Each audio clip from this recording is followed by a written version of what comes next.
London, June 1762. "I'm going to miss you." Lady Elfled Malloren went into her twin brother's arms, determined not to cry. "Now there's a change," he said gruffly. "It's going to be strange all over again after this year together." Captain Lord Cynric Malloren was dressed for official travel in full red-coated military glory, including powdered hair tied back neatly with a black bow. Beneath a frivolous lace cap, Elf's hair glinted its natural sandy gold, and she wore a white gown scattered with embroidered forget-me-nots. Even so, the resemblance was unmistakable. "I wish you weren't going so far," she complained. "Nova Scotia. It will be years." He put his fingers over her unsteady lips. "Hush. I've been away for years before, and you'll soon be absorbed in your own life again." She pulled a face and moved out of his arms. "Don't you start preaching the benefits of the wedded state." He glanced, smiling at his wife, waiting tactfully by the hall door, chatting to his brother, the Marquis of Hrothgar. "Marriage suits me, and you and I are very much alike." "Are we?" Elf wanted to ask. But now was hardly the time to raise troubling questions. "Then I'll consider the applicants again," she said lightly, adding with a teasing grimace. "Of course, it might help if my devoted brothers didn't chase off all the more interesting ones." He winked. "Takes a scoundrel to know one." "We'd best be off." But he made no move to leave, even though a coach and 6 restless horses waited outside. "Go. I hate long farewells." She kissed him quickly, then dragged him toward his wife and the door to adventure. She kissed her sister-in-law Chastity on the cheek. "Right before you sail." They hugged, clinging for a moment, for they'd become close friends. "Take care of him," Elf whispered, having to fight tears all over again. "Of course." Chastity pulled free to blow her nose. "If I thought there was any point, I'd ask you to take care of Fort in turn." She referred to her brother, now Earl of Walgrave. "I can well imagine his reaction to such a suggestion." They shared a look, for Chastity's brother hated all Mallorens. Behind them, 2 footmen swung open the big double doors, letting in summer sun and birdsong. The Marquis and Sin moved onto the steps outside, waiting.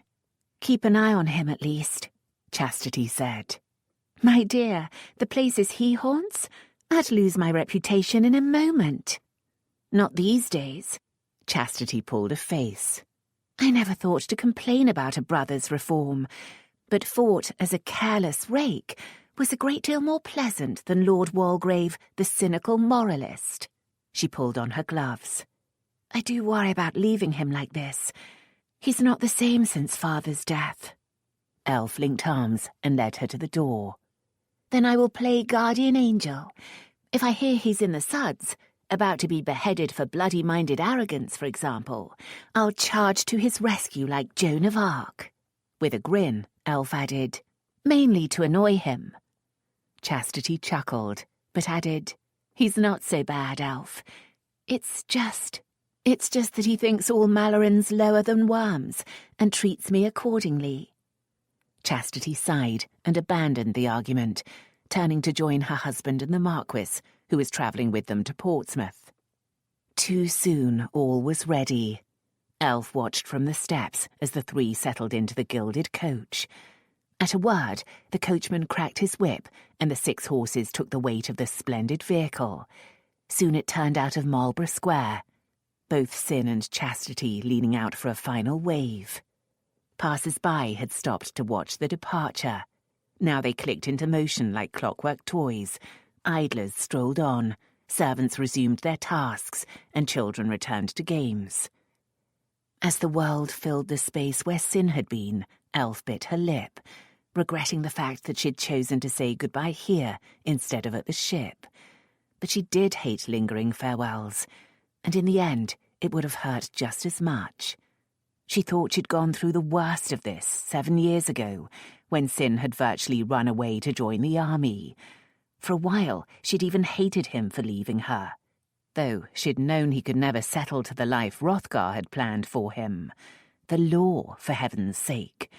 One of her oldest brother's less perceptive ideas. Sin needed action and challenge. He'd been home 4 times in 7 years, and she really had thought she'd grown up and detached enough not to miss him.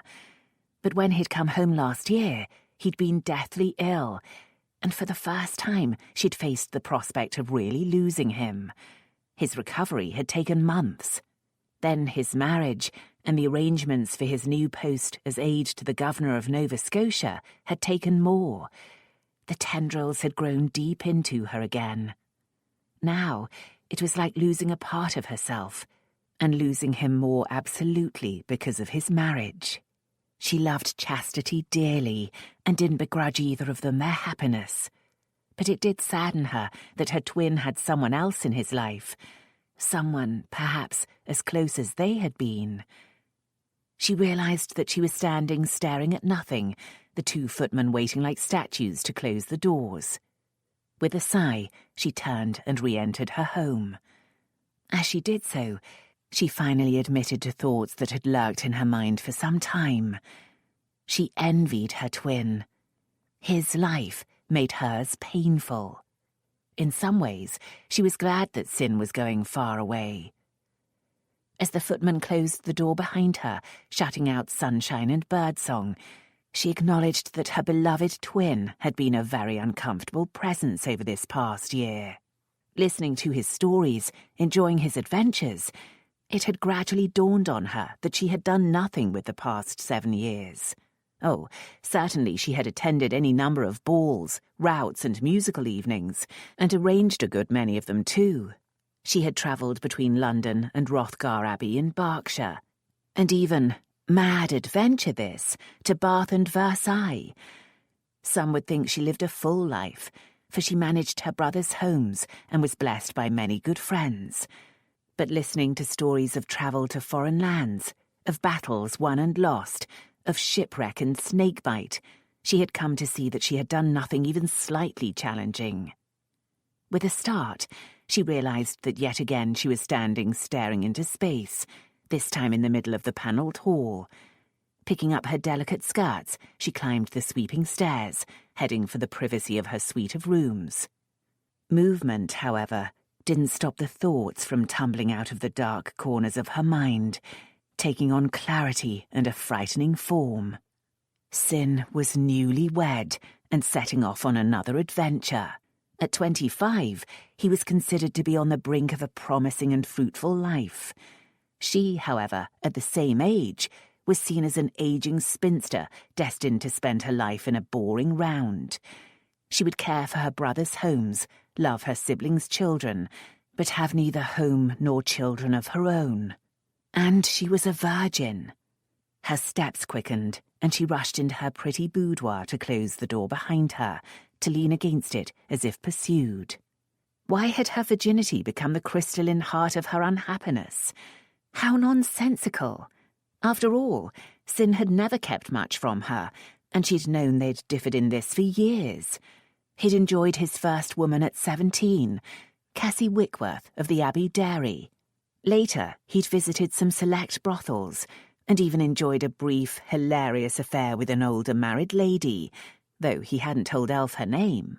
In the army, she was sure he'd not been celibate.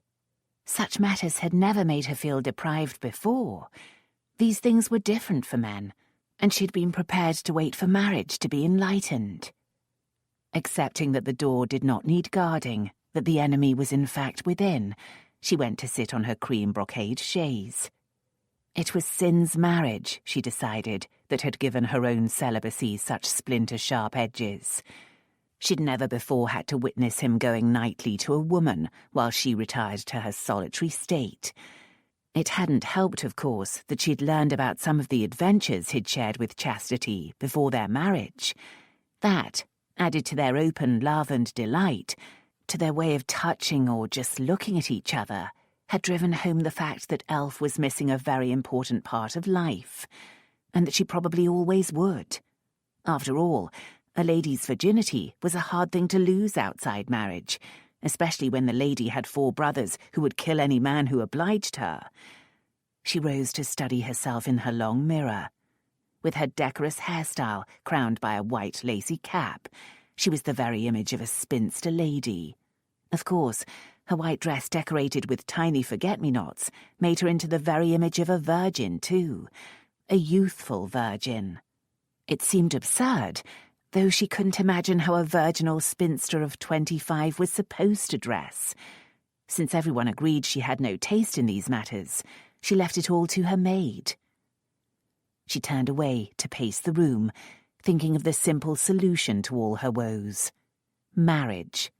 That was Sin's prescription, but he'd found his soulmate, and she hadn't.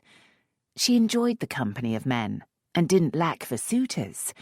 She had never met any man, however, who created magic in her, never one who could push her beyond the cool control of her mind into doing something foolish, something wicked.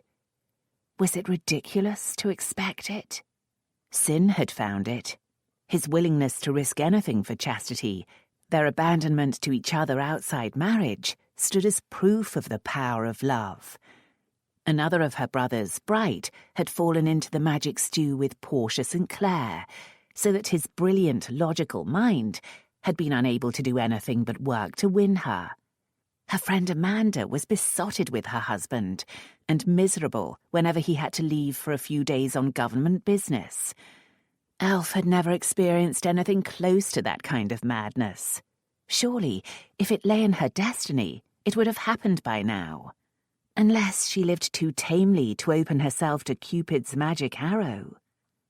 Turning back to the mirror, she pulled off her demure cap and tossed it aside, scattering pins so that her sandy curls bounced around her shoulders. But then she sighed. She was no man's secret fantasy. How unfair that Sin was prettier than she was.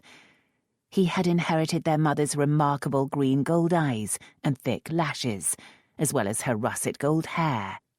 Elf's eyes were a duller version of that colour, and her lashes the same sandy brown as her hair. They both had their father's firm chin. It looked well on a military officer, but less so on a lady. Impatiently, she shrugged off these pointless thoughts. Chins and eyes could not be changed, and she wasn't about to try dyeing her hair. Perhaps face paint? Ah, milady, vous êtes prête?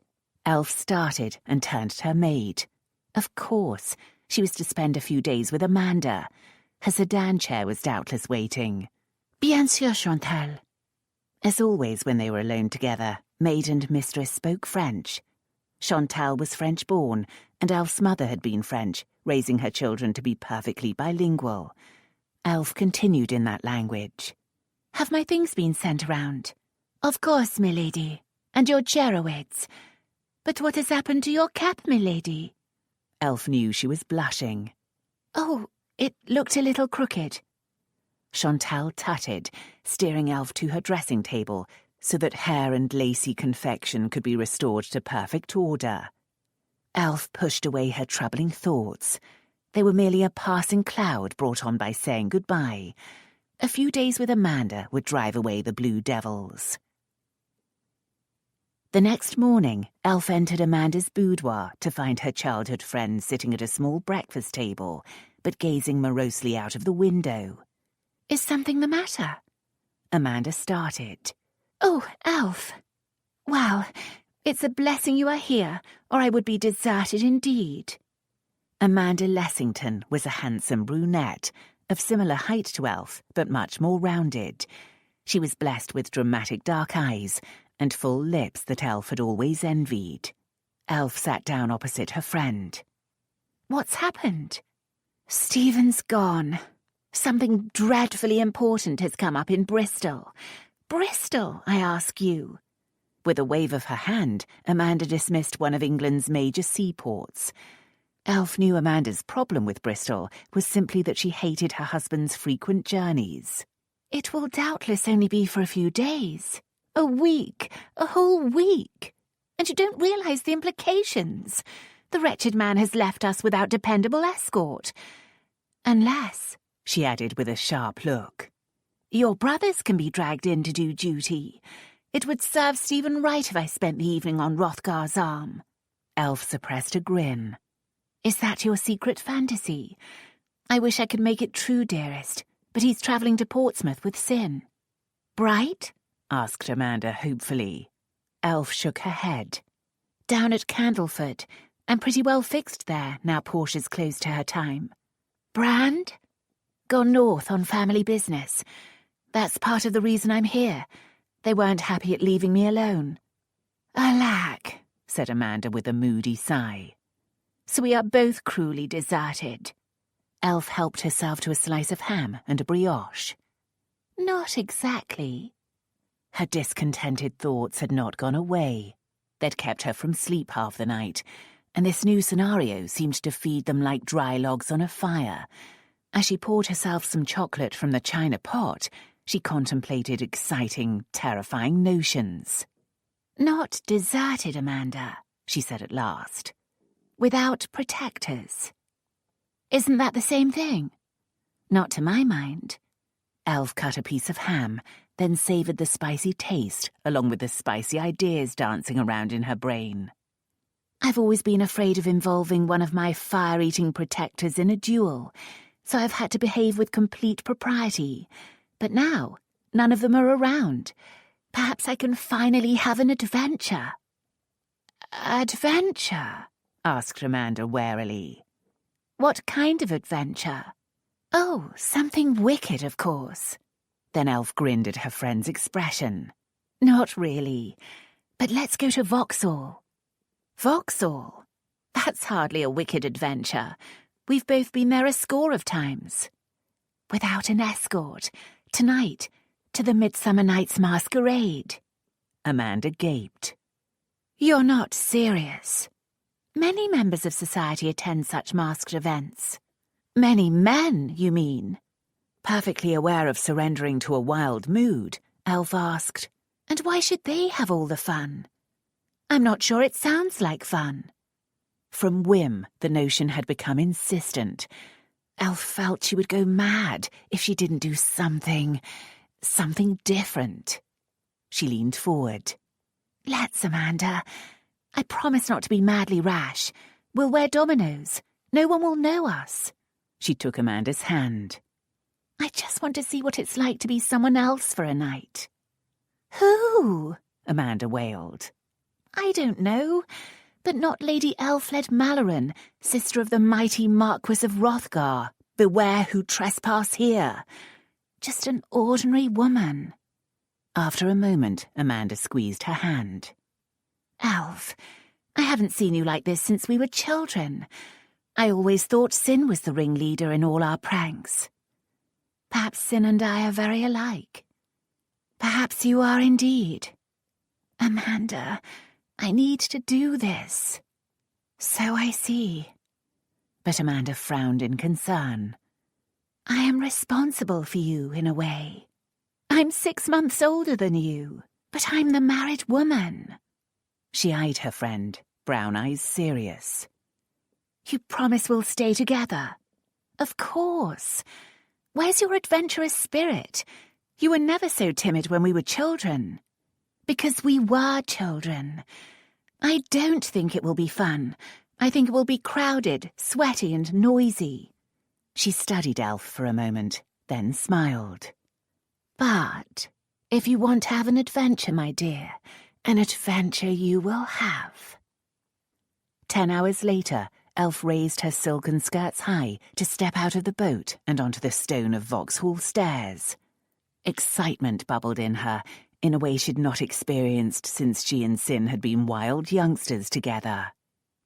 Both she and Amanda were dressed en grande domino, hooped gowns hidden by loose silken cloaks, white powdered hair concealed by deep hoods.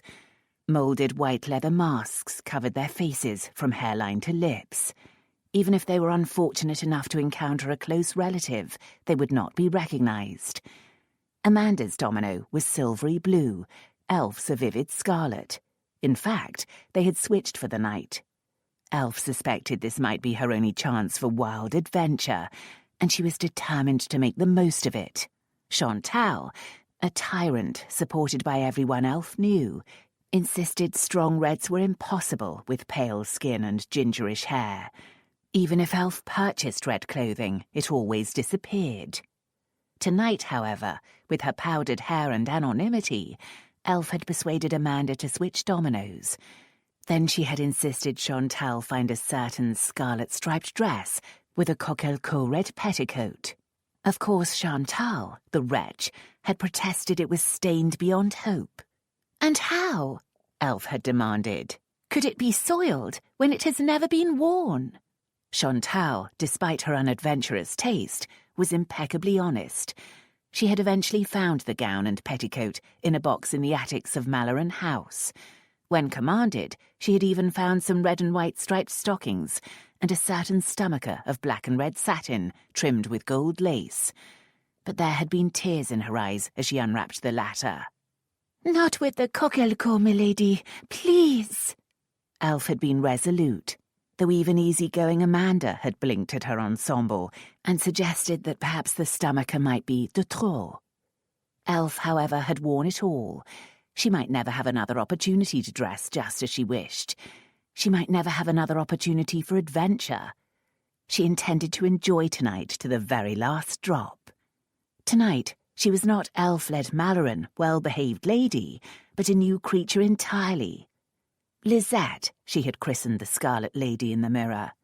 Lisette Bellardi, which translated roughly to bold and beautiful.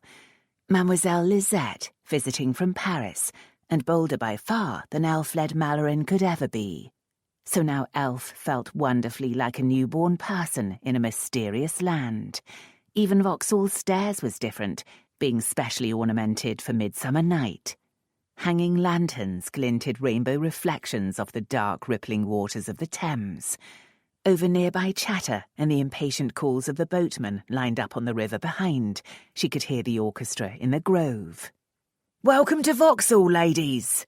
cried the grinning young man who assisted Elf and Amanda up the steps and received a penny from each for the favour.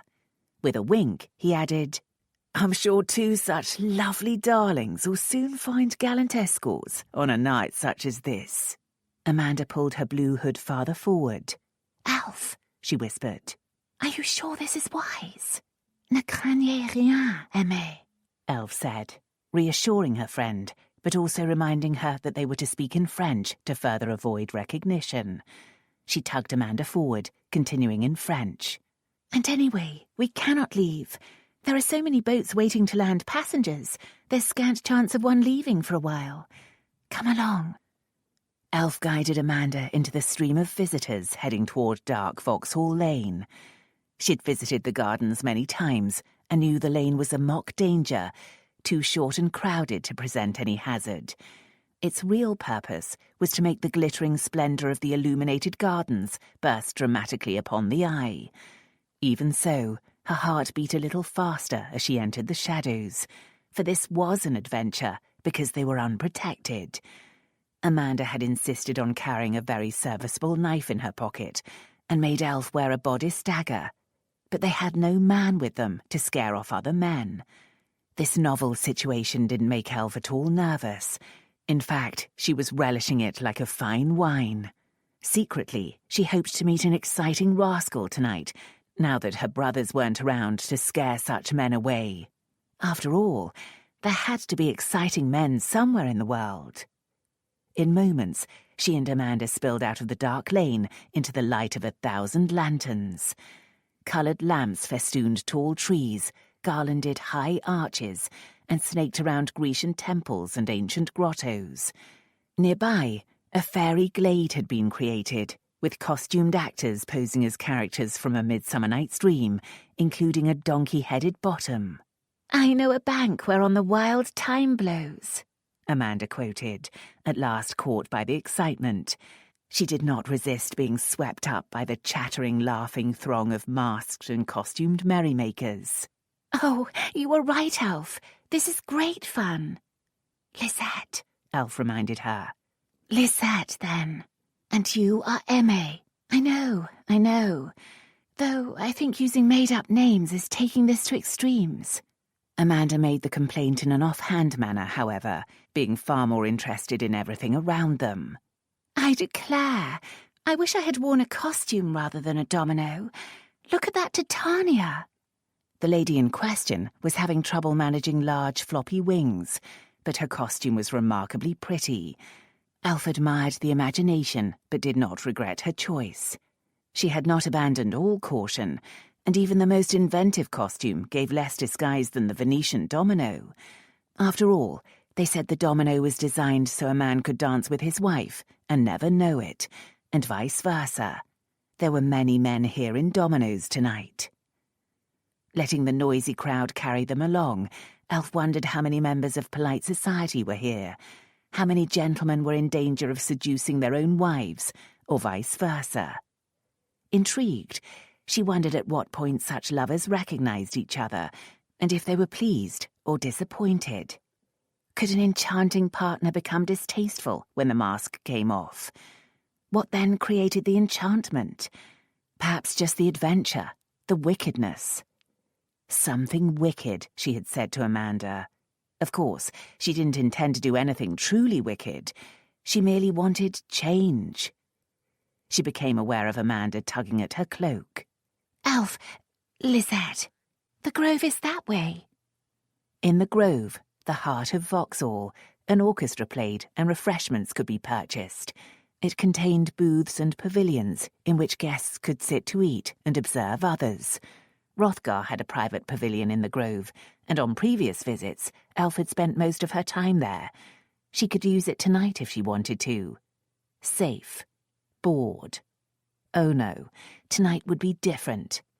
Elf put an arm around her friend's waist to steer her firmly down the wide south walk and away from security. How can we have an adventure in such a place? Just a tease, she added, perhaps we should seek out the Druid's Walk. Winding away from the well-lit main walks were ill-lit paths known to be the resort of all sorts of wickedness. At Amanda's shriek, Elf laughed. Be easy, dearest. I don't think I intend to be so rash. Elf! Lisette! Elf reminded her. Stop being such a mouse, M.A. You have to admit that preparing for this escapade and escaping your servants has been quite the most diverting sport we have enjoyed in years. Indeed, it has been fun, Amanda admitted, but she again pulled her hood forward. But the Druid's Walk? I was teasing, love. Elf pushed her friend's hood back. You'll walk into a tree like that. Amanda, your mother wouldn't recognize you at the moment. You're the married lady here. You should be bolder. You're the Malloren. I always thought you were unlike your brothers, but now I wonder.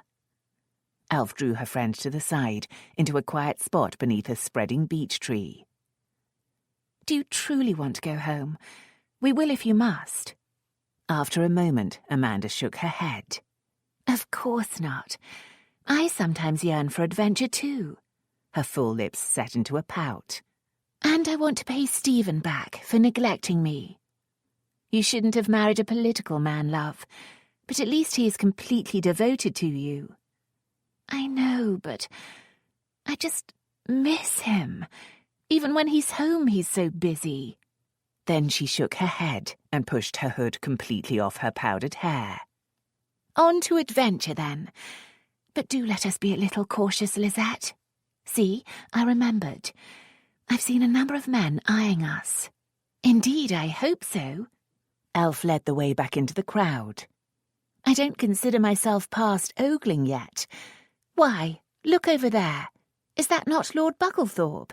He must be 60 if he's a day, and he seems to think himself a very dashing fellow still. The elderly Earl was costumed as Charles II. Do you think he hired the Nell Gwynns with the costume? Elf asked, staring at the expanse of naked bosom showed by the 2 orange sellers hanging on the Earl's arms. I think he'll be paying them a fee for the night, one way or the other, muttered Amanda. Do let's be careful. Elf flashed her friend a soothing smile. I promise not to hang on any man's arm for money, dear. In fact, she declared, I vow not to attach myself to any man here unless I find the hero of my dreams. Amanda glanced wryly at the boisterous crowd. Then we are surely safe. Pray tell, my dear Lisette, what kind of hero haunts your dreams? As they strolled along, Elf pondered the question. A knight in shining armour? Or perhaps a dashing cavalier in a long-plumed hat? She studied an illuminated Chinese dragon. Perhaps a dragon slayer? Lud! Amanda raised her entirely ornamental quizzing glass and surveyed the crowd. You will certainly never find such a man here tonight. I never expected to. Elf lied, knowing Amanda was right. Anyone with the fee could attend Vauxhall, and this public masquerade clearly attracted a particularly wild set. She looked around at bosky young bucks, city adventurers, and furloughed soldiers. Not a dragon slayer in sight. I don't suppose any lady meets a dragon slayer, Elf said. Unless she first meets a dragon. And who would want to do that? Amanda demanded. A lady who wanted to meet a man like her brothers, thought Elf, but she kept it to herself. Chastity, desperate to get her sister Verity to safety, had played the highwayman and held up Sin's coach. Then the three of them had dashed cross-country, avoiding enemies and even the army. Portia, Bright's bride, had been auctioned off in a brothel to pay her brother's gaming debts, and only been rescued by quick-witted Bright. Then she'd been imprisoned by her relatives and had to escape by the window. Elf knew both ladies had been in real danger and very frightened at times. She certainly wouldn't want to be hunted by the army or sold in a brothel. But she wanted something, and she wanted a dragon slayer. There were no dragons at Vauxhall, however, except gaudy Chinese ones. And the heroes, the would-be heroes in costume, were just as ornamental. Despite her disappointment, Elf had no intention of backing out of her adventure now. Just being anonymous in such a crowd provided amusement. And there was no real danger. Even those four wet-behind-the-ears would-be rakes over there, calling out suggestive invitations to herself and Amanda, could be ignored.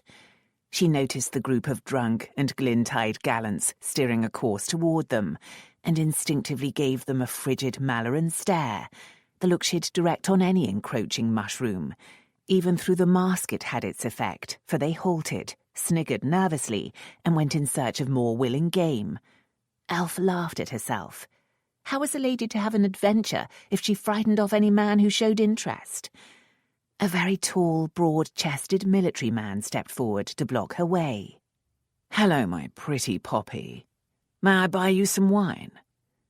Because of her thoughts, Elf stopped herself from glaring, consciously lowered her standards, and smiled. I am not thirsty, sir, but... Amanda pushed between them, snapping in French. Come, cousin, we will be late for our appointment. She seized Elf's arm and dragged her onward. Elf permitted it, but complained. How am I to have fun if you won't even let me speak to a gentleman? That gentleman wanted to do more than speak, believe me. M.A., I might be unmarried, but I'm not stupid. I know what he wants. I know, too, that he cannot force it as long as I remain in the principal walks. In fact, staying in the principal walks promises to be rather dull. Amanda confronted her. Elf! Lisette! Oh, whatever. I am no hand at these deceptions. But there, I draw the line. We are not going into the sidewalks. Have you not heard the stories of those places? The crudest improprieties. Robbery. Rapine. Exaggerations, I'm sure, retorted Elf, being deliberately perverse. After all, no place here is far from a public spot. Screams would be heard. But would they be attended to? Elf cast an acknowledging look at her friend. Amanda was no fool.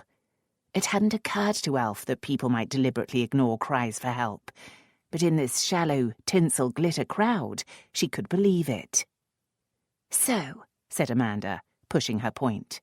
We stay on the main paths, or we return home. Elf huffed out a breath. You're no better than my brothers. And despite outward appearances, You're the same wild tomboy who used to create mayhem when we were children. But of course, said Elf. I'm just in disguise as a lady. She sidestepped a drunken weaving couple. But I'm not a child any more. It would be pleasant to find out who I really am. Ma'am? Elf assessed the young man trying to introduce himself. Weak-chinned, and probably a merchant sale clerk. She gave him the Malloren look, and he slunk away. I've said it before, Elf. You need to marry. It can't be for want of offers. You've said it too often. I'll only marry the perfect man. Elf realised they'd lapsed into English, but she didn't protest. Amanda was clearly uncomfortable in the foreign tongue, and this whole enterprise began to seem foolish.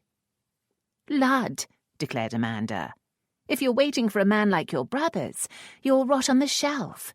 And trust me, an ordinary man will be a great deal more comfortable. Elf stopped to confront her. Are you saying there's something wrong with my brothers? Amanda raised her hands. Pax, of course not. I've made up some pretty daydreams about them myself. But they're strong meat, Elf. When it comes to reality, there's a lot to be said for a comfortable man by the fireside. Of course, she added as they strolled on.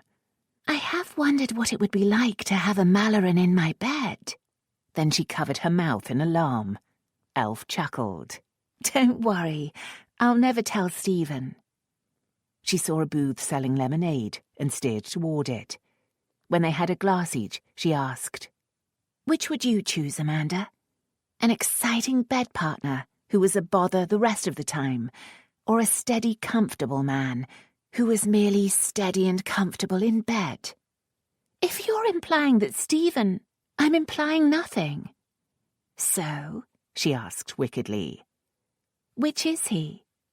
Amanda glared at her, but her lips were twitching. He's entirely wonderful. The trouble with the man is he's too rarely at home and too often tired after long hours at Whitehall. That's when my mind starts wandering to forbidden fruit, like Hrothgar. At that wistful mention of her oldest brother, Elf's brows rose. He's not exactly handsome, Amanda mused. But there is something about him. Probably the fact that he doesn't intend to marry, said Elf practically. The sense of being unattainable is a powerful attractant. Amanda chuckled. True enough. But now, since I've told you my darkest secret, you should tell me one too. Darkest secret?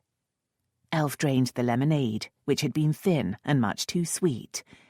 Did she even know her own darkest secrets? Aware that trouble lurked in the deeper corners of her mind, she consciously kept them closed off.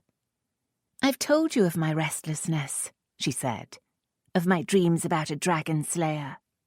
And what exactly is that? A dragon slayer? Oh, he's St. George, I suppose. No, he's not saintly at all. He's a dark, dangerous man, a man who would kill to defend me, but who is, of course, no danger to me, except to my heart. Amanda made a purring sound of approval. Really, Amanda, for a sensible matron, you can be extremely foolish. As a sensible matron, I am allowed to be a little foolish. It's unmarried ladies who must be impeccable. I still don't think I've heard your darkest secret. Is there not some particular man about whom you think wicked thoughts? Dozens, starting with the miller's boy when we were young. Oh, yes, such muscles. We used to hide down by the weir and drool over him. Elf hoped she'd distracted her friend, but Amanda asked, And now? Walgrave, said Elf to get it over with. I have strange erotic thoughts about the Earl of Walgrave. Chapter 2. Lord Walgrave? Amanda looked at Elf in mild surprise.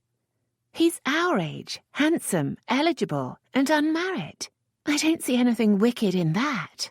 He's also insufferable and a sworn enemy to my family.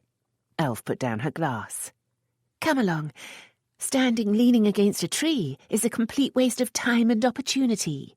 She dragged Amanda back into the stream of revellers. If we go this way, we might at least find a good place from which to view the fireworks. Amanda hurried alongside. But isn't the Earl Chastity's brother? That makes him your brother-in-law, in a way. Elf might have known mere movement wouldn't throw Amanda off the scent. That hasn't engendered brotherly love, I assure you. We're all civil, more or less, for the sake of sin and chastity. Goodness! It's just like Romeo and Juliet. Elf stopped dead, causing a group behind to collide with them. When everything was disentangled, she said, Romeo and Juliet! You are deranged! He despises me. He likes women pliant and pleasing, and I despise him. He's a rake who has the nerve to preach propriety to me. Amanda tugged Elf over to a bench which a couple was just vacating to head off down one of the wicked walks, Elf noted. She let her friend pull her down onto the seat, knowing she was about to be interrogated. She wished she'd held her tongue. She'd thought Walgrave a safe topic. After all, it was true. She did despise him, even if he had cool blue eyes and an aura of energy that she feared was entirely sexual. He made her nerves tingle, so she sometimes tormented him from the safety of her brother's protection. She thought about him entirely too much, however, and even dreamed of him sometimes. Why, she had no idea. These days the man never smiled, except cynically, and was bedeviled by a violent temperament. She was mad. Preach propriety, said Amanda, like a prime hunting hound stuck to the scent. Perhaps he's just having trouble settling into his role. He used to be a carefree young man. Something of a rake, I'll grant you, but not a vicious one. Then suddenly he was the Earl. It can't be easy to step into the shoes of the man called the Incorruptible. He's trying, though, trying to be as insufferably pompous as his father. Amanda gave her a look. And failing, I assume. I don't see you having fantasies about pomposity. She thought for a moment. Didn't the old Earl die at Hrothgar Abbey? Yes, a seizure. That wasn't true, but it was the tale told the world. The Earl had in fact fallen into a fit of madness and tried to kill the king's mother. Someone had shot him in time, probably Hrothgar. The current Lord Walgrave certainly seemed to blame Hrothgar for his father's death and seek out any and all means to harm the Mallorens. It had been hushed up, of course. After all, attempting to kill a member of the royal family was treason, and that would have meant utter ruin for Walgrave's whole family. The old Earl's title and possessions would have been confiscated, and his 2 sons and 2 daughters cast out of decent society. Amanda tapped her lorgnette against her lips. You must have had a number of occasions to meet the new Earl. The wedding, doubtless other affairs. Few, but too many, I assure you. Amanda, if you are even thinking of matchmaking, desist. 2 less likely partners would be hard to find. Amanda did not look discouraged. Walgrave seems to be handling his responsibilities adequately. Stephen says he's surprised at the amount of attention the Earl is paying to affairs of state, and the sensible positions he's taking in Parliament.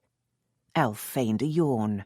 I'm pleased if it's so, but do let us talk of something more interesting. Elf, you admitted having fantasies about him. He is deliciously handsome, almost as handsome as bright. She stared into the distance and gave a theatrical sigh. Elf seized the chance to change the subject. First Hrothgar, now Bright. Next you'll be telling me you have heated dreams about sin. No, said Amanda with a laugh. For some reason, having spent summers in the mud with him catching sticklebacks puts him more in the status of a brother. She put her arm around Elf. Perhaps because you are more like a sister, and he is your twin. Elf returned the hug, hoping her unwise confidence would be forgotten. But Amanda did not forget such things. So, she said, why not turn your fantasy into reality?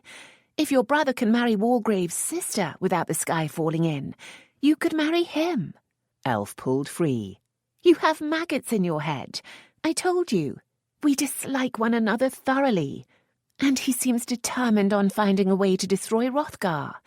There'd be no comfort by the fireside in such a marriage. Amanda grinned. But think of the bed. Elf leapt to her feet. You are a wicked woman. But no, I can imagine no comfort in the bed either in the midst of such hate. Amanda sighed as she rose to join her. You are doubtless right. It is a shame, though. He's the right type for you. Mad? Elf flicked her skirts back into line.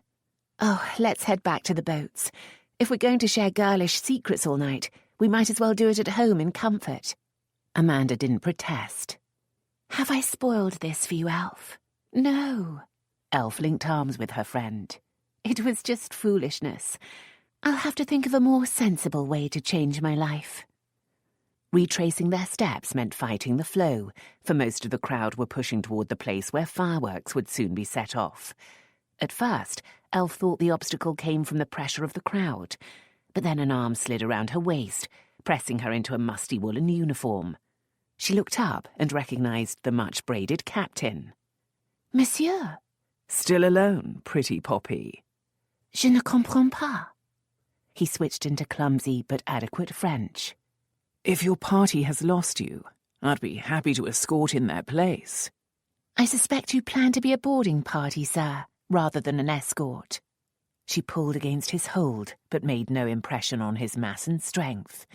He laughed and squeezed her, squeezed a bit too hard so that she worried he might absent-mindedly crush her ribs.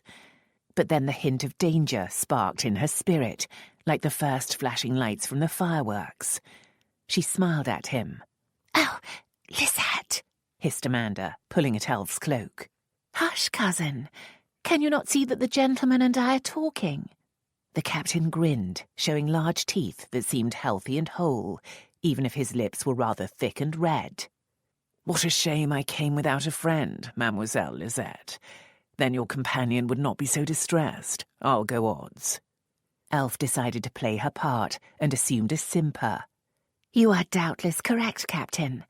But as you see, she is attached to me in all ways. The captain turned and pulled Amanda within the compass of his other strong arm. I'm a big man, he declared with a deep, resonant laugh. I can handle both of you. Have no fear. I am sure you can, sir, Elf purred, rather enjoying the play-acting. She stroked his hairy hand. I do so like a big man. Amanda's dark eyes were flashing urgent messages from behind her mask, but Elf just smiled. They were both armed. They could handle even such a big man as this if they needed to. And this was an adventure of sorts. She didn't want to go home without the tiniest adventure. The captain steered them through the crowd, ably making a path and protecting them from the crush. He kept an arm about each, but most of his attention was on Elf. She didn't find the situation unbearable, for he had some conversation and talked pleasantly enough of the gardens, the weather, and his recent posting in Holland. Then, without warning, he squeezed Elf close and kissed her. Though she swayed back and twisted her head, his lips found their target. Hot onion breath swamped her, and she struggled angrily against his hold. Alarmingly, to no effect. She had never before been in a strong man's power, and found she didn't like it at all. Her struggles had forced him to release Amanda. To Elf's horror, she saw her friend pulling out her dagger. Struggling harder, she tried to warn the captain of the disastrous attack, but his wet lips sealed hers. In fact, he was working hard at forcing her mouth open to get his tongue inside. Gemini, but Amanda would end up in the roundhouse for murder, and the scandal would be appalling. With a bellow, the captain jerked back, freeing Elf's mouth. Clearly Amanda had struck. Aimee, no! Elf cried, seeing her friend's hand raised again. People nearby had paused to stare at the angry captain and the two women. Before someone decided to interfere, Elf flung herself back into his arms, snapping, Aimee, arrête! Amanda slid the knife away, looking exasperated, but also shaken by her own action. It is only that she is jealous, monsieur, said Elf soothingly. switching into heavily accented English and touching the slash in his jacket sleeve. "Are you hurt most terribly?" The captain stood taller. A mere flea bite. But I could have the law on the woman for cutting my coat. He pulled out a handkerchief and she helped him tie it tight around his arm to stop the bleeding. Elf couldn't help but admire his disregard of a wound that must have gone in at least an inch. "Be merciful, Captain. She is so easily excited, you see." He grinned and pulled Amanda back to his side. Now that sounds promising, and may earn you a pardon, my pretty vixen. He turned back to Elf. What about you, little Poppy? Are you easily excited too? Elf realized that now she had to humor him until the nearby crowd lost interest and they could escape. Suppressing a sigh, she snuggled close. "I do not know, monsieur. I am not very experienced at these things." A mighty chuckle shook him. I'm just the man to expand your experience, my pretty. Oh, yes. I'll expand you well, I promise. Amanda pinched Elf and whispered, "Have a care." Elf ignored her and smiled up at the man. "It seems you will have to expand the experience of us both, Captain." His big dark eyes were hot and he licked his moist lips. I could handle a dozen and still need more, my lovely. "Ow, Lisette," Amanda hissed. "He's leading us into the Druid's Walk." Elf wished Amanda would show faith in her common sense. Of course she knew the captain was taking them into one of the poorly lit paths. How could they break free in the middle of the crowd? When they were in a quiet, shady location, she'd befuddle the lustful idiot until they could escape. Bantering risque words, she let him lead them farther and farther from the bright lights into the realm of shadows and secrets. Finally, when a bend concealed them from the South Walk entirely, she eased away from the officer, pretending to study him in admiration. "Mon Dieu, Capitaine, but you are a fine figure of a man," she crooned. "You must be the most tall man in your regiment." He let her go entirely and flexed his muscles. One of them high, and the strongest, and, he added, patting his bulging crotch, built everywhere in proportion. He moved to pull Elf back into his arms, but she evaded him and went to inspect him from the back. "Such wide shoulders. A Hercules among men. Bien sûr. You can carry a cannon, single-handed." Pretty close. Pretty close. He turned to face her, but she moved to stay always behind, leading him to turn in circles. Hey, my beauty, stay still so I can admire you too. "There will be time for that. Plenty of time. Maintenant, I want to admire your so wonderful physique." She kept him turning for a few more moments, then, judging her moment, said, "You should kiss my cousin, Capitaine, or she will turn jealous again." She'd succeeded in dizzying him, so when he turned back to Amanda, he misstepped. Elf pushed him as hard as she could, then grabbed Amanda's hand to run back to the lights. But he was more massive than she'd thought, and only staggered under her thrust. Amanda faltered for a second before reacting, and was snatched out of Elf's grasp. Elf stopped, poised to return to the rescue, but Amanda ripped free, ending up on the other side of the captain, closest to the crowded South Walk. "Run!" she screamed, and set off herself for the well-lit area. With a laugh of pure excitement, Elf picked up her skirts and fled down the deserted Druid's Walk, hearing the captain bellow behind her.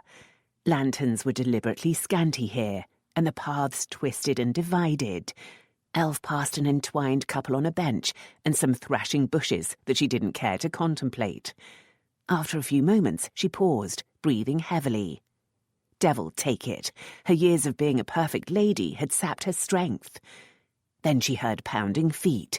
She'd not lost him yet.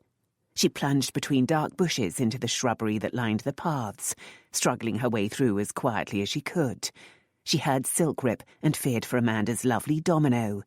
At least she didn't need to fear for Amanda, unless her friend ventured back into the walks to help. Dense growth and deep shadows formed a frightening other world, but she came across occasional open spaces. Whether natural or contrived, they had a purpose. She almost tripped over a couple in flagrante delicto. Her instinctive apology was answered by an abstracted curse from the heaving gentleman. With difficulty, she suppressed a fit of the giggles and hurried on. Once out of earshot of that encounter, she paused to listen. In the distance, fireworks crackled and banged. Closer, her rejected lover was still bellowing her name. But now other voices chimed in, telling him to shut up and go away. Faith, but the bushes must be alive with lovers. The captain, however, had clearly lost track of her. Her plan had worked. Then he became silent, and she started to worry again. She'd made a fool of him, and she didn't think him the sort to overlook that. Nor did she think him a fool. She suspected that he, too, was standing still, listening, waiting like a good hunter for some sound of disturbance to mark her place.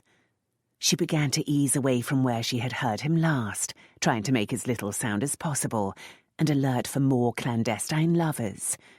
In some places, she could pass between shrubs or slip between tree trunks, but in others, dense growth forced detours. Soon, she was hopelessly disoriented. She paused in the total darkness of a dense clump of yew to consider her situation. The fireworks had stopped, and no sound guided her. Amanda would be safe, she thought, as long as she didn't plunge back into these paths in search of Elf. And practically speaking, Elf could do nothing for her friend other than return to the South Walk as soon as possible. To do that safely, she feared she'd have to avoid the paths. That meant pushing through the bushes in the hope of hearing the orchestra and getting her bearings. It worried her that she could not hear it now, for that meant she must be far from the heart of the gardens. Try as she might, she could not even hear any writhing lovers. She felt as if she were alone in the midst of the country. The dark, silent, ominous country. She realized then that she no longer had any reason to stay away from the paths. As long as she was alert, she could return to them, merely being prepared to plunge back into the bushes if she spotted the captain. Oh, her poor cloak! What a sight she would be when she finally emerged into the light. Then she had an idea. Trying not to make much noise, she unfastened the voluminous garment and eased it off. Then she reversed it, putting it on again with a dark cloth lining outside. Not only would it resist damage, it would be less visible than shining red, and when she finally emerged, she could flip it around again and appear relatively untattered. That done, she had to make herself move onward. But as she began to work her way out of the yew, footsteps scrunched on the nearby path. "This should do." A man's voice, speaking low and soft.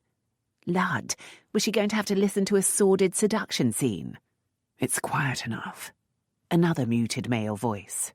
"Now, what did you want?"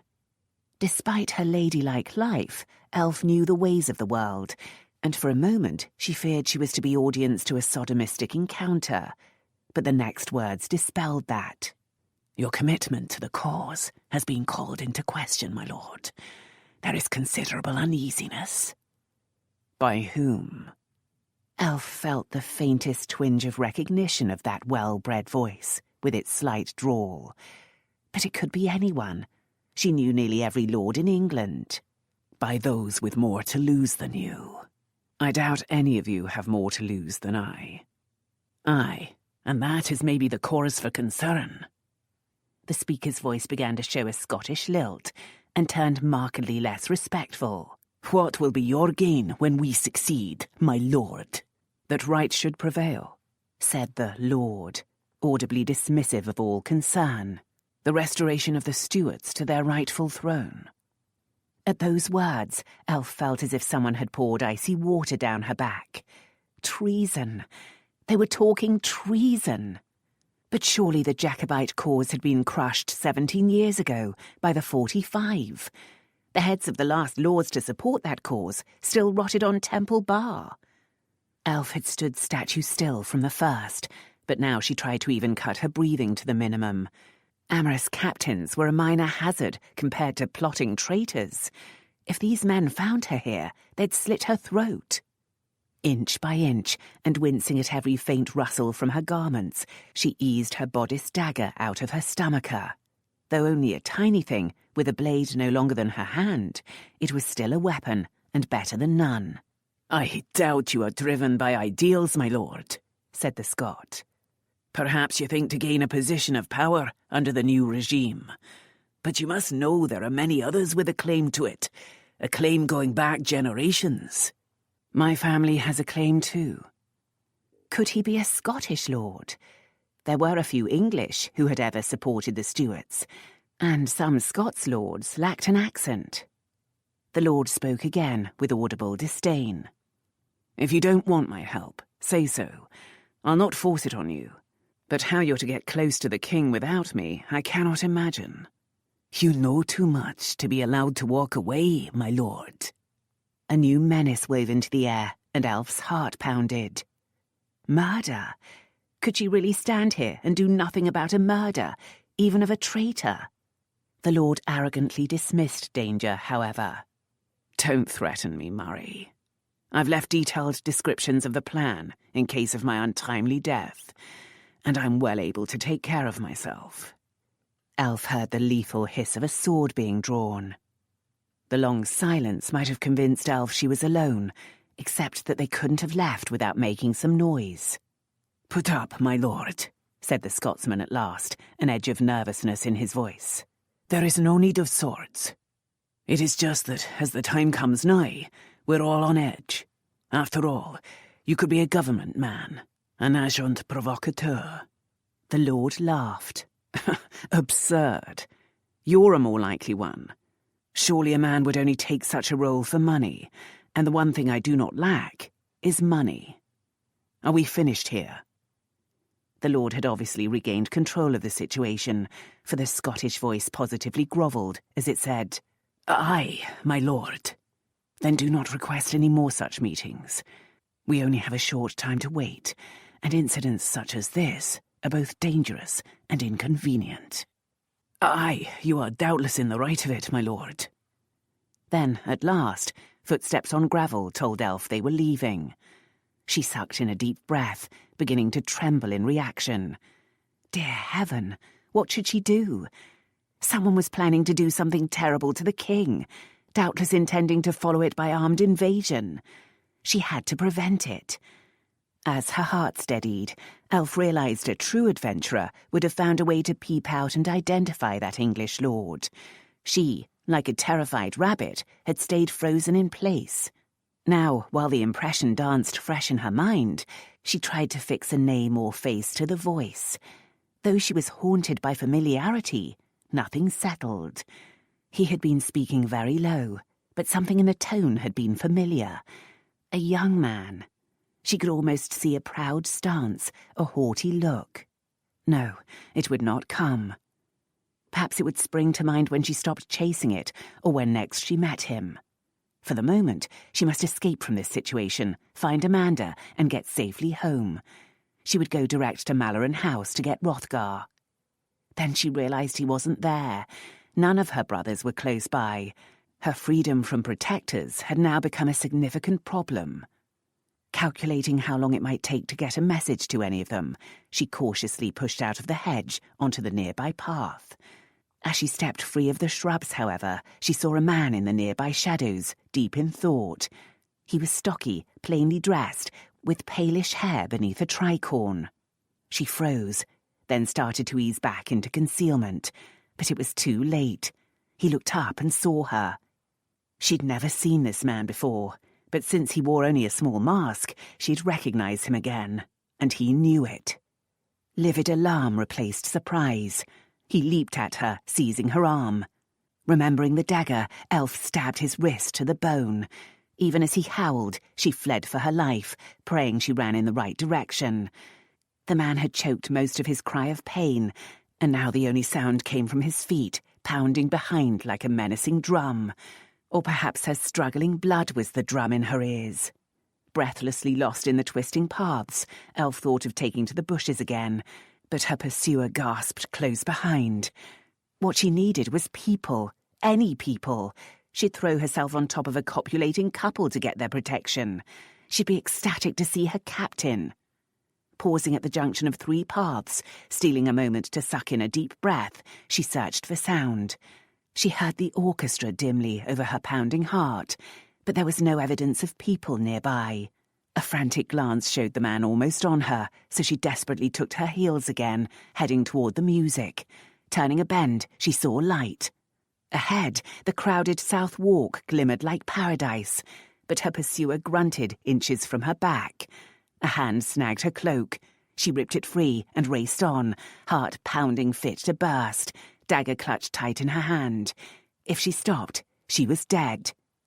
Nearer than the light, a person turned to face them, a dark silhouette against distant lanterns, a tall man in dark clothes.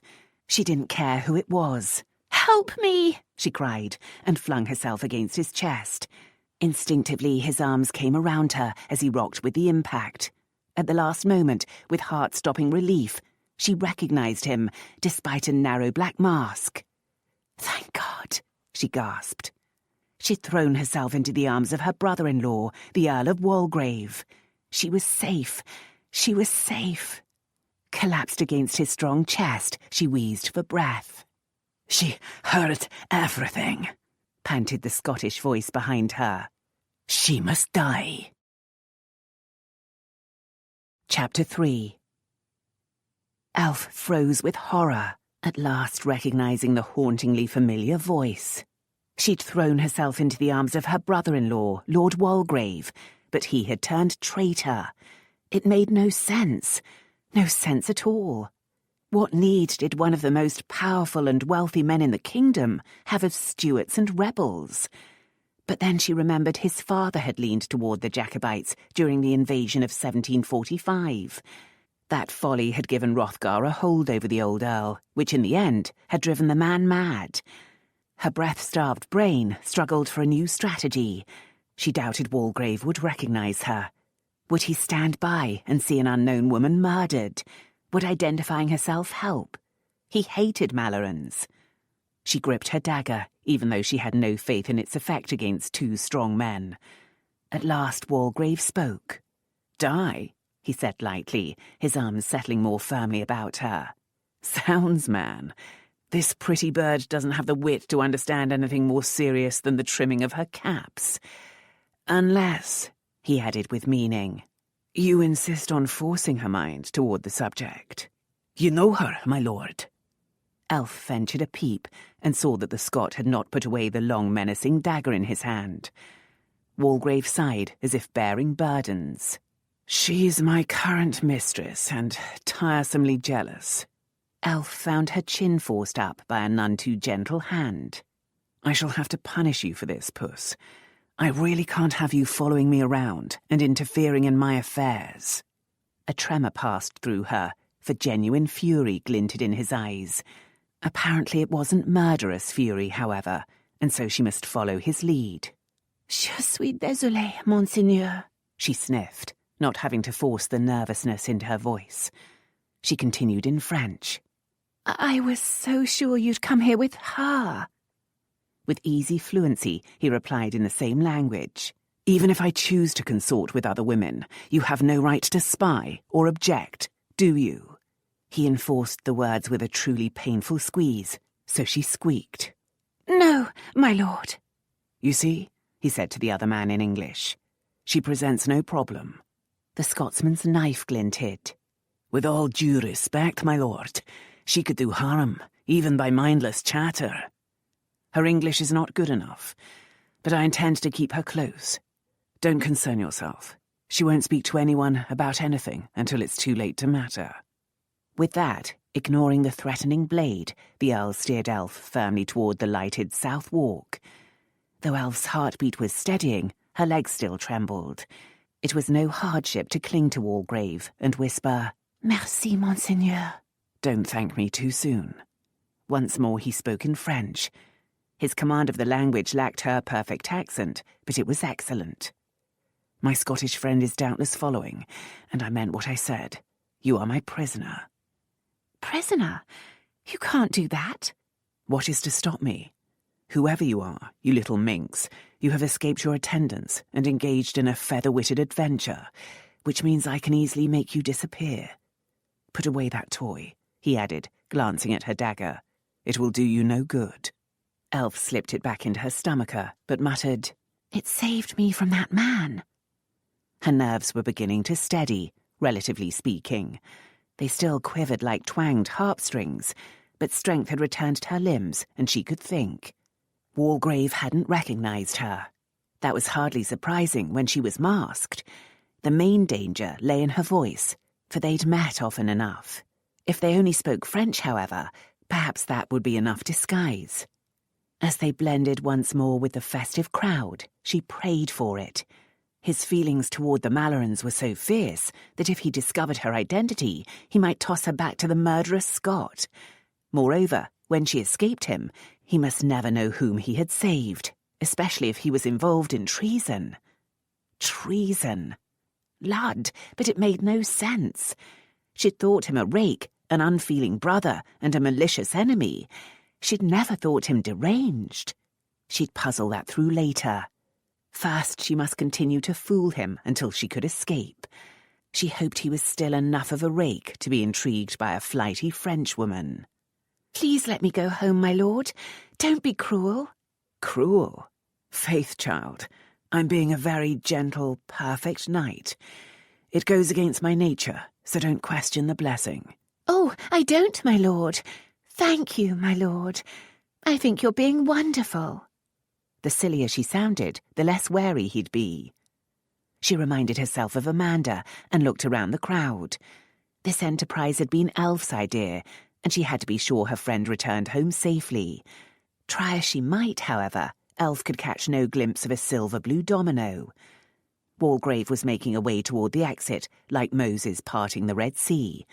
Though incognito and dressed in plain dark clothes, something in his manner seemed to make the lesser mortals slink out of his way.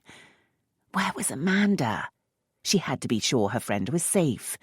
She also needed to ensure that Amanda didn't raise the hue and cry. By dawn, Elf hoped to be safely home, with no one aware of her folly.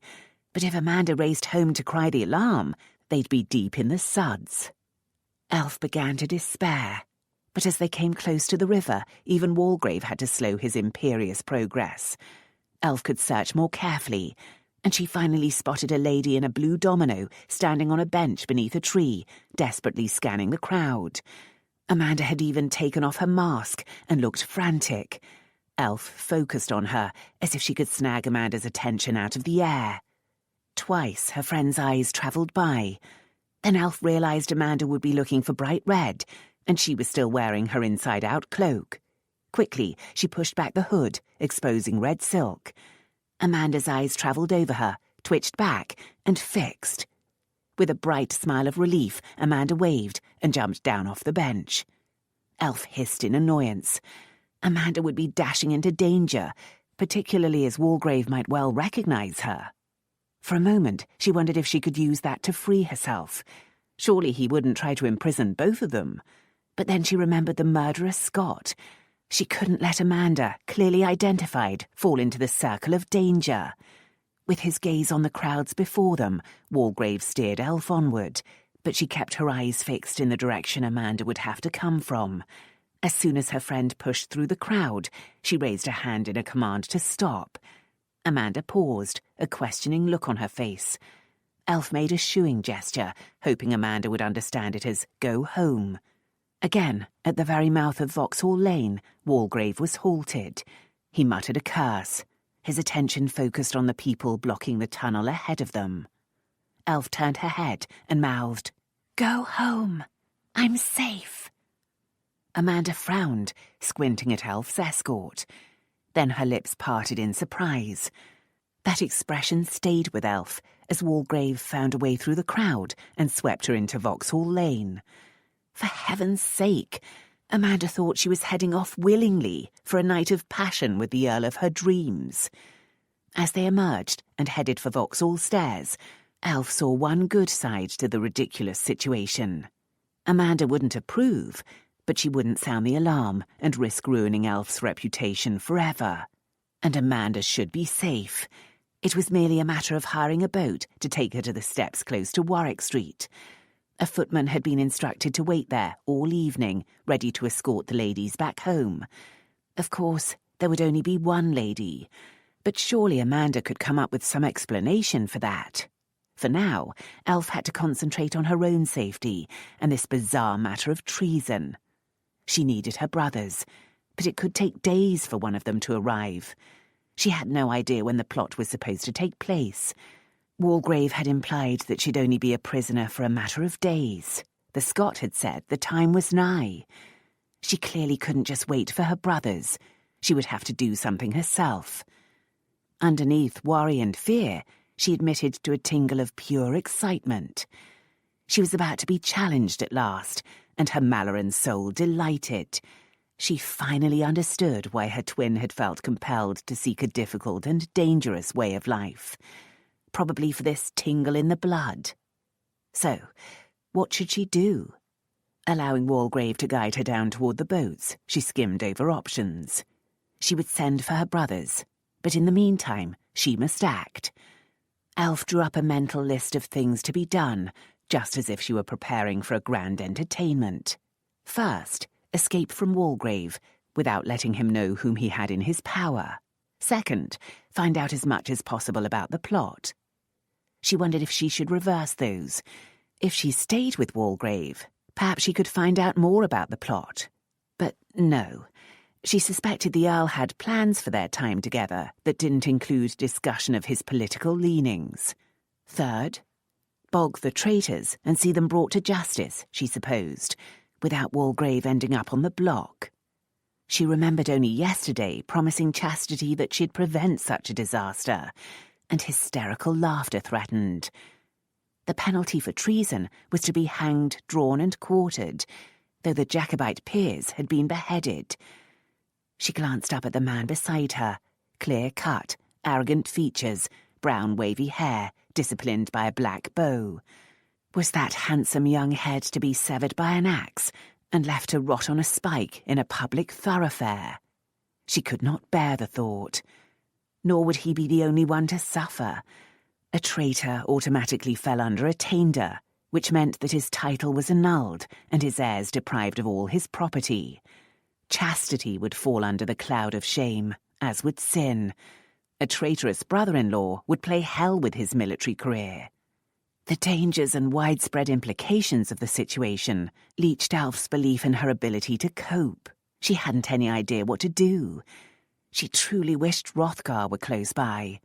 She would weakly toss all this into his capable hands and go back to planning grand entertainments. But she was the only one here to do what must be done, and so she must do it. The first thing was to escape. She felt the Earl's arm relax. Taking the chance, she ripped out of his hold. He reacted instantly, however, crushing her to him so ruthlessly she feared for her ribs. "Give me trouble," he said flatly, "and I'll hurt you worse than this." Shivering, Elf knew he told the truth. Though willing to rescue a foolish young girl, he'd control her with pain if he had to. She wished she knew him better and could anticipate his moves. Before Sin's involvement with Chastity, however, the Wares and Mallorens had rarely met. Lord Thornhill, as Walgrave had been then, had certainly not haunted the same spots as a lady. In fact, report held him to be little more than a rakish idler. He had not, as the saying goes, improved upon acquaintance. Elf thought him quick-tempered, arrogant, and uncaring about people in his path. Coming from a close-knit family, she had been shocked that he'd given so little thought to his sister's welfare. Hrothgar had forced him to admit that they were victims of their father's ruthless ambitions, but Walgrave had not been particularly grateful. After his father's death, he did appear to have reformed his morals, but he'd grown colder and revealed a dark, simmering malice toward all things Malloren. Heaven knows why. He couldn't, surely, claim to have loved his power-lusting father. And even if he did, why blame Hrothgar for the fourth Earl's death? Even if Hrothgar had pulled the trigger, he'd been forced to it. Whatever the truth, Walgrave seemed to be trying to fill his father's shoes in all ways, including enmity to the Mallorens. It was, as she had said to Amanda, quite lunatic to feel a physical response to the man. Yet, even now, literally a prisoner in his unkind arms, she could feel that erotic energy, feel it along her nerve endings and deep inside, where a wanton part of her stirred hopefully. Oh, foolish creature, she told herself. Stop it. As Elf was pushed down the stairs, she glanced back, wondering if Amanda would be following. What she saw, however, was 3 ominous figures close behind. All wore dark cloaks, tricorns and masks. Despite the masks, they looked not one bit like merrymakers. They looked like assassins. "Yes," Walgrave said, still speaking French. "You really are safer with me. They will slit your pretty throat without a care." And these were his conspirators. How could he be so foolish? "Don't be afraid, though," he added without warmth. "If you do as you're told, no harm will come to you." Boats were still depositing merrymakers, but by now there were plenty waiting to take revellers home. Elf began to ponder ways to use the boatman in order to escape. At Walgrave's approach, however, a powdered footman separated from a group of waiting servants and blew on a silver whistle. Immediately, a personal barge glided toward them under the power of 6 sturdy oarsmen. Elf watched with dismay. These were the Earl's own men in his livery. She should have expected it. Hrothgar generally travelled the river in this style. The centre of the boat contained an enclosed area, curtained in green velvet, adorned with Walgrave's crest, and lit by hanging lamps. He pushed her into it, then took his place beside her, drawing the curtains as the boat shot off into the centre of the wide river. The area could seat about 8, so 2 didn't crowd it, especially since Elf sat on one side while the Earl lounged on the other. She still felt trapped now she was alone with him. She had no illusions about being able to fight him off. He was twice her size, and she knew he enjoyed all the usual manly sports, including the new one of pugilism. "What are you going to do with me, my lord?" she asked, easily able to sound nervous. "An interesting question." He took off his mask and dropped it on a cushion. It had been merely a strip of black silk, but without it he looked a little less menacing. That did not mean, however, that Elf underestimated her danger. "Take off your mask," he said, studying her in a most disconcerting manner. Could he recognize her? Elf put her hand up as if to hold her mask on, but in reality to cover her mouth and chin. "Oh, no, my lord." "Why not?" "I'm embarrassed, my lord. Truly, I'm a good girl. It was just a silly adventure."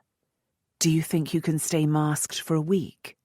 A trace of amusement crinkled his eyes, making him look quite the stranger.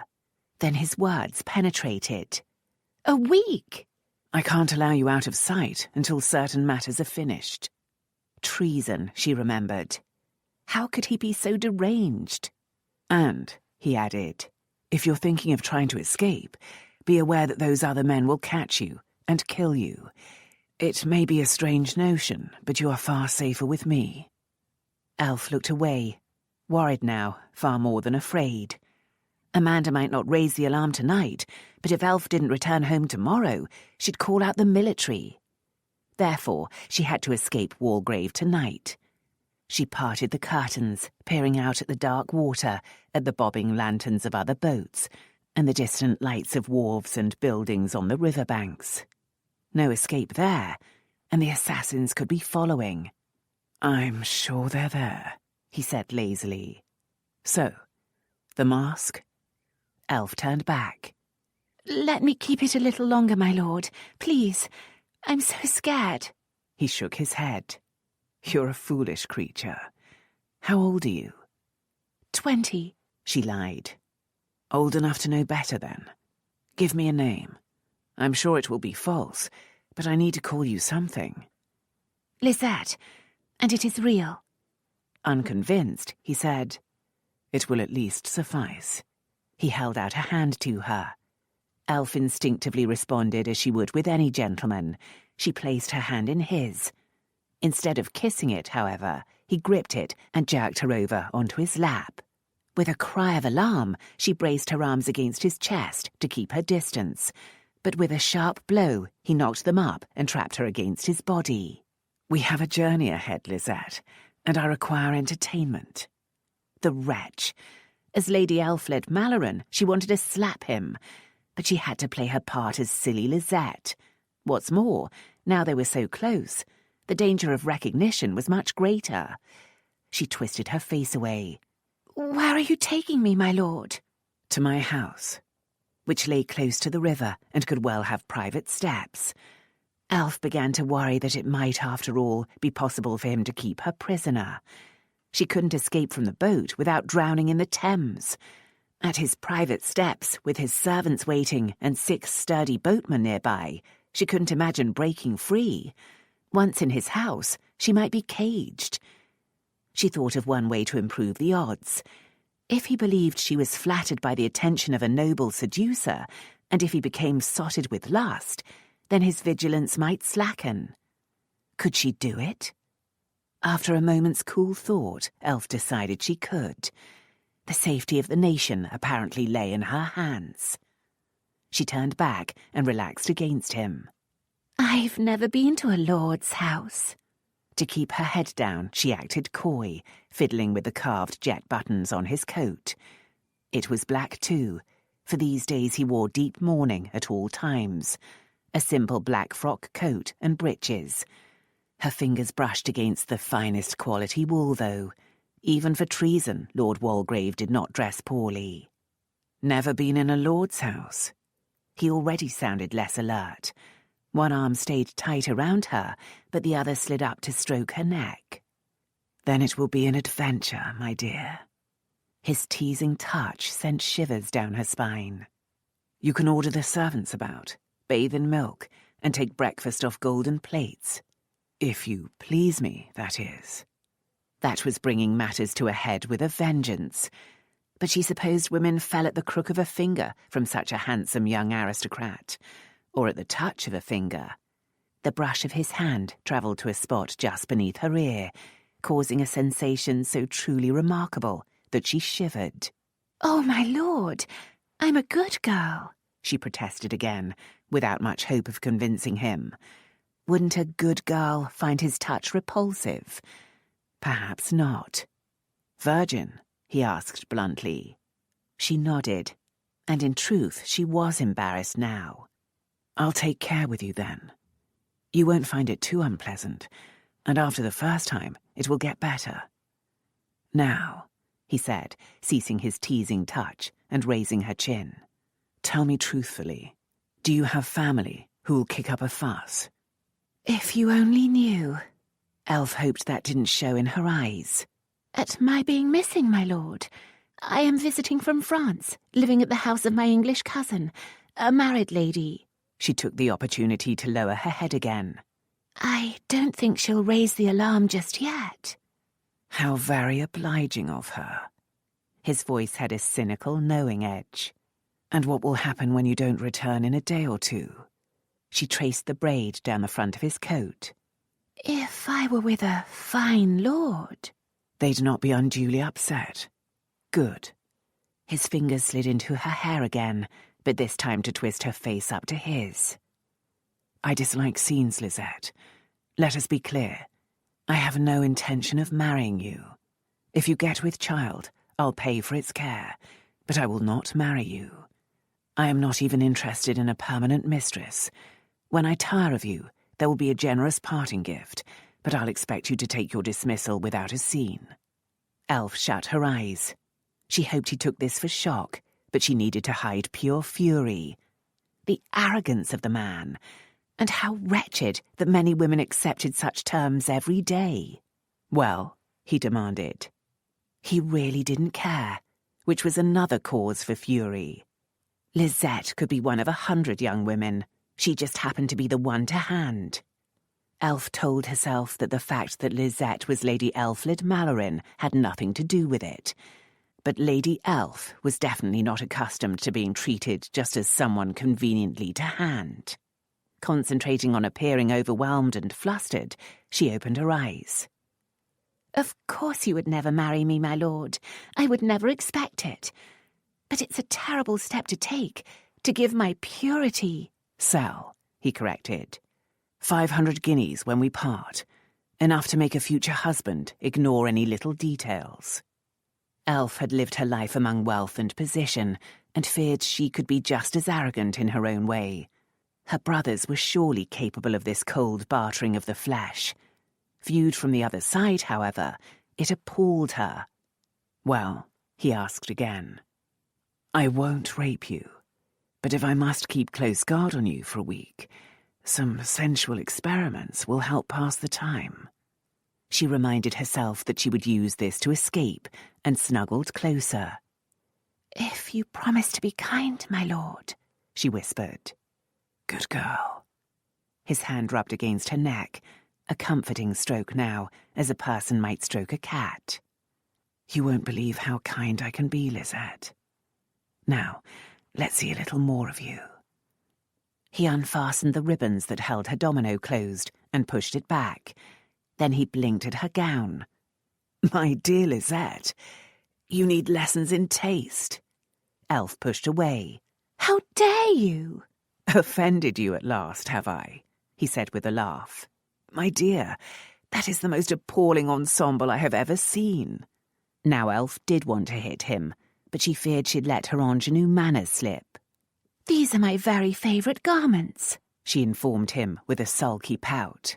"Then thank heavens I don't intend to present you at court." He touched her angry lips. "Dress in the colours of the rainbow for all I care, Poppet. I'll even buy them for you if you want. But mostly, I'll want you naked." Then he tilted her head back and brushed his lips over hers.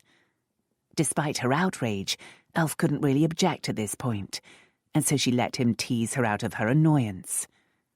He knew the tricks, did Lord Walgrave, and as he said, he could be kind.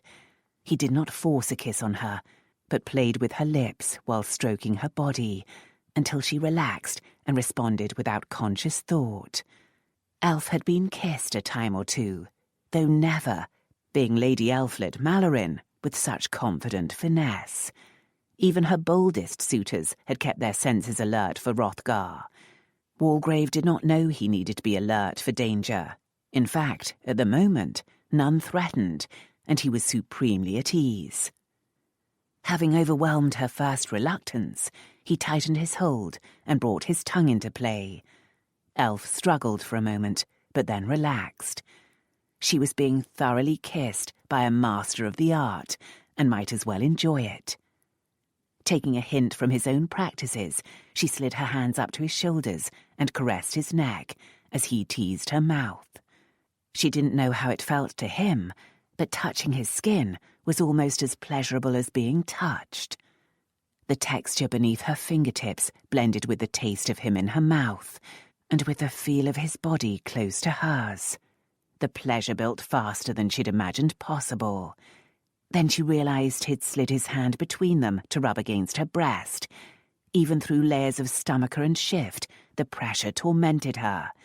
He unhooked the front of her open gown so it parted, leaving only her lace-filled stomacher and scarlet satin petticoat to protect her.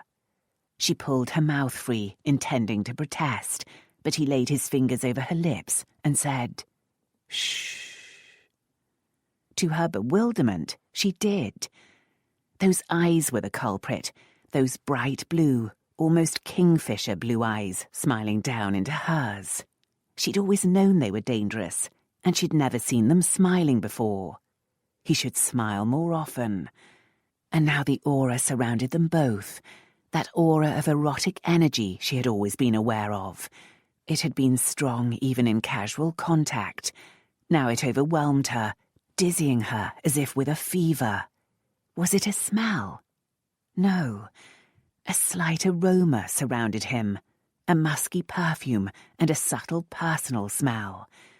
But the aura could not be detected by anything except the especial part of a woman designed to respond to a man. His hands had slid behind her, the touch on her ribs and spine sending shivers through her. With a few expert tugs at her stay laces, he loosened her stomacher so he could ease it down from her breasts and fully touch one nipple. Elf had definitely travelled into unexplored territory. She knew she should protest, should fight, but it felt so utterly wonderful. And would this ever happen again? She had escaped Elfled Malloren, who must be treated with respect at all times. Here, she was just a woman being pleasured by a man, and such a man. She relaxed against his arm and smiled. He smiled back, looking so unlike her brooding, critical brother-in-law that she could almost be persuaded he'd traded places with the man of her dreams. Like that, do you, puss? And there are more wonders to come. He eased her nipple up over the stiff stomacher and lowered his head. At the first flick of his tongue, Elf gasped. When his teeth touched her, she squeaked and seized his hair, thinking to stop him. Then he sucked at her, and she whispered, "Just ciel," and held him closer. "Ah," he murmured softly against her flesh. "You recognize heaven, do you, little one?" He moved to torment her other breast. Elf realized she was clutching his silky hair so tightly she was pulling it out of its ribbon. She relaxed her tense fingers, but then became aware of a throbbing itch between her legs that she understood all too well. Never before, though, had she experienced hot desire quite like this. She wanted, needed a man in a way she had never imagined possible. Oh, she had certainly missed a great deal. A purring noise startled her, especially when she realized it came from her own throat. That shocked her back to reality. She was in danger of falling into the trap she'd intended for him. She'd soon be so muddled she'd forget entirely that she planned to escape. Escape, she reminded her dazed brain. That meant she must fuddle him. How? She had not the slightest idea. A wanton part of her body whispered that she could let him fuddle her entirely and see what happened next. Still suckling at one, he touched the other exposed breast with delicate fingers. "Oh, yes," thought Elf, purring again. She could just let him enlighten her. After all, she'd wanted to experience this, and Walgrave clearly possessed useful skills. Then her wits cleared. She could never make love and keep her mask on. Yet, to reveal her identity would be disastrous. Quite apart from scandal and his feelings about Mallorens, she didn't want a traitor to know Elfled Malloren knew his secrets. Traitor. Treason. Think, Elf. So Elf did her best to ignore his sensitive attentions, drag her wits together, and find a way to turn the tables. As a well-raised lady protected by 4 brothers, she lacked experience. But having grown up with 4 brothers, one a frank talking twin, she was not entirely ignorant. She had some theoretical notions of how to go on. Did she have the courage? Of course she did. She was a Malloren. Shifting slightly, she pressed her hand to his chest. Then, while he continued to drive her mad with his skillful lips and fingers, she slid her hand down his front till she found the solid shape she sought. A solid shape, she knew, meant he was at least half fuddled. Lud, he must be almost entirely fuddled. He raised his head and looked at her, amusement warm in his eyes. "I thought you were an innocent little bird." "Oh, I am, my lord, but not entirely ignorant." She had no idea what to do next, so she tickled with one fingernail. He laughed. "Your imprisonment and education promised to be delightful, Lisette." But he removed her hand and sat her up. "We must delay it, however. We're here." With the calm efficiency of a well-trained maid, he tucked her breasts back behind the stomacher and tightened her laces. Then he hooked her gown, rearranged her cloak, and pulled her to her feet. Elf let him handle her like a puppet, stunned to realize that the boat had reached the stairs and been tied up without her noticing a thing. Fuddled indeed. She shivered, nerve endings raw with arousal and fear. She'd have to be a great deal more careful if she wanted to even recognize a chance to escape. He climbed out and turned to hand her onto the well-lit private stairs leading to Walgrave House. Glancing back, looking for the enemy, Elf saw only the dark river dotted with the bobbing lights of other boats. There was no way to know if the assassins were still close by. She looked around, hoping against hope for some escape path. The head-high walls of the gardens of Walgrave House surrounded her, however, and ahead loomed the solid mass of the house itself. Some windows glowed with welcoming light, but it looked like an effective prison to her. "Don't be a fool," she berated herself as she walked along the path beside Walgrave, torchbearers before and behind. Chastity had escaped from a most efficient prison, and Bright's Portia had climbed out of an upper-floor window. There were always ways. If she were left alone. She flicked a glance at her captor. He smiled at her in a way that suggested he was not intending to leave her alone. Oh, Gemini. Perhaps her best plan would be just to cry the alarm. But they were in the house by then, and she doubted his servants would rush to her aid. Out on the river, Michael Murray nursed his bandaged hand and watched Walgrave and the doxy walk toward the great mansion.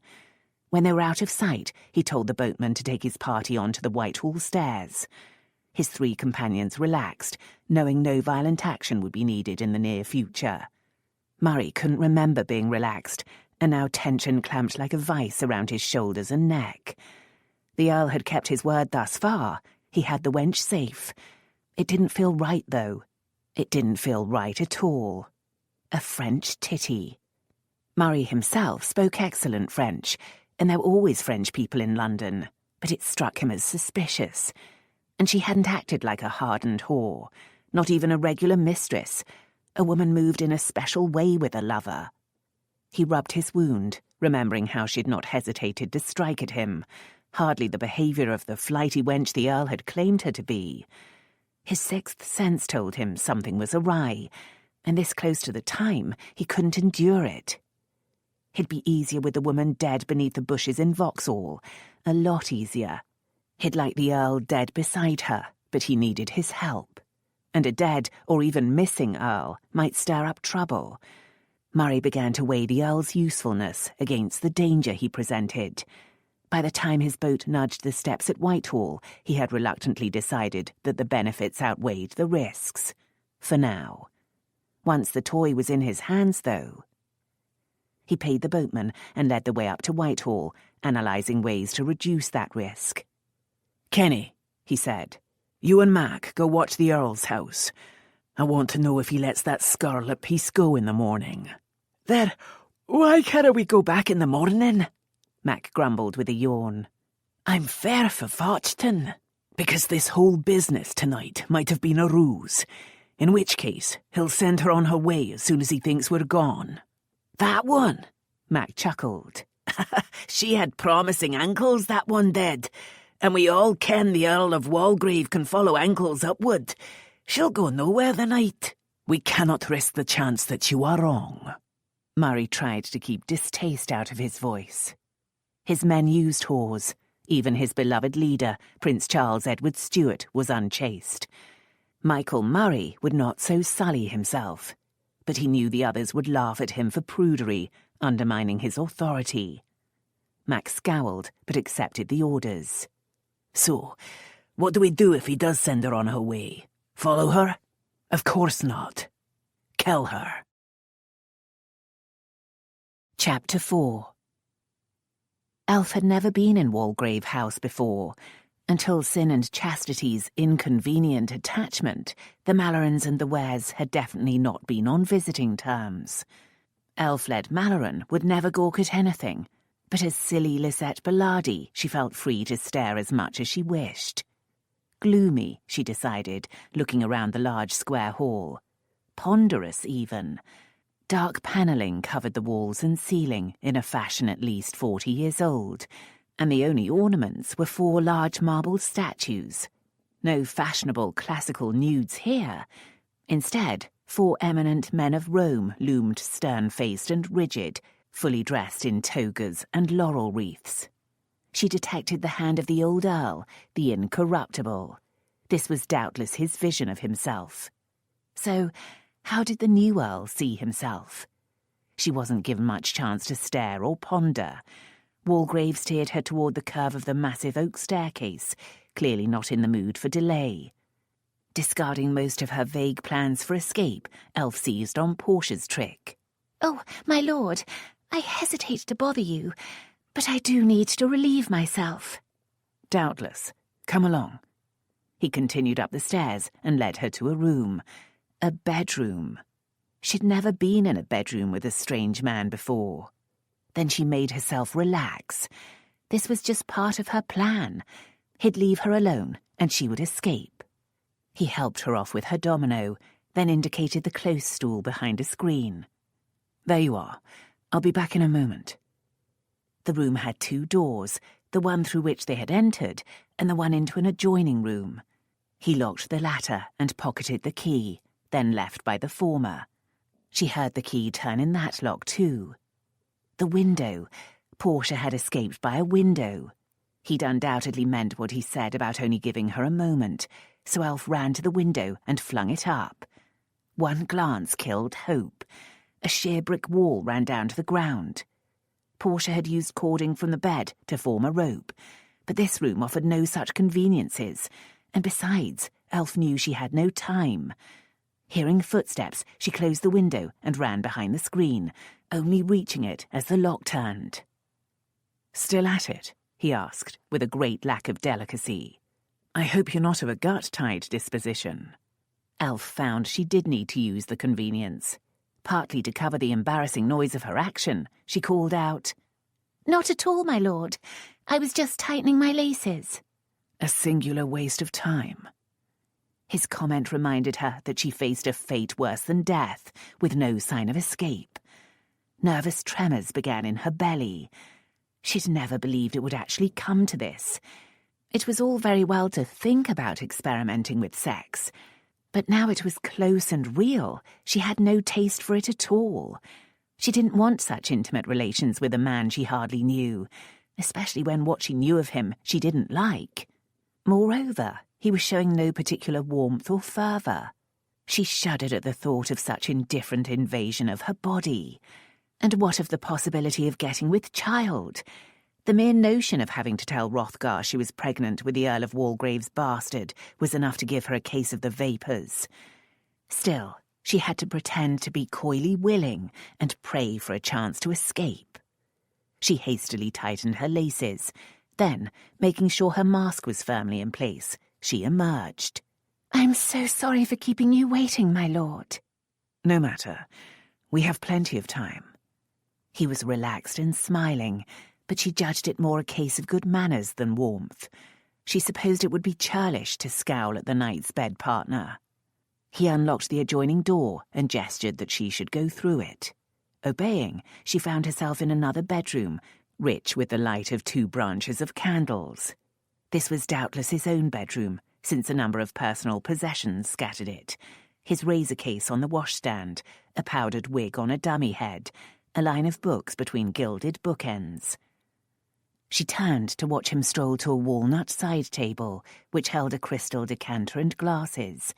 He poured deep amber wine into 2 beautiful goblets. "Come, Lisette," he said, offering her one. "You'll enjoy this as much as my suckling." Feeling her cheeks flare red beneath the mask, Elf took the wine, admiring it as she played for time.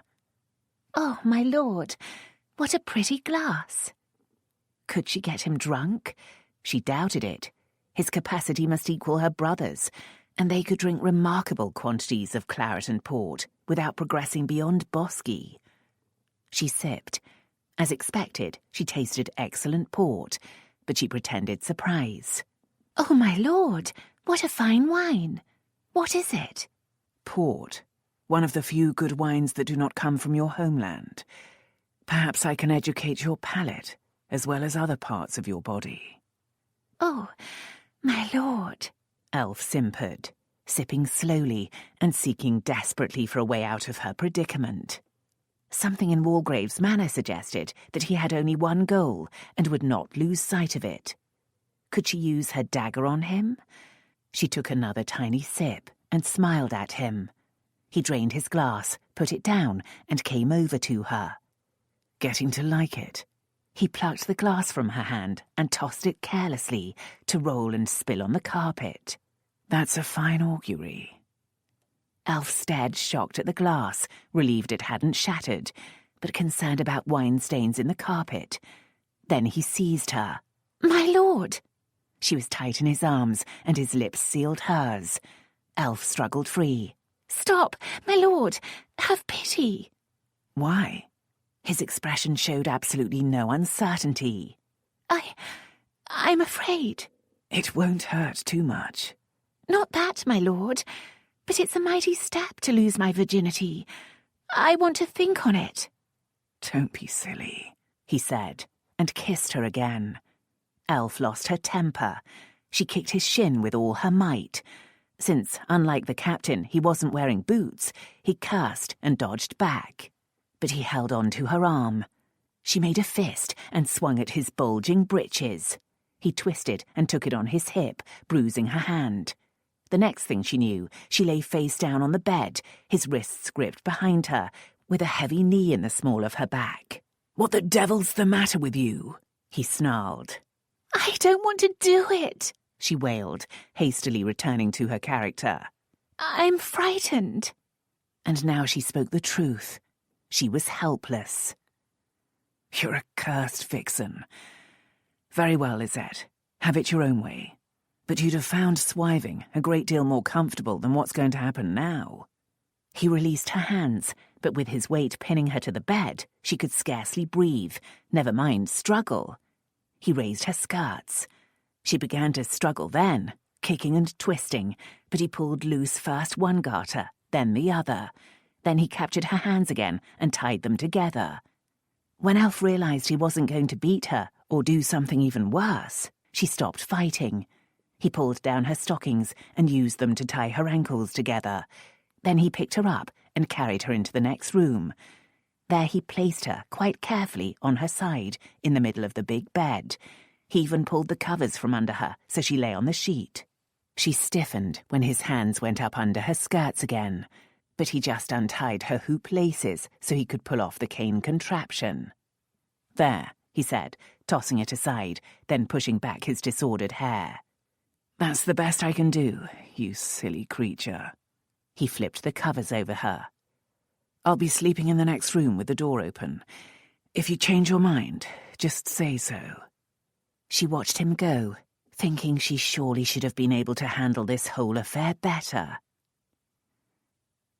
Elf didn't know how comfortable swiving would have been, but it could hardly have been less so than her predicament. Her bound arms began to burn, and a mad need to stretch her legs plagued her. Twitching around, she managed to roll onto her front, making matters worse. Now she was sunk in the feather bed, having to strain her neck in order to breathe. 100 times she was tempted to call him, but she managed to resist. Instead, she tried to consider her options. If she became the Earl's lover, she might have a chance to escape, but she couldn't imagine becoming his lover without being recognized. If she revealed her identity, he probably wouldn't try to seduce her. He'd always seemed to dislike her saucy tongue and irreverence toward his sex. He certainly wouldn't let Elfled Malloren escape, however, to tell Hrothgar about the plot. Elf wriggled a bit and managed to get her head into a slightly more comfortable position. Really, this was such a ridiculous situation.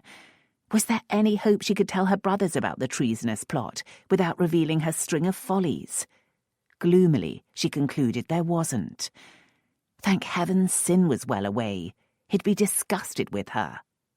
After much thought, she concluded she'd have to continue to be Lisette, the reluctant French mistress. That way, she might manage to avoid recognition and escape in the morning. If only she could persuade him to untie her. Then she realized she still had her bodice dagger. How to use it, though? She very much doubted she could stab Walgrave with it, but it would serve to cut her bonds, if she had use of her hands, or had her hands at the front. It was a risk, but she took it. "Monseigneur," she called, remembering to use French. After a moment, she called again, louder. "Monseigneur." He'd left the door open, and she heard movement in the next room. Then light flared. In a few moments he appeared, a branch of lighted candles in one hand. Elf's plans were momentarily fractured by the sight of him. He must sleep naked. He'd clearly just pulled on a long black silk robe, loosely tying the sash at the waist. She realized she was staring at his magnificent chest and hastily looked up. The sight was no less distracting. His brown hair curled loose to his shoulders, endearingly dishevelled from sleep. Something about his appearance made her think of angels, warrior angels such as Michael. As he stepped forward, the thin robe clung to his body and even parted to show a warrior's legs. Elf stared, stunned by an alarming desire to kiss various bits of his magnificent anatomy. "Come to your senses, Lisette."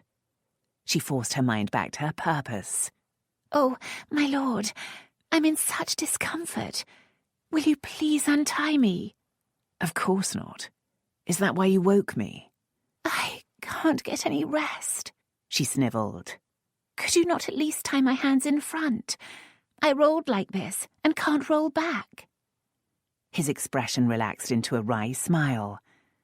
After placing his candles on a table, he settled on the edge of the bed to rub her back, in a disconcertingly gentle manner. "Poor Lisette. I suppose you're thoroughly scared. And as you say, uncomfortable. You see what comes of going on wild adventures to Vauxhall?" "I do, my lord. I'll never be so foolish again." And that was true. After this night, Elf wanted no more adventures. "But I can't risk your running off, you know.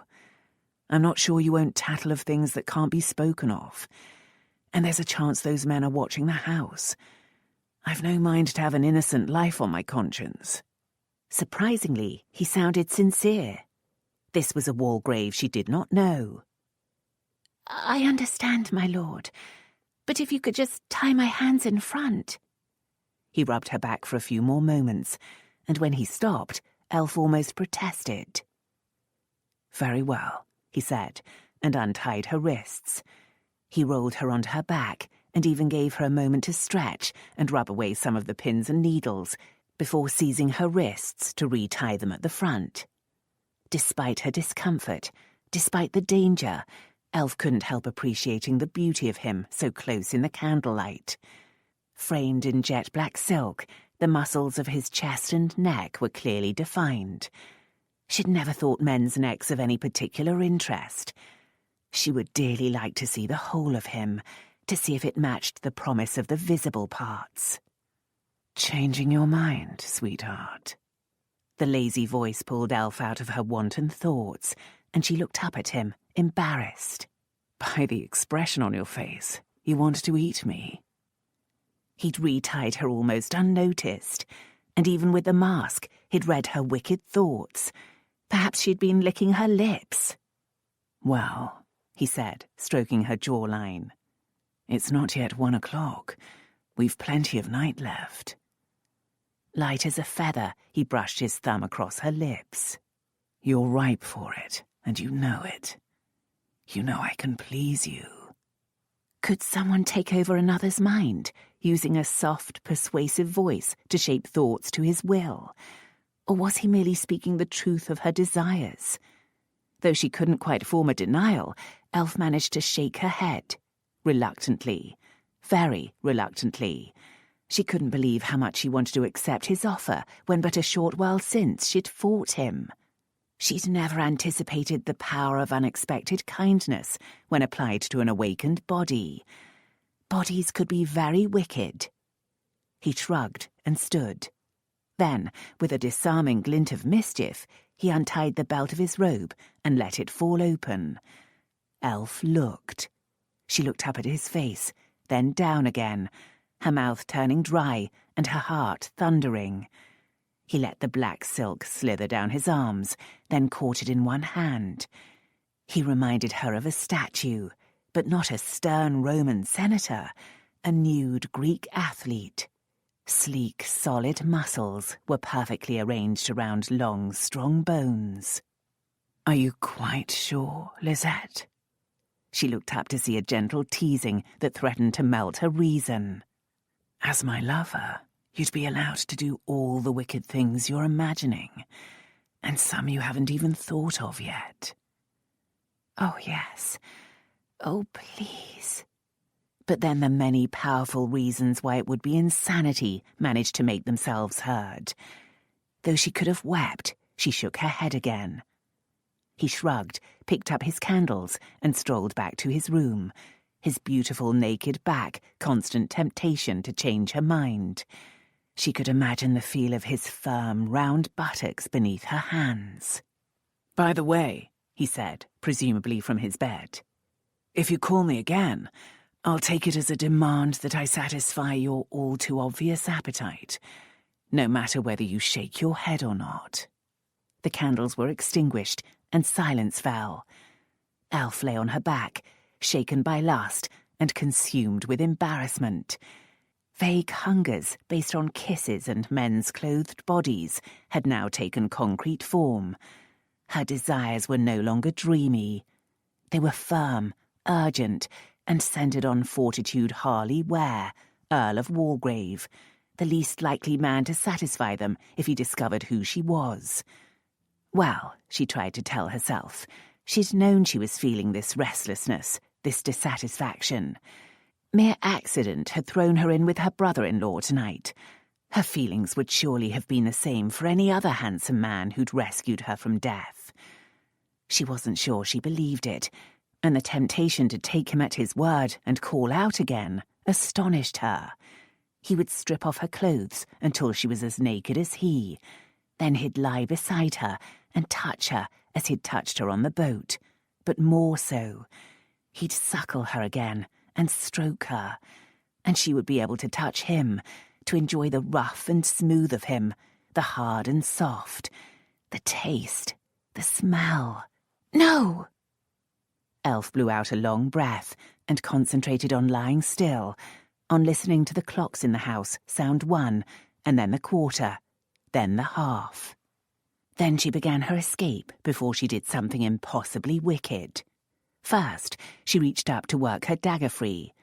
That was when she realised that the cunning man had tied her hands back to back, so her fingers couldn't work together. She worked away with just her right hand, thankful that the dagger fit on the outside of the wooden stay down the front of her stomacher. At least she couldn't stab herself in the heart. When she had it free of its sheath, she lost her grip, so it tumbled onto the bed. In fumbling for it, she jabbed her hand and hissed at the pain. She hadn't realised just how sharp it was, but she had it at last. Then she discovered that with it in the grasp of her right hand, she could not reach the garters binding her wrists. Blast the cunning man's eyes. She could reach her ankles, however, and soon had her legs free. She sat on the edge of the bed in almost pitch darkness, trying to find a way to cut through the garters binding her wrists. All she managed was to pierce her skin again and again, so blood ran down her arms. She needed to get the blade between her hands to cut there. It was impossible. Then she had an inspiration. Gripping the hilt of the small dagger in her teeth, she brought her bound wrists up to work against the blade. It was surprisingly difficult, and she could have screamed with frustration. Her teeth couldn't hold the dagger steady, so she couldn't apply much pressure. Saliva gathered, and she kept having to take the knife out to swallow. It was hard to find the right angle, and she nicked herself again and again. Despite the massive burning cuts, she could not give up. The silk parted so suddenly that she gasped, and the knife tumbled to the floor. She froze, listening intently to the next room. Only the ticking of clocks broke the silence. With a deep, shuddering breath, she flexed her hands, pressing at the sore cuts with the sheet. In the dark, she couldn't see the damage, but she didn't think it was serious, just painful. Resheathing her dagger, she slipped off the bed. She considered leaving her hoops behind, but without their support, her skirts hung perilously long, so she took the time to tie them on again. Then she put on her cloak, dark side out, pulling the hood up over her white powdered hair.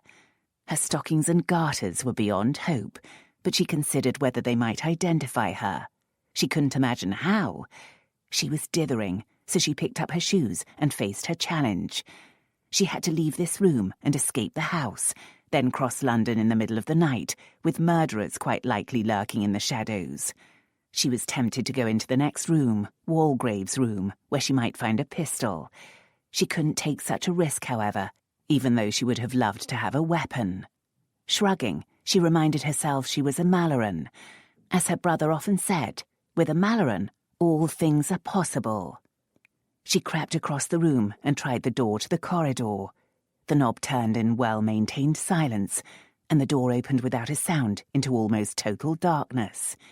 Feeling her way toward the stairs, she tried to convince herself that no one would leave an obstacle in the middle of the corridor. She couldn't see well enough to be sure, however, and so crept along with tiny steps, hands extended. The last thing she wanted was to crash into anything. By the time she reached the top of the stairs, her heart was pounding and her nerves were in shreds. A fine adventurer she was turning out to be. If she had a way of calling for her brothers to come and protect her, she'd take it in a moment. Sucking in a few deep, steadying breaths, she peeped over the stair rail. Some grand houses kept a night footman in the hall, for security and in case of unexpected callers. Such a footman, however, would have a lamp. The hall of Walgrave House lay dark beneath her, apart from a pale shaft of moonlight from the fanlight above the door. Elf crept downstairs, testing each step for squeaks before putting her full weight upon it. Each was solid as rock. Hardly surprising. Until 6 months ago, this house had belonged to the old Earl, the incorruptible. He'd been a stiff-rumped old tyrant who would no more let a stair squeak than he'd let his daughter marry against his wishes. Even so, she sighed with relief to step onto the cool tiles of the hall floor. Now she could think clearly. Outside, there might be waiting assassins. Before leaving the house, she must find a weapon. Aided by the weak moonlight, she methodically checked rooms until she found the one she wanted, Walgrave's study, where she had the best chance of finding pistols. The curtains were drawn, so she had to take the risk of opening them, wincing at the rattle. That gave her light enough to search the room. In some drawers beneath a bookcase, she found a pistol case containing 2 beautiful dueling pieces. From his spot in the shadows, in the lane between Walgrave House and its neighbour, Kenny watched the curtains in one window draw back. Unfortunately, his head was a few feet below the windowsill, so he couldn't see into the room. A rum do, though. The servants were surely long since in bed, so it must be the Earl. Rum. Very rum. If Kenny had that round-heeled wench in his power for the night, the Earl wouldn't be wandering around the house fiddling with curtains. Kenny shared his leader's suspicion of the haughty Earl, and this business didn't seem right. He wished he had something to climb on so he could look into the room. He hadn't, though, so he shrugged and went back to picking his teeth, keeping even closer watch. In the study, Elle thanked heaven for a twin who'd liked to teach her everything he knew. Taking up one pistol, she poured in the right amount of powder, dropped the prepared ball into the muzzle and rammed it home. Then she filled the pan with fine priming powder. When it was ready, she settled it carefully in her right-hand pocket and prepared to face the outside world. Peering through the window, she saw it looked out onto the narrow lane between the houses, a promisingly pitch-dark area. The sill was a good 8 feet off the ground, but she should be able to drop that far without injury. She hesitated only because of the night doorman who surely sat outside the main doors.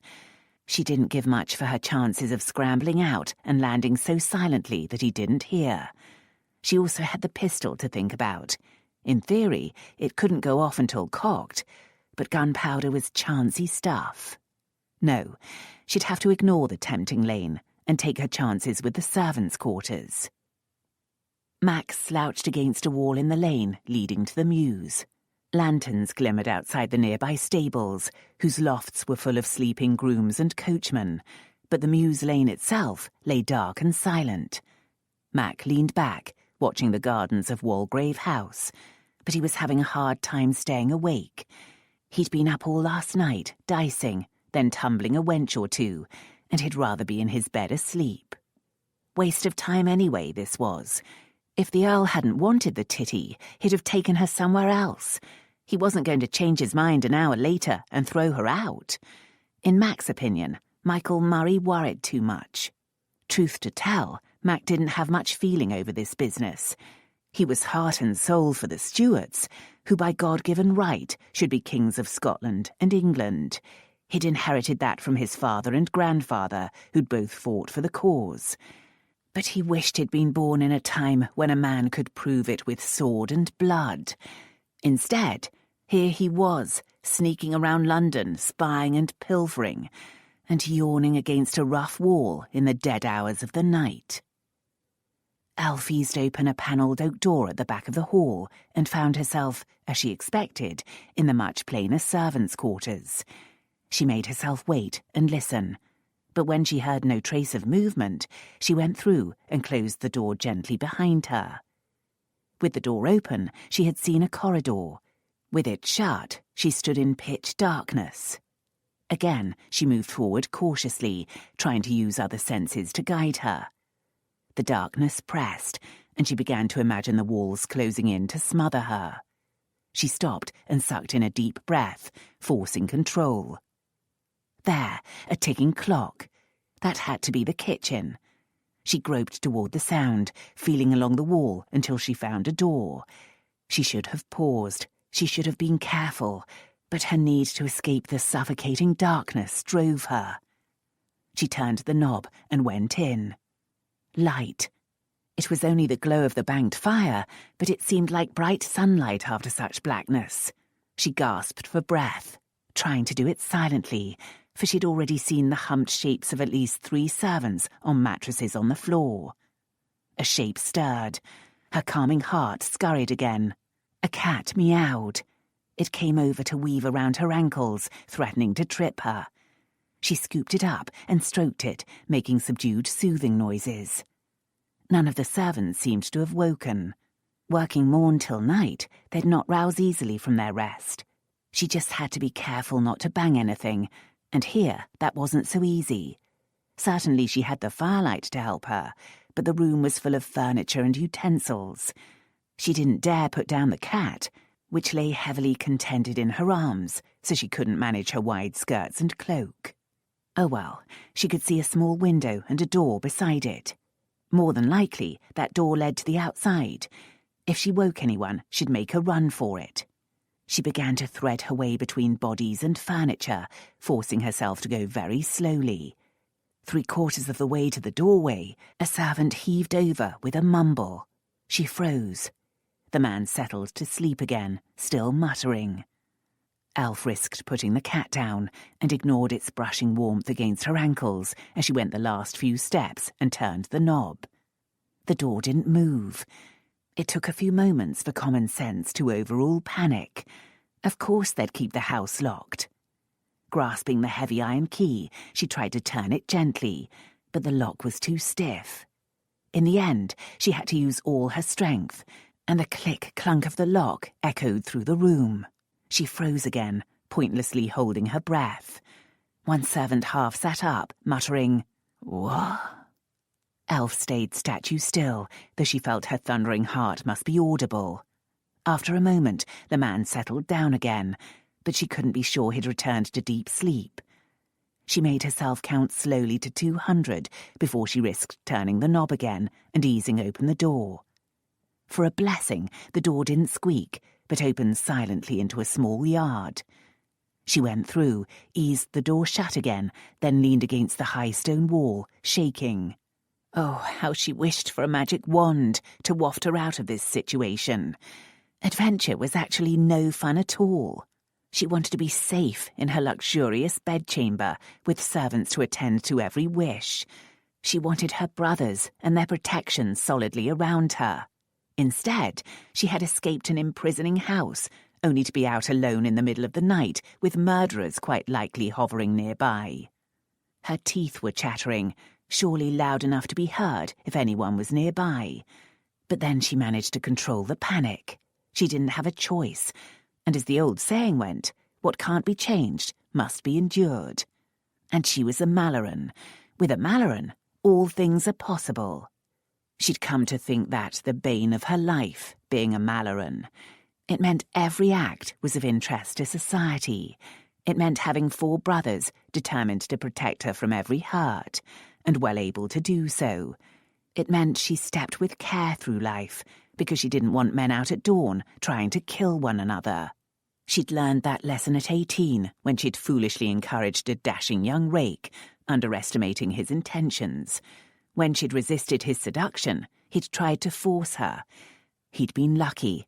Hrothgar's sword had merely disabled his right arm, permanently. Though Scottsdale had deserved his punishment, Elf had learned her lesson.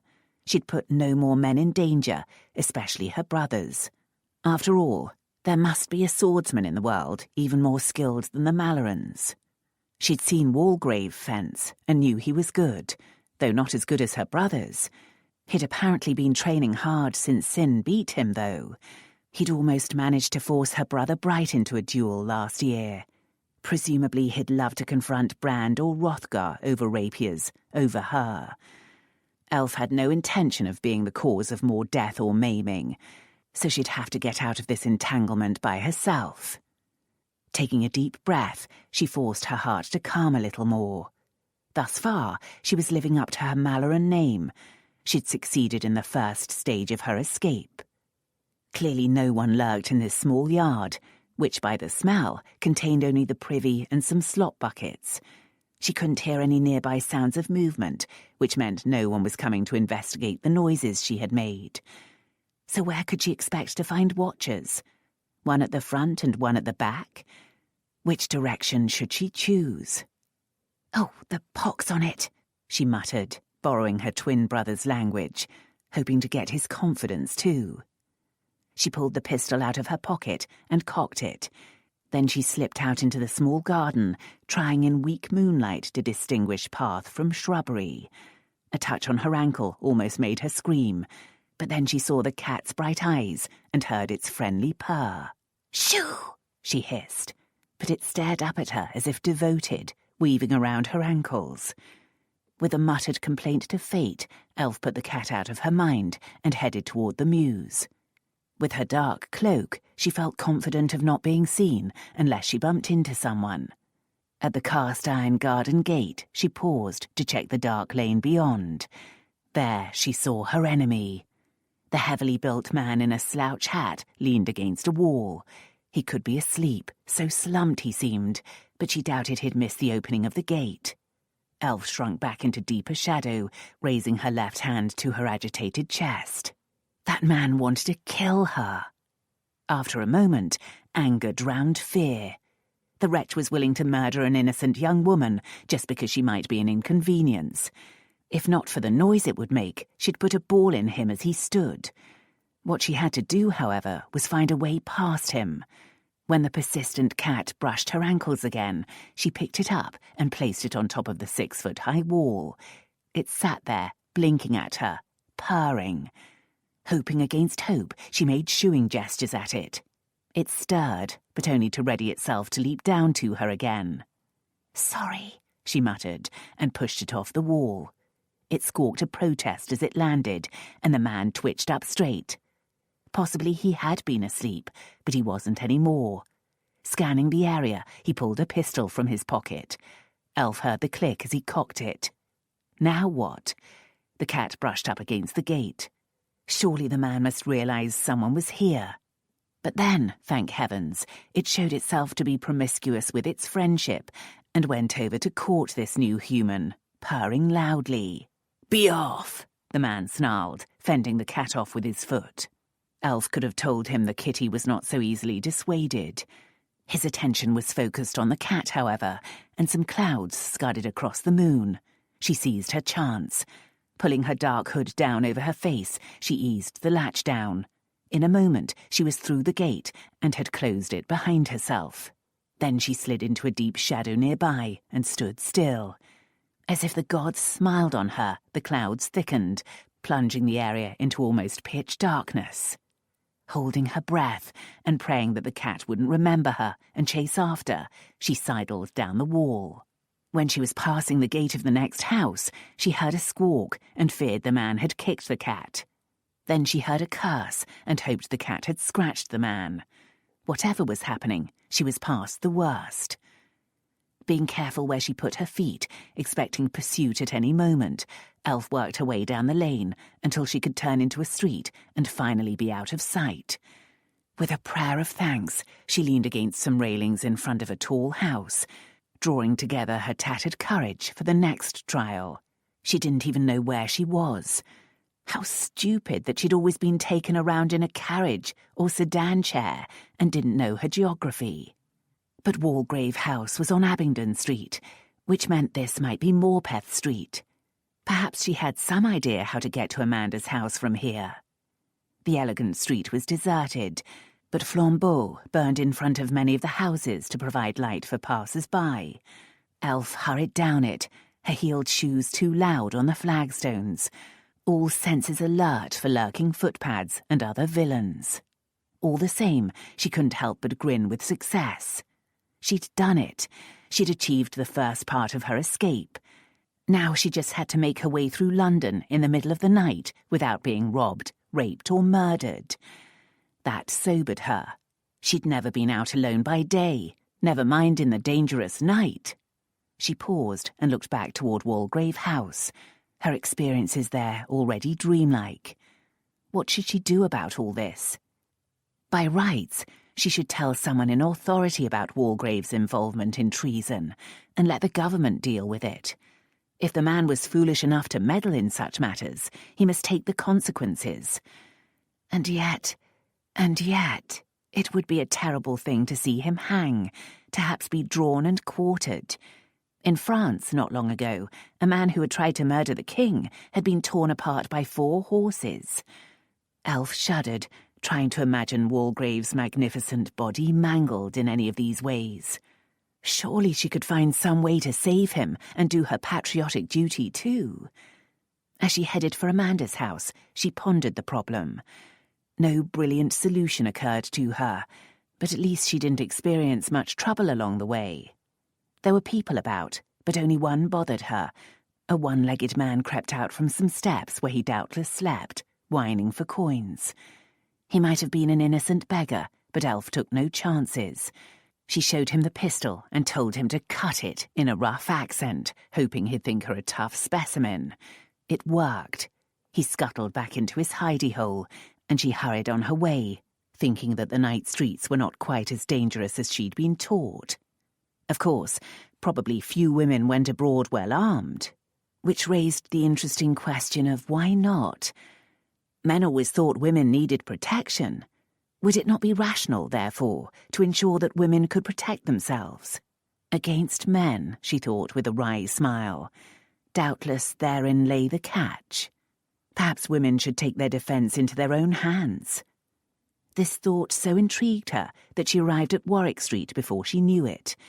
Amanda's neat, modern terraced house was the only one with lit windows, which meant she was still up. Elf supposed it would be surprising if she'd gone to bed, but at least the house didn't look to be in a state of alarm.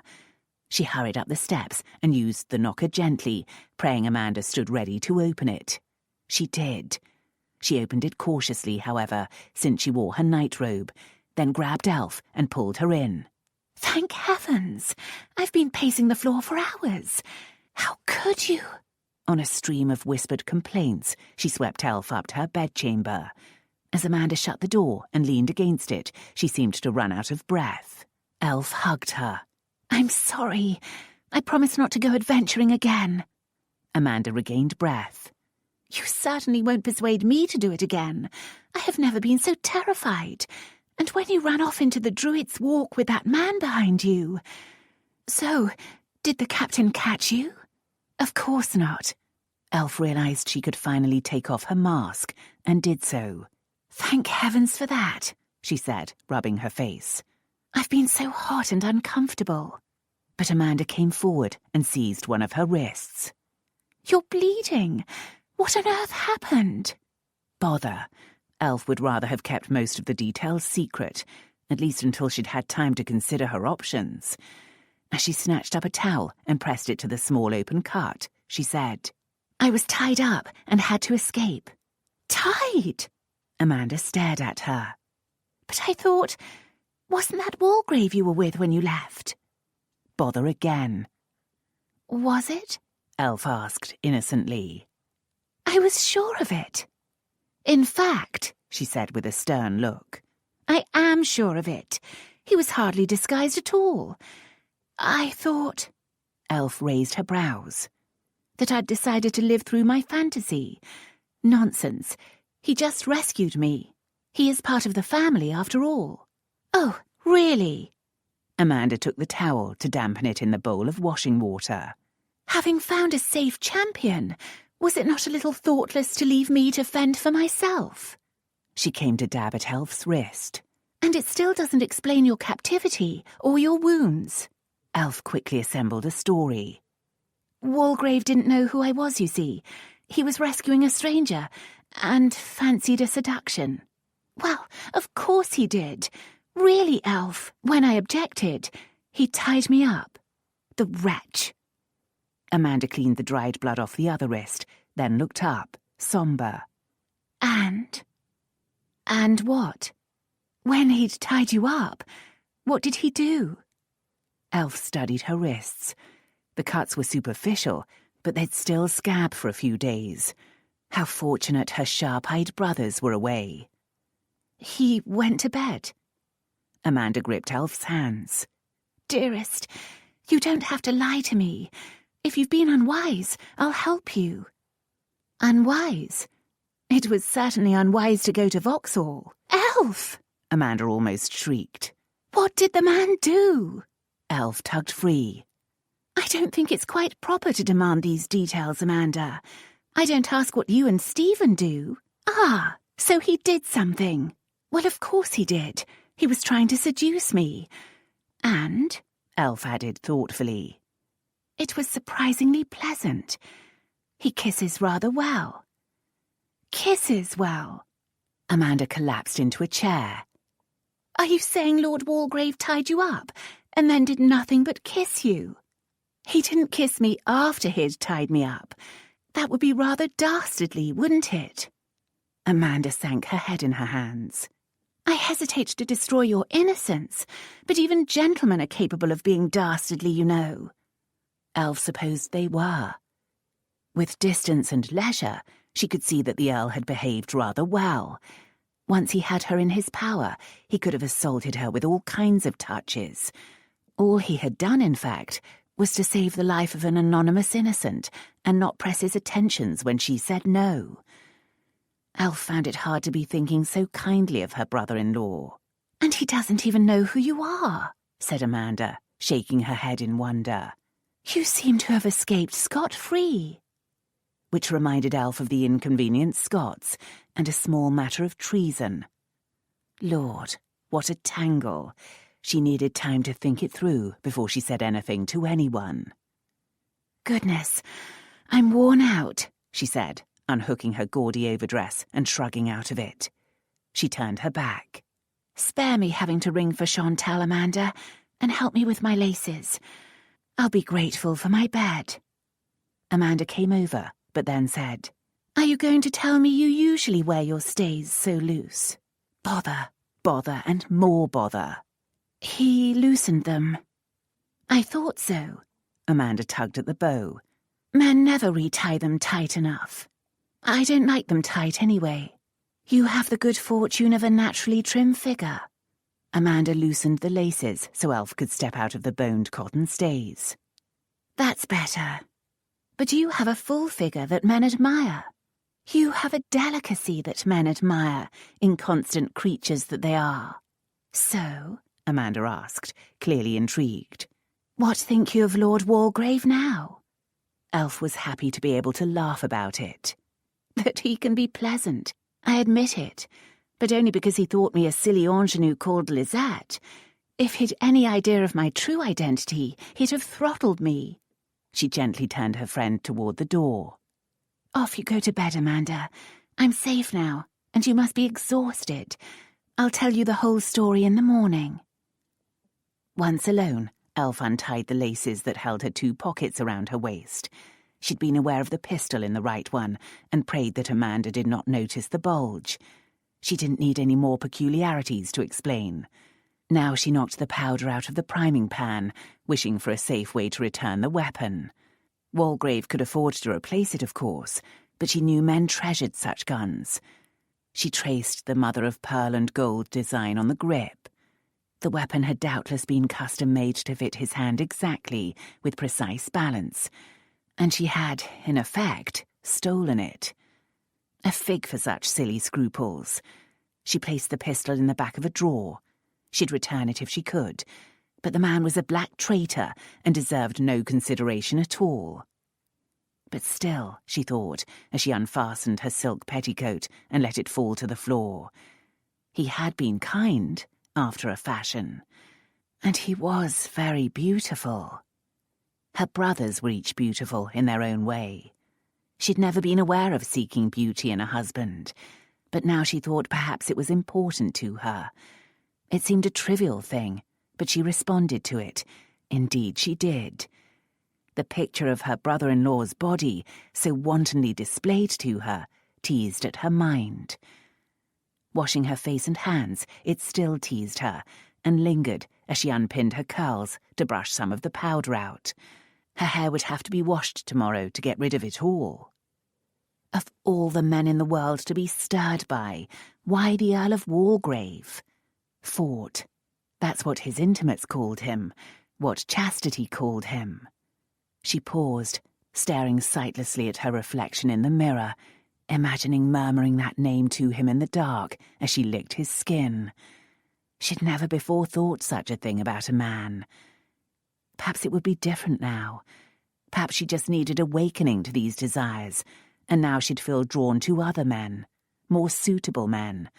After all, Fort in dishabille had been quite a revelation to her. Presumably, if she married, her husband would come to her lightly clothed, hair loose, and she would feel the same wanton desires. Elf rose to pull off her shirt and slip into her cotton nightgown, stroking her hands over her awakened body. Honesty commanded her to remember that she'd been stirred by Fort in the full armour of gentleman's dress, stirred more than by any other man of her acquaintance.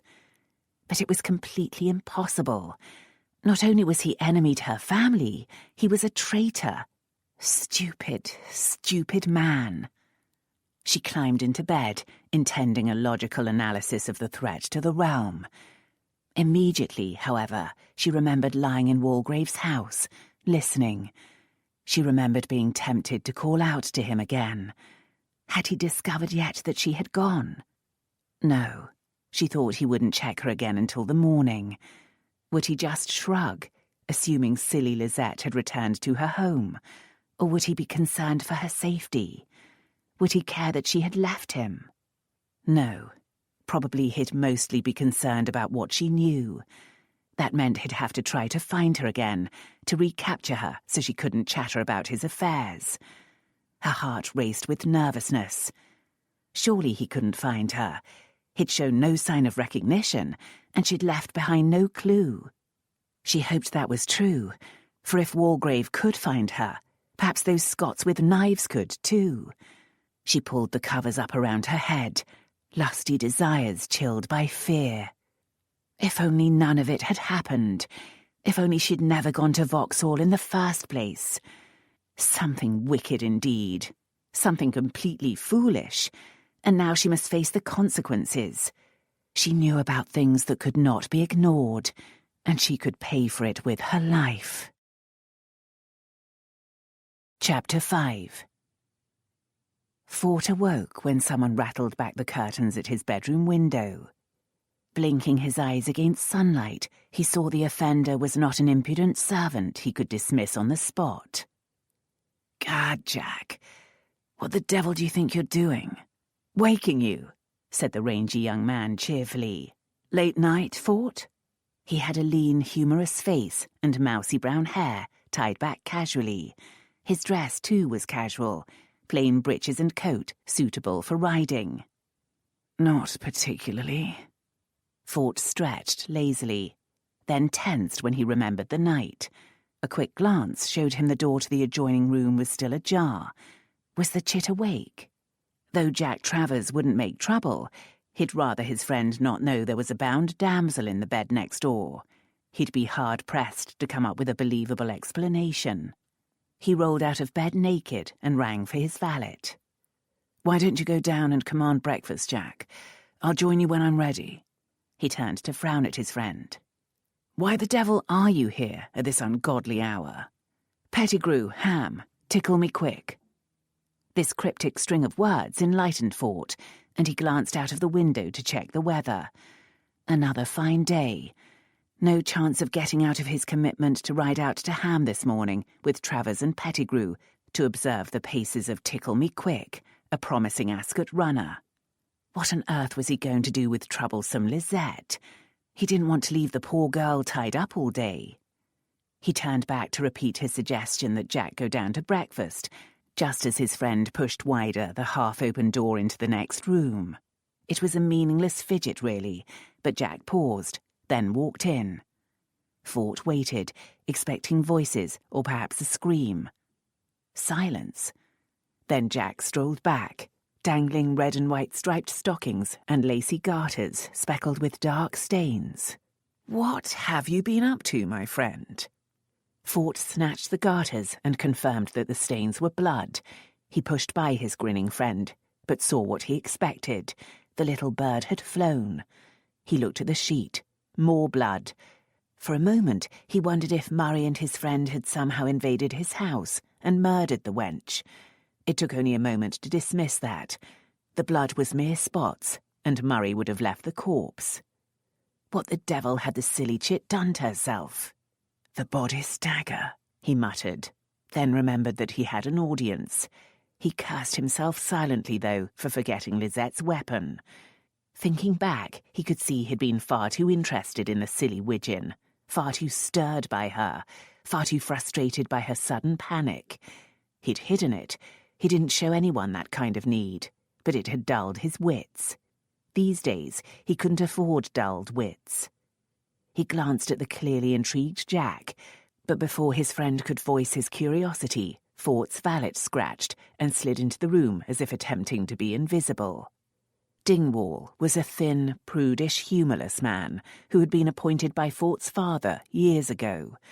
Gliding over the carpet, the valet placed hot water silently on the washstand, then stood beside it, as patient as a statue and almost as inanimate.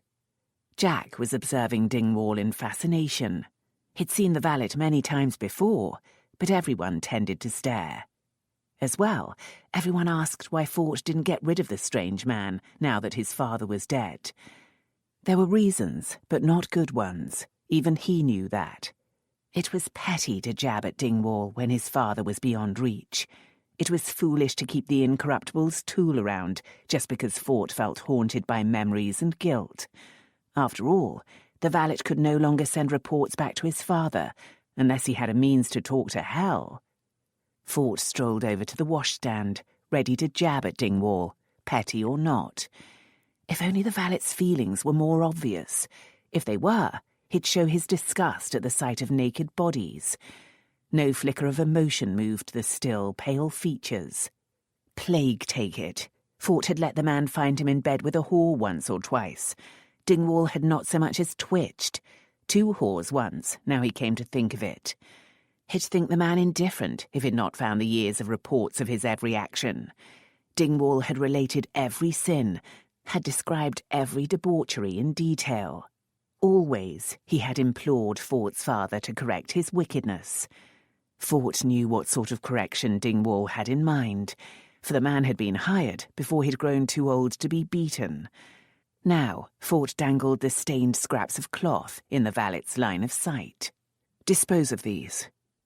Ah, for once Fort saw a betraying trace of hesitation before the valet took the garters and stockings. "Immediately, my lord." "Immediately." Dingwall glided out of the room. "You really should dismiss him," Fort completed.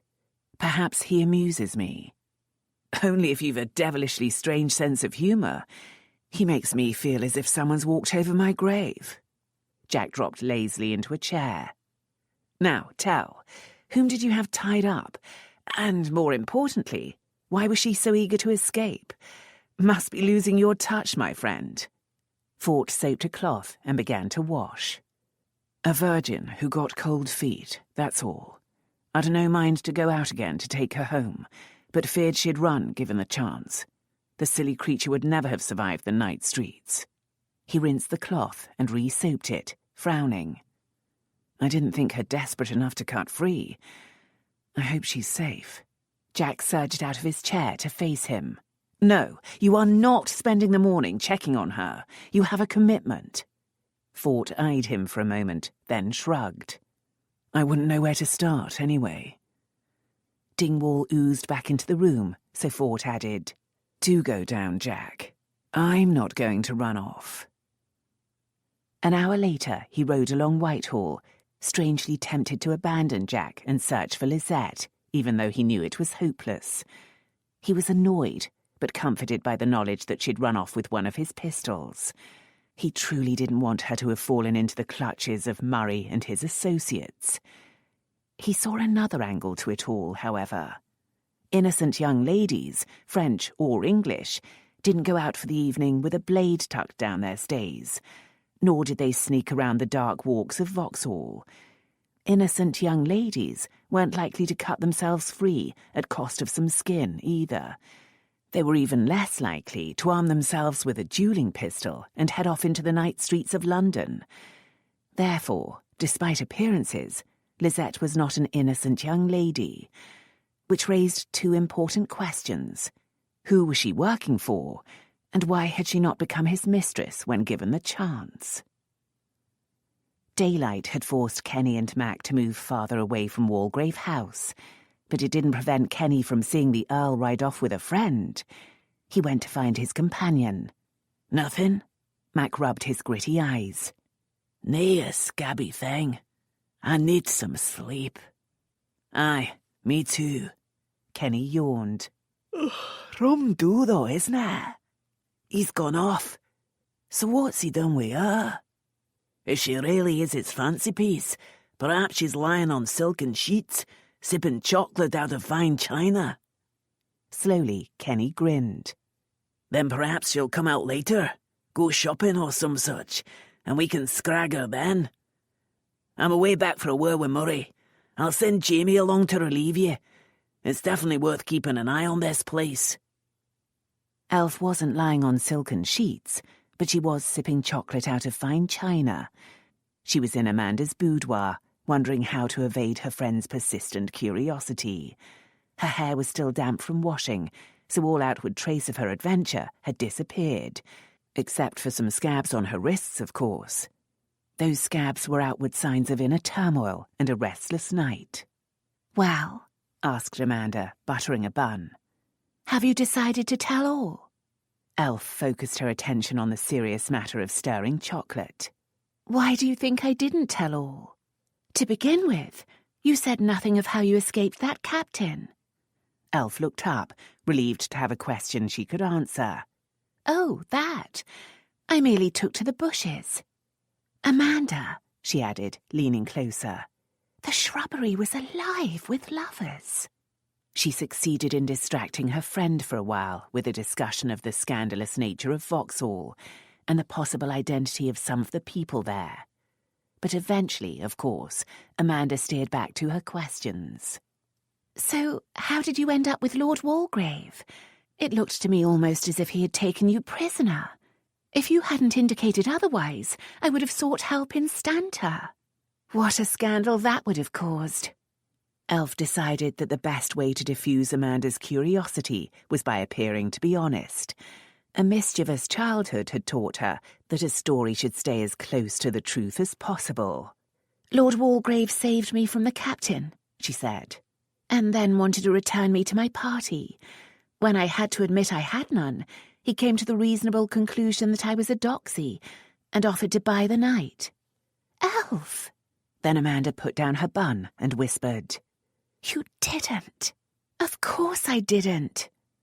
Elf knew her cheeks had turned bright red. She only hoped Amanda took it accurately as embarrassment and not as guilt over a lie. "But the captain was hovering, so I took up Walgrave's offer so as to get away. I'm sorry for abandoning you, Amanda, but I thought you'd manage." "Of course I managed. It was nothing to return home. But then, how did you end up bound?" Elf rolled her eyes. "The man is no fool. When we arrived at his house, I said I'd changed my mind, expecting him to throw me out. He, however, said he'd not throw a silly little innocent onto the streets at night. but he'd not leave a chit like me to roam his house and steal the silver, so he tied me up. I managed to keep my mask, but I wasn't sure I could keep it in the morning, and I'd no intention of being taken home in his coach, so I escaped." Amanda had been listening to this, mouth agape, and now she pressed a hand dramatically to her chest. "Elfled Malloren, you must have an angel watching over you." But then she stopped her histrionics, and a glint entered her eyes. "All in all, it sounds as if Lord Walgrave acted very well toward a silly young creature." "Yes, I suppose he did." That was one of the thoughts that had disturbed Elf through the night. It was disconcerting to have her opinion of a person so completely overturned. "But that doesn't incline you to consider him as a potential husband." The flashing image of a fine body, eyes full of tempting passions, had Elf's cheeks fiery again. "Amanda, he hates all Mallorens. He hates your brothers. I doubt he hates you." Amanda licked chocolate off her lips, staring into the distance with a silly smile. "I was right. It's just like Romeo and Juliet." "I do hope not," Elf said tartly. "They ended up dead. Now, I need to visit Malloren House." It took Elf some effort to visit her London home without Amanda, for her friend was bored and ready for any diversion. But by pleading she had family matters to discuss, she managed it. She knew Amanda was suspicious when she ensured that one of her footmen escorted Elf's sedan chair to Marlborough Square. Amanda couldn't suspect serious problems such as treason, so she probably thought Elf had planned a tryst with her dangerous Earl. Her astute sense for such matters was quivering, but this time in a wrong direction. Despite his physical appeal and kindness to chance-met women, Walgrave was still arrogant, selfish, and an enemy. She would have nothing more to do with him, even in silly fantasies. All the same, she'd do her best to save him from his folly. After all, she'd promised chastity not to let her brother end up on the block. The servant who sat in the niche outside the big double doors of Malloren House leaped up to open the door for his mistress. Elf walked into the large marble-floored hall with a pleasant sense of homecoming. Then it hit her. This wasn't really her home. Her destiny was to marry and make some other house her home. Despite his declared intention not to marry, Hrothgar might one day bring another woman to rule here. As she gave her hat, gloves and pelerine to the care of a servant, she wondered why this thought had come to trouble her now. Perhaps because she'd never stayed anywhere else while in London. Visiting here from Amanda's house made her feel as if she didn't completely belong. She brushed her thoughts away as foolish. She was probably uneasy because none of her brothers was here just now to make this house a home, a place in which she could find the help she needed. Instead, she had to handle her problems alone, and she couldn't deny a touch of excitement. After all, none of her brothers would blink at the idea of Sin coping with such matters, so why should it be thought beyond her competence? Elf waved away a footman and headed down a corridor toward the back of the house. There, she opened a door and entered the main office of the Marquisate's business operations.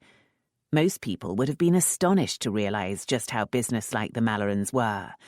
Society assumed the family's increasing wealth and power came about through some kind of luck or government patronage. In fact, it was the result of hard work by all the members. Well, nearly all the members. That was another thing that had started to rankle with Elf.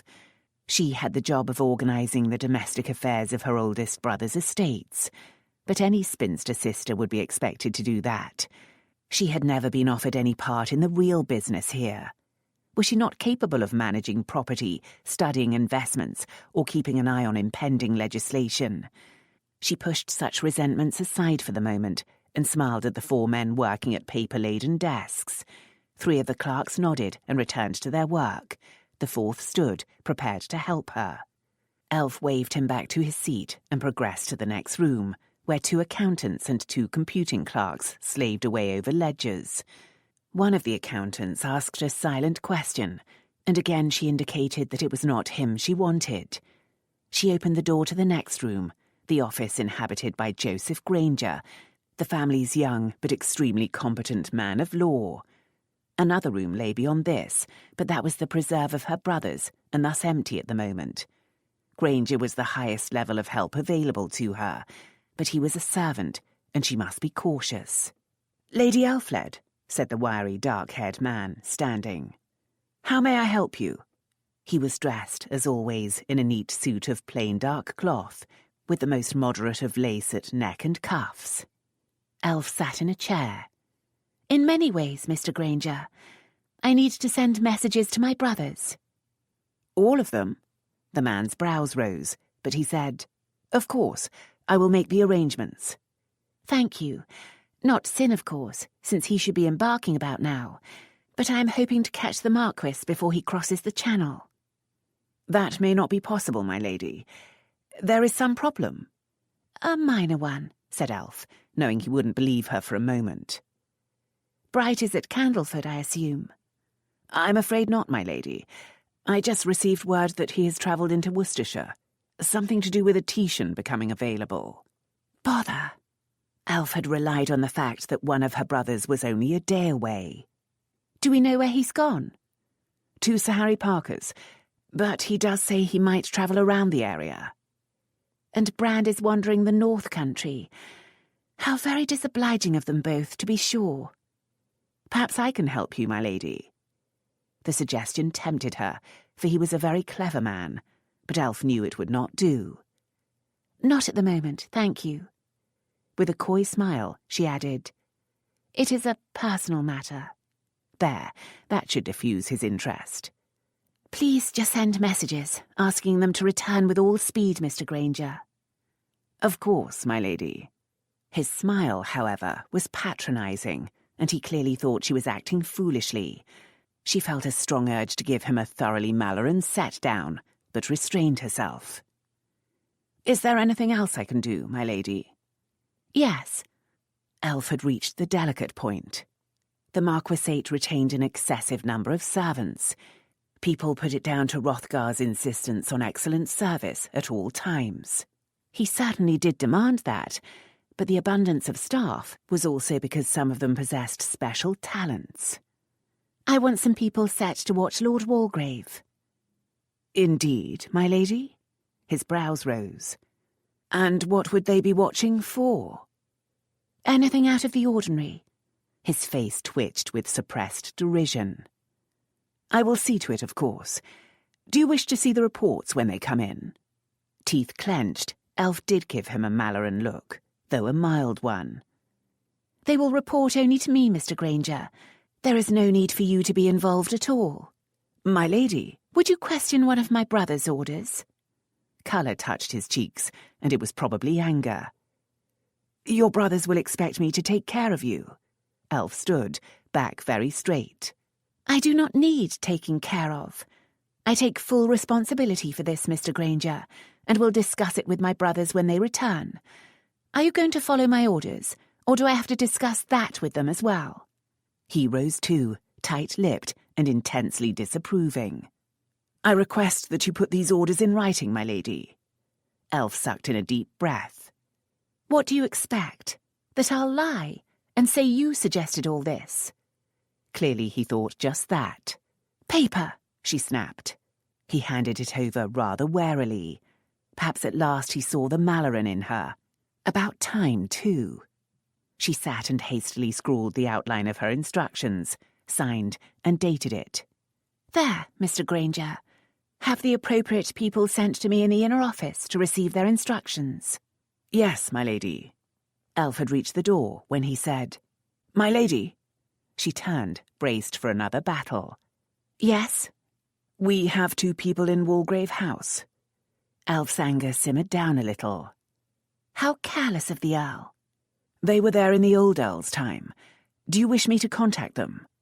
For a panicked moment, Elf feared they'd know about her time there, but then she reminded herself that they'd only know about Lisette. "Ask them to report to me at Lady Lessington's. I would like to talk to them." Since he had made a concession, she made one too. "Thank you for your assistance, Mr. Granger." In the inner office, almost entirely the territory of Hrothgar and Bright, she paced around the ornate desk and circled big, comfortable chairs, walking out her irritation at Joseph Granger and at herself. She had no real right to be angry. She'd never given him any reason to think she had interests beyond furnishings, food, and servants. As she calmed, she saw it in another light. Poor Granger was doubtless terrified. If Hrothgar came back and found his sister had come to harm, a lost position would be the least of Joseph Granger's problems. Elf couldn't even feel outrage at that. Hrothgar would feel just as deadly if disaster entangled one of her brothers. He was ferociously protective of all his siblings. She looked at the picture over the mantelpiece and smiled. It was the charcoal sketch done by the artist for the grand portrait of her brother that hung in the hall. He always said it had captured his worst features and that the artist had flattered him in the final product. Elf wouldn't say that, but the sketch captured Hrothgar at his coolest. Dark and lean-featured, he seemed to be looking out at the world as if he were an all-seeing, all-knowing creature. The spare charcoal lines failed to capture his soul and thus made him seem cold, almost devilish. But a damned handsome devil, as Sin had remarked on first seeing it.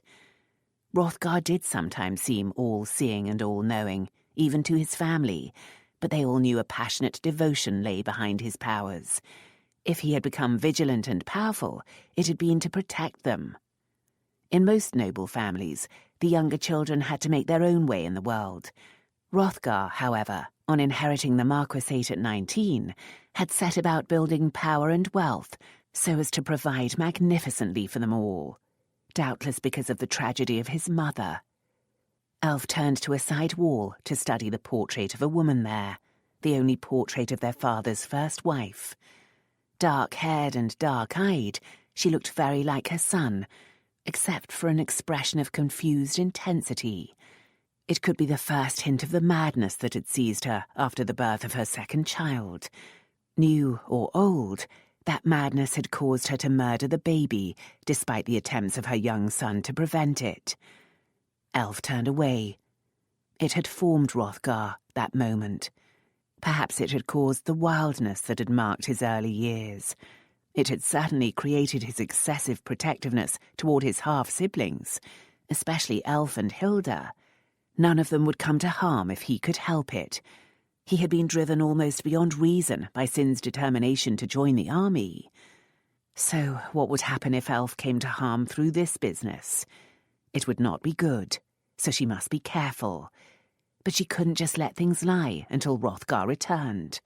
The king was in danger, and Walgrave's involvement could not be ignored. Someone knocked on the door, and she turned as 7 people filed in, a powdered footman, 2 maids, and 4 men who were either gardeners or grooms. They all had the proper demeanour, and yet they were not at all nervous at being summoned to this room. They also looked like people who could act on their own. She'd never doubted it. Her brother chose all his servants with great care. "Good morning," she said. "I have some work for you. I wish a close watch kept on the Earl of Walgrave. I want to know where he goes, whom he meets, what he does. I don't want him to know he's being watched, however. Can you do this?" They all nodded as if it were the most common request. "I must warn you that some other people might be watching the Earl as well, and I am particularly interested in them. One of them is a Scot called Murray. He's in his mid-30s with mousy blonde hair and a stocky average build. The others may be Scots too. If you detect anyone watching the Earl, I want their names and places of residence, all without raising their suspicions." She had no idea whether this was possible or not, but their lack of alarm was promising. "My lady," one of the men asked. "Yes?" "Should we be prepared for danger?" Elf hadn't thought of that. "From the Earl? Probably not. From the others, yes." After a moment, she added, "Kill them if you have to, but try not to bring it back to us. I'd rather no one be aware of Malloren involvement until the Marquis or one of my other brothers returns. Any other questions?" One of the maids said, "Who are we most interested in, my lady? The Earl or the others?" Again Elf had to think about it. Her concerns were focused on Walgrave, but in truth, the Scots posed the true danger. The others, she said. I need to know how to find them. Other questions? After a silence, she added, You are to report to me, and to no one else, at Lady Lessington's house in Warwick Street. Keep away from this house. If you are detected, I'd rather you were traced to Lady Lessington than to here. Lord Lessington is away at the moment, and no one takes women seriously. She accompanied the latter with a smile and saw the maid's lips twitch. With a wink, one of them said, Comes in useful at times, my lady. One of the grooms scowled and said, Watch your tongue, Sally. But Elf shared a smile. Indeed it does come in useful. Off you go then. If you need funds, Mr. Granger will provide them, but you are not to talk of the details of this matter, even to him. Alone again, Elf took a moment to worry about setting this machine in motion. She couldn't be sure what it would do, what trouble it might cause. It had to be, though. Murray had said the time of treason was close. Walgrave had spoken of a week, a mere week. When Hrothgar returned, time would be short. This way, she might have some useful information to pass on, and if the plot began to heat up, she might become aware of it and know she had to act on her own. She rubbed her hands nervously, hoping it never came to that.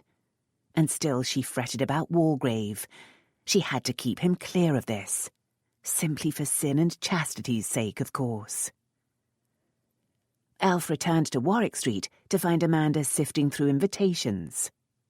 I'm trying to decide what to do tonight. And no possibility appeals. Amanda grimaced. I planned to attend Lady Tolmouth's salon, but after Vauxhall, it seems rather tame. I think after Vauxhall we want tame, don't we? But in this case, T stands for tamest of the tame. Middle-aged writers reading from works about morals and reform. To add spice to the evening, there will doubtless be some analysis of ancient documents. Lord, why had you ever planned to attend? She's Stephen's aunt. Oh. Amanda considered the invitation for a moment, then tore it in two. So much for Lady T. She pushed the pile of cards over to Elf. You look. Elf rifled through, practised at spotting the dull, the pretentious, and the outlandish. Then she paused and stared at Amanda in amazement. Sappho! The woman who called herself Sappho was a poet and free thinker who moved on the fringes of society in the manner of one who does not care to be involved any further. And there were other things. Amanda looked as if she would snatch the card back. She even blushed. I met her recently. I don't know why she sent me the card. I would hardly attend. Elf picked it up. Why not? It's a respectable address. She's beyond the pale. Is she? I feel she's more in a pale of her own. Where did you meet her? At Mrs. Quentin's. I thought we were to raise money for destitute women, but it turned out to be more about the rights of women. Perhaps women have a right not to be destitute. How fascinating, though. Elf read the card. Poetry readings here, too, but I'll go odds they'll be more interesting than those at Lady Tolmouth's. Let's go. Elf! Amanda leaned closer, though there was no one else in the room to hear. They say that she prefers women to men. So do I much of the time. In bed. Elf looked at the card and then at her friend. I don't think so. My understanding is that she's Hrothgar's mistress. Amanda collapsed back, staring. What? Not for gossip, Amanda. As if I would. I just wanted to make it clear. Let's say that Hrothgar spends rather more time with Sappho than he does with other women, and sometimes spends the night. I've always wanted to meet her. It's hardly proper. Why not?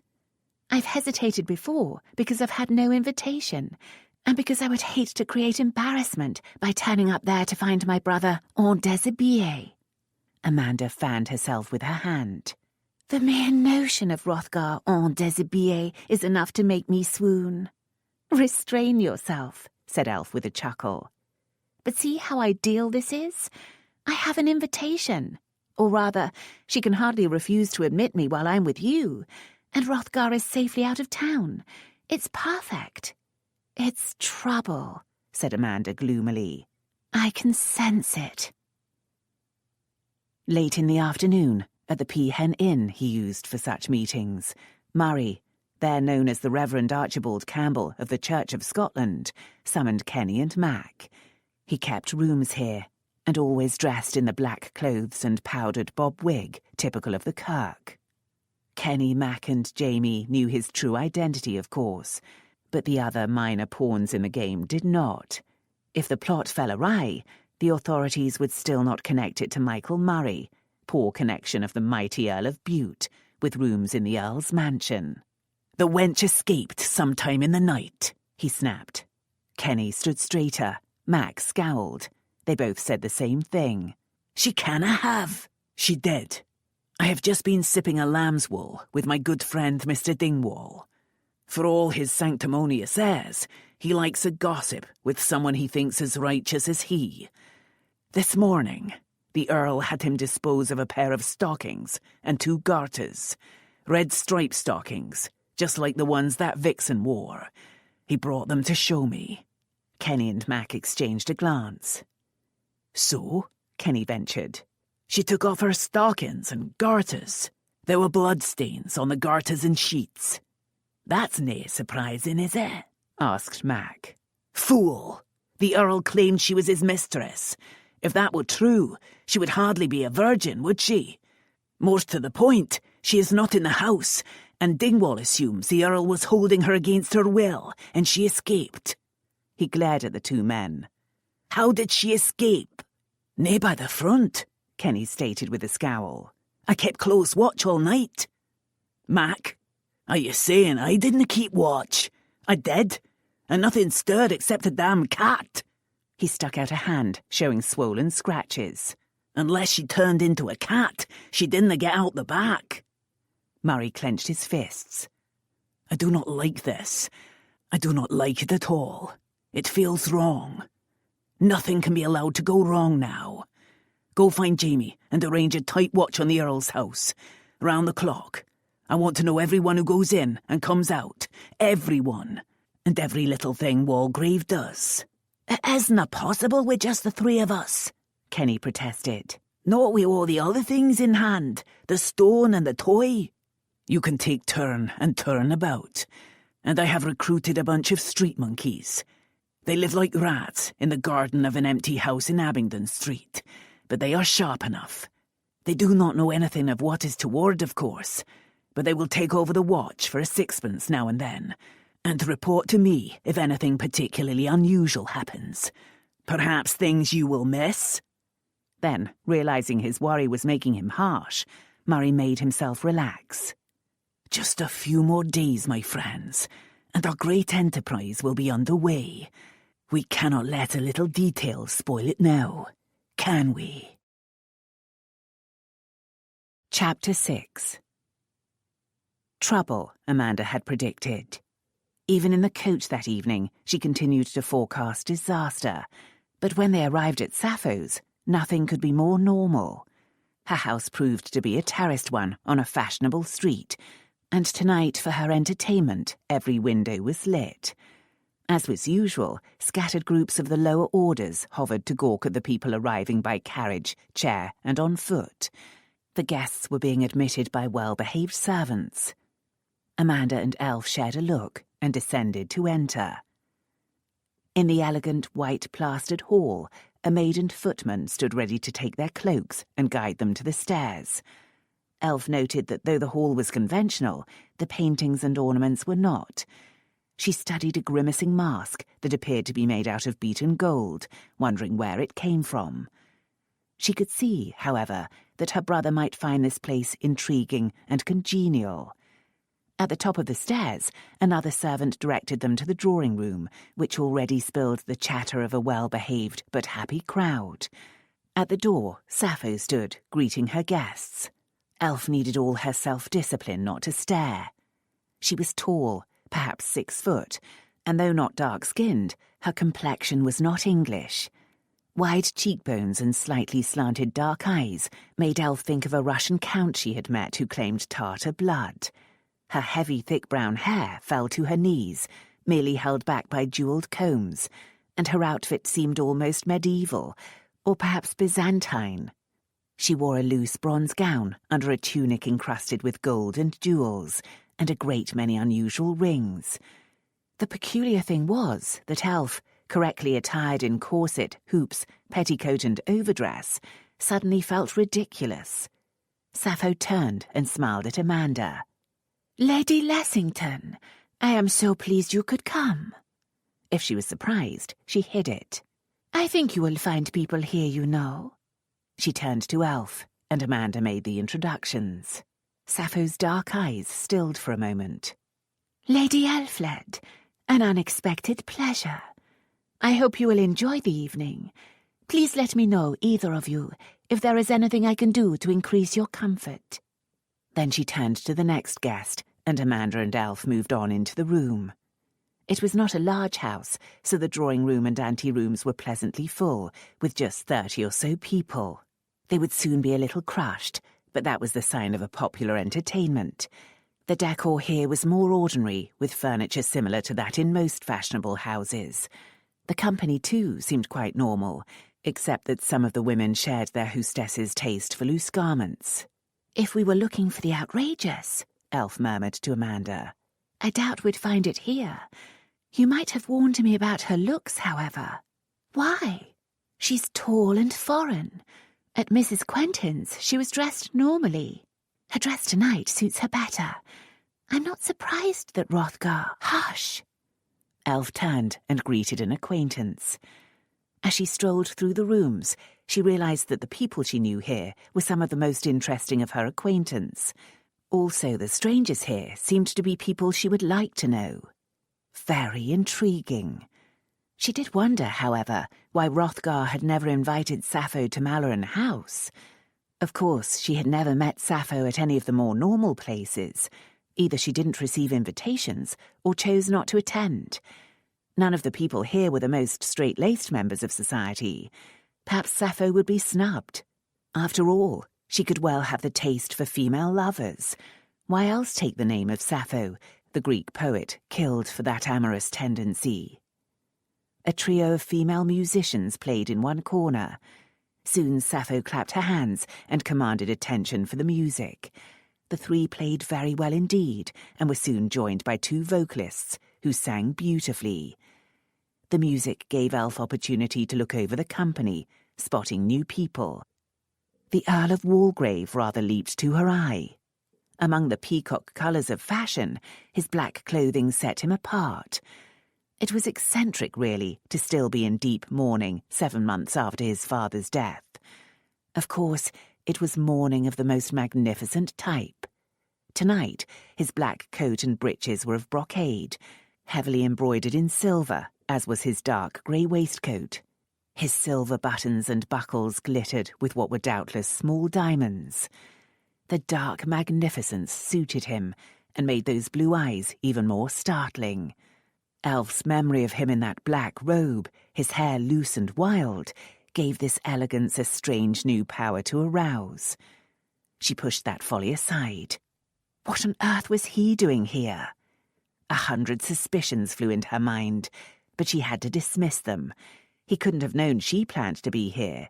She'd scarcely known it herself. And anyway, he'd be more likely to avoid Elfled Malloren than seek her out. He surely couldn't suspect the identity of Lisette. So could he be planning to strike at Hrothgar through Sappho? Trying to be subtle about it, Elf kept Walgrave under observation. He seemed his usual chilly self, listening to even a frivolous piece of music as if it were a funeral dirge. But when the piece ended, a young woman by his side turned and said something to the group nearby. Everyone laughed, and Walgrave, well, perhaps he grinned before suppressing it.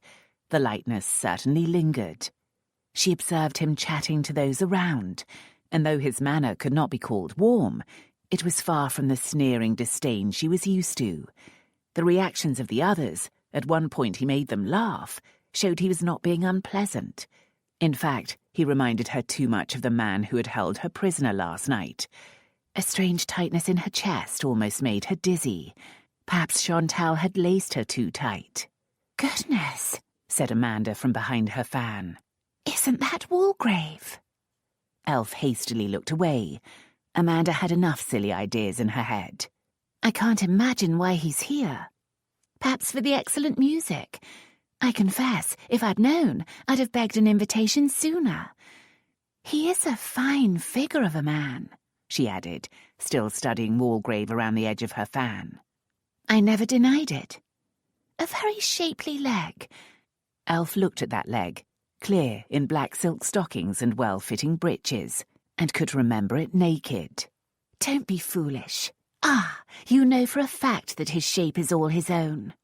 In those stockings, all the world must know it. I think men should wear skirts." Amanda chuckled, but before she could pursue the conversation, the poetry began. After a while, Elf realised that all the readers were to be women.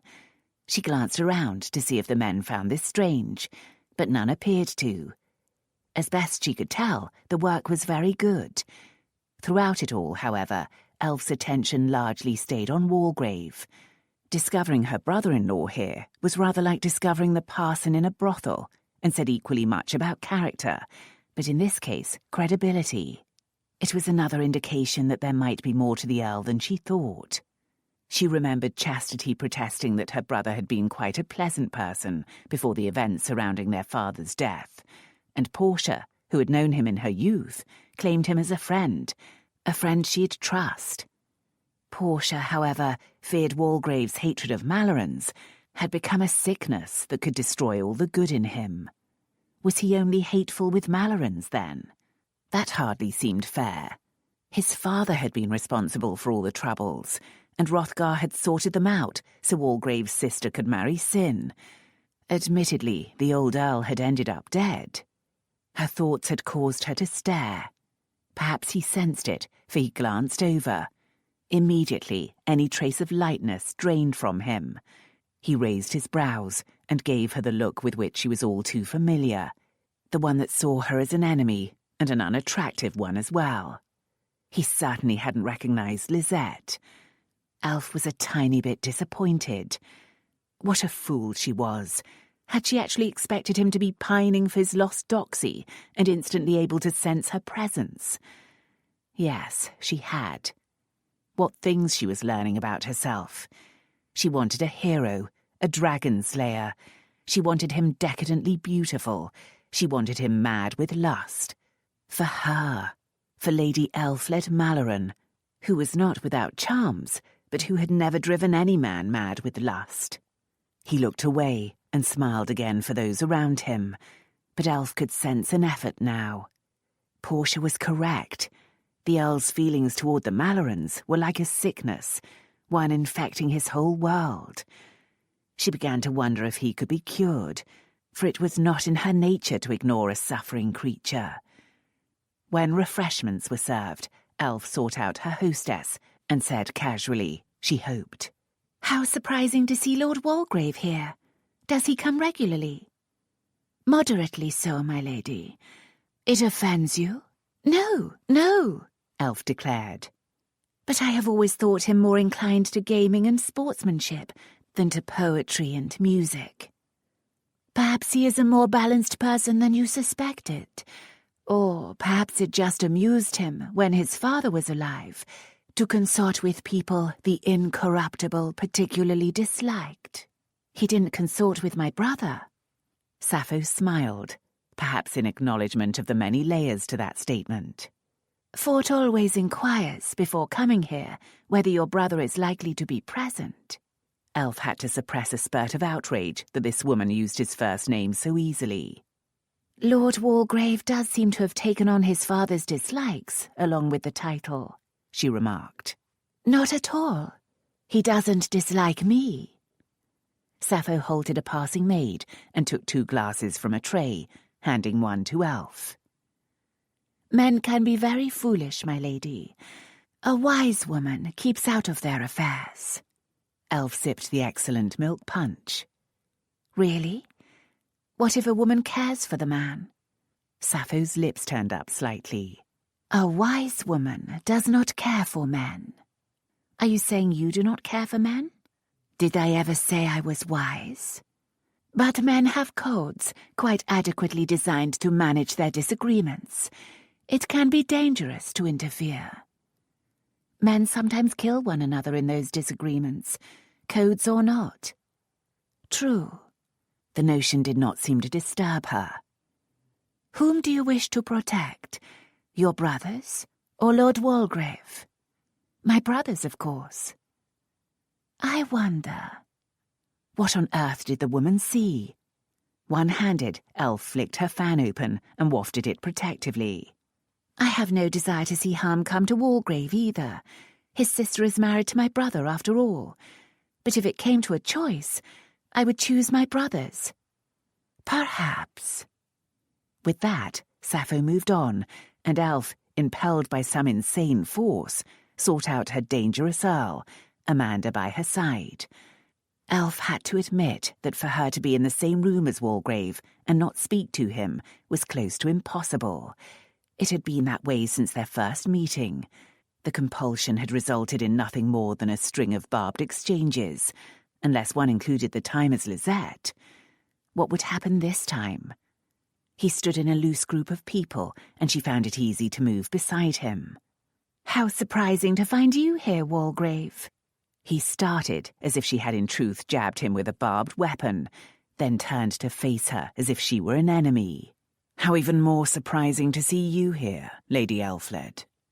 This is my first visit. Despite his tone, Elf determined to be calm and polite. Surely it was possible. A pleasant event, is it not? Indeed. But I wonder if Hrothgar will permit other visits to this house. Hrothgar does not control my movements. Already they were sparring. Hrothgar controls any damn thing he can. Then perhaps I cannot be controlled. His lips twitched into a sneer. Doubtless true.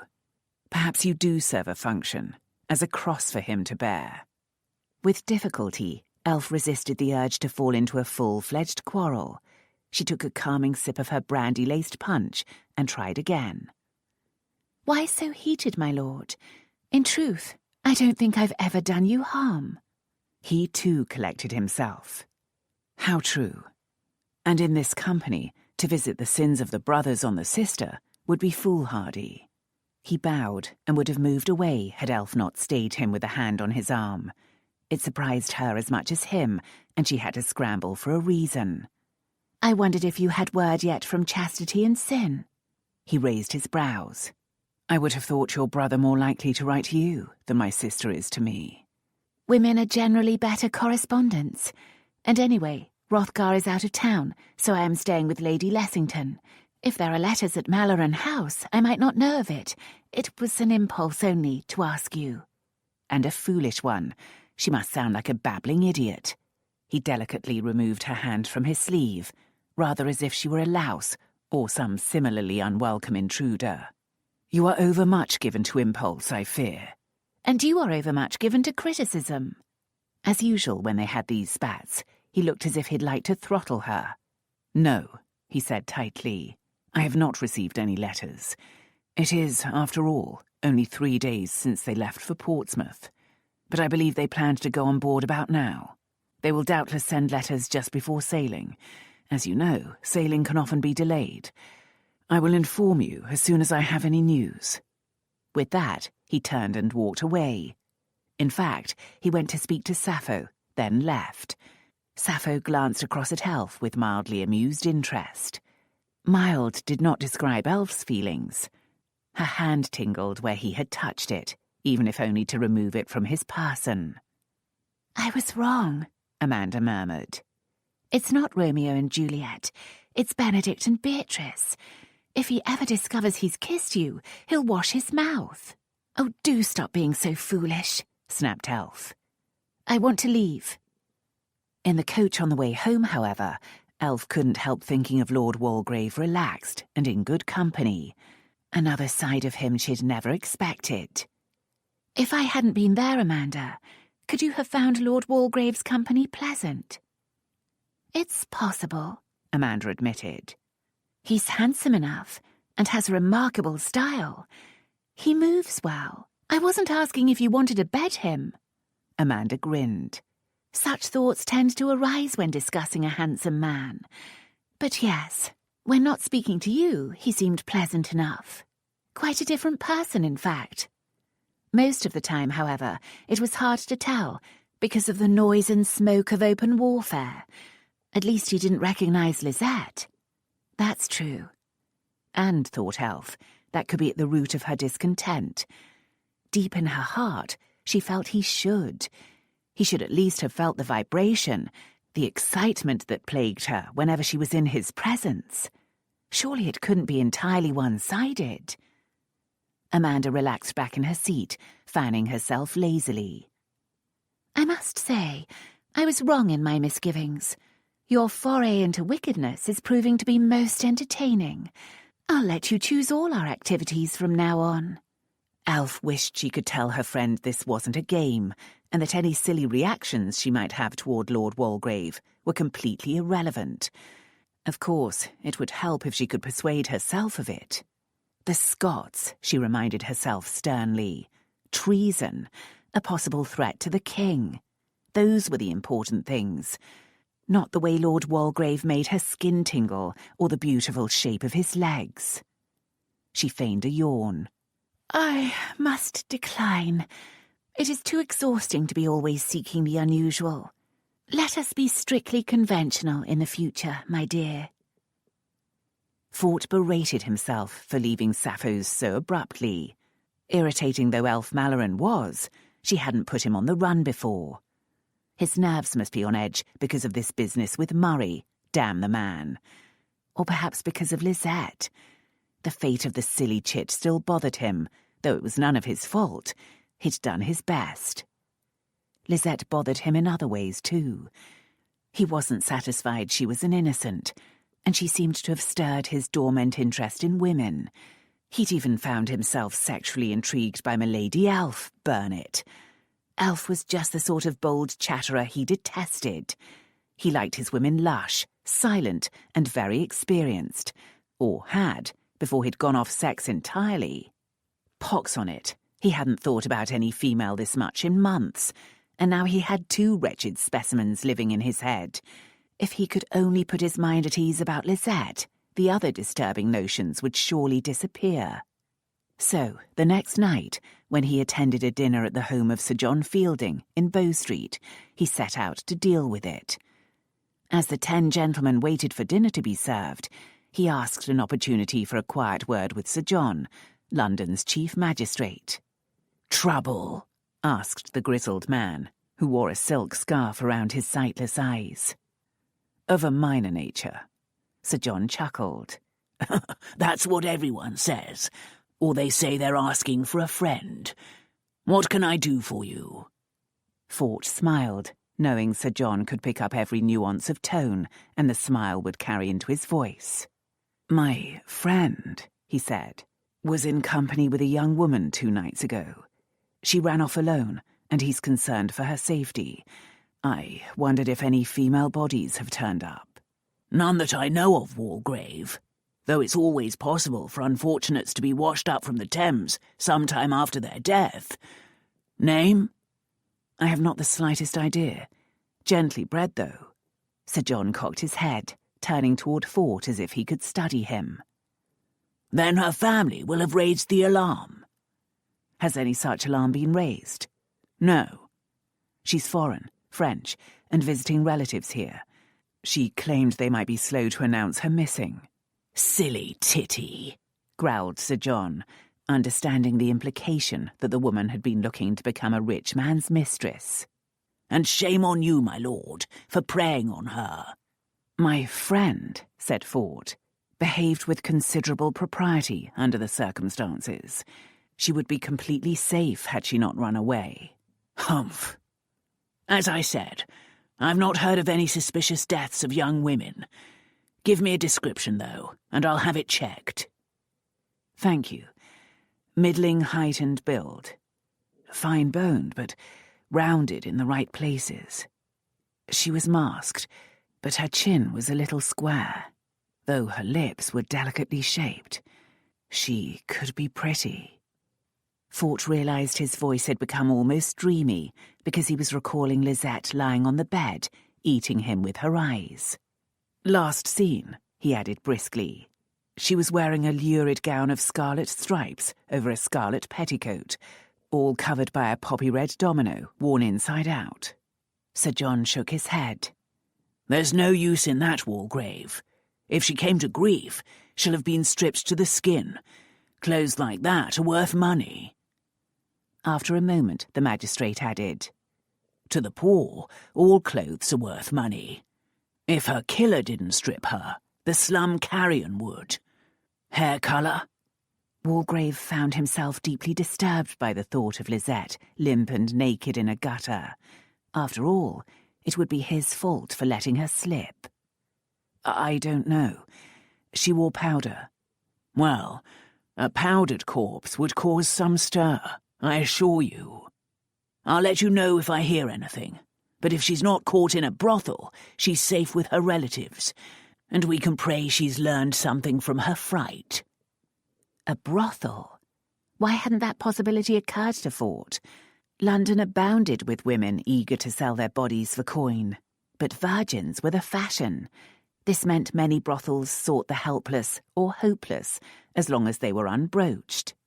As he moved on to speak to other men, he berated himself for overlooking this. When dinner was announced, Sir John called Fort back to his side. I could hire you a runner, Walgrave. Remarkably clever, my men are, at finding people. It tempted him, but was far too dangerous. Part of Fort worried for silly Lisette, but part of him suspected her of being much more than she seemed. If she were working for Murray, he couldn't let Fielding get within sniffing distance of her. Fort offered the older man his arm into the dining room. Thank you, Sir John. I'll consider it. After the meal, as the contented men sat around enjoying brandy and tobacco, Fort found opportunity for a moment or two with George Grenville, the powerful Secretary of State. It wasn't hard, because Grenville was just as eager to speak to him. So, Walgrave? Asked Grenville in a quiet corner. Any notion of when these Scots villains plan to do it?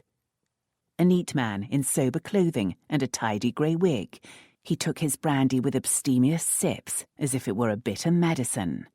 It's to be soon, but I can tell you no more than that. Murray keeps me in the dark. Fort offered his silver and obsidian snuff-box, but the older man waved it away. Fort took a pinch himself. From what I can gather, he keeps everyone in the dark as to the whole plan. But he'll use this toy, this pagoda. So he says, and I've managed to remove it from Hrothgar Abbey for him. It's at my house, under guard. A shame, really. It's an exquisite piece, perfectly made. When wound, all the little figures around it and on balconies spring into action, performing their tasks. It was the centerpiece of a masquerade ball Hrothgar held last year. A ball that Fort would never forget. The ball at which his father died. So, said Grenville, it's a toy. It doesn't make it any the less dangerous. It offends me to have it at the center of serious matters. Indeed it does. Fort hadn't told Grenville that the pagoda had been his idea. The main reason Murray had risked contacting strangers at all was because he didn't know how to get a lethal object close to the king. Fort, playing his part of willing conspirator, had pointed out that it should be a gift the king wanted, and that he knew just the thing. The king had not been present at the calamitous ball at Hrothgar Abbey, but he'd visited a few days later to grace Chastity's marriage to Sin. He'd seen the automaton and expressed a veiled desire for it. It had clearly just been a matter of time before Hrothgar presented it as a gift. So when Murray asked about an object that could be sent to the king, the pagoda had sprung into Fort's mind. It was perfect, mainly because Hrothgar would end up entangled in a Jacobite plot. There was such seductive neatness to it. The toy that had tinkled as his father died would bring the revenge Fort thirsted for. When Murray had given Fort the word, he had used his knowledge of Hrothgar Abbey to have the toy stolen. Now it was hidden in his cellars until the time came for the Scot to make it lethal. He should have been relishing the next steps, but instead he found himself increasingly uneasy. "I don't trust Murray," he told Grenville. "I certainly don't trust him to tell me the truth about his plans. He's clearly suspicious." He gave an edited version of events at Vauxhall. The older man shook his head. "Can't have been pleasant for you, Walgrave. My thanks for playing this part." "I am happy to do my duty." Fort pondered the situation a moment longer, reluctant to give up his weapon against Hrothgar, but it wouldn't do. The risks were too great. "It is my opinion," he said, "that the king must be warned about the pagoda." "No, no." Grenville leaned forward, colour touching his cheeks. "Why the devil not?" "Because the king's too fond of Bute." Fort knew Grenville hated Lord Bute, confidant of the king and now Prime Minister of England, but he didn't follow this. Surely His Majesty could be warned not to tell anyone. Grenville snorted. "His Majesty tells Bute every time he empties his bowels. He'd tell him about this, believe me. Bute's loose-mouthed too. He'd go home and chat to everyone, including his cousin, Michael Murray." Both Fort and Grenville had been considerably surprised to find that Michael Murray, traitor, lived openly in London in the House of Britain's Scots Prime Minister. Fort had expected Grenville to order Murray's arrest. The Secretary of State had other ideas, however. He wanted Murray caught in the act. He pretended he wanted to catch him red-handed so the plot would be quashed forever, but Fort knew he also wanted to ruin Bute. Grenville and Bute were rivals for power in the kingdom. It was all a devilish mess. "You know what would happen if we warned the king," Grenville continued persuasively. "Bute would talk. Murray would take to his heels. But he'd be back again another time without us being in on the plot." Grenville leaned forward. "It was sheer good fortune that the man approached you, Walgrave, and that you had the wit not to reject him outright." Fort often wished he had thrown Murray out and not ended up in this tangle. "Don't worry about the king," Grenville continued. "He's safe. We've told his people to be particularly careful about unexpected gifts, and with you involved, we're alert and ready. They can't act until they take possession of that toy." Fort wished he shared Grenville's confidence. Why not just take Murray in and force the details out of him? "It's hard to get anything out of these fanatics, and the days of rack and pincers are over.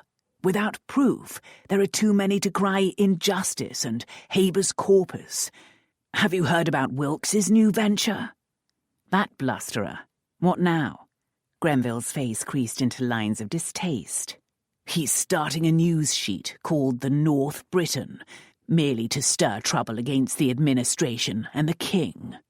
He'd love to open with a story of an honest Scot being tortured merely on vague suspicion of treason. No, my lord, we need to catch the villains in the act. It's devilish risky. We have people watching, Murray." "If only we could find out what's really behind it all," said Fort. "What point in killing the king when he's got 2 brothers and a child on the way? It seems like an act of spite." "Perhaps that's what it is." "Murray doesn't strike me as a mindlessly spiteful man. He's more like a zealot with a cause. Once or twice he's mentioned a stone, the Stone of Destiny. Do you have any idea what that might be?" "An amulet, perhaps?" But Grenville waved the words away. "If it's supposed to protect him, he'll find it of little use when we catch him in the act. Damn, sir. We'll tear him apart with 4 horses, as the French did for attempted regicide." "Just so long as it's not successful regicide," Fort said dryly. "His Majesty does not deserve an early death. But I'm afraid my part is mostly done. I have the pagoda. When they come for it, I'll alert you. The rest is up to you." Fort moved on then to chat with other men. At the moderate hour of 10, he left Sir John's house, intending to head home and check again on that damned pagoda. Even though he'd put 2 armed men to guard the door, turn and turn about, he still worried about it being moved without his knowledge. He felt as if he was living on top of a powder magazine, surrounded by fire. Fort suspected Hrothgar intended to give the automaton to George upon the birth of his first child, sometime in August, but he could imagine the enthusiasm with which the king would receive such a gift at any time. He'd probably be in an unregal hurry to have it wound and set in motion, at which point the explosives with which Murray intended to pack it would send shot and fragments into the bodies of all nearby. Fort wanted to be completely certain that His Majesty's aides and attendants would never let any item near the king without careful inspection. He wasn't. George liked his own way. If only Murray would unlock his damned mouth and simply explain the whole plot. Fort had tried to draw him into his social set, hoping to create a time of drunken ease in which the Scot would tell all. Murray, however, drank like a nun and did not game at all. He had no interest in women. God knows what he did do with his time. Read the Bible? How could Bible reading go hand in hand with callous slaughter? And what would Murray's apathy toward women mean for Lisette? Fort would have laid his fortune on her being a genuine innocent, panicked by the prospect of sex. If so, she was unlikely to be Murray's puppet. But then, who had she been, this bold innocent who stole a gentleman's pistols? With a sigh, he realised he'd sunk back into fretting over the damned woman. He rapped on the roof of the coach with his cane and commanded a change of direction. He would do something to lay one of his fears to rest. Soon he entered the handsome establishment of Mirabell, London's premier madam. Heavy chandeliers illuminated her grand salon, where men gamed and drank, often with a woman in their lap.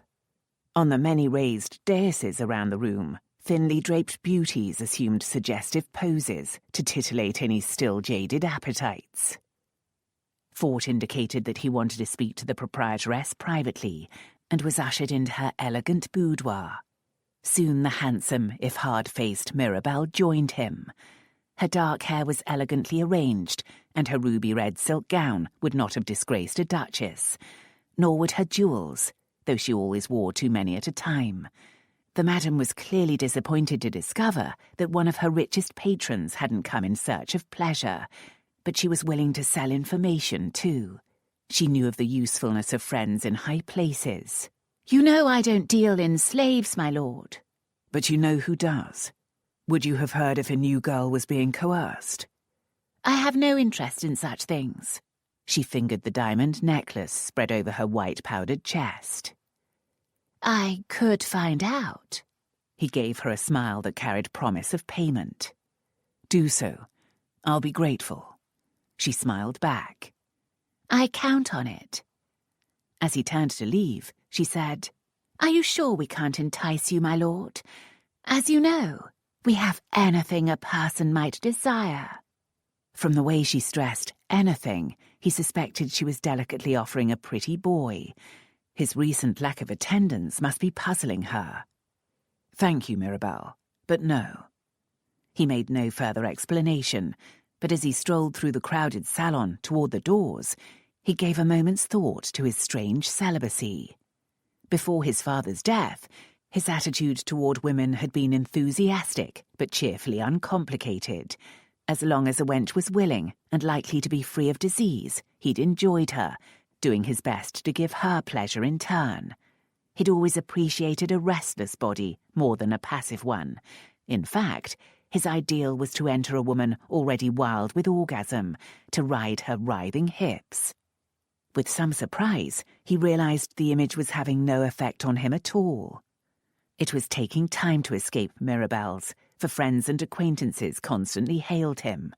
He had paused with a group of men to watch one of the women on a dais give an excellent representation of orgasm with an invisible lover.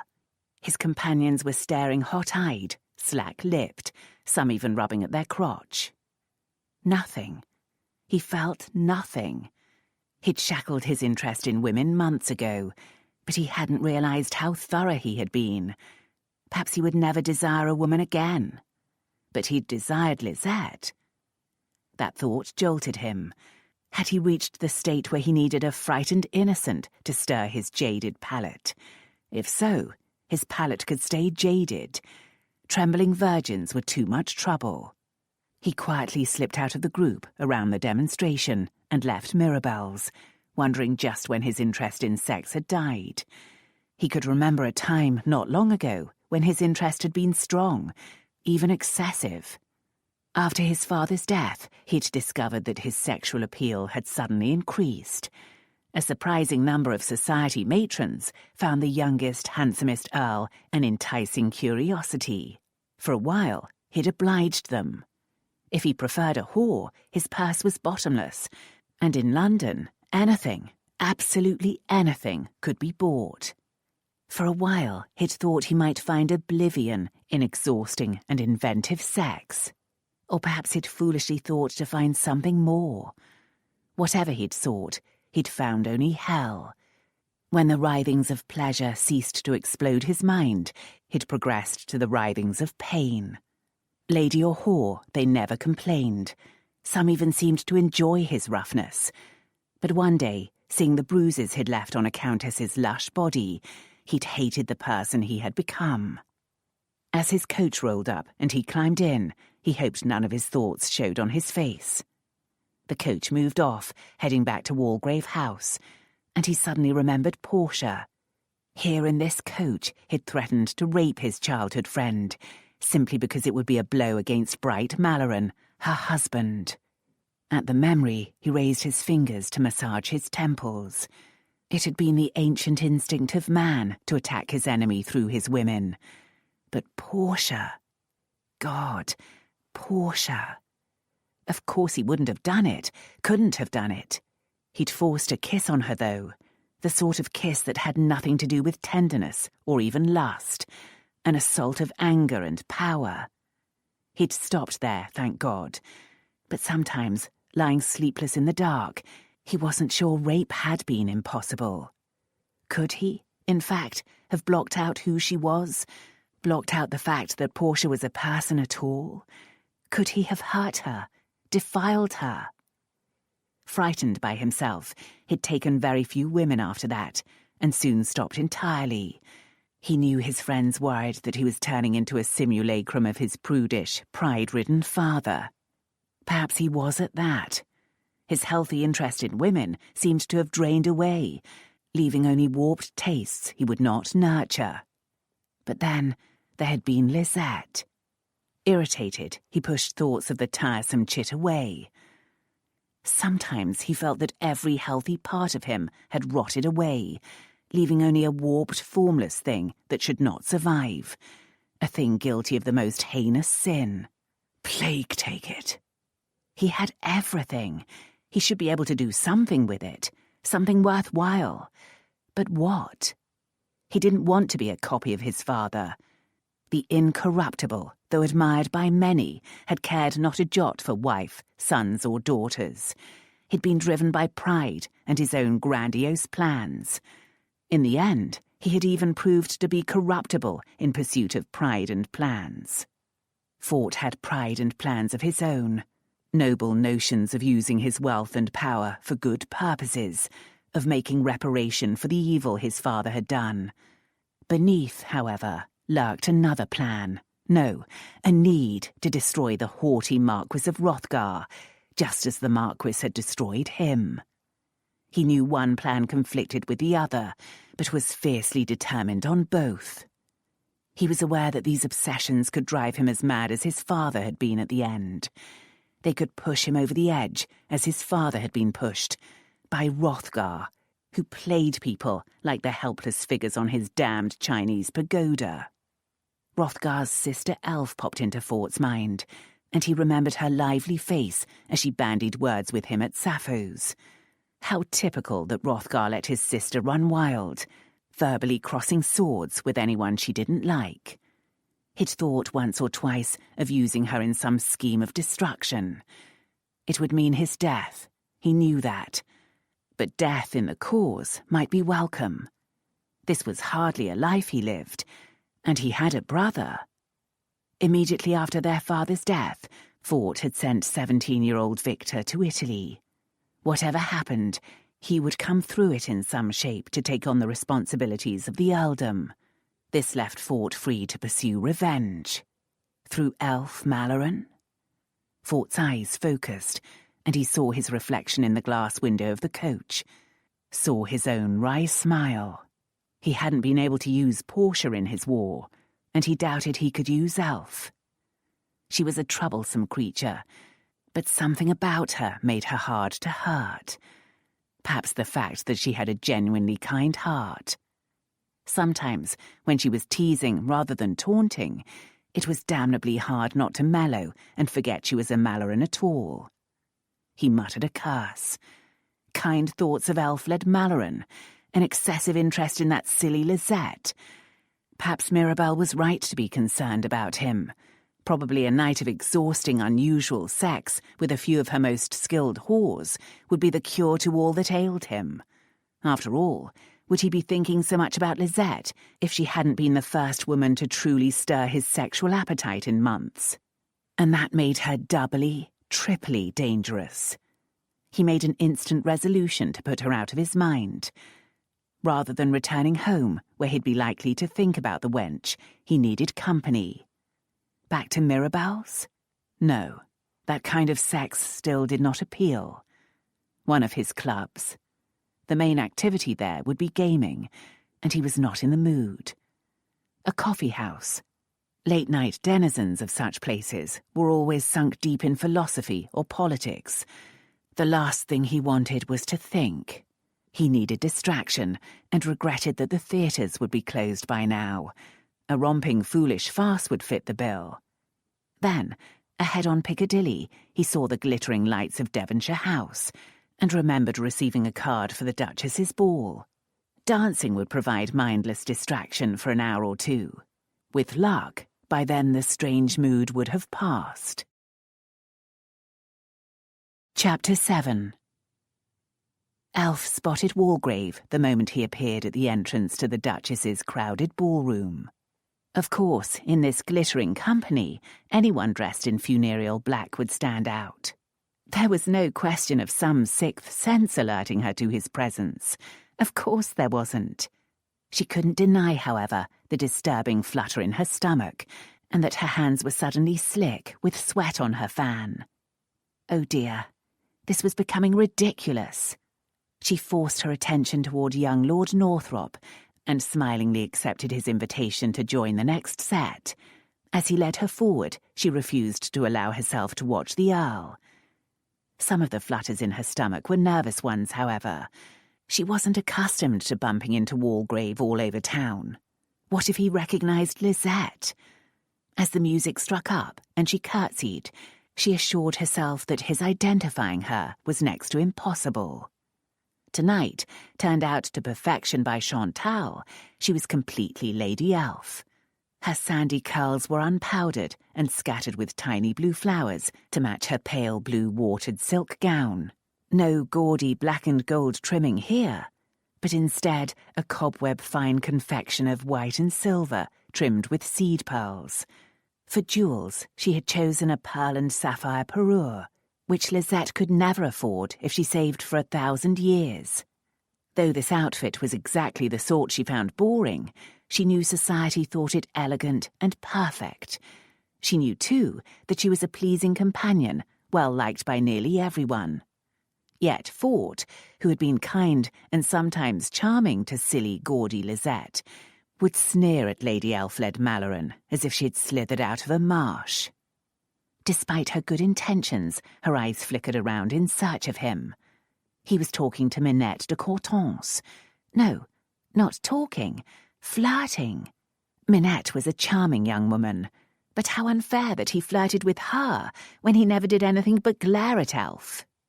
"Is something the matter, Lady Elf?"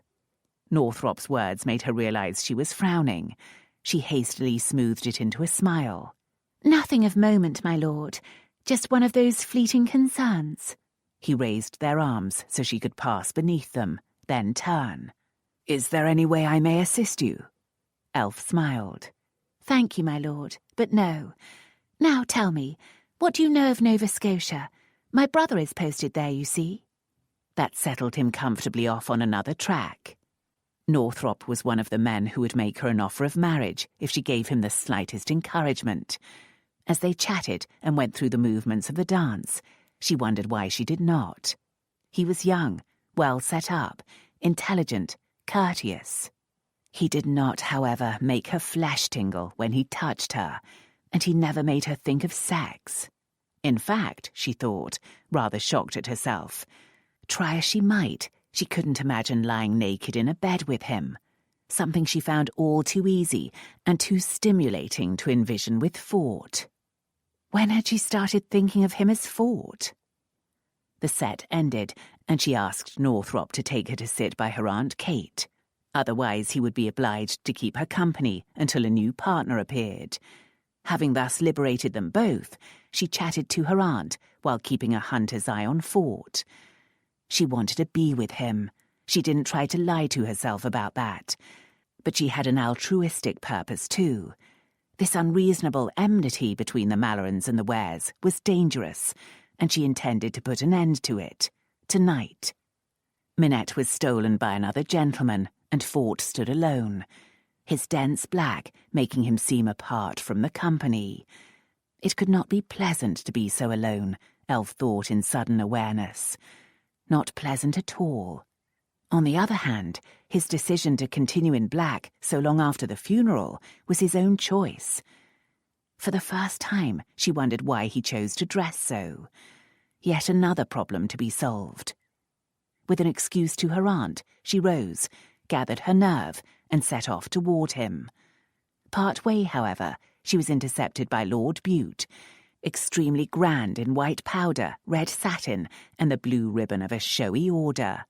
She wondered if he were consciously sporting such patriotic colours. The handsome Scottish lord was Prime Minister of England, but everyone knew he'd obtained the post simply because the young king was fond of him, or perhaps because the Queen's mother was even fonder. Lady Elfled, how charming you look tonight. Even as Elf smiled and curtsied, she knew his smile was false. He did not care for Mallorens, for Hrothgar was one of his rivals for the affection of the young king. He took her hand, making it impossible not to walk with him for a while. She cast a cross look in Fort's direction and saw him chatting to some male friends. "Now," said Bute, "tell me how your family goes along, my dear lady.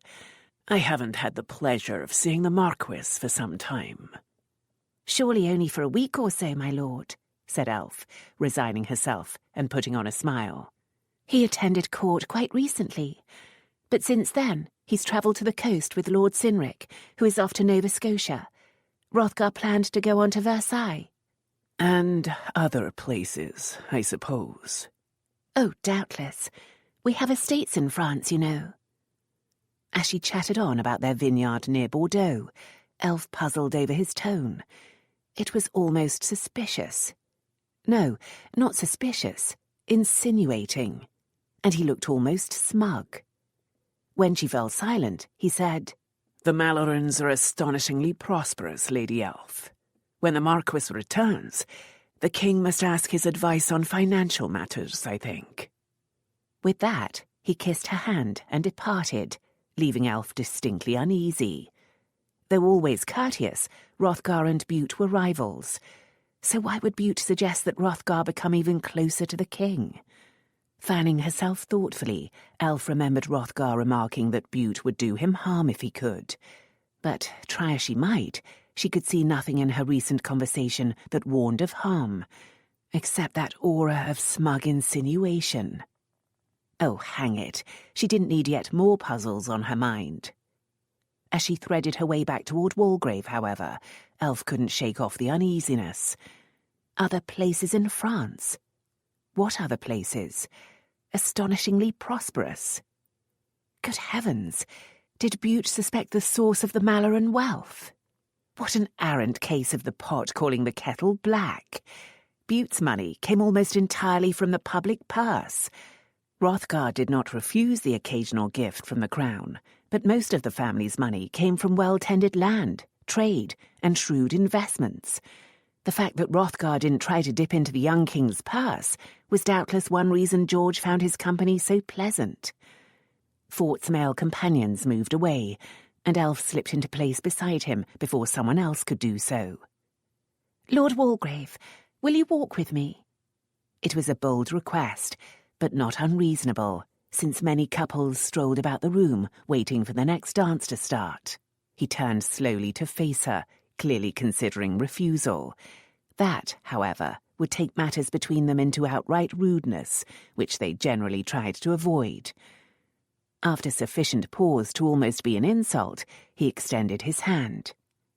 She stared at it, unsure why she felt shocked. Then she realized that from his austere style, she had expected his hand to be like her older brother's, like Hrothgar's, fine-boned and pale. Instead, it was square-nailed, solid and brown.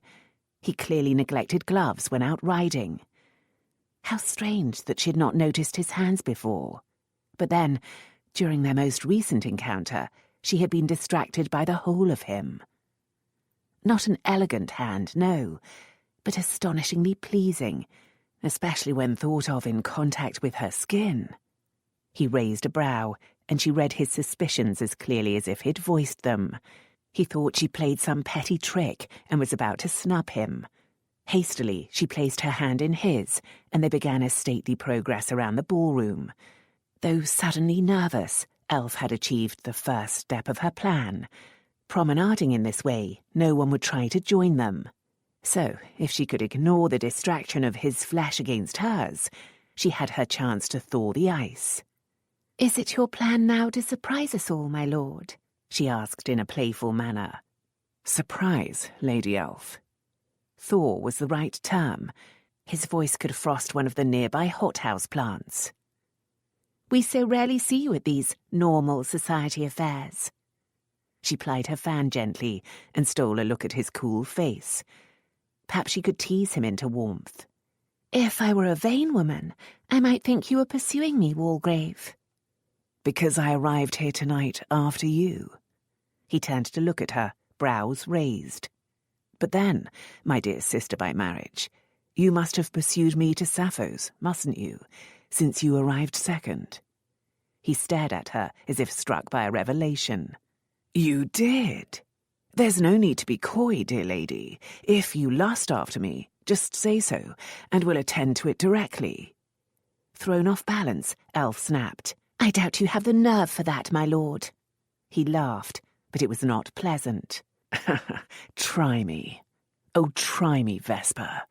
Here on the ballroom floor, if you want. Elf fled for the cover of a simple question. Vesper? It means wasp. Then I wish you would not be so rude, Walgrave. It suits you. You like to sting. He stopped their progress by a large plinth crowned with flowers and turned to face her. Disconcertingly, he raised her hand for a flirtatious kiss. Well, he asked, smiling, blue eyes completely without warmth. Many ladies like to pursue and torment the object of their adoration. Do you adore me, dearest Elf? He could almost have posed himself for effect, with a spray of cream blossoms brushing his black shoulder and the heavy perfume of roses all around. Elf did not let herself be swayed and assumed an equally false smile. I adore you to the exact extent that you adore me, dearest Fort, for you torment me just as I torment you. Torment? I? When have I ever even sought you out? Whereas you seem drawn to me, like a wasp to sweetness. Sweetness? Lud, my lord, but you are as sweet as my doctor's favourite nostrums. Frantically fanning her hot cheeks, however, Elf had to accept some truth in his observation. She had a history of seeking him out, plague take the man. She would have walked away, if not for the suspicion that he wanted her to, that it would mean victory for him. It was time for her to plea for peace. Not only was it right, it would save her face. Before he could think of a new dart to throw, she placed her hand on his arm and compelled him to resume their promenade. You mistake matters, my lord. Deliberately, she fanned herself in a slow, calming rhythm, smiling at friends nearby as if this discussion were of no importance. I am a peacemaker, that is all. Your sister is married to my brother, and thus you are, in a sense, part of my family. I cannot abide enmity in the family. Carefully, she did not look at him. Peacemaker? Then why are we always at war? It is not of my making. No. On the few occasions when we've been forced together, you have not hesitated to sting me. I? Elf inclined her head to the Duchess. I cannot recollect a one. Think back to when we first met. You immediately accused me of being a heartless brother. Elf was so startled that he remembered that she looked at him. Since you had utterly failed to support poor Chastity in her time of need. The whole world thought her an unruly wanton. She'd been found with a man in her bed. In fact, I saw her with a man in her bed. My brothers would not abandon me in such a case. We can only pray that your faith is never put to the test. And in the end, he added, I did duel with her scoundrelly seducer, as is my fraternal duty. You duelled with sin, you wretch, rather than with that horrid Vernon. Why, oh why did they always squabble? He sobered. I knocked Vernon out. Your damned brother prevented me from killing him. It did not mesh with his intricate scheme. Hrothgar's scheme worked, she pointed out. It brought about Sin and Chastity's marriage. Yet ended with my father's death. So, suddenly they were spun from bickering into sombre reality. It could not be helped, she said quietly. He went mad and tried to kill the king's mother. Driven mad by your brother? No. Driven over the brink, perhaps, but he was already mad. Chastity told me about her imprisonment in Maidenhead, about the way your father tried to beat her, and that you stopped it. He looked away. It is not mad for a father to beat a wayward daughter. Was he sane at that time, then?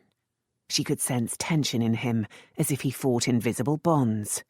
Fought to leave, or fought to stay, or just fought memories. No. No, he was not sane. He enjoyed hurting her. He would have enjoyed killing her, I think. But you did not want him dead, for he was your father. I understand. He looked back then, and even wore a smile, but a wry one. You understand nothing, Elf, being blessed instead of cursed. Again he paused, but this time by a window, far from blossoms and perfumes. Cease this peacemaking. You are destined for disappointment. My father was a troubled man, and your brother used him and me as if we were puppets. In the process, he destroyed us both. I will not forget. Your father was at fault, not my brother. But my father was my father, while your brother is your brother. You believe in family. You expect your brothers to support you, even if you are in the wrong. That is not a virtue reserved for the Mallorens, you know. For the first time they were speaking seriously, and she was failing in her task. But he's dead, she protested. It's past. Can't time heal all wounds? It would appear not. Blood can be a soothing salve, however. I will not let you duel any of my brothers. It was a ridiculous statement, but she was surprised when it summoned a faint smile from him. You'll sting me to death to prevent it. This was not the Walgrave Lisette knew, but the hint of him made Elf's lips unsteady. I'll do anything to prevent it.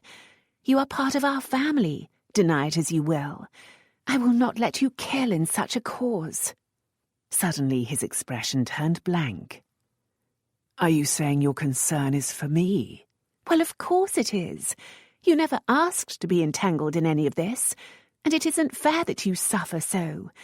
I can't imagine that you will feel better if you manage to kill Hrothgar, and it certainly won't be easy to do.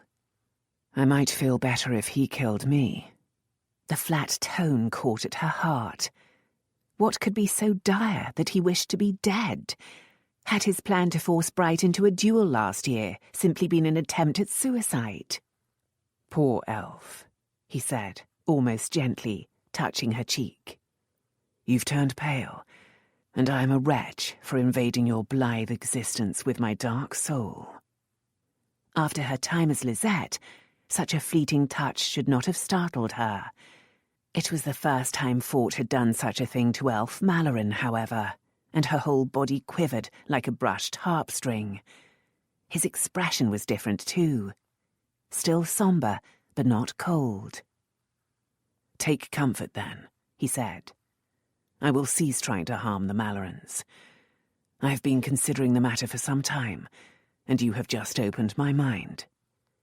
There are more kindly ways to carry my new responsibilities. Unless your brothers offend again, they are safe from me." Trapped in incoherence, Elf could only say, "Thank you." "'Tis nothing," he said lightly, "and it frees you to devote your energies to stinging yourself a husband before you crumble entirely into dust." With a brief kiss on her knuckles, he bowed and left her tumbling in a torrent of emotions. When she realized she was just standing there, Elf forced a light smile and strolled back toward her aunt, as if supremely at ease. For comfort, she seized on the easiest emotion: anger. Plague take the man for getting in the last word. That was such a minor part of it, however, that it hardly mattered. Suicide. He had considered killing himself, or putting himself into a position where someone else could be depended upon to do it for him. Was that time past? His talk of more kindly ways offered hope, but it didn't really address self-destruction. And what of his promise to end the feud?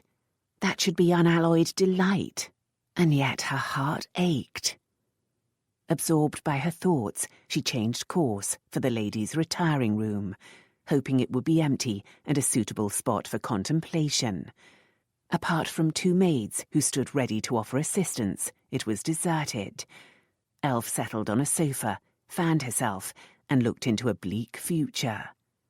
How strange that the most meaningful conversation she had ever had with Fortitude Ware could quite likely be their last.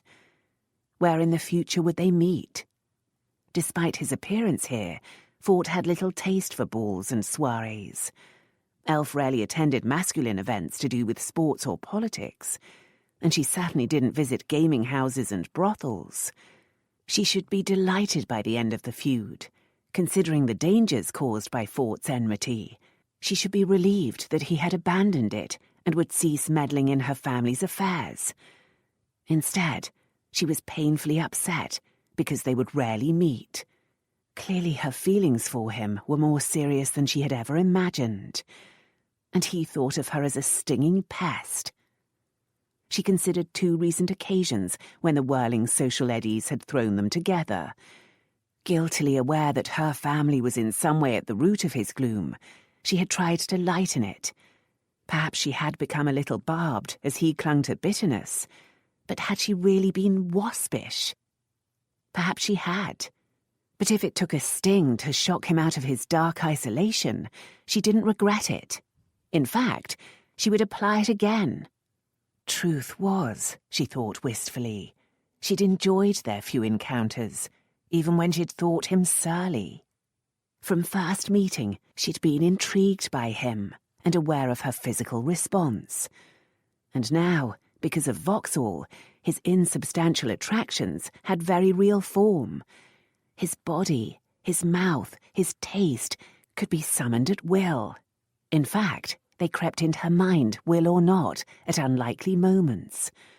More powerful perhaps than her knowledge of his body was that she had come to know him. She had seen him, really seen him at ease with others. A phantasm of the man he could be, should be, haunted her mind. Not a saintly man, but one capable of consideration, kindness and humour. One capable of joy.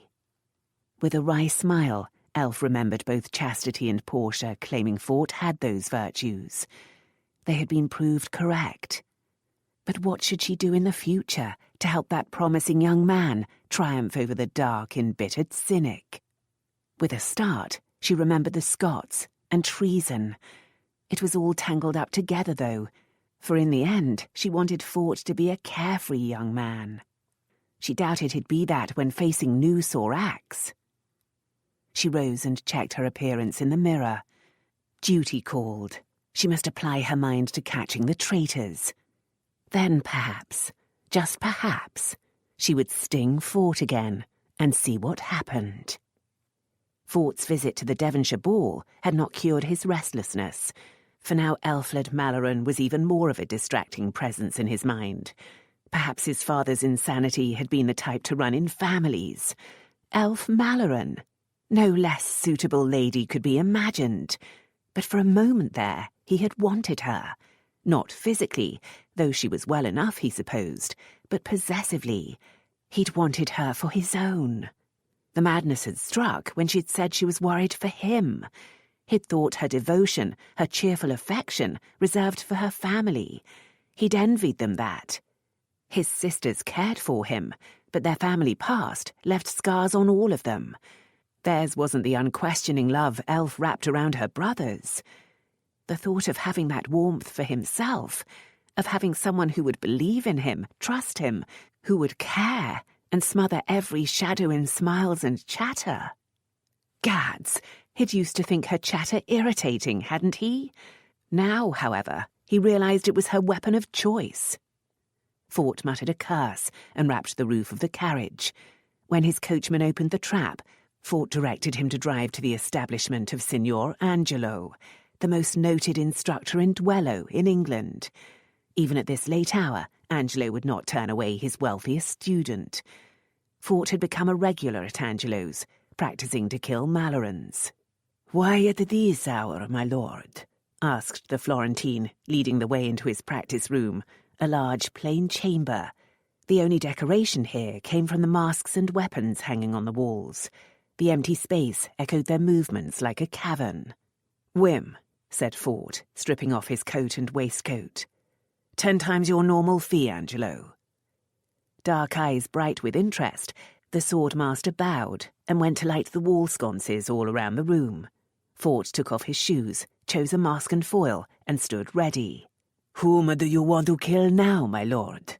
asked Angelo, moving on guard opposite. "Perhaps you."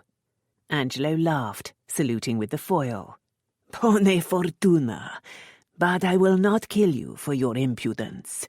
I agreed to your excessive demands, my friend, only because I do not want to see you dead at the end of a sword before you have found your way."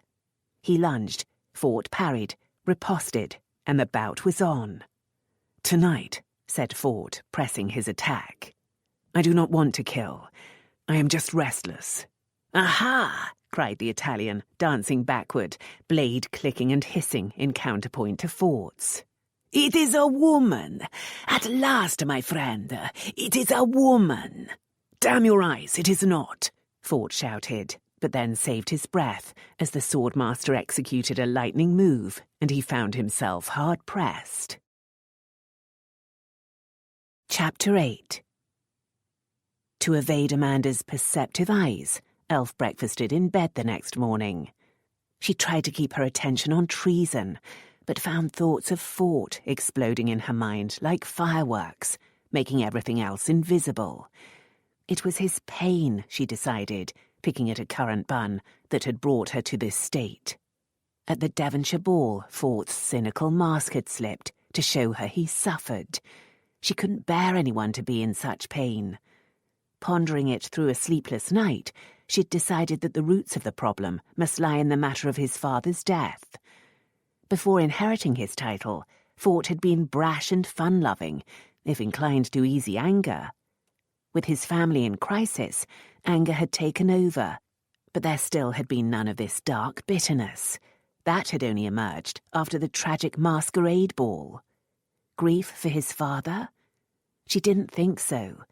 He lived under something darker and more twisted than grief. With a grimace, Elf wiped crumbs from her fingers with the linen serviette. She hadn't eaten a morsel and had no appetite to try. Thinking back to the masquerade in November of last year, she realised that she'd paid shockingly little attention to the fourth Earl's death. She'd not been in the hall when the shot had been fired. Immediately afterward, she'd been busy tending to Princess Augusta and some other women who had fainted. As soon as the ball ended, she'd thrown herself into arranging Sin and Chastity's wedding. Now she wondered exactly what had happened to affect Fort in such a malignant way. She would have to find out. She suspected there would be no peace for anyone until she did. With frustration, she realized this too would have to wait until one of her brothers turned up to tell her exactly what had happened. Where on earth were they? 3 days had passed since she'd sent messages. At least one of them should be here by now. Everything was becoming too complex and intertwined, too hazardous for one person to handle, even a Malloren. What were those servants up to? She'd heard nothing. Suddenly she wondered if Granger had ignored her instructions and kept reports from her. If so, she'd have his head. She rang for Chantal, then slid out of bed and dashed a note to Granger demanding a report. The maid's first command was to take the note to a footman to be delivered post-haste. Once dressed, Elf went downstairs to find that Amanda had gone to visit her old nurse, leaving a pile of invitations for scrutiny. Elf flicked through them without interest. The social whirl seemed increasingly pointless, though she was restless enough to want entertainment. She was restless enough to pace the room for hours, waiting for word from Granger, but instead she forced discipline upon herself. She sat in the sunlight with a piece of delicate stitchery, just as a lady should. Thus innocently occupied, she set to a tight analysis of the treasonous plot and her choice of actions. Instead, her mind kept twisting away to Fort, as if seeking something in particular. Suddenly, she tossed down her needlework and hurried back to hunt through the pile of invitations. Aha! She pulled out the one teasing her mind. Lady Yardley was holding a masquerade. Lady Yardley was a very proper matron, and her entertainment would be nothing like Vauxhall. Why then had it caught Elf's interest? Then she realized where her wanton mind was travelling. Lady Yardley was Fort's aunt. That might mean he would put in an appearance. More to the point, at a masquerade, she could be Lisette again. If he attended, he might recognize her scarlet and gold and seek her out. Perhaps in that setting, Elf could meet the smiling, kindly Fort again. Of course, she would risk exposure, which would be embarrassing and could even be dangerous. Excitement warred with nervousness, holding her there staring at the engraved card until she was jerked out of her thoughts by a knock at the door. Amanda's footman entered. "A person by the name of Roberts wishes to speak with you, milady." Roberts? Who was Roberts? Then Elf remembered he was one of the Mallorens servants set to watching Fort. She puffed out a breath, relieved to have something practical to drag her out of insanity. You have a possible threat to the king in your hands, she silently berated herself as she hurried after the footman. Yet all you can think about is dressing in scarlet and seeking out a wicked night with Fort Ware. With luck, Roberts knew where the Scots were living. That would give her some control over the situation. The footman took her to the housekeeper's parlour, where Roberts waited, dressed in the breeches and frieze coat of a respectable tradesman. He must surely blend into the crowded streets without trouble. It was comforting to see such expertise. His words were no comfort, though. "Nothing much to report, milady, I'm afraid." Nothing. Elf subsided into a chair in disappointment. Roberts shrugged. "The Earl's doing what an Earl does, milady, and the people in his house agree with that. Nothing fishy at all, really, except that a few nights ago he brought home a doxy who gave him the slip. Or, at least," he added, rubbing the side of his nose, "she wasn't there in the morning, and he seemed put out about it." Elf prayed her cheeks weren't turning pink. I can't see how that is of interest. He took it as a rebuke. "Sorry, milady." What of watchers? "Nothing, milady, though it's a busy street, so it'd be hard to tell if they're clever about it. They might even have a spot in a house nearby. A couple of the girls say they sense something, but you know women." He broke off, diplomatically studying the wall. Indeed I do, Elf said dryly. So they think there might be watchers, but none of you has detected them. Is no one watching the house at night? I'd think that would be easy to spot. "Begging your pardon, milady, but why would they watch his house at night, when he's in his bed? If anyone's interested in his doings, I'd think they'd follow him as he goes about by day. And that's not easy to spot with so many others around. So there's nothing. Elf felt almost sick with disappointment and worry. Perhaps the time had come to go to someone in authority and tell what she knew. Tell what, though? That a man named Murray had discussed what sounded like a Jacobite plot to kill the king, and that the Earl of Walgrave was involved, and that she'd learned all this while in the Druid's Walk at Vauxhall, pretending, for no adequate reason, to be a Frenchwoman called Lisette Bellardi. They'd toss her in the madhouse. Except a room in the cellars the Earl keeps guarded. Elf started out of her thoughts. What?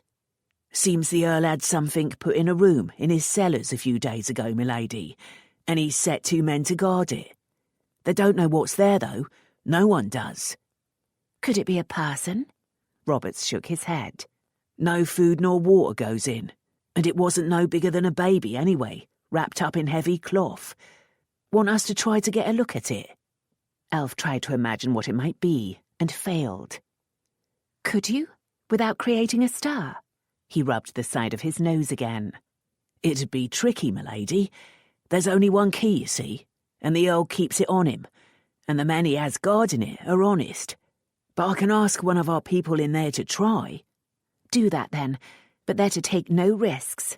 I don't want the Earl to even suspect he's being watched. Now, what about the Scots? Did you make inquiries at all the inns? Aye, milady.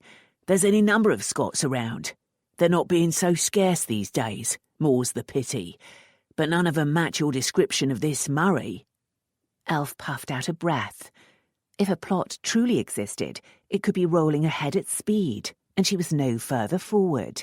She'd been beginning to think it all phantasm, but that mysterious package at Walgrave House revived her concerns. She tried to imagine what a mighty Earl might keep in a locked and guarded room, to which only he had a key. It would have to be something important, and potentially very dangerous. Fort, after all, had servants to handle nearly every aspect of his life, even the most personal. He would only be so directly involved in something intensely secret, something treasonous. She had to know what Fort was keeping in that locked room. She realised she had risen to pace the small, cluttered room, and that Roberts was watching her curiously. Be damned to that. Her mind had found an intriguing and dangerous path. One person might be able to find out what was in that room, a certain scarlet lady named Lisette, but only if Lisette became Fort's mistress. She stopped, staring sightlessly at the empty fireplace. Her mouth had dried and her heart raced, but a tingle of delicious delight danced along her skin. Almost complete, a plan was forming in her mind that meshed her earlier longings and her duty to the king. It promised all kinds of benefits.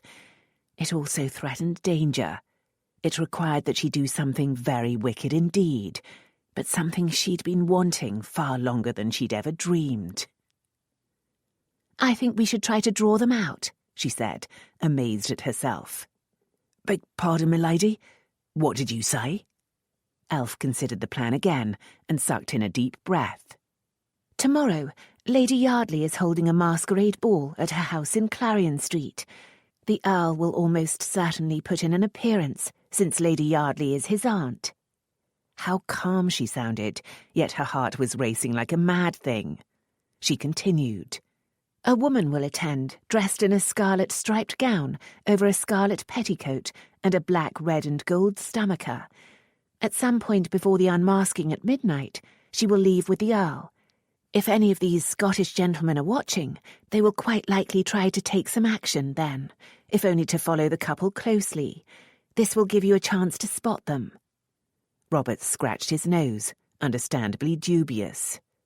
"Who is this woman, milady? And why would these Scotsmen come out of hiding as soon as she appears?" Elf put on a frosty Malloren look. "She is another servant of the Mallorens. That is all you need to know. Just be sure that if the Scots show themselves, you do not lose them. If they should attack the woman, you must protect her, but try to take prisoners rather than to kill." It felt extremely strange to be speaking so calmly of mayhem and violence, but Roberts didn't seem alarmed. He merely nodded. "Very well, milady. Any other instructions?" "Just be sure to note anyone who shows a special interest in this lady and the Earl, and find out where they are hiding themselves. Keep a particular eye out for this Murray." "Right. Medium build, mousy blonde hair." "Exactly." "And the woman? The one in scarlet?" "Will be merely a decoy. As long as she's not in danger, you can ignore her further movements." Roberts bowed and turned to the door. Elf remembered a detail. "And Roberts, "Yes, milady." you can ignore that item in the locked room until tomorrow." Did she imagine that he gave her an odd look? Nothing untoward showed in his voice as he said, "Very well, milady." With that, he left, and Elf puffed out a long, long breath. What on earth had she done? On the surface, it was a reasonable plan to draw the Scots out. Murray and his men would surely be keeping an eye on Fort. They had to be. When Fort reappeared with a scarlet lady on his arm, they'd recognise the woman from Vauxhall. They'd see a chance to silence her and keep close watch. She hoped they didn't stage an open attack, for that would ruin the other part of her plan, the one that would get her into Walgrave House, enabling her to steal the key and investigate the cellar, the one that would make her Fort's lover. Of course, she'd have to insist that he let her keep the mask on, but he'd been hot enough for her to accept any terms, she hoped. She remembered his kiss, his touch, his splendid body, then covered her mouth with her hand, appalled with herself. She couldn't suppress the excitement, though, or the anticipation. What a wicked woman she was, to be sure. Composing her features, she walked briskly back to the drawing room, despite shivers of guilt. Surely the maids standing back to let her by, and the footman stationed in the hall, must see how wanton she was. She felt as if her wicked plan was written on her back. In the drawing room, she picked up her embroidery, but immediately threw it down again to sit staring into space. How could she? Said her conventional part. How could she not? Asked the rebel who'd once been a hell-born twin. Since the only man she wanted would never want her, she seemed likely to die a spinster. She'd be damned if she'd die a virgin.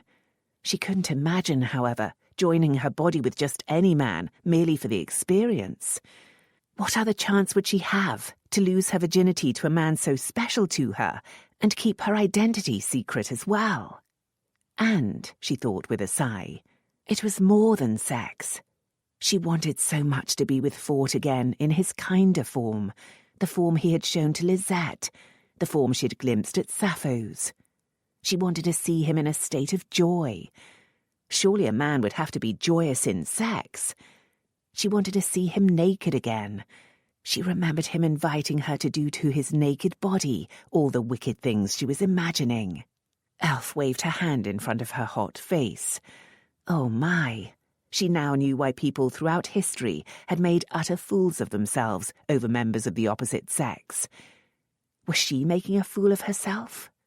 Probably, and she didn't care a jot. The only snarl in her lovely plan was her disguise. If he recognized her, that would be the end of it. Would powdered hair and mask be enough at even the most intimate moments? Hurrying up to her room, she found the Lou mask and tied it on, studying her face. Yes, it really was enough. With only her mouth and chin uncovered, no one would recognize her. If she spoke French, he wouldn't know her voice. It had worked before and would again, particularly since he would be distracted by the throes of passion. That reminded her that she had better make sure the strings were knotted very tight. It wouldn't do to have it come off when she was in the throes of passion. Throes of passion. It was one of those phrases she didn't entirely know the meaning of. But she would, tomorrow night.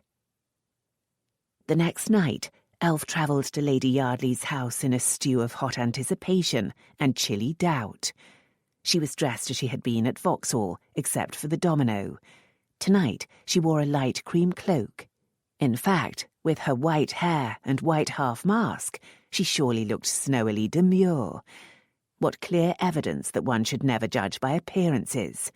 Virginal white merely disguised the appalling outfit Fort would surely recognise, and the wicked woman who hoped to be very unvirginal come morning. I'm surprised Chantal didn't leave your service, teased Amanda as the coach turned into Clarion Street. She was almost in tears when you insisted on wearing that ensemble to a society affair. You do have dreadful taste, dear. Elf pulled a face at her. It's just that you all like to dress so dull. I weary of demure pale shades. They suit you. I don't think so. As the coach drew to a halt, Elf flicked open the fan she'd had made especially for this evening. One side was mother of pearl and matched her outer self. The other was red, black and gold lacquer, the colours of her other persona. Tonight I am again Lisette Bellardi, mysterious French enchantress, and I can dress as I please. Amanda shook her head. I still don't know what you think to achieve by this mischief. Elf had come up with a story for Amanda, and now she repeated it. I just want to meet Fort again on friendly terms. I think there's more to it than that. More than having fun flirting with my enemy. Remember, love, I know you. You're up to something. Perhaps, Elf admitted as the coach came to a halt. She let the fan slither shut and descended, assisted by the waiting footman. Mounting the steps to the brightly lit house, Elf chose the right moment to prepare Amanda. Once they were surrounded by other guests and attendant maids, she murmured to her friend, Yes, I'm up to something, Amanda. If I slip away with Walgrave, don't try to stop me. Slip away? Amanda exclaimed, then lowered her voice to a whisper. Elf, do but think. Cloak gone, Elf flicked open her fan, coloured side out. Oh, I've thought. Believe me. It hung in the balance, but then Amanda rolled her eyes. Well, he's a completely eligible parti, my dear. If you want to conduct your wooing in this outlandish way, I dare say no great harm will come of it. She sounded almost smug, which drove Elf to protest. Amanda, I have absolutely no notion of marrying the man. Her friend just shook her head with a maddening smile and led the way up to the ball. Really, thought Elf, climbing the flower-decked stairs. It was infuriating. Amanda seemed to think she and Fort were lovebirds. Lovebirds did not peck at one another until the blood ran. She'd be hard-pressed, however, to say what they were. Lady Yardley's ballroom was of moderate size, but well lit and heavily gilded. The glittering chamber swarmed with costumes and masks, both beautiful and macabre, and a wave of chatter and music hit Elf as she walked in. Here, in a private home, more people had chosen costumes over dominoes, or had merely added a loo mask to their regular evening wear. This should have made a black-clad Earl of Walgrave easier to spot, but Elf searched the room without success. Stuff and bother. She'd hoped Fort would attend much as he had at Vauxhall, in ordinary clothes with just that narrow mask. If he were wearing a domino or one of the more cunning costumes, detecting him could be a challenge. What if he wasn't here and didn't come? That possibility had plagued her ever since she'd hatched the plan. She'd even considered sending him a cryptic note from Lisette in order to draw him here. The risks to that were too great, however, and surely he must at least put in an appearance at his aunt's one grand entertainment of the year. Still, she couldn't see him, or anyone who might be him. She shrugged and made herself calm. If he was here, he would surely spot her. He couldn't have forgotten this outfit. Since everyone was supposed to be incognito, there was no question of greeting their hostess. So Elf and Amanda blended with the crowd to enjoy some anonymous fun. Immediately, a slender Tudor gentleman in tights and puff breeches bowed and begged Elf's hand for a dance.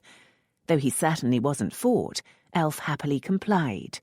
She spent the time plying him with questions to try to establish his identity, and he did the same with her. Since it was the custom to act in parts at these events, she spoke in French, and he did too, though rather clumsily. They parted unenlightened, and Elf suspected he was a member of one of the embassies, probably from Spain. Next, Elf accepted the company of a pirate of a century ago. She recognised Sir Cronan Darby, always a jolly fellow.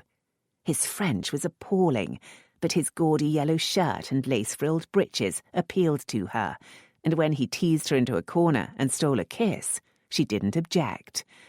Not as good a kiss as Fort's, she thought, as he squeezed her close. Then she sighed over the fact that Fort had become her standard, her unreachable standard. Sir Cronan invited her to find a more secluded corner. Elf playfully refused and returned to the ballroom so as to be visible. Though she hoped Fort would spot her, she didn't stop searching the crowd for tall men of the right build. As she danced with the dominoed gentleman too short to be her quarry, she continued to assess the men around. A number were the right type, but she felt strangely certain that none of them was Fort Ware. When the set ended, she glanced at a clock, alarmed by how fast time was flying. It still lacked half an hour to 11, but at midnight, masks would come off as everyone went to enjoy supper. She had to identify Fort and leave with him before then. Perhaps he hadn't come after all. A sickening sense of disappointment settled into her stomach, and it had nothing to do with rounding up the Scots. Then she spotted a tall man in a brown domino. She supposed Fort might not wear black, particularly if he were trying to disguise himself. With a hasty excuse to her partner, she pursued the man into the small antechamber where drinks were set out. As he accepted a glass of wine from a servant, Elf bumped him lightly so a few drops spilled. "Oh, monsieur," she exclaimed. "Je vous demande pardon." He wiped his hand with the cloth hastily presented by the footman and responded in excellent French. "No harm done, my dear. May I command you some wine of your own?" It wasn't Fort. Elf made herself smile. "Oh, yes, sir, if you please." Now she had to waste precious minutes talking to the man in brown. Re-entering the ballroom, Elf encountered Lord Ferron in a toga and laurel wreath. He was one of her long-time suitors, but clearly didn't recognise her. Elf accepted his invitation to dance, thinking it would be a useful test of her disguise. Dancing with him turned out to be a mistake, however. He didn't recognise her, but had great difficulty managing both toga and partner. At one point, the cloth slipped, baring his chest, and Elf noticed with surprise how narrow it was. She'd always thought Ferron a well-set-up young man, but clearly he owed most of his charms to his tailor. His hair, she now noted, was thin and receding. No wonder he always wore a wig. Really, she thought, as they danced down the line, it was completely unfair that men could keep themselves so modestly shrouded. A woman had to at least bare her chest and part of her arms, which inevitably told something of her form. A man, on the other hand, could hide everything but his face and hands. He had to show his legs, she supposed. She glanced sideways and saw, as she'd expected from his chest, that Ferron's naked calves were decidedly spindly, and he must normally wear padded stockings. Of course, a spindle shanks with thinning hair could be a wonderful person, but a lady should know what hid beneath the covers. Perhaps she would start a movement for greater exposure of the male form. Executing a turn made awkward by the toga's drapery, a hooded monk caught her wandering eye. The long black robe hid this man's form entirely, and yet something in the way he moved as he walked down the room suggested a naked body she remembered only too well. If it was Fort, had he spotted her? Surely her flaming scarlet couldn't be missed. If he had, he was not seeking her out. He was heading toward the door in the same autocratic manner as when he'd parted the crowds at Vauxhall. He was leaving. Elf excused herself to Ferron with a few mumbled words about a pinched toe and dashed after the monk, silently cursing the chaos of the merry crowd. As she ran, gasping, onto the landing, she saw him already descending the stairs toward the hall and the door. Running down and past him, she barred his way at the bottom of the sweeping curve of steps. He stopped. She looked up and saw her instincts had been right. The narrow black mask did not prevent her recognizing Fort. "Madam." Standing 2 steps above her, he was painfully high. Elf moved up a step, even though it took her closer. "Monsieur le Comte." "You require something?" he asked in French, but as if speaking to a total stranger. Well, he certainly hadn't spent sleepless nights longing for his lost Lisette. Elf shook out her scarlet striped skirts. You promised me lessons in taste, my lord. I think you are mistaken. He stepped to the side to pass her. Elf grabbed the rope around his waist. I think not. A lady is allowed to change her mind. He swung to face her, then gripped her arm and hustled her into a small anteroom off the hall. Are you completely mad? He snapped as he shut the door. Furious again, just his ordinary charming self. He released her arm, and Elf let go of his cord. Why do you say that, my lord? He pushed his cowl back, revealing unpowdered hair curling loose on his shoulders. It made him look untamed. It reminded her of him naked in a bedroom, except that now he was angry. A ripple of fear passed through her, an awareness that she might have stirred up more than she'd planned. But she placed an unsteady hand on his chest. I'm truly sorry for running away like that the other night, my lord, but it was all such a shock. When I had time to think about it. He covered her hand, captured it. You realized the advantages? He studied her so closely that she feared he would have to recognize Elf Malloren, despite mask, powder, and foreign tongue. I can't even be sure you are the same woman. You could be one of your relatives in the same outfit. Elf was surprisingly upset that he held nothing in his memory of her except her dress, which he thought appalling, the horrid man. Of course, he said. I might recognize the taste of you. Oh, the rogue. But Elf's feelings were soothed by this beginning of seduction. He was not indifferent after all. She pretended to be coy. I'm a little nervous at the thought of kissing a religious man, my lord. He raised her chin. I give you absolution before we sin. His kiss was as thorough as last time, but in some subtle way mechanical. When he raised his head, she wanted to scrub at her lips. That didn't feel very sinful, my lord. If you want to sin, Lisette, I'll show you the way to hell before the night is out. His voice contained no trace of seductive warmth. Now, tell me the purpose for this. So, even if he accepted her as Lisette, he was the man Elf knew too well, watchful, wary, and cynical. Perhaps the other night had been an aberration after all. What did this mean for her plans? She had to at least accompany him out onto the street to draw out the Scots. But a night of seductive passion seemed unlikely. She fought a betraying tremble in her lips, hiding them behind her fan. I just wanted to see you again, my lord. Why? Having had the ingenuity to escape, I'd have thought you wiser than that. She turned away coyly. I'm sorry, my lord. I was just nervous. I thought, no matter what you said, you'd ravish me eventually. The chance of me ravishing you eventually is increasing by the moment. You're not making sense, Lisette. Who's behind this? No one. Strongly tempted to hit him over the head with something, Elf turned to see that he'd moved to lean against the back of a sofa, arms folded. For some reason, the pose sent shivers down her spine, and they weren't of fear. How did you get in? He demanded. I doubt Lady Yardley sent you an invitation. Well, really, my cousin received one. She is titled. Is she? He paused to consider it. And your hostess is here? Yes, my lord. Who is she? Why should I tell you that? Still trying to preserve your anonymity? He smiled cynically. So, the lady is as loose in her control of you as usual, and will not create a stir if I carry you off. We'll let that pass for the moment, while you tell me just what you have planned, and be quick about it. Elf took refuge in fanning herself.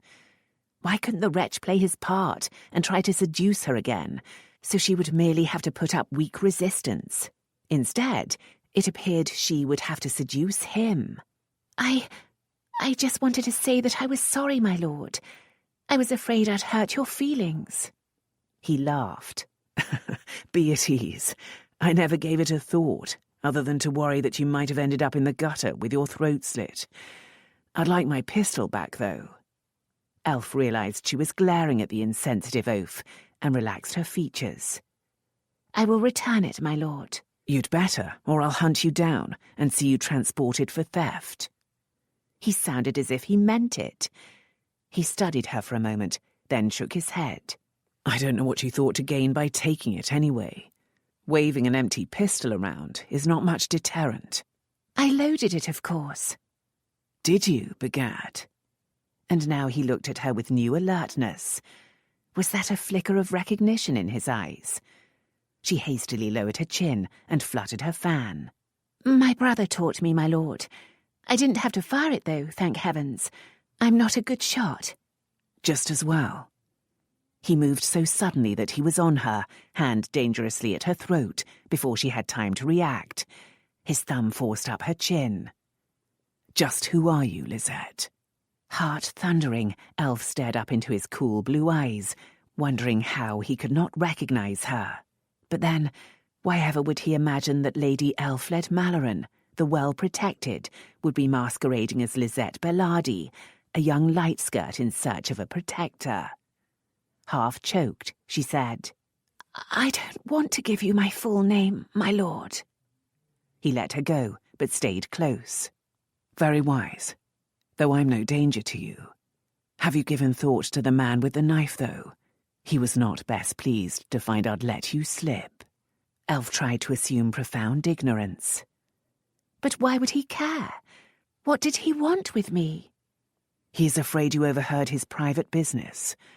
You didn't? Business, my lord. I heard voices, but not the words, and my English is not very good. I was hiding from another gentleman. When I crept out onto the path, that man tried to seize me. When I ran, he chased. I was terribly scared. I suppose you were. His knuckles brushed distractingly along her jawline, then down her throat to the swell of her breasts. Before she could prevent it, he slid her bodice dagger out and tested the blade. Not every lady wears one of these. Elf decided it was wisest to remain silent. If you'd understood any of our business, I don't suppose you'd be here. Even you couldn't be so foolish. So, he added, sliding the small weapon neatly back into its sheath. You came here for what? Did you truly rethink your decision about becoming my mistress? Even such impersonal contact near her breasts had set up a tingle there that summoned interesting memories, and now a faint warmth in his manner held promise that the night might, after all, end as she had dreamed. It was only a distant promise, though. Perhaps, she murmured, praying that he'd begin a seduction. I need more certainty than that, Lisette. I've no mind to play the same scene over.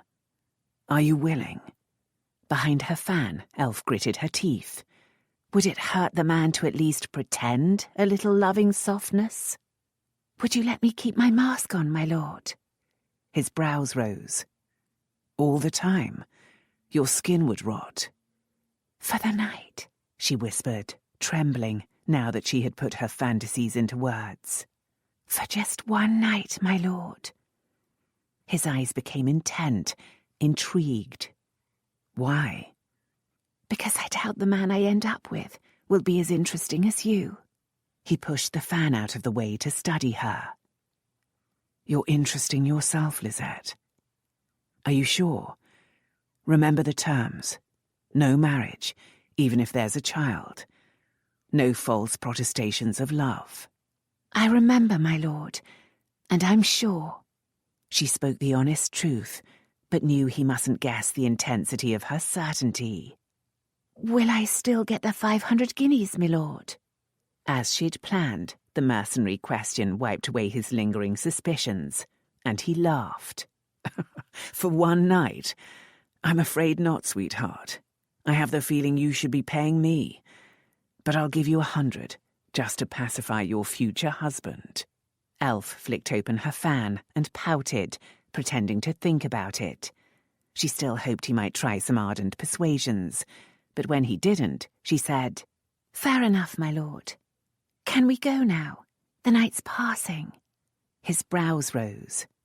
Are you sure you're a virgin, Lisette? In some respects, I'd rather you weren't, but I dislike being lied to. Yes, I am a virgin, my lord. I'm sorry if it displeases you. He suddenly grinned. You have claws, do you? Though you've been trained to keep them sheathed. Perhaps tonight I'll let you use them. She relished the prospect. She'd like to see some reaction from the man, even if just blood. He raised her hand and kissed it, a trace of warmth softening his features. Come along, then. This should be interesting. And I promise that at least it will be a night to remember. Elf had no doubt at all that it would. Discreetly expressionless, a maid brought Elf's white cloak, and they exited into the soft summer darkness. Elf deliberately left the cloak hanging open so her people and the Scots could spot the Scarlet Lady. She hadn't entirely forgotten her other purpose. A quick glance around showed any number of loiterers, but no one she knew, Scots or English. It would be hard to tell here, however. 4 houses besides that of Lady Yardley were brightly lit for entertainment. Latecomers were still arriving, and a few, like themselves, were leaving. Coaches rolled up and down, and if the horses chanced to soil the street, urchins ran out to scoop up the valuable commodity. They'd sell it tomorrow to the market gardeners. Waiting servants leaned against railings chatting as they watched the lords and ladies come and go. At the moment, most of them were watching the Scarlet Lady and the monk, knowing grins on their faces. Elf thanked heaven for her mask, for these servants surely made it their business to recognise the great and tally up their doings. At the edge of the pavement, Fort paused. My house is only on the next street, and I didn't bother with a coach. I wonder if it's safe for you, though. I'm not afraid, my lord, with your escort. You're better armed than I am, sweetheart. You have your dagger, and I don't even have a sword. In fact, he added, drawing her against his side, beneath this homespun robe, I am entirely naked. The notion amused me. Elf became burningly aware of his torso, separated from her hand by only a thin layer of cloth. Without intent, she moved her hand a little, and he chuckled. Interests you, does it? He tilted her chin up. I think you've chosen the right profession. I will doubtless marry, my lord. I wonder why. He touched his lips to hers in a velvet tease. Perhaps I will offer you the position of mistress. Is that your plan? No, my lord. In reality, I'm quite a conventional person. Elf enjoyed this opportunity to tell the truth.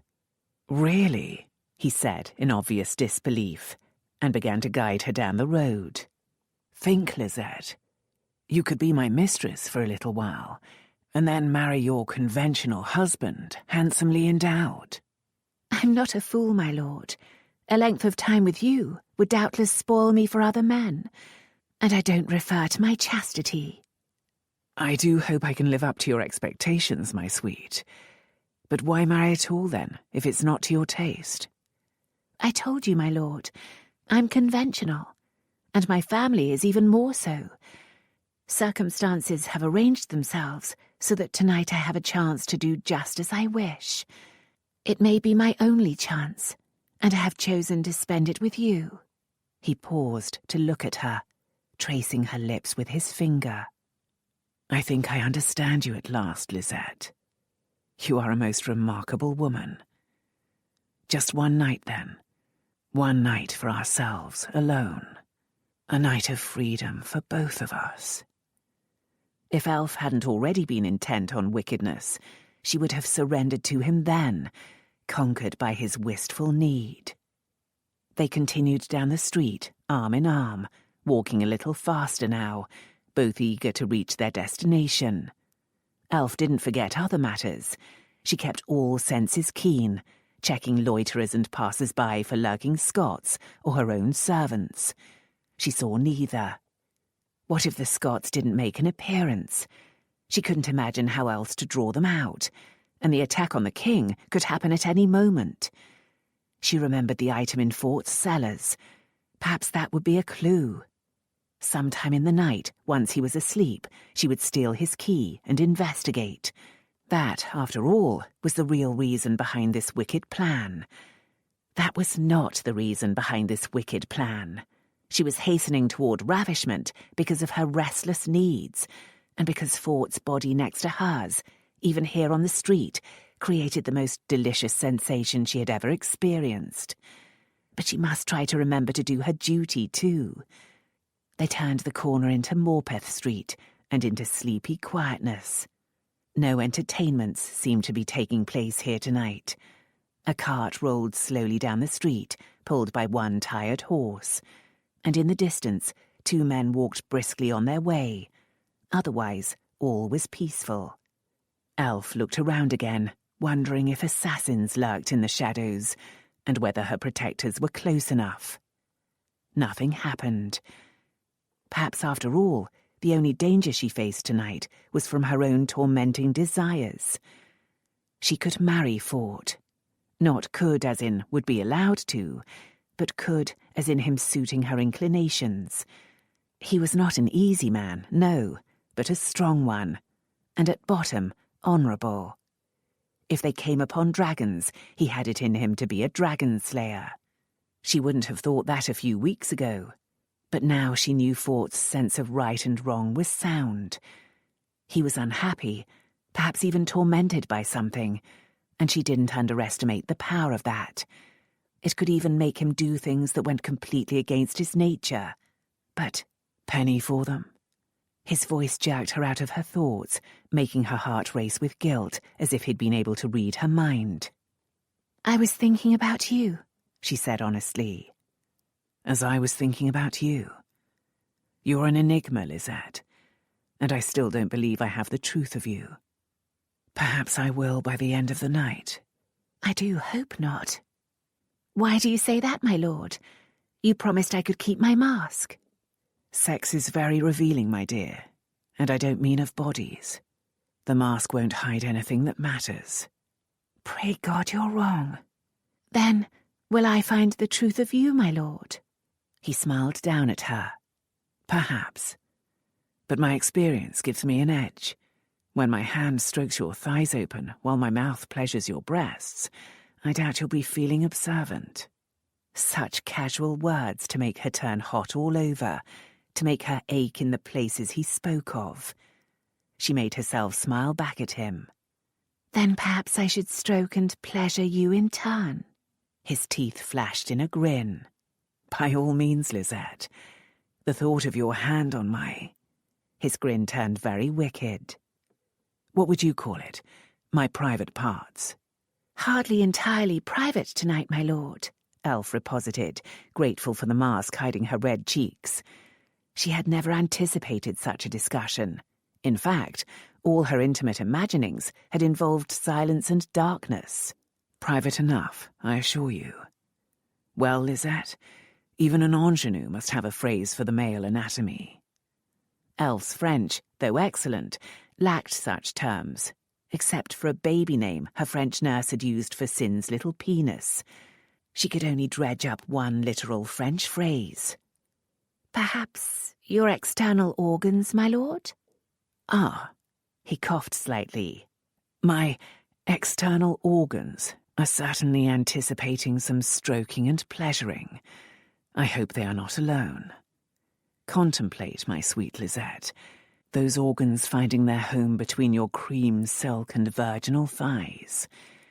Can you anticipate the introduction of my more outstanding external organ into your soft, moist, hot, and oh so empty internal space? Oh, she could indeed. They were still arm in arm, still walking briskly down the street, and yet she felt as if he stroked her in impossible places. Elf's internal space, feeling very hot and moist, became suddenly a second heartbeat. You have a wicked tongue, my lord. He laughed out loud. You don't know how wicked, Lisette, but you will. Indeed you will.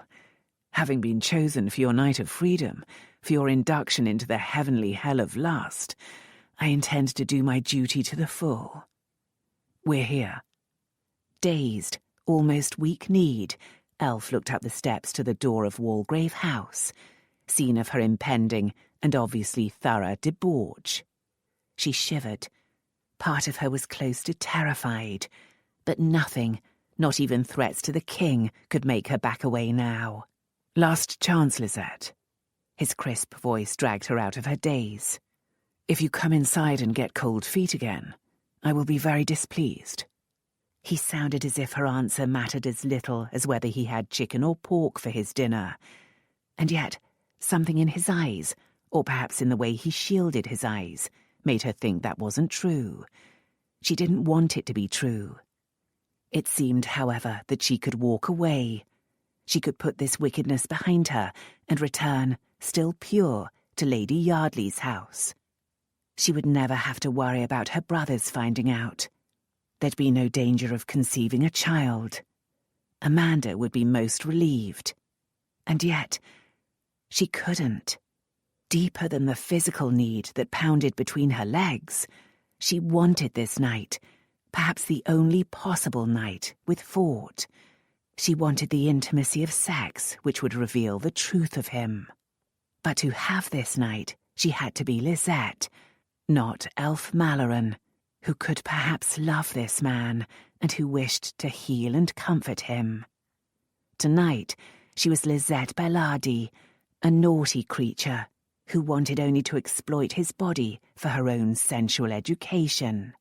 So Elf cocked her head and smiled cheekily. "Cold feet, my lord. I'm the very opposite. I'm burning hot for you." He laughed and ushered her into the house. Chapter 9. From his seat on a shabby cart, Nat Roberts watched the Scarlet Lady and the Earl stroll through the streets. He knew his people were at their posts nearby, but if any of them saw sight of Scott's traitors, it was more than he did. Of course, the streets were fair humming with people, but even so, if the Scots were around, they were cunningly hidden. He watched the couple go up the steps and enter the house. As the doors closed, he scratched beneath his tricorn with the handle of his whip. Now what? He'd figured right off that the lady in the red dress would be Lady Elfled.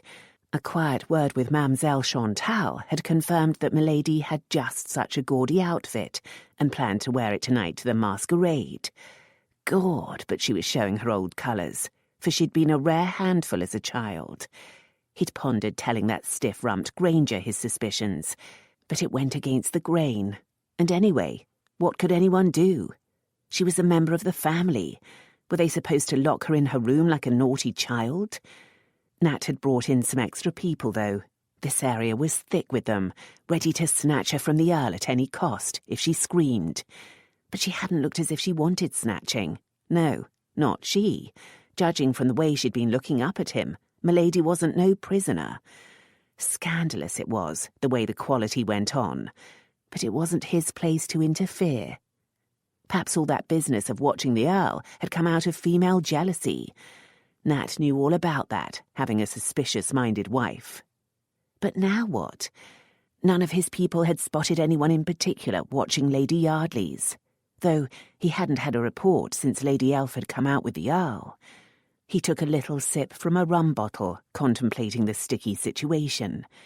He didn't think the Marquis would be too happy at his sister spending the night, and a naughty night at that, in any man's house, never mind the Earl of Walgrave's. He doubted, however, that his employer would be any more pleased if Nat Roberts dragged Lady Elf out of there by the hair, even if he could. "Women," he muttered, taking another swig. "Nothing but trouble. Like those two there." A couple of maidservants strolled down the street, arm in arm, singing a ditty and winking at any man they saw. They paused by the coach. "Hello, handsome," called out the blonde one, and moved right to the side of the coach. "Give us a sip at the bottle." Nat grunted something and passed it over, saying quietly, "What's up, Sally?" Sally giggled as if he'd said something funny, then scrambled up beside him on the box. "Well, I don't reckon she was kidnapped, do you?" She winked as she took a real drink of his rum. A right handful was Sally Parsons, But a tempting armful too, with her generous curves and merry eyes. If he were that sort of man, of course. She was also a chatterbox about some things, so he could only thank God she hadn't twigged to it being her ladyship. It was attacked by the Scots we had to look out for, Sally. That didn't happen either. But... But? He asked, flashing her a quick glance. She snuggled up against him. God, there'd be hell to pay if his Hetty ever heard about this. But a group of street monkeys followed him. Children. The streets were always full of ragged urchins, thieves most of them, and he'd not given them a thought. He looked around and saw two crouched in a gutter, not far away, playing some game. Dice, probably. Them. Could be part of them. Most of them ran off, though. Roger and Lon's following to see if they report to the Scots. Nat muttered a few curses. But still and all, they can't get her in the house, can they? Don't suppose so, Sally whispered into his ear, pretending to be enticing him. But what's the problem? Roger and Lon will follow the Ratkins to the Scots. That's the point, isn't it? Aye, that's the point. But Nat was distinctly uneasy. He remembered now that the Scarlet Lady was supposed to sneak a look at whatever the Earl had in his cellars. Never mind her virtue, that could be bloody dangerous. Look, Sal, I'll get this rig back to its owner. Can't keep the poor nag out here all night. I'll be back as soon as I can, and we might have to go in. You stay here and keep your eyes open. Sally fluttered her eyelashes at him. Don't I always, handsome? Then with a kiss on his cheek, she clambered down off the box, linked arms with Ella, and strolled off. As he drove the coach back to the livery stables, Nat muttered to himself, "Women, nothing but trouble." At the Peahen, Michael Murray, in his persona as Reverend Campbell, listened to the leader of the pack of street monkeys. How wise he'd been to hire the urchins. Besides being cheap, such ragamuffins went unnoticed by all, except that people held on to their purses and other valuables when they were about. Yes, it had been wise to recruit the children, but he'd not expected such news as this. So, the Scarlet Doxy had turned up again, and at a society function. He knew that sometimes whores slipped into masquerades or were sneaked in by their lovers, but everything about that creature unsettled him. Pity the monkeys hadn't noticed her go into Lady Yardley's house. Murray would give a great deal to know whom she'd arrived with. Not Walgrave. He had walked around alone in his monk's costume. Mac had been following him. And now they'd gone back together to his house, happy as rats heading for their hole. Perhaps she was his mistress after all. Some silly young wife deceiving her husband when she got the chance. But that didn't fit with those blood-stained garters. Murray didn't understand it, and he didn't like it one bit. He tossed the boy a sixpence to send him on his way, then sat there, chewing on his lip. No, he didn't like it. His plan was ready. Even now, Jamie was putting the stone in a safe place. Soon he'd have the device. Tomorrow, the Hanoverian pretender would die. He couldn't abide uncertainties now. He paid his shot and walked back to Lord Bute's house, fretting about the Earl and his scarlet trollop. Walgrave had always been an uncertainty, and Murray regretted ever making the connection. Walgrave had been one of the names he'd been given, however, on a list of English people who had been secret supporters in the 45.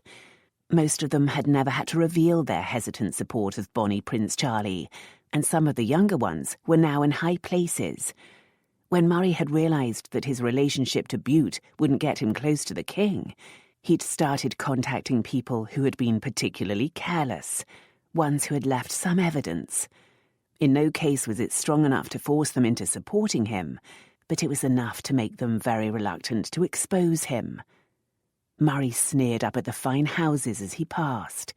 Half a dozen peers of the realm were on this list, and these days they sat in fine houses like these, worrying about Michael Murray and what he might tell, but not worrying very much. No, they told themselves, patting their fat paunches and pouring another glass of brandy. The days of the Stuarts are over. That Murray is just a madman. their youthful follies would not come back to haunt them. Murray would prove he was not mad, and that those days were not over. Soon these haughty Hanoverians would be out in the gutter, scraping for a living, just as honest followers of the Stuarts were today. When he'd met with Walgrave, he'd found his tool. The incriminating evidence was strongest there. Some first-hand accounts of a meeting with King James and Prince Charles. Of course, the evidence was against the present Earl's father. That had been a shock to Murray, but the new Earl had seemed much concerned about scandal, as well as being bitter about royal ingratitude. A wild young man as well, much given to drinking and wenching. A person easy to use, he'd thought. He ducked into another house, a hovel really, cramped in an alley near grand houses, and quickly changed from his churchman's clothes into his normal wear.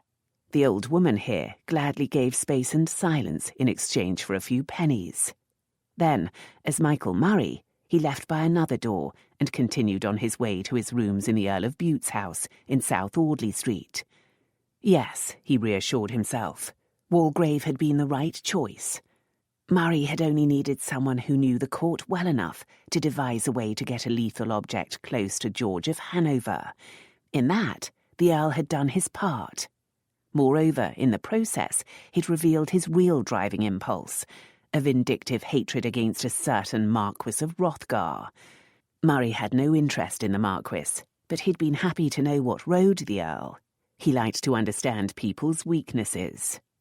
He'd been satisfied with the situation, until he'd heard reports of too many casual meetings between Walgrave and the new Secretary of State Grenville. That had led to the Vauxhall meeting, which in hindsight had probably been a mistake. But Murray still wished he knew what part that Scarlet Doxy had played. Had she been Walgrave's spy? And if so, what had been the point of it? At Bute's house, he hurried to his small room before someone noticed the way his hands had begun to shake. He was so close, so close. Nothing could be allowed to upset his plans at this stage. He pulled a miniature out of his pocket and opened it to look at the fine painting of a handsome young man with white powdered hair. Charles Edward Stuart, his friend. Of course, Prince Charles was not so young anymore and could not afford such a fine artist these days. That only made this miniature, a gift from the prince himself, a treasure, and a reminder of what should be.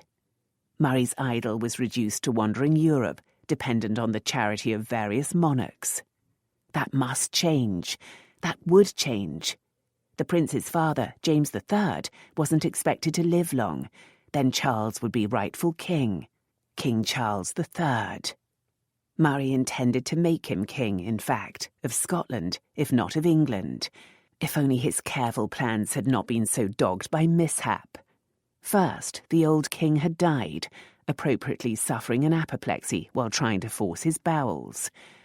Murray rejoiced to see any of the Hanoverians dead, but it had not suited his plan. The old upstart had been a German autocrat in the true Hanoverian style. He hadn't been popular, and his death would have been accepted with little upset, perhaps even with pleasure. If George II's eldest son had lived to claim the crown, he would have sufficed. He'd have ascended the throne a dissipated middle-aged man. The present usurper, however, George II's grandson, was a handsome young man, recently married to a dutiful wife, expecting her first child. He had been born and raised in England, and didn't even have a German accent. The English people would not like his death. But in the end, it didn't matter whether they liked it or not. The king would die, and the stone would do the rest. The stone of destiny. What the English, curse their thieving hearts, called the stone of Scone. Reputed by myth to be Jacob's pillow, it had been used as part of the coronation ceremonies of Scottish kings as long as memory could tell. In 1303, it had been wickedly stolen by Edward I, murderer of Wallace, as part of his attempt to seize Scotland, as he had seized and subjugated Wales. As further blasphemy, the stone had been incorporated into the coronation chair here in London, in Westminster Abbey, Every English monarch since then had been crowned while sitting on top of the sacred stone of Scotland. It made no difference to Murray that these days the thrones of England and Scotland were joined. When James VI of Scotland had inherited the throne of England, he should have stayed in Edinburgh and governed his kingdoms from there, and he should have had the stone taken back to its rightful home. If he'd done that, then surely the Stuart line would not have experienced such disasters. But look what had happened. James's son Charles had been beheaded by those wicked parliamentarians. Charles's older grandson had eventually been restored as Charles II, but despite a virile sowing of wild oats, had failed to create a legitimate child to inherit the throne. Then Charles I's other son, James, had shown signs of righteousness. He'd embraced the Catholic Church, and even talked, so it was said, of restoring the monarchy and the stone to Scotland. Of course, the English had turned on him and thrown him out, denying even that his son was his true child. That son's son was Murray's beloved prince, who had led so valiant an invasion in 1745. It would have succeeded, Murray was sure, if only James III had sworn his coronation oath on the Stone of Destiny in Scone, in Scotland. Charles III would do so, and so come in time into the right. Murray chuckled. The English would grieve at their king's death, but they'd crown another one, never realising the real disaster. They'd lost the stone. The new monarch would not be able to be crowned on the stone, which would be far away in France with the rightful king, awaiting its journey home. They already had it in a safe place, just waiting for the box in which it would travel. In time, the Stone of Destiny would work its magic, and the false line of Hanover would rot away without invasion or violence, which left just the last task, killing the king. In the gloomy hall of Walgrave House, under the disapproving gaze of Roman senators and the blank one of a footman, Ford turned to Elf. "Do you require any refreshment, my dear?" Strangely embarrassed by the impassive servant, Elf shook her head, reminding herself that she was masked and powdered beyond recognition. "Come then." And he led her up the wide stairs she had crept down but a few nights since. In moments she entered his bedchamber, and memories of her previous visit caused a frisson of fear. Strangely, it merely seemed to add to the passionate excitement driving her. Glancing at Fort, she saw the man who was going to guide her through the maze of carnal sensation, because she'd demanded it. Perhaps, after all, she was Lisette the exploiter, not Elf the nurturing saviour. She had no idea, except that she wanted him, wanted all he had to offer. She wanted the fornication thundered against from the pulpit, and the guilty pleasures whispered about behind fans. All thought shattered at the touch of his hands on her shoulders, thumbs brushing her collarbone. She looked up, helpless in the first winds of a growing storm. "I would prefer that you take off the mask," he said softly. "I will keep your identity secret, my word on it. Carnal pleasure is best enjoyed with all barriers down." For an idiotic moment she was tempted, but she shook her head, and he let the matter go. With a wry smile, he traced the edge of the soft leather, and the merest brush of his fingers sparkled on her skin. Then he cradled her head, teasing the edge of her jawbone with his thumbs. "I do wonder who you are. But," he added, brushing his lips over hers, "it hardly matters now, and the element of mystery is intriguing." He kissed her again, a dozen wayward, fleeting kisses, kisses so tantalizing that she stretched closer, seeking to trap and relish them. His smiling lips evaded hers, but his tongue touched, a flicker of hot moistness. She laughed and did the same to him, dancing lips and tongue at play, until he snared her close. No mechanical testing kiss, this. It rendered her wax beneath his flame, warm, liquid, ready to be consumed. At last he released her lips, and she turned her dizzy head against his chest, drifting under the touch of his hands. The wide sleeve of his dark monk's robe had fallen back to his elbow, revealing one strong forearm, sinuously decorated by raised veins. She'd seen arms like that on the stable grooms. Were all gentlemen like that, beneath her silk and lace? Why had she never noticed before how beautiful a muscular arm could be? She curled up one hand to touch, to adore the entrancing masculinity. A shift in position let her put lips to one line of vein, and she traced it. "What are you doing?" he asked, still for a moment. "You have beautiful arms." She traced back up the vein with her tongue, then looked up at him, amused by the expression in his eyes. He almost looked embarrassed. "I am pleased if I please you. You have beautiful arms too." And he kissed from bare knuckle to naked elbow, then from bare shoulder, slowly, to the exposed swell of her breasts. Letting the pleasure of his lips form the undertone, Elf continued her own exploration. She pushed up the loose sleeve to expose his upper arm, hard muscle beneath her hand. Since leaving childhood, she'd never seen a gentleman's bare arms, except Walgrave's a few nights before, she remembered. Then, however, she'd been distracted by the naked hole. Oh, and Farron's, revealed by his toga. No competition there. Men's arms, she thought dazedly, pushing his sleeve all the way to his broad shoulder, deserved more attention. But it was perhaps as well they be kept veiled, or women would be in constant danger of this madness of desire. Her overdress fell open. She looked down in surprise, then laughed. One-handed, he'd unhooked it. Now he escaped her explorations and slid it off her shoulders. Turning her, he began to loosen her laces. For a moment she felt deprived of touch and sight, but then the mere vibration of his touch, felt in her spine through layers of buckram and silk, wove its own special magic. Her eyes drifted closed. "Look," he breathed, moving her slightly. "Look, Lisette." Opening heavy lids, Elf saw a picture. No, she saw herself in a mirror. In a long cheval mirror, she saw a white-haired, white-masked woman in a glittering stomacher and scarlet petticoat being undressed by a dark-robed, black-masked monk. Lud, it was the stuff of wicked dreams. Perhaps that was what made it so exciting, for it was. Over and above any love, any lust, beat the wild drum of the forbidden, of something wicked in the air. Perhaps he heard it too. He looked up as he began to pull the laces loose and smiled into her eyes in the mirror. "I think you're right, naughty Lisette, about the mask. Costumes do add a little something, don't they? But then, you're an innocent." That question again. How she must puzzle him. "I am a virgin," she said into the mirror, "but I don't feel innocent at the moment."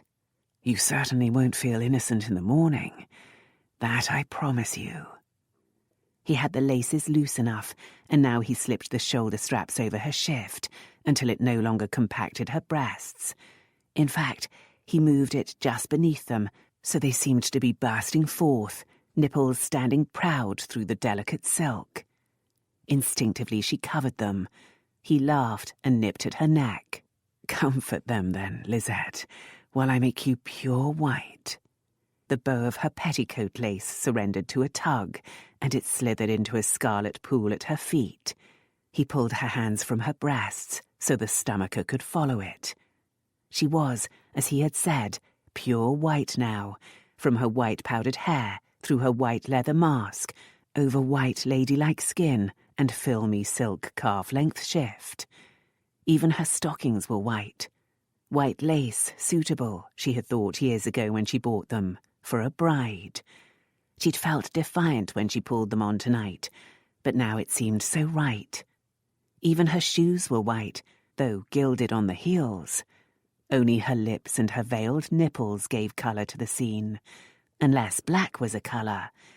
He stood black-robed behind her, like a shadow, or a devil, or a lover from her darkest dreams. She shivered, but not with fear. She shivered from the look in his eyes. Surely every woman wished to be looked at in such a way by a lover. He laid his hands on her sides, dusky against her pallor, and slid the silk against her flesh, up and down her flanks. Elf watched in shocked fascination as the hem crept higher and higher, first showing her garters trimmed with white rosebuds, then exposing her pale thighs. She had expected to be naked, but not this. Not this slow, voluptuous exposure. She put her hands over his and challenged his eyes in the mirror. He just smiled and slipped his hands away. Her shift fell back to her calves, and she idiotically straightened it. When she looked into the mirror again, he was naked and unmasked. "Better?" he asked, but he stood behind her. When she tried to turn, he stopped her, so she could only see his shoulders and his arms, which came around her. Brown, muscular arms, paler toward the shoulders. He must spend time in the sun with his sleeves rolled up, probably in the stables. She wished she could see him like that, in sunlight and simple activities. He pulled her back against him, and hard heat seared through the thin silk. Harder down low, where he clearly wanted her, wanted to burst in and invade her. A tremor of fear shot through her, but it was easily swamped by the swimming pleasure of the moment. Perhaps it added to the pleasure of the moment.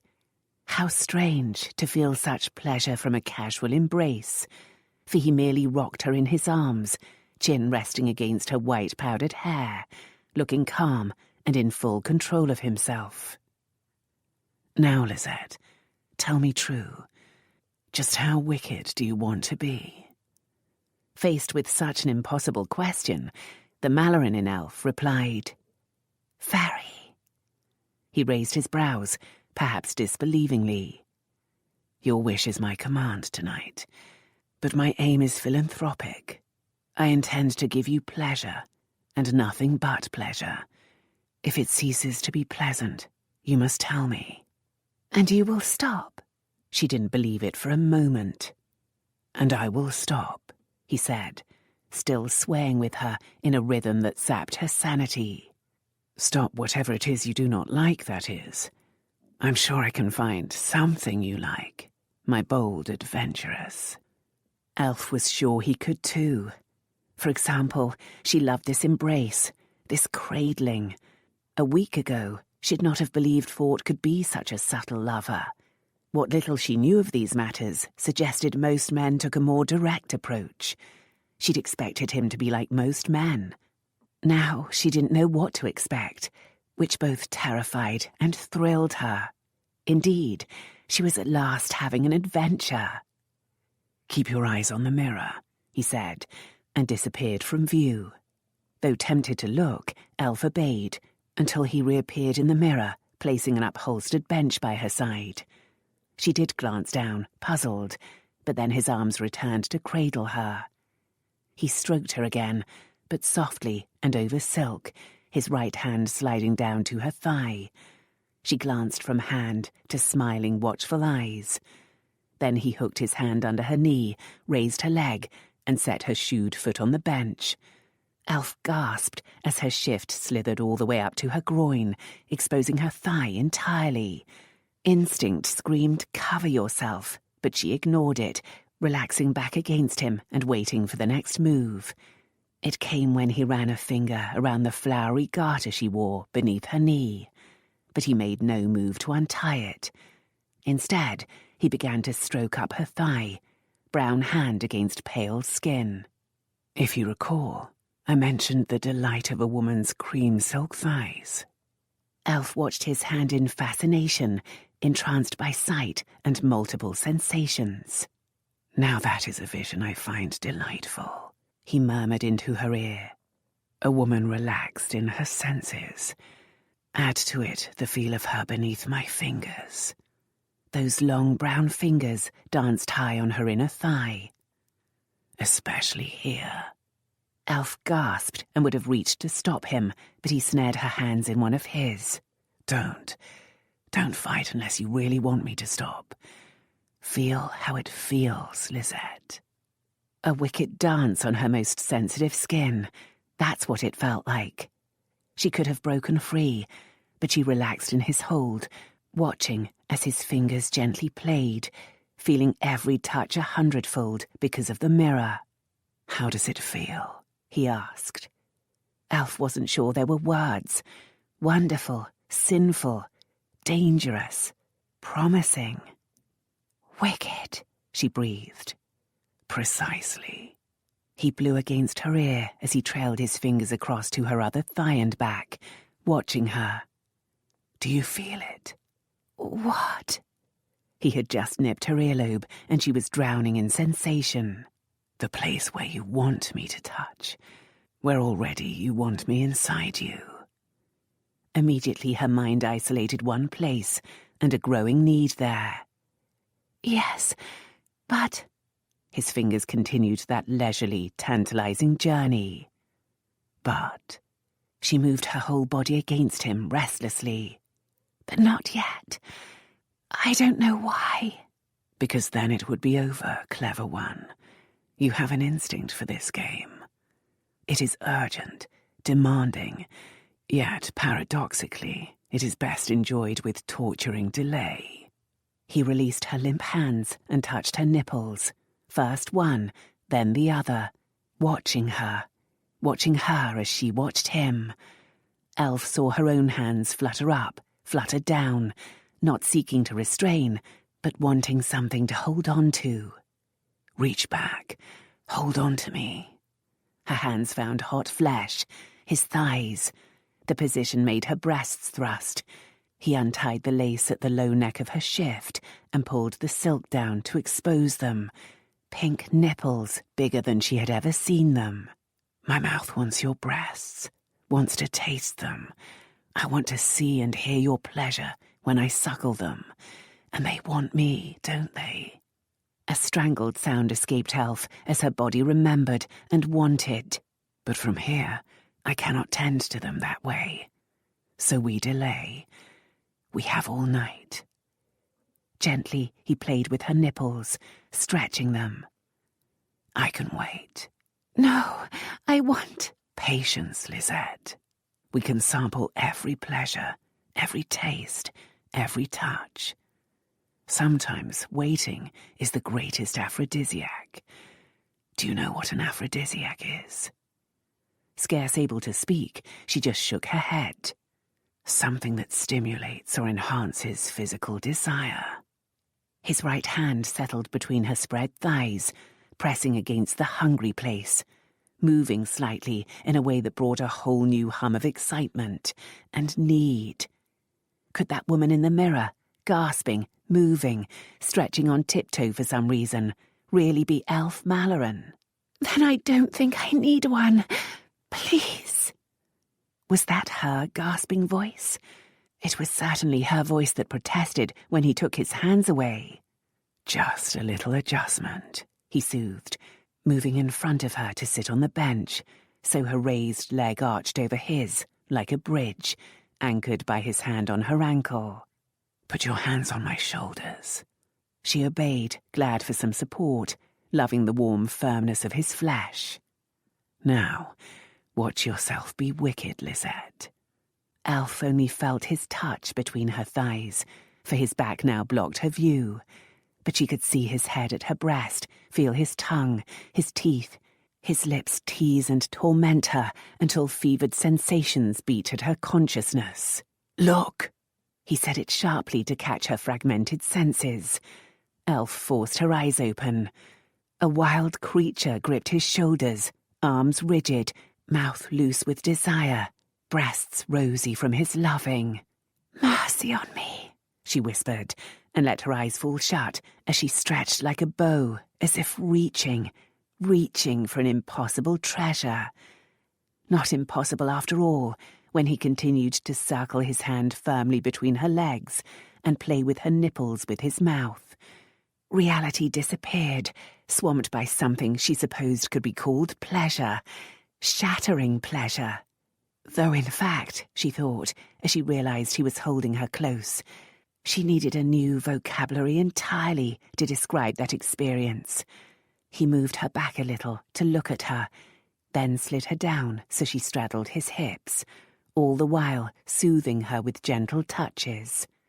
But when she relaxed and smiled at him, about to thank him, he said, "More?" In truth, a part of her wanted to say no, wanted to spend a day, a week, a month, relishing that novel experience and recovering before sampling anything new. But there would be no other time. "Yes, more," said Lisette, the brazen hussy, and wriggled on his lap. "What sweet words," he murmured, and moved her so that his erection pressed between her legs, pressed on spots still so sensitive that she flinched. "Don't fight it." It wasn't the words that stopped her resistance. It was the hint of unsteadiness, of need. She recognized the need, tight-held, that drove him, and it played on her senses as his hands had pleasured her skin. "You want me, don't you?" he asked almost dreamily, as she felt the push at the place that did indeed want. Despite the pleasure he'd given her, that place still wanted.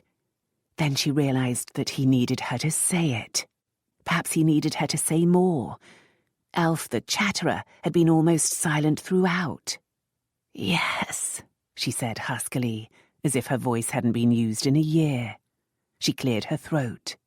"Yes, I want you. What we did before, it was wonderful, but not—" "Go on," he breathed, pushing just a little against her. She licked her lips. She could still see herself in the mirror, dishevelled and rosy, wanton in his lap. Could see his broad back, a very splendid back. She slid her pale hands down over it, restlessly. "It's like an ache," she whispered. "No, like an itch I cannot scratch. Inside me. Yes." She felt him inside her, just a little way. She wished it went deeper, but it seemed churlish to complain. "Keep talking," he said, "and I'll keep moving." When she looked down, she saw a teasing challenge in his heavy-lidded eyes, and laughed out loud. "I could call your bluff." Humour deepened. "One day you must tell me how an innocent comes to know so much." "Yes, if you call my bluff, you'd win. But I'd like to hear you tell me how this feels. Let's pretend your words can drive my loving." Abruptly, all words escaped her, except a string of incoherent pleas she would not utter. "What you did before," she said desperately. "I liked it." "You surprise me." It was a mere whisper against her breast, where his mouth played, but it carried laughter. "I suppose that's why you watched. I always thought these things happened in the dark, you know, but seeing does seem to be quite exciting." "Oh!" He had pushed forward a little more. "Yes. That wasn't a cry of objection, my lord." "I didn't think it was. Call me Fort." "Fort." Alf remembered imagining saying his name in the secret dark of a bed. They weren't in a bed, or the dark, but the pleasure of speaking his name this way still entranced. She said it again, pulling his head up and kissing him, attacking him with the hard need still knotted within her, tormented by his nearness. He returned the kiss, but when it finished, they were little further forward. "You're a wretch to tease a lady so." "You're a wretch to stop talking." A shudder rippled through him. "Have pity, Lisette, and tell me how you feel." "As if I want to scratch you," she said, almost crossly. "Hot, sticky, aching." Taking control, she wriggled forward. "Ouch!" She hastily squirmed back. Hard hands seized her hips, pulling her back. Pain shot through her, and she cried out again as he filled her completely. Now she knew how deep it should go. She sat rigid under astonishing sensations, some of them distinctly unpleasant. "I suppose I'm not a virgin anymore." "If you start to complain at this point, I'll throttle you." A tension in him, almost a vibration, told her of his need. Did he feel as she had, hovering on the brink, aching for release? She made herself relax. No complaint, except against nature who made women so. It felt a little better. The pain was subsiding, and the feel of him, big and deep, was again beyond description. His lips moved back to her breast, which helped, and she tangled her fingers in his hair. I think I'm rather pleased, actually, my lord. Fort, my lover, my first lover. Does it please you, I wonder, to know I'll never forget this? With a sighing shudder, he looked up at her. You are a remarkable woman, Lisette. Despite your desire for the conventional, I might not let you go. His hips flexed, and he moved within her, so she shuddered too. She kissed him, loose-lipped and hungry. You cannot keep me. Perhaps you won't want to leave. Tell me how it feels. Tell me how you feel. As if I'm about to explode and fly into tiny pieces. But as if I'm going to be very happy, very soon. You're tight and hot, just the right size and exquisitely responsive. I'm a lucky man. Or will be, if you'll just talk to me. You're impossible. Just do what you have to do. But when he didn't, she added, There's pain, but it's not too bad. More a fullness. She moved her hips, trying to adjust herself around him, then quivered as a new need stirred. He groaned, and she liked that. She wished she knew what to do to make him groan like that again. It's a strange sensation, she whispered, almost to herself. But I think it's good. He moved them both, and she gasped. Goodness! From good to goodness. But he stilled again, except to suckle hard on her breasts, sending a new burst of power to explode along her oversensitized nerves. Mercy on me, she gasped, thrusting her restless hips against his. He groaned again, so she did it again. Still he held himself rigidly still, jaw set. I want to stretch, she gabbled, as if I could touch the edge of the world. It's like a hunger, a fierce hunger, as if I'm eating for the first time but can't satisfy myself. She seized his hair and turned his grimacing face to hers. I could get quite cross about this, my lord. Fort, I insist that you call me Fort. Elf looked into passion-dark, desperate eyes. It would serve you right if... Fort, then! Fort, Fort, Fort! She chanted it as he rose, still inside her, to lower them both to the carpet. She chanted it in time to his thrusts, until breath and coherence escaped her. She chanted it in her mind when she could only grip him tighter and tighter for fear of extinction. Then she sighed. Fort, in dreamy surrender, remembering at last to say, Thank you. He laughed as if he scarce had breath to laugh with. You can't imagine how delighted I am to have been of service, dear lady. He had left her body, but sensations lingered everywhere to remind her. Flat on her back on the carpet, Elf stretched and smiled up at him. You sadly underestimate my imagination, my lord. Fort. Somewhat unsteadily, he pulled her to her feet, gathered her in his arms, and carried her to the undisturbed bed. He set her on her feet again in order to pull back the covers, but when he turned to her, he smiled and touched her lips with his finger. I like that. What? That smile. You look very pleased with yourself. Her smile widened. I am, and pleased with you, Fort. Cheekily, she added, If you ever need one, I'll give you a reference. Laughing, he picked her up and tossed her onto the sheets. She realized then that she was still partially dressed. If a loose-topped shift, lace stockings and one shoe could be in any sense called clothing. He plucked off the shoe and tossed it on the floor.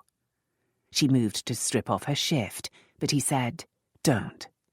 She looked down at the stained and sweaty garment. Why not? A woman is most beautiful in sensuous disarray. Alf didn't think she had ever felt more beautiful than at that moment in the mirror of his eyes. What of you, then?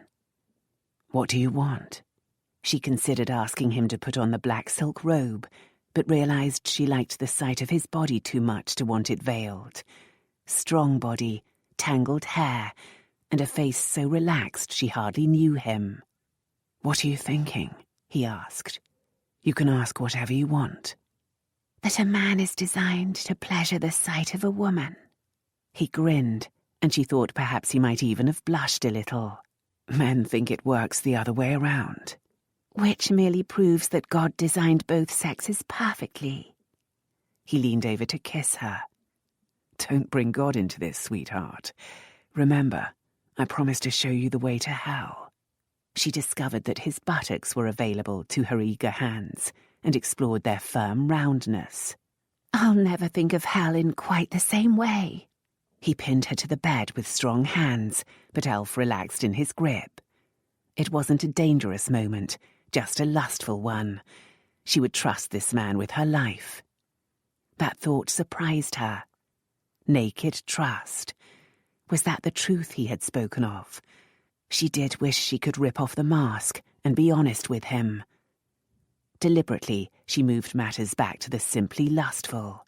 She licked her lips. Do you have something else wicked in mind, Fort?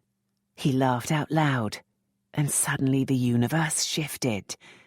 Just like that, thought Elf. Did a person fall in love just like that? Or was it realization that struck like Cupid's dart? Her heart had started a new rhythm, a rhythm that had nothing to do with lust, only with love, with a fierce protectiveness and a need to be with that pushed close to agony. For she could not have him. If he knew who she was, he would not want her. She would only ever have this one night. But for this night at least, she had her laughing lover. As he relaxed down beside her, she snuggled against him, savouring perhaps the most precious moment of all.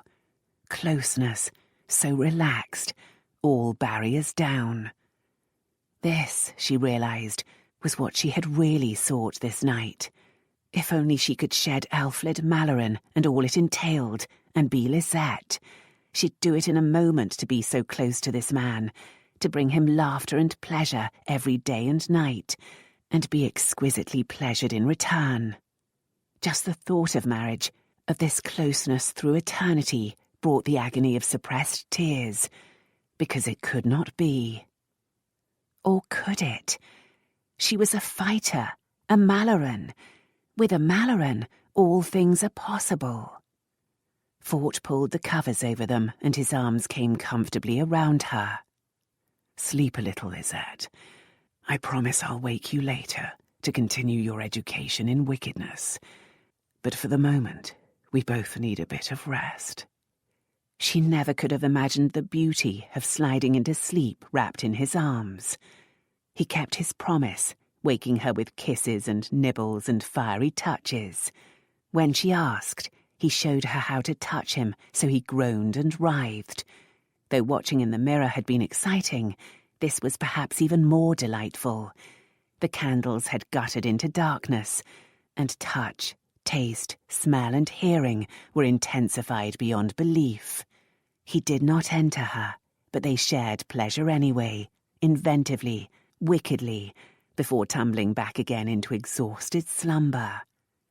When she woke to find herself smothered in dark cloth, encircled by strong arms, Elf thought he was up to yet more wickedness, but something she did not care for.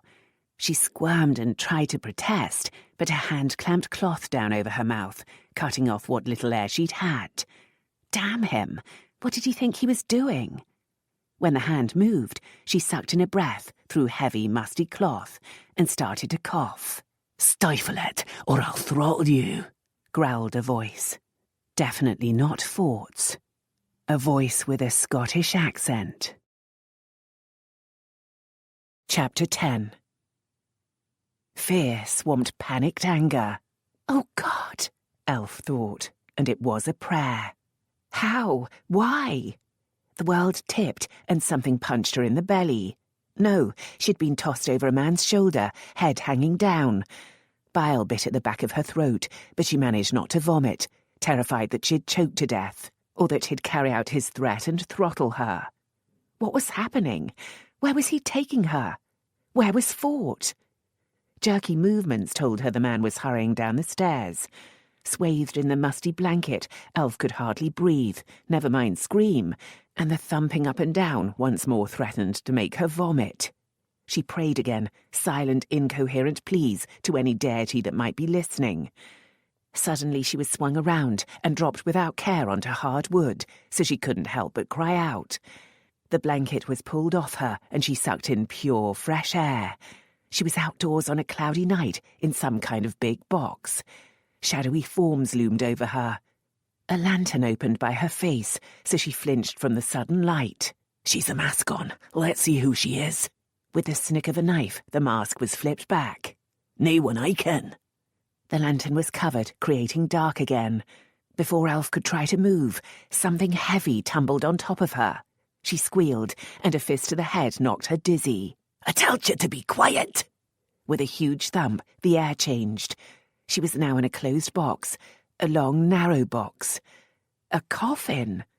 Staggered by this thought, she heaved at the weight half over her. Cloth. Skin. A body. A body in a winding sheet. She was in a coffin with a body. Oh, God! Fighting to escape the corpse, she couldn't stop whimpering. No, please, help, stop. No matter how she shifted, she couldn't find space. Limp, cold arms and legs brushed against hers. Not cold. She stilled. It was alive. She ran her hands over face and hair. Fort? In her panic, she probably couldn't have made more sound than a whisper anyway. A moment later, she gave thanks for it. He didn't so much as twitch. She shook him. Fort! His slackness told her he was unconscious.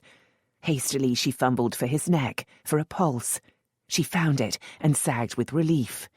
She was stuck in a coffin in the hands of her enemies, but she was with Fort, and he wasn't dead. Elf took some deep breaths and tried to think. They'd been taken prisoner by the Scots, but at least they hadn't been murdered. That was good, she hoped. She could imagine some evil reasons they might want her alive, but surely they couldn't apply to Fort. They were being taken somewhere. The box was moving, or at least, she decided, the cart upon which the box rested was moving. She could hear the trundle of wheels and the clop of hooves. She reached out to the rough wood and traced it around her. Shuddering, she realized it really was a coffin, with the traditional coffin shape. A moan escaped, but she bit her lips to stop it and pushed up at the lid. She didn't have much hope, and as expected, the lid was fastened down. Were they to be buried alive? Her heart was already pounding, but now it began the mad race of panic. She wanted to beat on the box, to scream, but stopped herself, just by biting on her knuckles. Screaming would do no good. Surely their captors wouldn't just put them in a grave and throw on earth. Why would they do that? It's an excellent way to dispose of inconvenient bodies, said a voice in her head. A murdered earl would be a national alarm. A disappearing one would just be a minor mystery. How long, she wondered, before people realized that a marquis's sister had disappeared at the same time? The thought of the ensuing scandal appalled her, though she supposed she'd be past caring. Her family wouldn't. How horrified and grief-stricken they would be at her disappearance. Hrothgar, he would be destroyed by her death. Again, pointlessly, she pushed at the coffin lid, weeping now with frustration. How could she have been so selfish as to put herself in danger, knowing how it would affect her brother? Tears turned to rage. Damn the Scots! She'd have their guts for garters for creating such a mess. And damn Fort for being embroiled in such madness. It was all his fault. But abruptly, she couldn't feel that way. Though still muttering about his stupidity, she cuddled closer to him, checking again that his pulse beat steadily. It was steadier than hers, for her heart still raced with panic. Or perhaps the air was beginning to fail. What did it feel like to suffocate? She shook Fort, trying to wake him, just to have someone conscious nearby.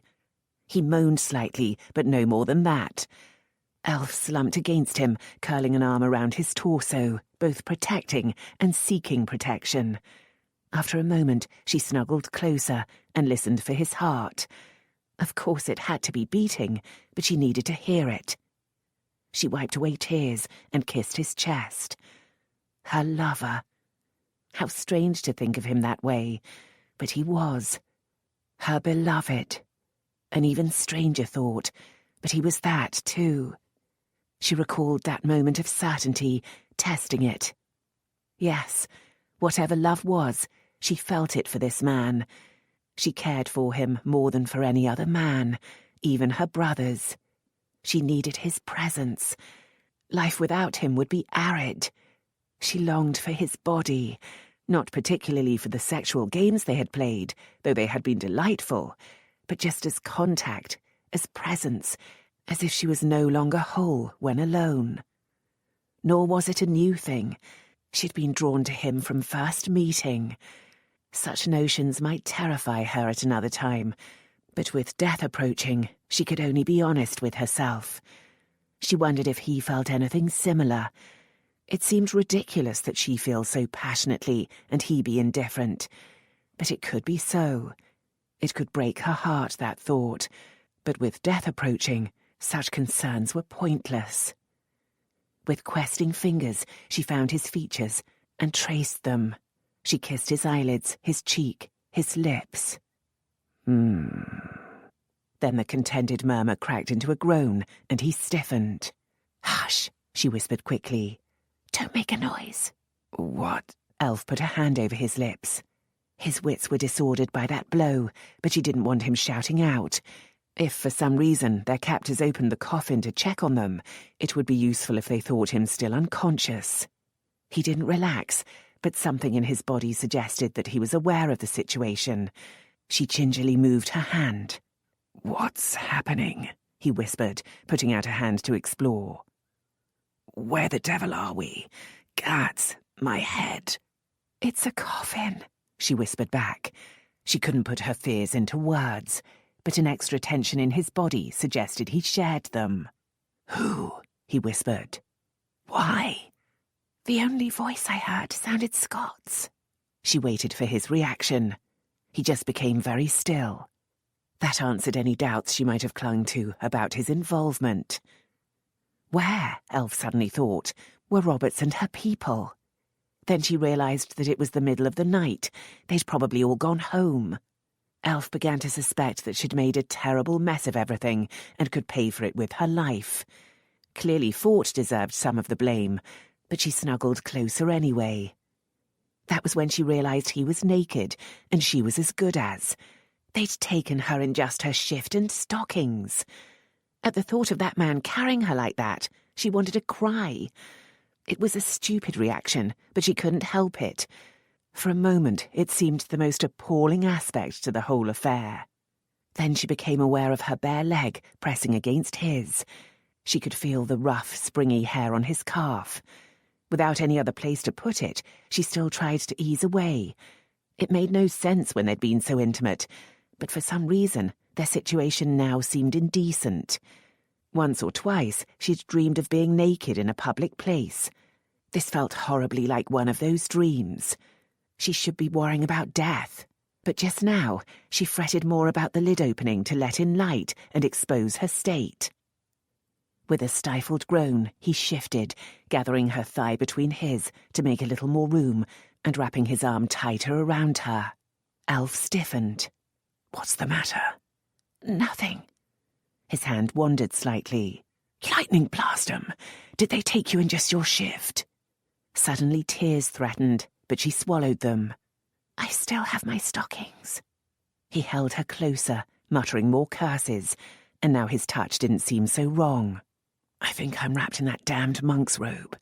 As soon as we've room to move, you can have it." So you think your Vauxhall pursuer is behind this? Who else? You might have vengeful relatives. He shifted again, easing her a little on top of him. I sincerely hope this is not a case of Abelard and Eloise. Who? She eased her head into his shoulder, which seemed beautifully designed for the purpose. A pair of medieval lovers. A romantic tale? Not really. Her relatives gelded him. Lud? Indeed, and it's a true story. Well, I can assure you my relatives are not behind this. Though she had to wonder if they might be tempted to a similar vengeance when they found out. She'd intended to be back at Amanda's for breakfast. Now, even if she survived, the whole story could get out. She thought of Chastity, who'd been caught with a man in her bed and ostracised. Lewd pictures of her had hung in every print shop window, and even after vindication, some people looked askance at the notorious Chastity Ware. And Chastity had been innocent. The cart stopped. Elf clutched Fort, scandal and modesty suddenly irrelevant. As they awaited their fate, Fort held her close in an illusion of protection that she needed anyway. With a jerk and an audible grunt or two, the box was lifted. A moan escaped Elf. She couldn't help whispering, "A grave. I think they're going to bury us alive." "'Struth." They clung together as the box swayed and bumped. Then it landed with a thump, but surely not in a deep hole. Elf remembered to breathe. A Scottish voice said, "Press the rope, Mac." They let coffins down into graves with ropes, didn't they? No. Elf moaned into Fort's shoulder. He suddenly moved, thrusting up at the lid again and again. "I think they're awake in there, Kenny. No matter. Get on with it." With Fort still heaving at the lid, the box tilted and slid a noisy distance to land at an angle. The jolt clashed Elf's teeth together and made Fort grunt from the pain in his head. They must be in the grave. Though you'd think the coffin would go in straight. Then the box shifted and went flat with another bump that made Fort curse and go still. This was it then, the end of the adventure. A sudden calm settled on Elf. They were going to be buried alive. No one knew, so no one could help. Perhaps no one would ever know what had become of them. It seemed both silly and tragic, but beyond all help. She began to pray that death come quickly and that her brothers not suffer too much for her folly. She heard a rattle and thump some way away, then another rattle on the coffin, the first stones hitting the lid. Metal against metal, but in the distance. Shovels? She tried to imagine the scene outside the stale darkness that had become her world, but then decided to concentrate on dying well. "I'm sorry," she said to Fort, since she suspected this was all her fault. "Why? I'm just sorry I don't seem to be able to break a way out of here." Elf was wondering if she should tell him the truth, when all sounds stopped. Only their own breathing, noisy in the cramped space, broke total silence. After a moment, she asked, "What do you think?" Perhaps they had to leave to get tools. She waited, hearing each breath, feeling as if each breath found less air. "They're going to wait for us to suffocate." At that thought, she thrust her arms up at the lid. It moved. Hardly able to believe it, she sat up, pushing. The lid opened. She would have just shoved it out of her way, but Fort surged up and grabbed it, lowering it gently back. "I don't suppose it's an accident," he whispered, "but just in case, let's not tell the world we're free." Free was a relative term. They had more space and fresher air, but absolutely no light, not even a cloudy sky overhead. Clearly they were still inside something. "Where are we?" she whispered. "A crypt." She shivered at that thought, but then said, "Actually, I smell stale beer." "A cellar?" They were both sitting up in the coffin now, and they arranged themselves facing each other, her legs over his as they assessed matters. "I can't see anything," she said. "The walls could be close or far away. There could even be other people here, watching and listening." "I think we'd know." "At least there's air, and we're alive." Suddenly she threw herself on top of him, into his arms, and they were laughing and kissing in a mad ecstasy of survival. "We're alive!" she gasped. Alive! Alive! Very much so. And he seized her hips and impaled her upon his rock-hard erection. Elf gasped with shock and some pain, for she was still tender there. But he didn't seem to hear, and she didn't really care. She shared his instinct to celebrate life in this primal, savage way, and met him thrust for thrust, finding her own explosive release even faster than he did. They clung together afterward, quivering and sweating. "That," he said unsteadily, "wasn't part of the plan for the night." "Are you sure?" she teased. "You promised me memorable." "I promised you hell, too, but this wasn't quite what I had in mind." He held her closer and kissed her cheek. "Are you all right? You must still be sore." "A little. I'm fine." That tender kiss almost broke her. She almost said, "I love you." Not even slightly tempted to throw a fit of the vapours? What good would it do? You're a woman in a million, Lisette. Are you saying women are less able to bear shocks and hardship than men? She was teasing, but was also serious. Don't tell me you're one of these women who think there's no differences between the sexes. Oh, I acknowledge some differences. She felt bold enough to touch his now soft genitals. Just not all. He seized her hand and pulled it up for a kiss. Don't play with hellfire, sweetheart, or you won't be able to walk in the morning. He rubbed their joined hands against her cheek, then stilled. What happened to your mask? Oh, dear heaven. They cut it off. I'm glad. He traced her face as if he could see with his fingers. She did hope not. We're both almost as naked as the day we were born. It's honest. I could become quite fond of this place. Elf pushed away. Don't be silly. We have to escape. That reminded her that she had to be home before morning to avoid complete disaster.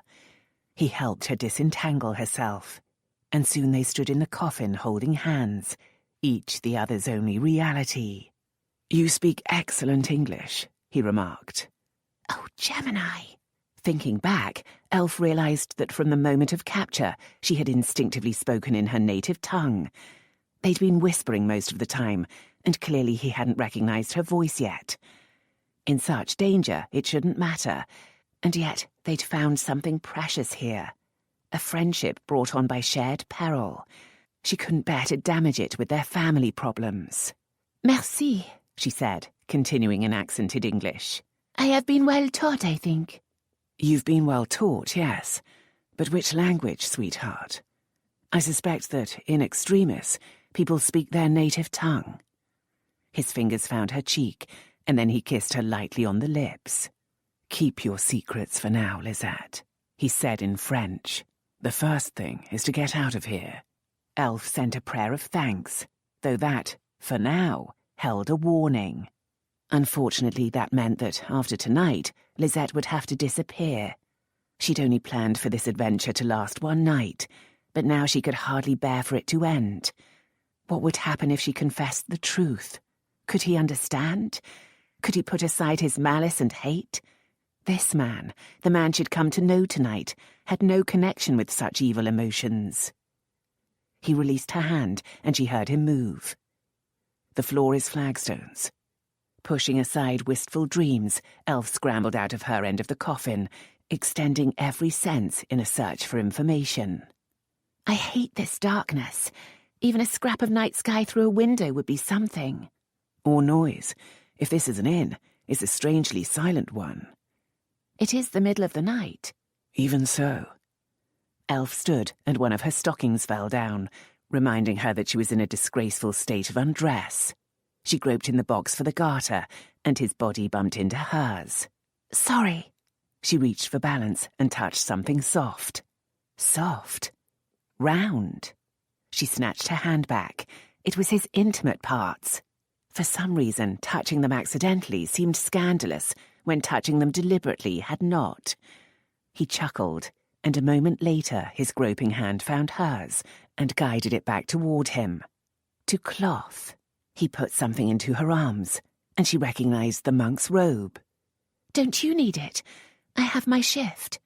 In the dark, I don't need a stitch. Put it on. The thought of him wandering around stark naked did strange things to Elf's equilibrium. She fought it by pulling the habit over her head. It settled around her, warm and concealing. She moved back to try to find her garter and promptly tripped over the hem. It's far too long. He found her in the dark and fumbled for the hem. Pox, so it is. And there's no knife here that I know of. If we had the cord, we might be able to tie it up. She slipped out of it and passed it back. I'll make do. He moved away, but she heard no sounds of cloth against skin. Are you not wearing it? Why bother? She could hear the laughter in his voice. So I don't contact your private parts again by accident? I wouldn't mind. Well, I would. My apologies, Miss Delicacy and Decorum. Now she heard sounds. There, I'm decently covered. Thank you. Elf heard her ridiculously tight-lipped tone, but couldn't help it. She really couldn't cope with the image of him sauntering around naked. And you? He asked. What? Are you decently covered? Reminded, she hastily found the scrap of ribbon and lace and firmly rearranged her stocking. Then she tied the neck of her shift so it no longer sagged half down her chest. Again she winced at how she must have appeared to her captors. Insofar as possible, she mumbled. If only she'd been less wicked and worn a cotton shift and stockings for this adventure. But no, she had to wear the finest silk and ridiculously lacy stockings. Exploring herself, she discovered the shift had been torn at some point in her capture, and a triangular flap now exposed part of her side. Oh, for a pin! She put such concerns aside and set to work, exploring their pitch-dark prison inch by inch. I wonder why they bothered with this robe at all, he said, clearly farther away in the room. Perhaps they needed to carry you. Someone carried me over his shoulder, but you'd be too heavy. Probably. One puzzle solved. The rest, of course, is still dense mystery. What do they want? Damn, I've no memory of the event. What happened? I have no recollection either. I woke up as they seized me. There were some noises. Perhaps a fight. I hope it was me. After a moment, he said, I doubt it, though. Apart from my head, I've no bruises that I can tell. And my hands haven't hit anything recently. He sounded aggrieved. Elf rolled her eyes at the way the male mind worked. I hardly think that matters, she pointed out. But I'm sorry about your head. Does it hurt a lot? Yes.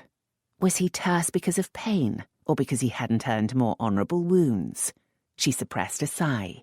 We need to escape before they do whatever they have planned for us, she reminded him. Could you please apply your mind to that? Lisette, you obviously have no idea how disconcerting it is for a man to go to sleep in his own bed and awake a prisoner with no blow struck. When she said nothing, he added, Oh, very well. Let's explore. Elf continued to grope forward, having to suppress a giggle at his peevishness. I suppose you wanted to be a knight in shining armour, or perhaps a dragon slayer? You're too fanciful. I just wish I'd broken some bones. Ugh, how horrid. She heard a clunk as he moved something on the other side of the room. Ugh, how realistic. What do you think happens when that romantic knight in shining armour slams his lance into his opponent's body? Absorbed in this distracting conversation, Elf bumped into a barrier. Feeling side to side, she said, There's a cask here. Big. From the size and smell, is probably beer. And I've found some smaller ones. Probably wine, but she heard tapping. Empty, I think. So, Lisette, if we win free and face our enemy, do you want me to be a gentle, perfect knight, or do you want me to break some bones? I'll doubtless join you in breaking bones. She tapped the cask in front of her. This is empty too. Staved in fact. Do you think... Ah. What? She turned toward his voice, though it served no purpose since she couldn't see. I found the door. It is, of course, locked in some way. She heard some soft thumps. Solid, plague take it. It's hard to imagine breaking it open with our bare hands. Elf liked that hour. For this moment, they were not Ware and Malloren, lord and lady. They were just two people with a common cause. Almost like Adam and Eve, she thought, naked in the Garden of Eden.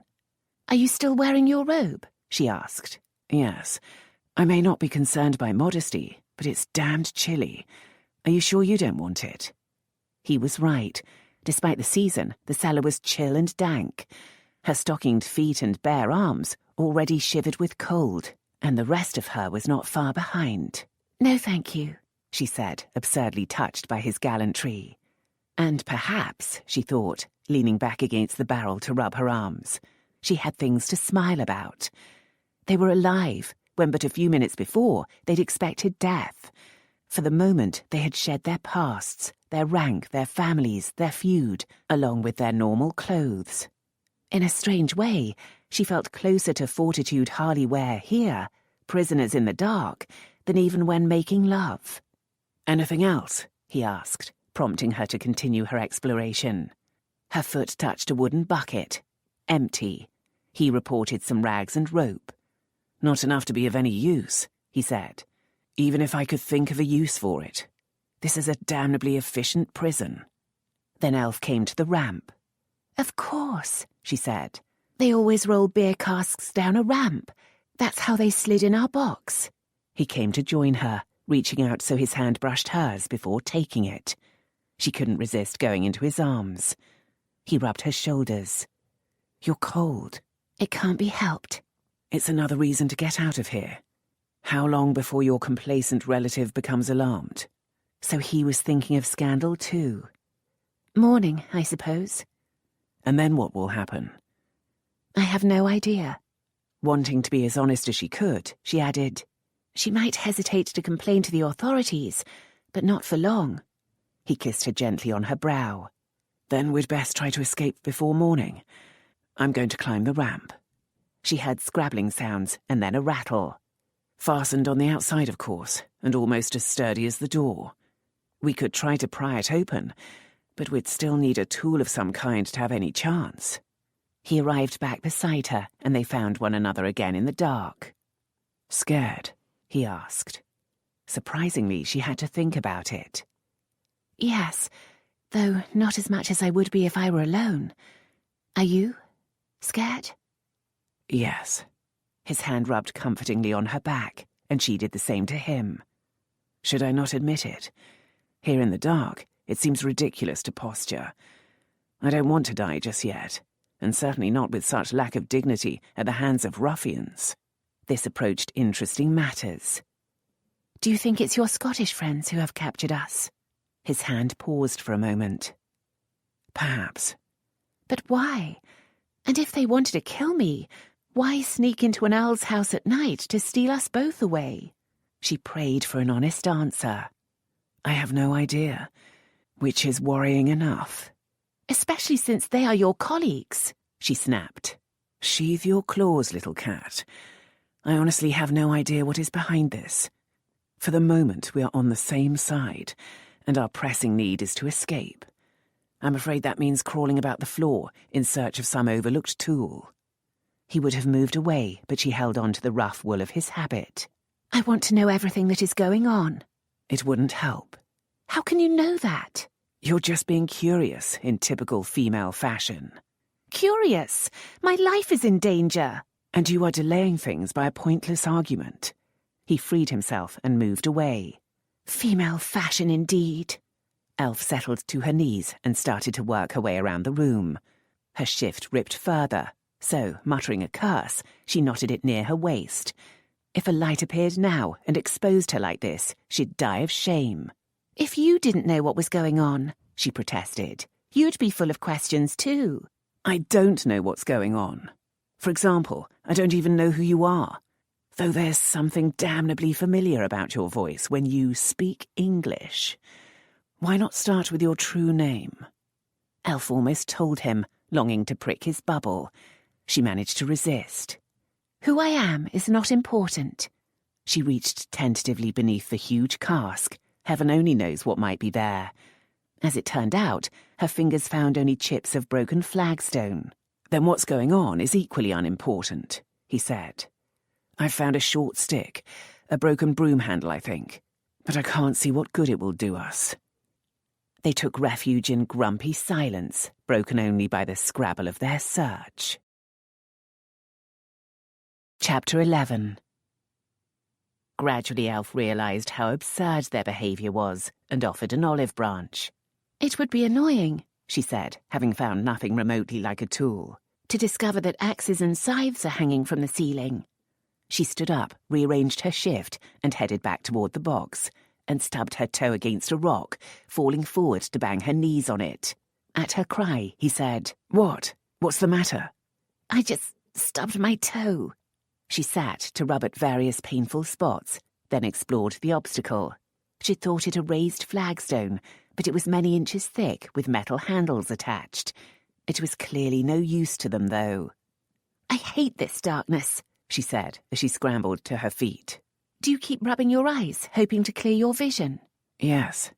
Do you have moments of fear that you really are blind?" "I would if I were alone. Have you found anything?" "No. Come and sit on our coffin." She felt her way forward carefully, already beginning to grow more skillful with her other senses. A dull thump told her he'd replaced the lid, and when she got there and sat on it, his robe came around her shoulders, which meant that when he put his arm around her and pulled her close, she settled against his naked body. She didn't complain. The warm cloth was comforting, and he'd wrapped it lengthwise around both of them.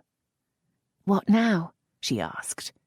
"We have to decide whether to attack that door at the top of the ramp. I think it opens outward, and the lock might be weak. It's possible I can batter it down, though I'm not sure. I can't run at it. Since there's about 3 feet of headroom up there, I can hardly even swing at it." "Anyway, you'd hurt yourself." "For you, fair lady, anything." She laughed, snuggling closer. "It really does offend you, doesn't it, not being able to make a grand gesture?" "Assuredly. It offends me even more, though, to just sit here waiting for something to happen." During the search, Elf had been thinking about her people. Perhaps they were searching for her now. Perhaps they'd seen the capture, but been unable to act immediately. But in that case, surely they would have planned a rescue. Then she remembered that to them, she was just some doxy hired by the Mallorens to seduce the Earl. "Do you think anyone is guarding that door?" she asked. "It depends on so many factors. If it's important to hold us for a purpose, then yes, they'd post a guard, and he'd already know we were up and active. If they just wanted to get rid of us for a while, then they might not. Clearly this place can hold us for many hours." "Why would they want to do that?" Again she was begging him to be honest with her and tell her something of the plot. "There could be reasons, but it wouldn't be safe for you to know." At his tone, she remembered that Lisette had claimed not to have heard anything of importance at Vauxhall. The gallant man was trying to protect her. It made her smile in a way that would look very silly if anyone had been able to see. "If there's no one guarding us," she suggested, "we could make a noise, call for help." "By my estimation, it's about 3 in the morning, and this building, whatever it is deserted. Who'd hear?" "Let's try anyway." Elf leaped down off the box. "I'll use the stick to bang on the door. You rattle the trapdoor." Impetuous Lisette. She heard him move. "Do you regret seducing me?" "Seducing you?" Elf froze. "I most certainly did not." "Did you not? When a gentleman has no intention of dalliance, yet finds himself implored into pleasuring a lady, what else would you call it?" "Implored? You seduced me on that boat, my lord." Elf groped to the door, found the stick, then banged out her anger on the oak. "Alas, I'm my lord again." He rattled the door at the top of the ramp. "Help! Ho!" "If I seduced you, Lisette, I was singularly inept." "Were you?" She belaboured the wood. "You caused me to rethink my decision." "Ah, you restore the faith in myself." "Ho there! Help! In the cellar! 100 guineas reward to anyone who releases us." 100? How niggardly. "Help!" Elf screamed. 1,000 guineas to my rescuer! Help!" "Picayune. 10,000 guineas to free me from this rash, extravagant wench." "I fear you are a man of limited resources." "Help! To me! 100,000 guineas to save me from this dastardly rapscallion." Why do I think you expect me to pay your debts? A rescue! A rescue! My earldom for a rescue! Silence fell. Then Elf recalled the laughter in his last cries and realised that the sound of it continued. He was whooping. Oh, but she wished she could see him helpless with laughter. It still shook his voice as he said, 100,000 indeed, you wicked, intemperate creature. Ah, well, if no one's heard us by now, there is no one to hear. Elf dropped the stick and leaned against the door. But then, will they just leave us here? Surely we can't starve to death within London. I'm sure it's possible, but I won't let it come to that. Will you not? You admit to being a poor sort of hero. And you are showing signs of being a sharp-tongued shrew. Desist. There are faint chinks in this door, and surely in daylight someone will have to be around. We'll think of something. I'm sorry. Elf fumbled back toward the box. I'm not used to being so helpless. And you think I am? You clearly have no notion what it means to be an earl. More than ever, Elf wanted to tell the truth, but the risk of weakening this camaraderie was just too great. Daylight will be better, even if it's just the smallest chink. It's the dark that frets at me. He sat beside her and gathered her into his arms, then pulled her down to lie half over him on top of the box, the robe over them both.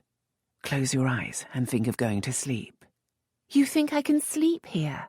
No, but with your eyes closed, the dark won't be so disturbing. It was better, and she even felt warm and comfortable in his arms. She feared he couldn't be too comfortable on top of the rough wood, though. You're very kind, Fort. Am I? That would surprise many. Why do you say that? His hand soothed her back, but she thought he wouldn't reply. I haven't been kind recently. Cocooned together, they'd created a time for confidences. Elf wondered if she should permit it, for he would never talk this way to Elf Malloren.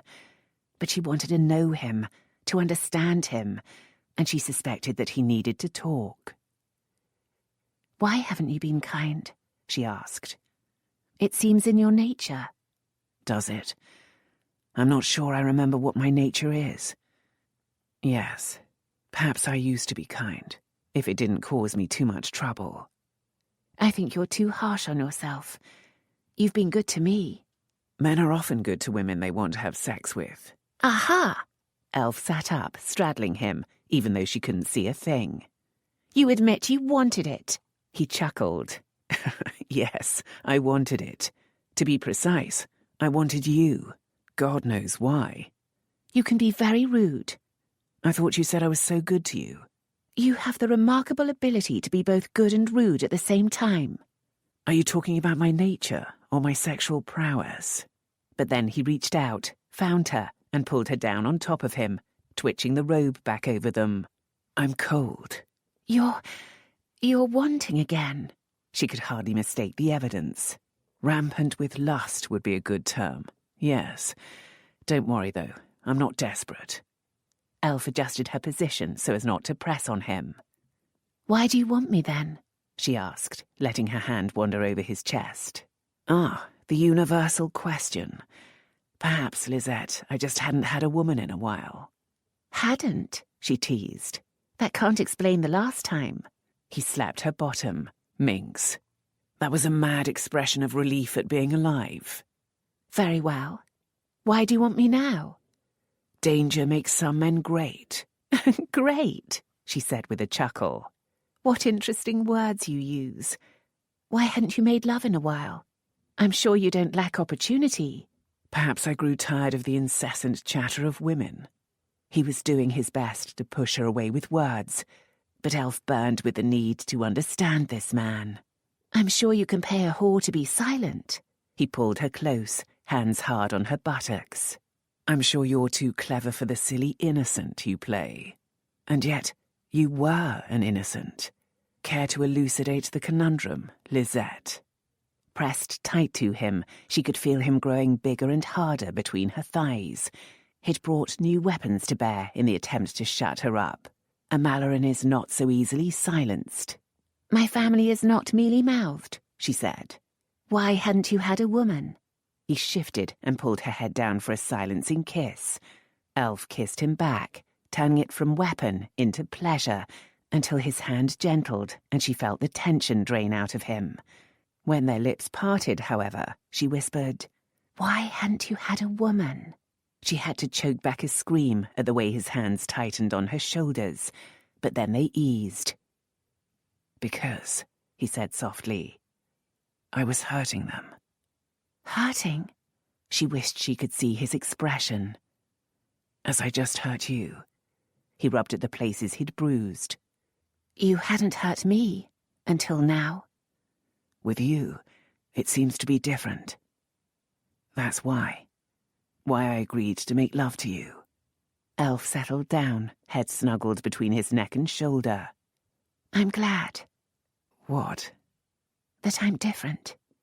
At least you're not the type who likes bites and bruises. Do any women? Ah, at last, a touch of innocence. Yes, some women like pain with sex. Some men like it too. She shifted to kiss his jaw. But not you. He moved so he could kiss her lips. No, not me. So if you have a taste for the rougher kinds of love, you'd better find another provider. She turned her head away. You may not like to bruise, but you don't hesitate to lash out with words. He lay still for a moment, then his hand touched her hair. I'm sorry, but I told you I was not kind. I don't think it's your nature. Why are you so bitter? She'd asked the basic question, and as silence ran, she thought he wouldn't answer. I had a shock, he said at last. It made me angry. It told her little, but was a tremendous admission on his part. She caressed his chest. I'm sorry for your pain. Pain? Yes, I suppose that describes it. A death? She asked, risking a probing question. She wanted him to tell her the root of his bitterness. Perhaps he had never spoken of it to anyone. She knew her brothers, particularly Bright and Hrothgar, found it hard to talk of their strongest emotions. Clever, Lisette. Yes, a death. He fell silent again, and she waited, not sure how far she could push him. My father. Elf tried not to react. It had taken so long for those two words to come out that she knew it had been hard for him. It can be very painful to lose a parent, she said. My father died when I was young. How young? How much did he know of the Mallorens? Just in case, she added a couple of years. I was 9. Almost too young to remember. Yes. I wish we had more of him. More pictures, more letters. He dictated letters to us all as he lay dying, but they're rather severe. Advice, admonitions. I'm told he was a fun-loving man. I suppose death is a sobering experience. So, you have brothers and sisters? Yes. And you, my lord? You must call me Fort, you know, or I'll never tell you my secrets. The teasing note made her smile. It also told her that she had broken through, that he would talk to her. Her qualms returned, but she pushed them away. It would do him good to talk. Fort, then. I have 2 sisters and 1 brother. And your mother, is she still alive? She died when I was quite young. But at least you have your brother and sisters.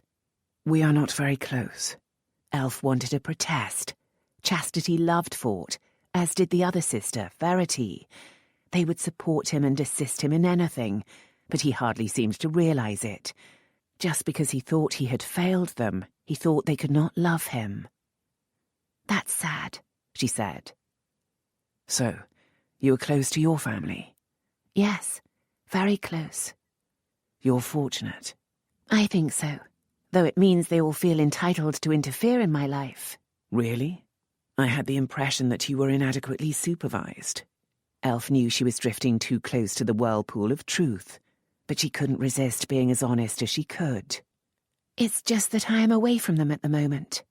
Ah, yes, and staying with your agreeable friend. You're not to sneer at her. She is not in favour of my actions. Then she should stop them. Perhaps I am unstoppable. Certainly I have found you so, to my delight. He held her a little closer. It would please me immensely, Lisette, if you would become my mistress. I like you, and I certainly seem to have no complications about my honest lust for your body. I wish I could, Elf said. But once my family found out, they would object. You misled me then. He sounded a little annoyed, as well he might. Have you thought what they will do if you're with child? It's not inevitable, but it's possible. Elf had thought. Indeed she had. They would be upset, but they'd help me. I'd bear the child discreetly, and it would be raised by suitable foster parents. It is not an unusual situation. What a cool head you have. I hope your family is as understanding as you say. So did Elf, and cool didn't exactly describe her feelings. The thought of being pregnant alarmed her. The notion of giving a baby, Fort's baby, up to strangers horrified her. Why hadn't she realized before how impossible that would be? His voice distracted her. Promise me something. What? If you bear a child, let me know. I have 2 bastards that I know of, and I keep an eye on them. I don't think such children benefit from knowing too soon that they are born of a noble family, but I will make sure they have a good start in life. She framed his face and found his lips with a kiss, able to feel in their relaxation his gentle mood, almost able to see his features softened by trust and good humour. I told you you were a kind man. Is it kindness? They might be of use to me one day. But she felt his lips move in a smile. Why do you try so hard to appear heartless? You are a romantic. I am merely trying to be honest. You have a false mirror. Tell me then how you see the Earl of Walgrave. He shifted her suddenly, rubbing his erection along her cleft. Rampant with lust. Desire stirred in Elf too, but she asked, Why do you keep trying to distract me? Because you keep probing at my wounds. What wounds? He groaned and silenced her with a kiss. She enjoyed it immensely and never for a moment forgot the hot invader between her thighs. But when he stopped, she asked, What wounds? Shut up. He rolled her under him, spread her thighs, and thrust into her. She stiffened with shock and pain. He froze, then pulled out of her, shuddering. You see what I'm like? Even with you. She gripped his hair before he could disappear into the dark. You see what I'm like? Like a terrier, whether I'm after truth or a man. Ruthlessly, she pulled him down and straddled him. I want you. Fumbling in the dark, she found his erection, and despite a muttered protest that didn't sound sincere, eased herself carefully around him, loving taking the rigid fullness deep inside, even where she was so sensitive. Am I doing this right? She whispered. A wild laugh ran through him like a wave. Perfectly. Are you comfortable? Elf shifted a bit more, full of him, hips stretched wide over him. What an extraordinary question. I'm not in pain. She moved to try to improve her balance and felt the response in him, tense between her thighs. She remembered their lovemaking when he'd made her talk. What wounds? She asked, gently rocking her hips. What? She didn't need vision to tell his mind was not on practicalities at all. She bit her lip on a giggle. What wounds? Tell me some wounds, and I'll move some more. That's whoring of the lowest kind. You won't deflect me that way. What wounds? Don't. Tell me. Wounds need to be opened to heal. In time to her rocking motion, she chanted, Tell me, tell me, tell me. He seized her, rolled her, pinned her brutally beneath him. I killed my father, he said, before using her body for oblivion. Shaken by his words, ravished by his wild rhythm, Elf could only move with him helplessly until he collapsed over her, quivering still. She raised a trembling hand to stroke his back, which ran with chilling sweat. What to say? What to say? He'd killed his father. He, not one of her brothers, had fired that shot. Then she realized he was crying. Helplessly, racked with it, he wept in her comforting arms, but all the while she silently cried her own tears. Oh, don't do this. How will you feel when you know who I am? How will you bear it? Don't do this. And yet she had caused it. She had broken down every barrier, never thinking how she would handle what lay caged within. She thought back again to that terrible night at Hrothgar Abbey. Her brothers had all been armed. She was sure one of them could have killed the old Earl. Instead, they'd forced him. Hrothgar had forced him into that most heinous crime, patricide. For the first time, she was ashamed of something her family had done. He lay silent now, surely at a loss. So was she. What could anyone say in this situation? What would Lisette say? Elf assumed a firm and saucy tone. I'm sure your father deserved to die then. Oh, indeed. But so do many. It is not condoned. He still sprawled between her thighs. Clearly no one knows of your crime, or you would have been punished. Some know. It will not come out. You are not shocked? No. She knew the dangers now, but she had to push a little more to try to fix what she had broken. Why does it pain you so much? Why? He seemed limp from sex and grief, and was half smothering her with his big body, but she could bear it. God knows. Perhaps because he's the only man I've killed. That has to leave a mark. She let the silence run, hoping for more. Probably because I hated him. He spoke so quietly she could hardly hear. I hated, loathed, and feared him, and had all my life. I could tell myself I killed him because he was about to kill others. That's what my sisters said. But I killed him because I hated him, because I'd wanted to kill him since I was a young child, and I finally had the chance. He raised up on his forearms, and the words poured out of him.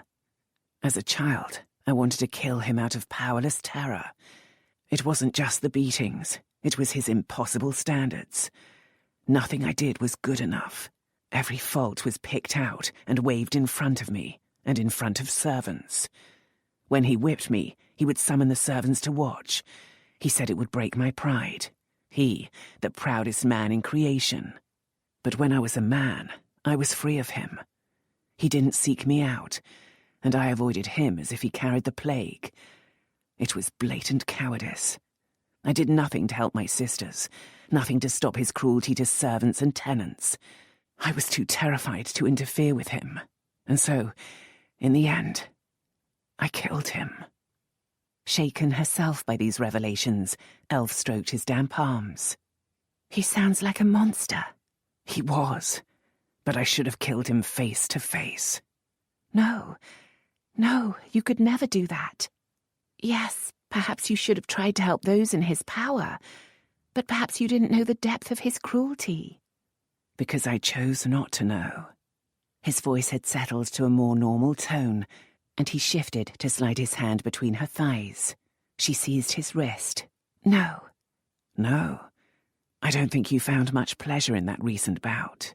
I think I've had my 100 guineas worth. Don't forget, I'm paying you. When she continued to resist, he gave up and pushed into a sitting position.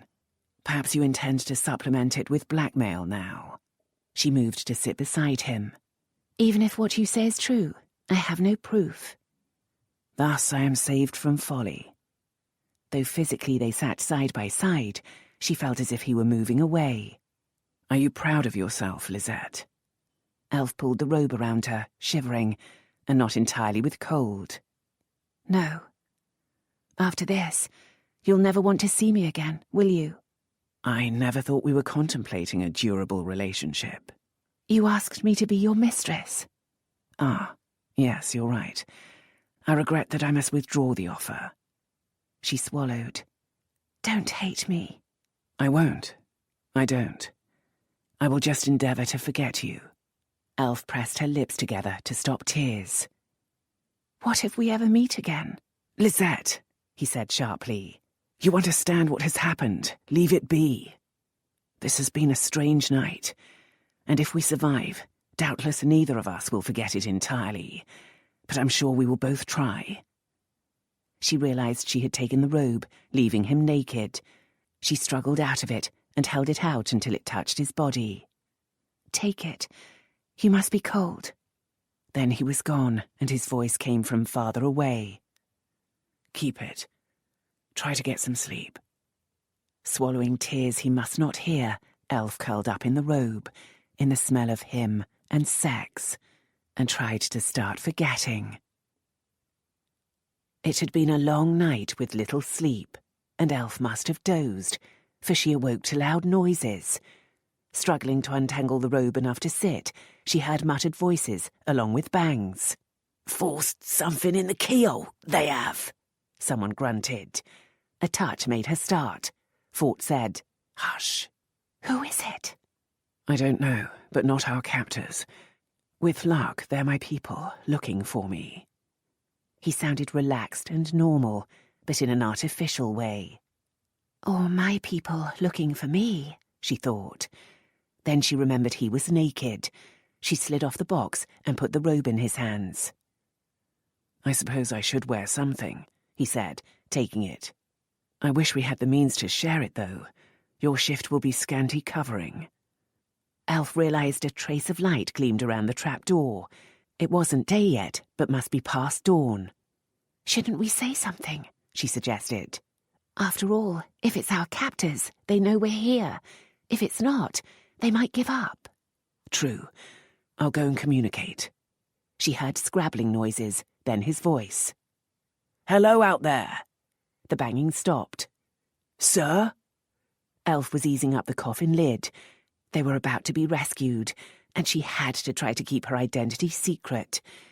Probably disaster was inevitable, but if she could put her mask on again, it was just possible that Fort need never know the true identity of his nighttime confidant. That, at least, would spare him constant reminders of his confessions. "This is the Earl of Walgrave. A handsome sum to the man who rescues me." The lid was heavy, but she managed to support it one-handed as she groped around. "Begging your pardon, my lord, but is there a lady there with you?" She found the mask. "Indeed there is. Are you in search of her?" Elf eased the lid back down, absorbing the surprise in Fort's voice. Oh, he was certainly in for some surprises, especially as the mask's strings had been cut. Damn and blast those Scots. "Aye. Well, in a manner of speaking." Elf recognised Roberts's voice. "Is she all right?" "Yes," Elf called. "For pity's sake, release us." Her main concern, however, was the mask. Plague on it! They'd cut the left string of the mask within an inch of the edge. With trembling hands, she tried to knot the broken string onto the fragment, but it was hopeless. Hopeless. Could she hold it against her face? No, that would look foolish indeed. Bangs from the trapdoor threatened release at any moment, bringing light and terrible exposure. Tossing the useless item aside, Elf tugged at her powdered curls, pulling them forward over her face. "What's the problem out there?" Fort shouted. "We've a man with us, can pick locks, my lord, but someone's jammed a lump of wood in the keyhole, and as the door opens out, it'll be a hard matter to bash it down." "There's another door down inside. What sort of place is this?" "It's a ruined tavern, down near the docks, my lord. There's been a fire not long ago, it seems. Took out the nearby buildings and charred this one enough to close it. We'll try to find the other door." Elf heard Fort scrabbling back down the ramp. "Where are you?" he asked. "By the box." In a moment, she felt him at her side. He touched her gently on the hand. "I've been a wretch tonight, Lisette. Accept my apologies." Elf took his hand, swallowing tears at the thought of what might have been. Had they been other people, or had she not broken down his walls? "I demanded answers to questions you didn't want asked." He pulled her into an almost brotherly embrace. "Perhaps I was just ready to disgrace myself." "I see no disgrace, and I just wanted to heal you. Forgive me." "Of course I forgive you." He rocked her slightly, reminding her of their first embrace of the night. That delicious, tender swaying in his arms, which had led to other things that could never happen again. No more, no more, sounded like a dirge in her head. You're a kind woman, Lisette. Faint voices grew louder beyond the door. Any moment now, and this would all be over. Will you give me your real name?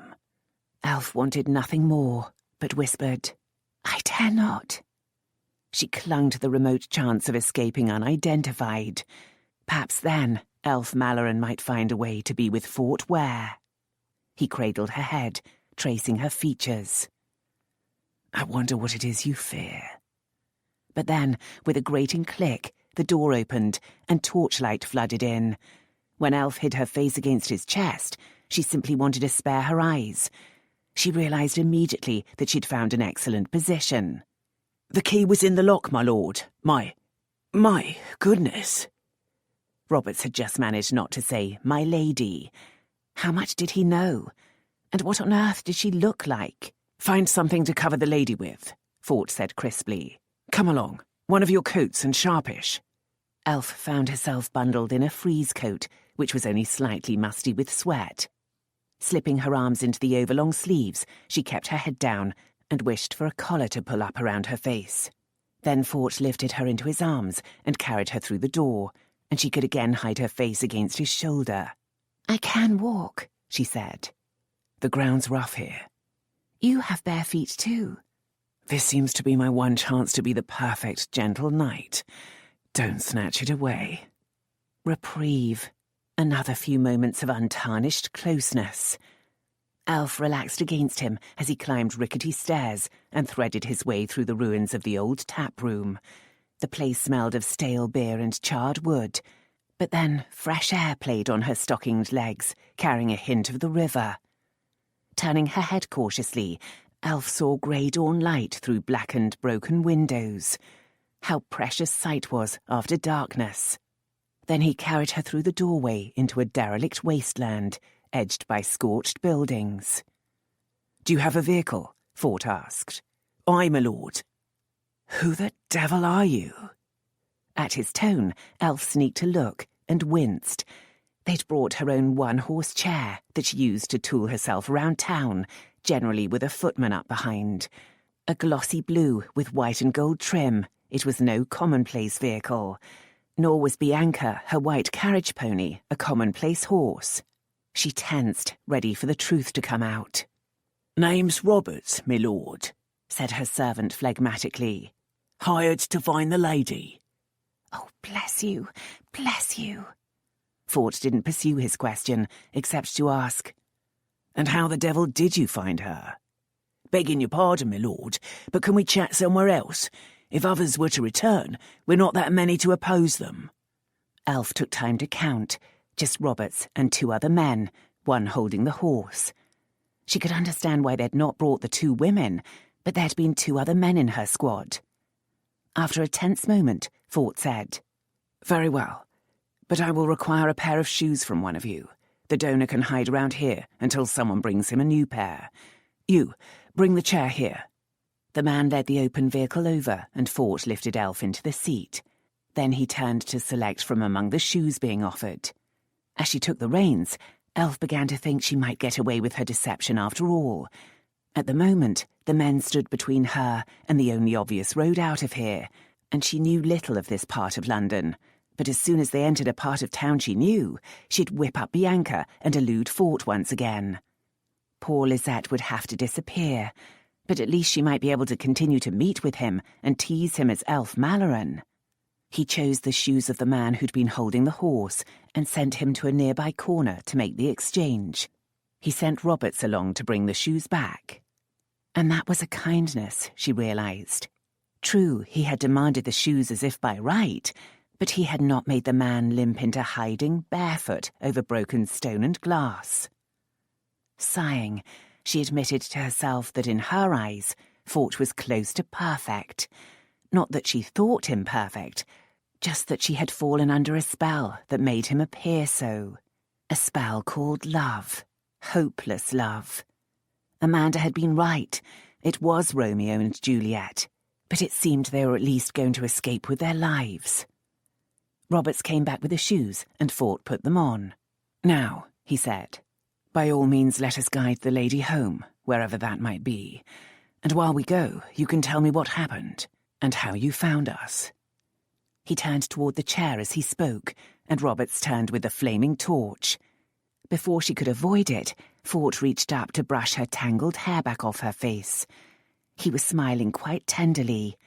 She tried to turn, but he captured her chin, smile fading. He blinked as if he couldn't believe his eyes, then turned her face full into the light. "Elf Malloren." Chapter 12. "I'm sorry." Elf made herself meet his shocked eyes, trying to send a message of love. He let her go as if she burned him. "No wonder your voice seemed familiar. What a wonderful night you must have had, my lady. Not only do you get me to serve you as if I were a penny whore down on the docks, you have me blubbering my secrets like a maudlin boy." He lunged for her. Her 2 men fell on him, dragging him to the rough ground. Legs and arms flailed in the flaring light of Roberts' fallen torch. Curses and grunts flew out of the writhing mass. Elf winced at the horrible sound of fists on flesh. "Stop it!" she screamed at all of them, but they paid no heed. She slashed at the raging heap with her whip, but no one even seemed to notice. They were going to kill each other. Then the barefoot man came running, and in moments they had Fort overpowered, though still writhing like a madman. Singeing the air with curses, Roberts used belts and strips cut from the habit with his knife to truss Fort up. He staggered to his feet, lips swollen and bleeding, and shirt torn. "Now what, milady?" He sounded as if he'd like to throttle her himself. Shaking, Elf sank her head in her hands. She had no idea. She felt as exhausted and bruised as the men must be, and her mind floated, empty of all rational thought. She could have him delivered to his house and leave matters to fall as they would, but she remembered the look in his eyes. God knows what mischief he'd do. Then there was the matter of treason. In all her probing, she'd forgotten to dig into that. She took a deep breath and looked up. "What about the Scots?" "It's a long story, milady, and we'd best not tarry here." "True enough." Elf badly needed time to think. "Put him up here and guide me to Lady Lessington's." Though silent, Fort resisted any attempt to put him in the seat, so in the end they laid him across beneath her feet. Elf even had to put her feet on him. "And it serves you right," she snapped, clicking Bianca into motion. "What a foolish demonstration." He said not a thing. They lurched out of the derelict area into a mean and narrow street, Roberts walking ahead with the torch, the other men behind, drawn pistols in hand. Since Fort didn't need the shoes anymore, they'd been reclaimed. Doubtless woken by the fight, a few people peeped from behind tattered curtains or around slightly open doors, but no one interfered with them. Elf looked down at the bundled body under her feet and fought tears. Yet again she'd created a problem and must try to solve it. "I never meant any harm," she said softly to her captive audience. "It was a complete accident, that meeting at Vauxhall. But I did overhear something about your plans. I couldn't let it go by." He might have been a corpse for all the response she got. She persevered. "I only played this masquerade tonight because I wanted to find out what you have hidden in your cellars, and I hoped to flush out Murray and his men. I thought they'd try to attack me if they saw me, or at least follow me. Perhaps they did, and that's why they seized us. But I don't know why they didn't kill me." She was chattering again. "I love you," she could have said, but what point in that now? What point in any words? He was doubtless too angry to listen. Perhaps later, if there was a later. Lud, but she ached with tiredness. Her eyes itched with it, and exhausted chills shook her. She could hardly organize her mind for thought, but she must. "Roberts," she said wearily, "tell me what happened tonight." As the horse clopped along the muddy lane, Roberts told his story. "Well, milady, we kept close eye as you left the ball and walked to the Earl's house. Nothing happened, though, and no one seems to be much interested in you. Though Sally, God bless her, spotted some street urchins following close. So we set about rounding some of them up. And it's like trying to catch eels, it is, with those little blighters. But in the end, one of them told us that they'd been hired by a clergyman at the PN over near Cowcross Street to watch Lord Walgrave. Since nothing else was happening, I went over there to see what I could find. Now, I admit, milady, we didn't keep close watch on the Earl's house, since we reckoned... He broke off there and gave her an embarrassed look. Alf could only pray the misty light hid her flaming cheeks. Well, anyway, he continued, we didn't expect anyone in or out for hours, you see, so when I got back, I was fair shocked to find such mayhem. Did you arrive as we were being taken away? Oh, no, milady. We'd surely have stopped 'em. No, it was long over by the time I got back. You see, Sally and Ella had hovered near to the house. Woman's instinct, Ella said it was. When they saw some goings-on down the back of the house, they knew something were up. So Sally, she stayed to keep an eye on things, and Ella ran to get help. By the time Ella got back with Roger, the place was in uproar. Oh, no. Perhaps matters were even worse. It was horrible that Fort knew her identity.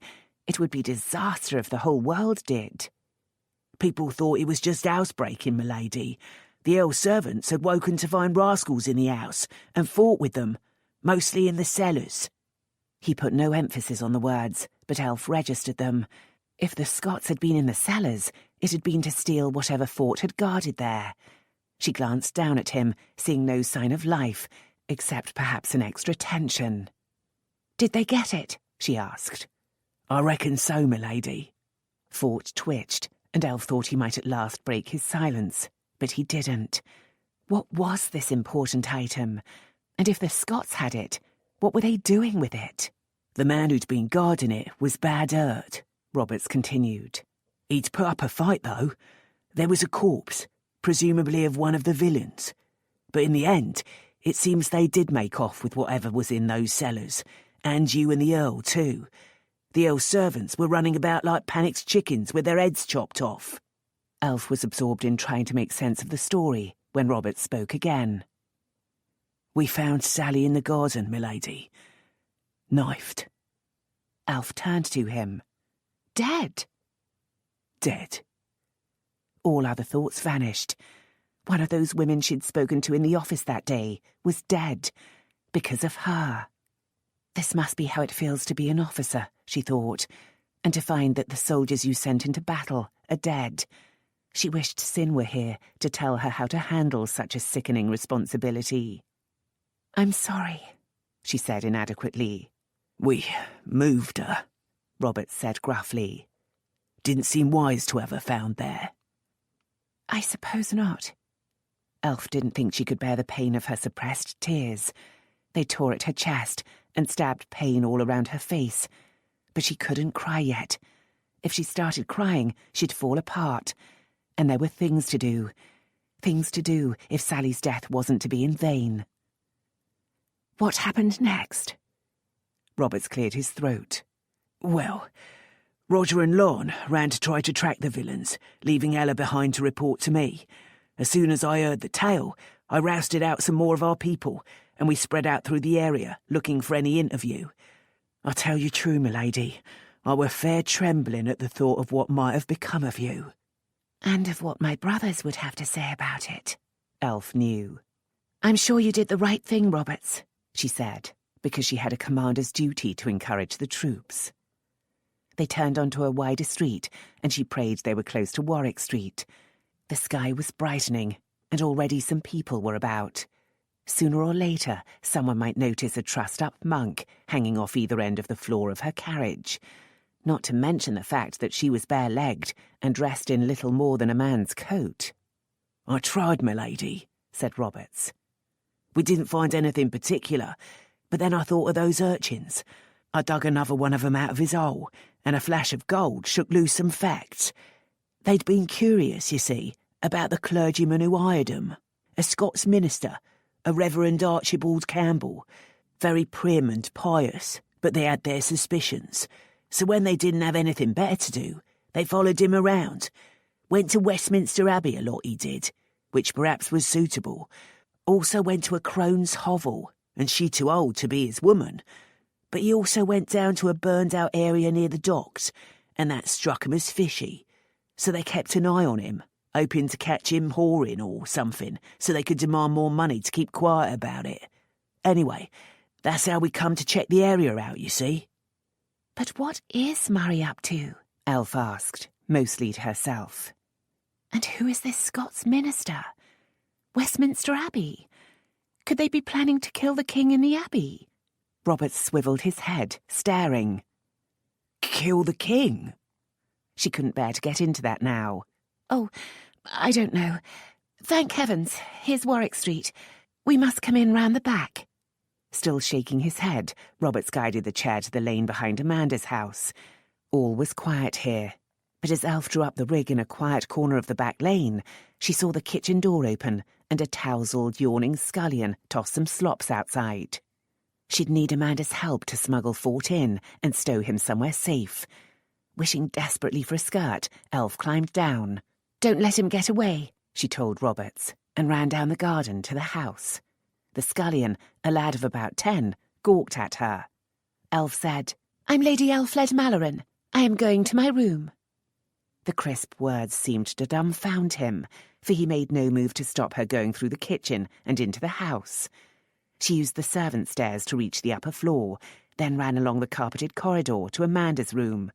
She eased in and arrived at the bedside before realising there were 2 people there. Amanda! Then she realised that the man was Stephen, Amanda's husband, and they must have had a merry homecoming. Elf backed away, but then stopped. She still needed Amanda's help, but if she woke Amanda looking in such disarray, she'd scream. And if Stephen saw her, there'd be hell to pay. Silently bemoaning the passing time, she hurried to her own room and threw off her motley garments. She wanted a wash. No, she wanted a long, hot bath.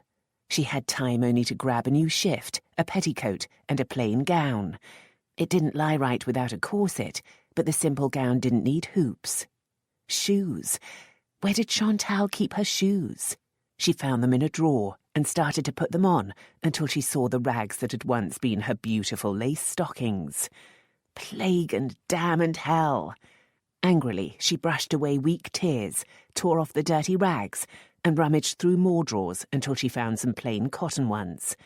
Hosed, shod, and dressed at last, she stuffed her ruined clothes in the bottom of a drawer, then spared a glance in the long mirror.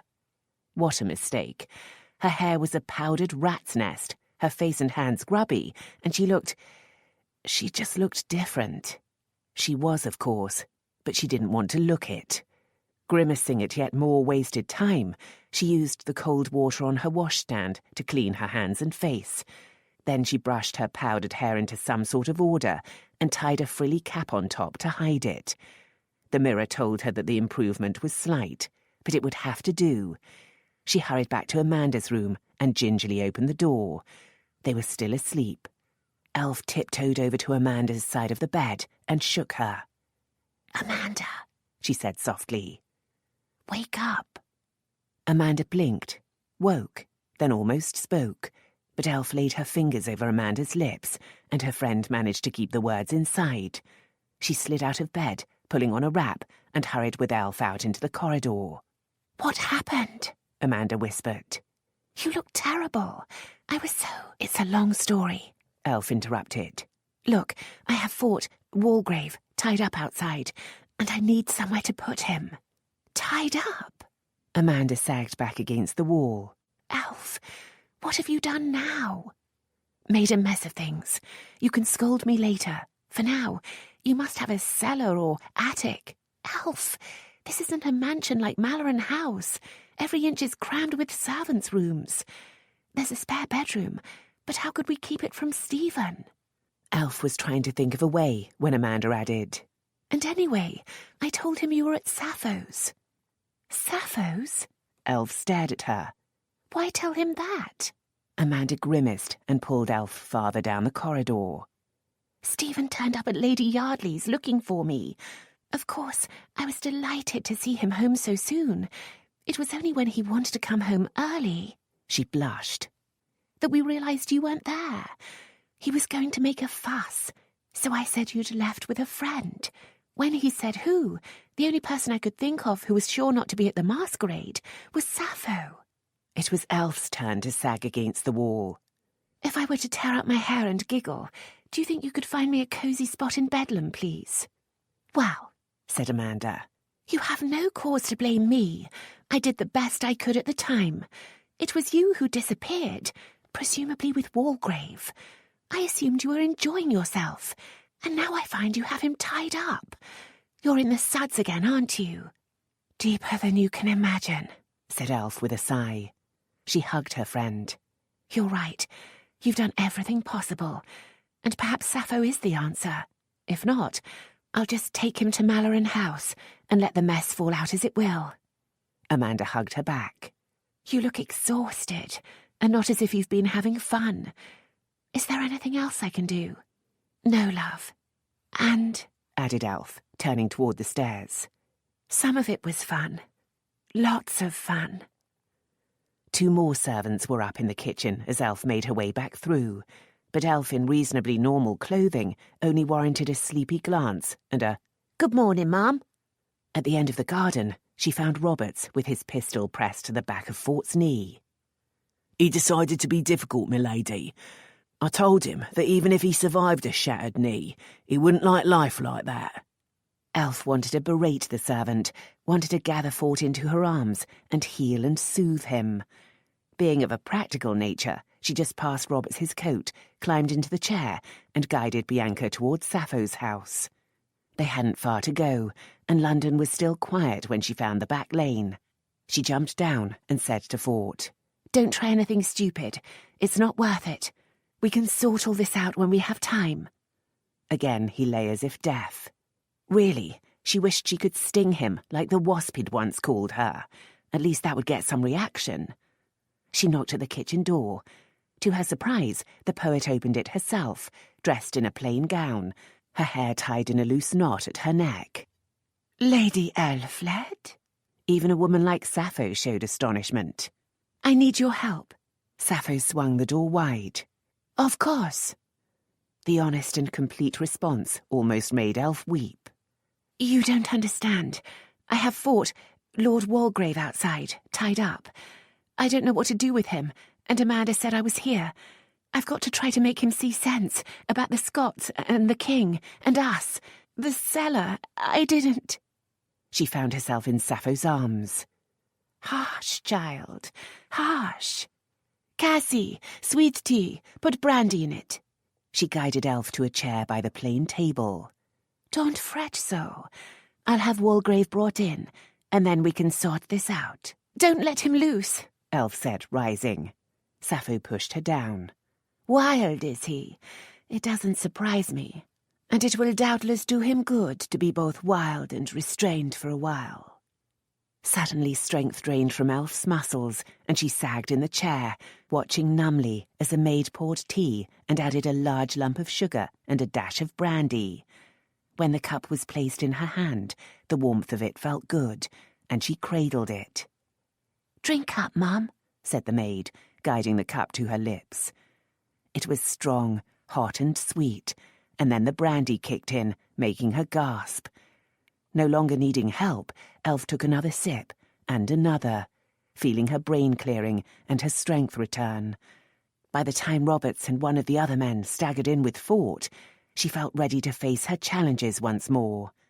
Sappho had the men place Fort in an open part of the floor, then dismissed them. Unless you need them, Lady Elf. No, I don't think so. Roberts, can we keep this quiet for a while?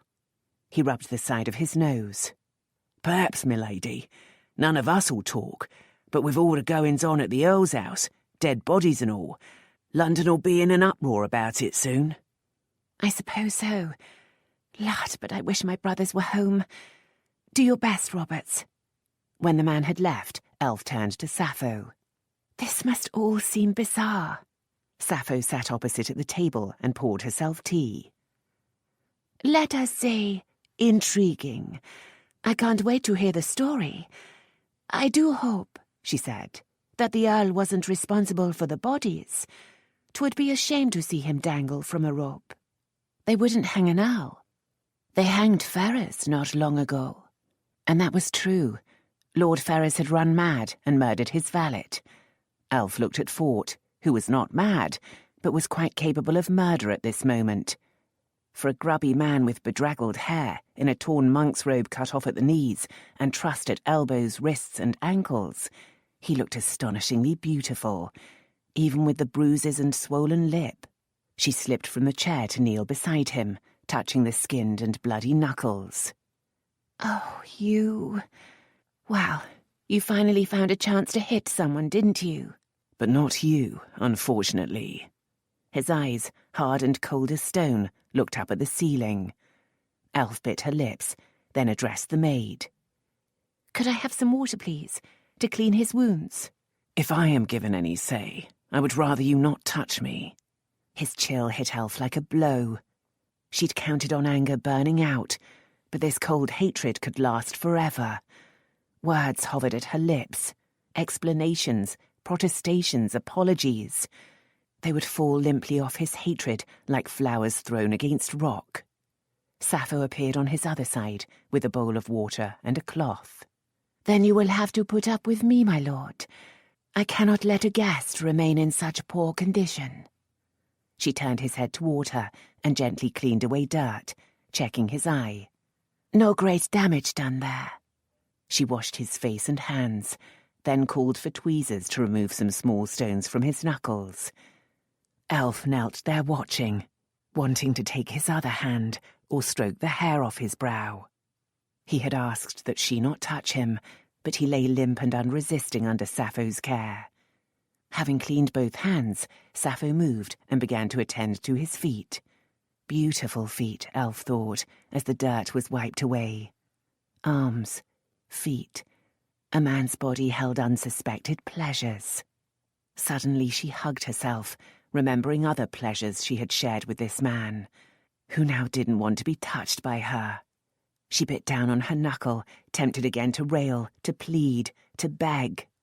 Later. He must be as exhausted as she, and he needed time to heal his spirit as well as his body. You have a cut here on your foot, my lord, said Sappho.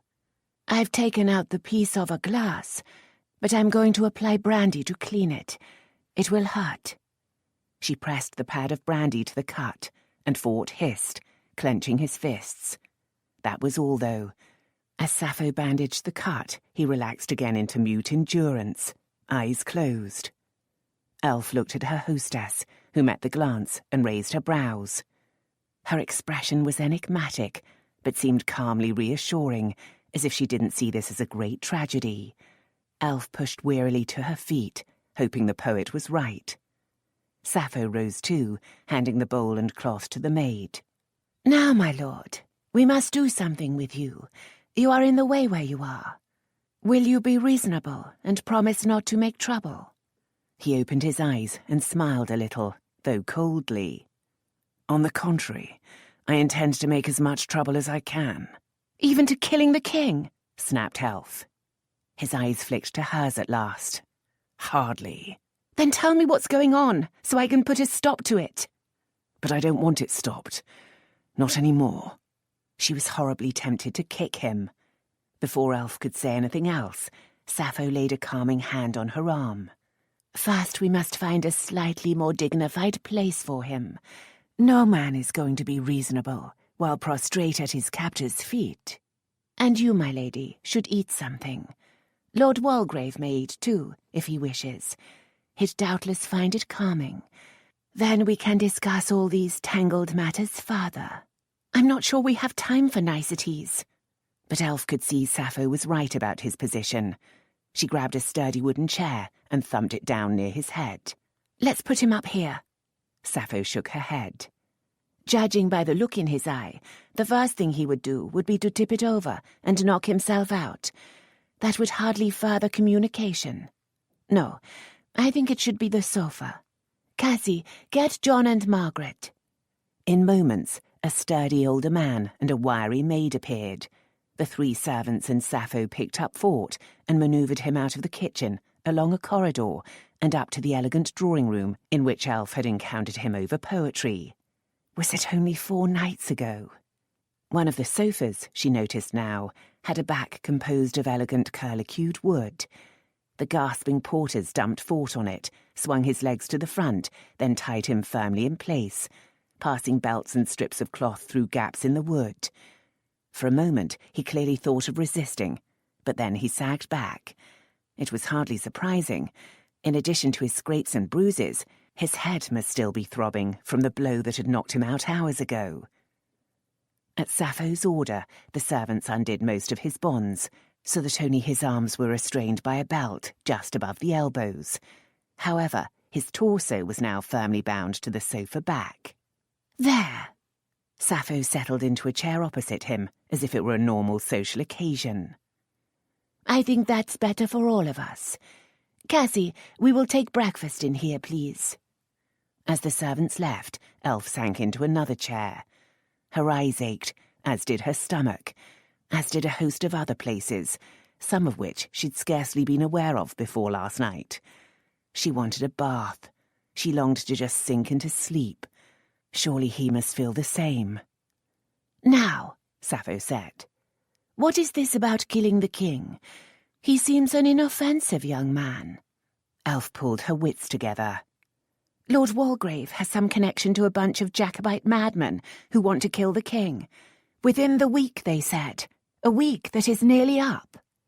Sappho turned to stare at Fort. My lord, you astonish me. She's mad. We should dispatch her straight to Bedlam. If I'm mad, Elf demanded, who stole us from your house, injuring one of your servants and killing one of mine? He met her eyes. Jealous lovers? Then they must have been yours, because before last night I'd never had one. He flinched, but kept up the sneer. That, my dear, was not love. It was an entertainment as crude as bear-baiting.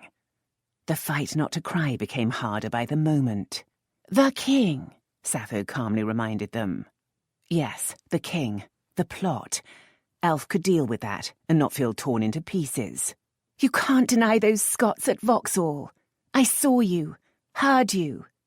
You are delusional, unless, of course, you are plotting treason and merely seek to put the blame on me. That would be a typical Malloren trick. Before Elf could explode over this, Cassie came in with a large tray. Sappho helped to lay out brioches, butter, jam, coffee and chocolate on a small table. When the maid had done, Sappho turned to Fort. May I feed you something, my lord? It might sweeten your temper. I like my temper bitter. As you will. Sappho turned away. Coffee or chocolate, Lady Elf? Hopelessly, Elf let Sappho provide her with chocolate and a brioche. Clearly Fort was in no mood to be rational, even about a threat to the king. Instead, he would pick fights and create as much damage as possible, even as the clock of disaster ticked the moments away. It was all her fault, and she couldn't think how to put it right. She nibbled on food which could as well have been sawdust, desperately seeking inspiration. Joseph Granger had not been in Malloren House for an hour yet, but problems and puzzles covered his desk. Then the door opened, and another walked in. Granger shot to his feet. My lord! The Marquis of Hrothgar raised a brow. I am aware that I am unexpected, Mr. Granger. Is my appearance cause for alarm, however? He looked down at his plain, dark riding clothes and boots, as if seeking a peculiarity. Heat flared in Granger's cheeks. No, my lord, I beg your pardon. It is just that there are so many things. There always are. Hrothgar settled elegantly into a plain chair and waved Granger back into his seat. Now, tell me what is amiss. Granger studied his unruffled employer, knowing his calm meant nothing and wondering what to tell him. It was dangerous indeed to try to keep things from Lord Hrothgar, but why spill things that might never come to light? He started with a minor matter. I have just received word from Hrothgar Abbey, my lord, that a mechanical device was taken from there, nigh on a week ago. Launceston seems to think it was by your orders, and yet I do not recall any such matter being raised.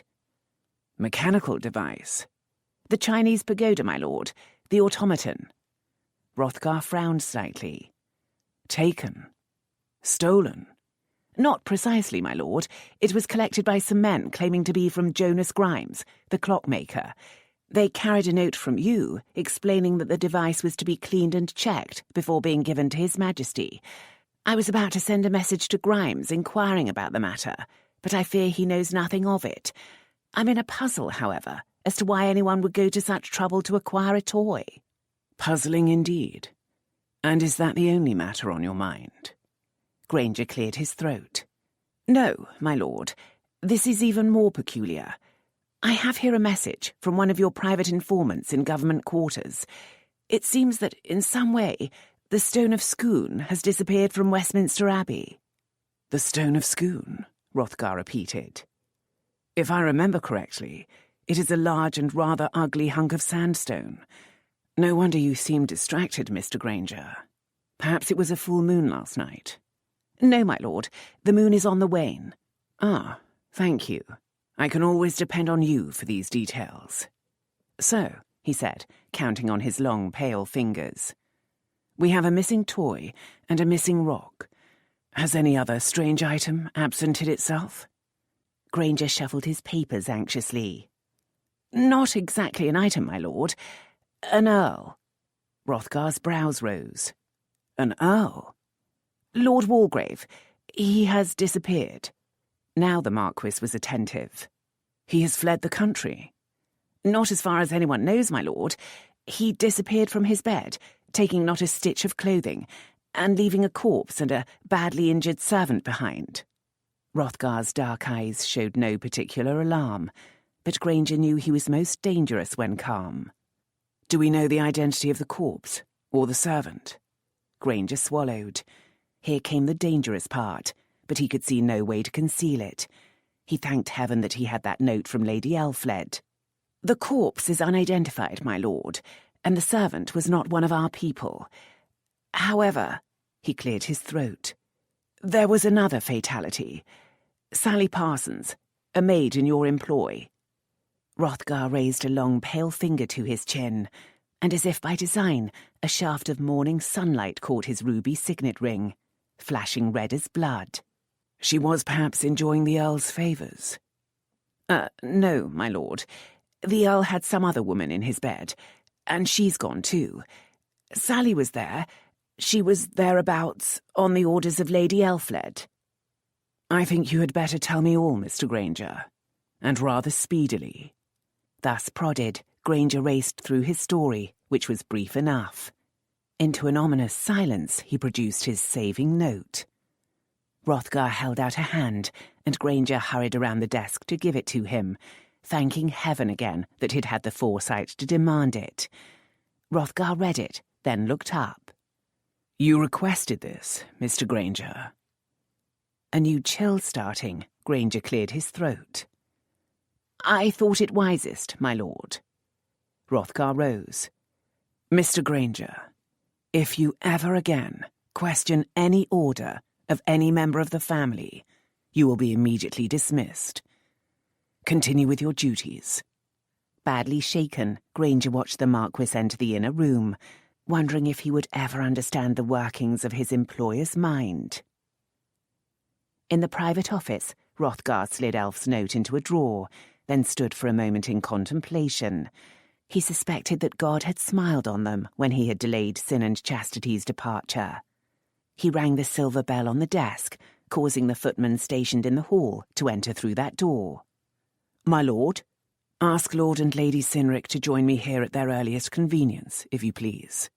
Sin and Chastity interpreted this correctly and appeared within moments. Lad Hrothgar, Chastity said, gesturing at her travelling dress. I haven't had time to change out of my dirt. My apologies. The Marquis settled her in a comfortable chair. Matters have arisen that might be urgent. Trouble? Asked Sin, perching on the arm of his wife's chair. I fear so, and it seems Elf might be involved. Elf? She hasn't been in trouble since she put pepper in Great-Uncle Faversham's snuff. You forget Scottsdale. Sin rose, hand on sword. Are you saying she's fallen into the hands of another adventurer? I don't know what she's fallen into, I am about to visit Lady Lessington to find out. I thought you and Chastity might want to come. Of course. What reason do you have, though, for thinking anything is amiss? Hrothgar strolled toward the door. Merely the fact that one of our servants was killed last night at Walgrave House, and she was there on Elf's orders. Struth! Oh, and did I neglect to mention that the Earl is apparently missing this morning, along with an unidentified woman who was in his company? At the sudden silence, Chastity looked between the two brothers. You don't think... But she doesn't like him at all. Sin's grip on his scabbard tightened. But he hates Mallorens enough to attack us through our women. You'll come with me to Lady Lessington's, said Hrothgar.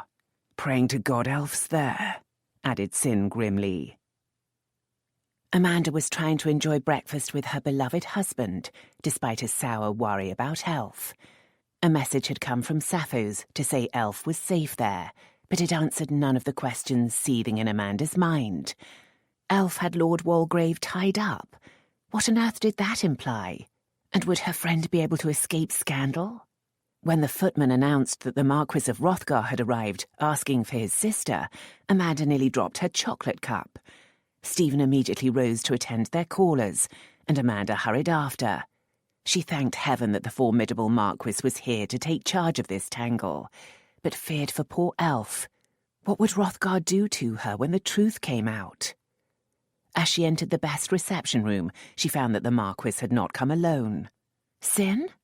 Good gracious, I thought you on the seas. Sin shrugged. Wind's all awry, and then the ship sprang some sort of problem. It was decided to put off sailing for a month, and there seemed no point in kicking our heels in Portsmouth. Though he spoke pleasantly enough, Amanda couldn't help noticing that he was unusually sombre. We're here to speak to Elf. Stephen turned to Hrothgar. I only arrived home last night, my lord, but I gather Lady Elfled decided to spend a few days visiting a poetess by the name of Sappho. Amanda prayed that the story be accepted. Then she remembered that Elf thought Sappho was the Marquis's mistress. Oh, heavens, what now? The only sign that the information might be of significance was that Hrothgar took time for a pinch of snuff. Sappho, he repeated, dusting his fingers with a silk handkerchief. Have you any idea, Lady Lessington, why she might have removed there? Fixed by those perceptive eyes, Amanda did her best. Oh, she didn't remove, my lord. All her clothes are still here. I mean, she hastily amended. Most of her clothes, of course. We visited Sappho, you see, a few nights ago.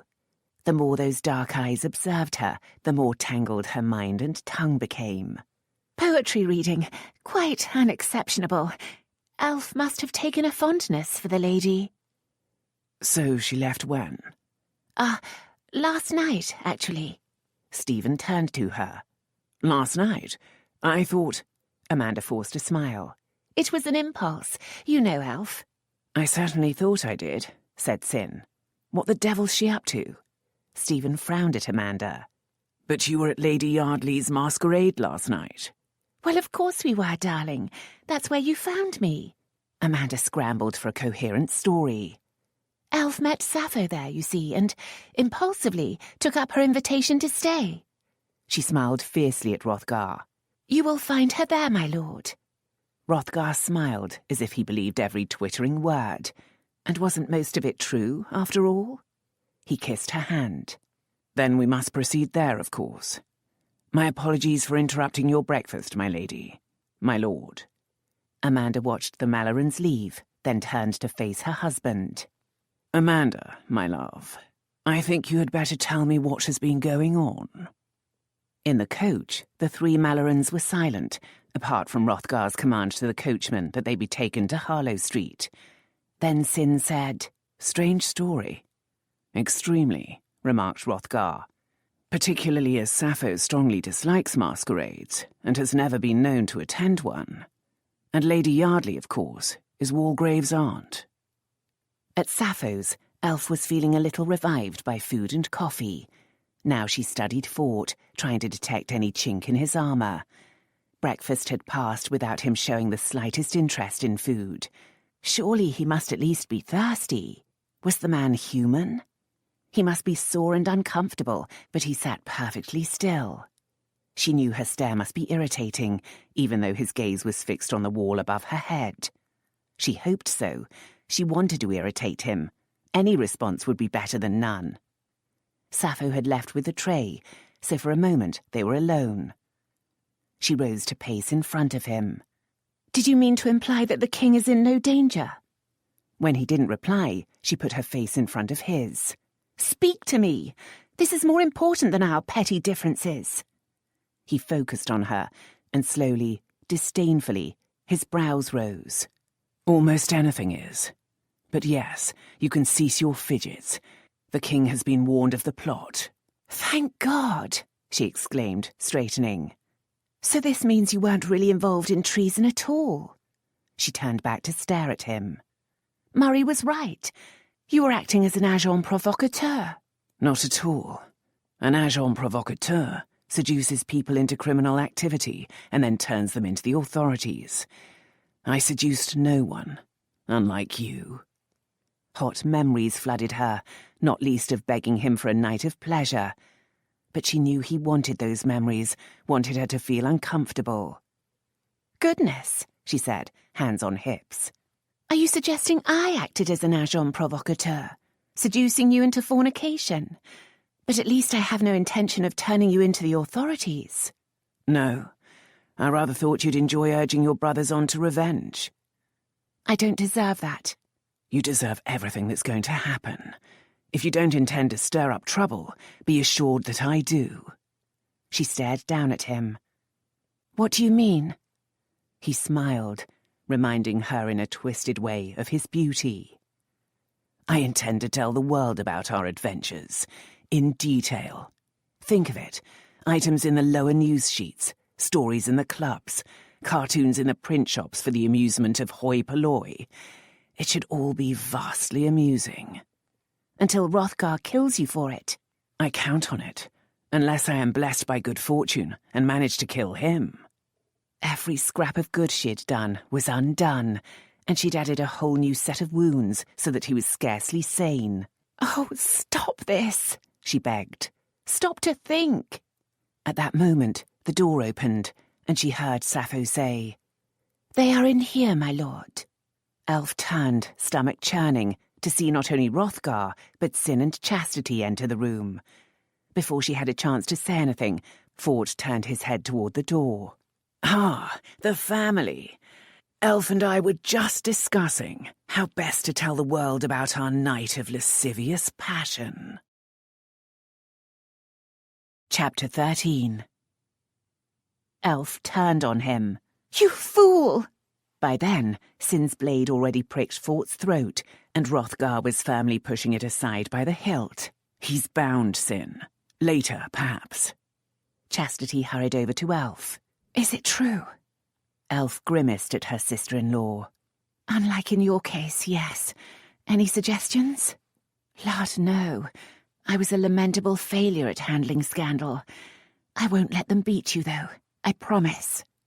Elf saw in Chastity's eyes that even months of freedom and marriage to Sin hadn't wiped away all the fear. They wouldn't, she assured her gently. They'll want to kill him, though. Chastity went white, and Elf remembered that Fort was her brother. I won't let them, she promised, taking Chastity's hand. She meant it too, though she didn't underestimate the difficulties. She remembered the Scottsdale affair only too well. Nor will I, said Chastity, and went to stand behind her brother, facing her husband and Hrothgar. Elf thought of joining Chastity, but it would serve no purpose, and she wasn't sure where her ultimate allegiance lay.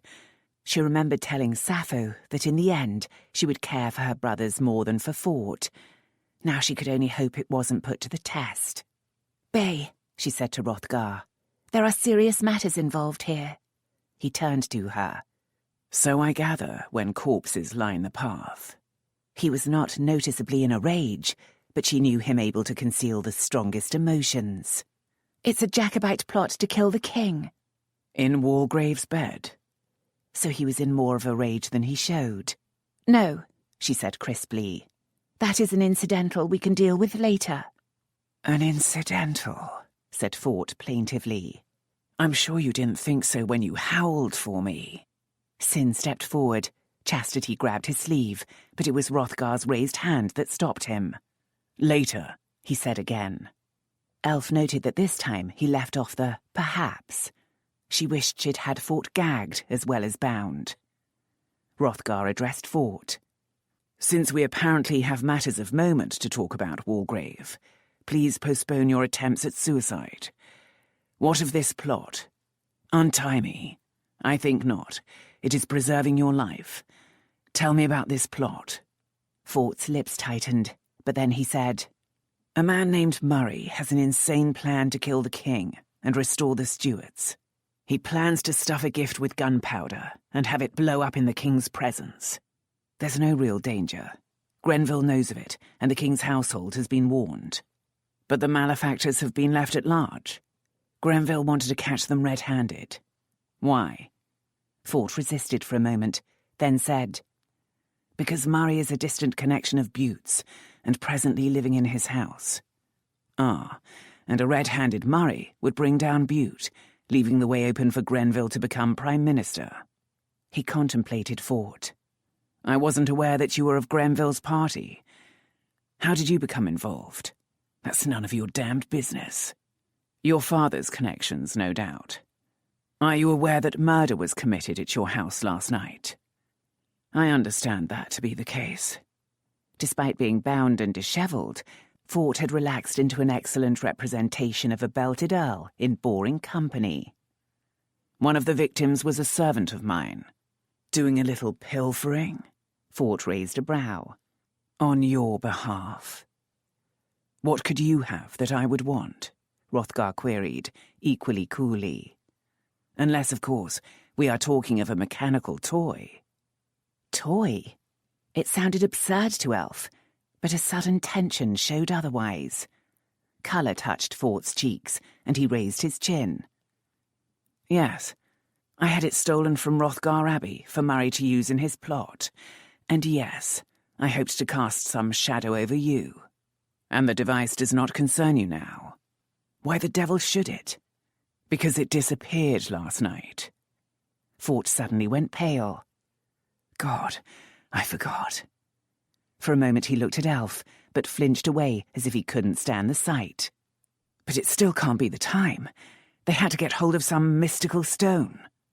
The Stone of Scone, said Hrothgar, all illusion of laziness gone.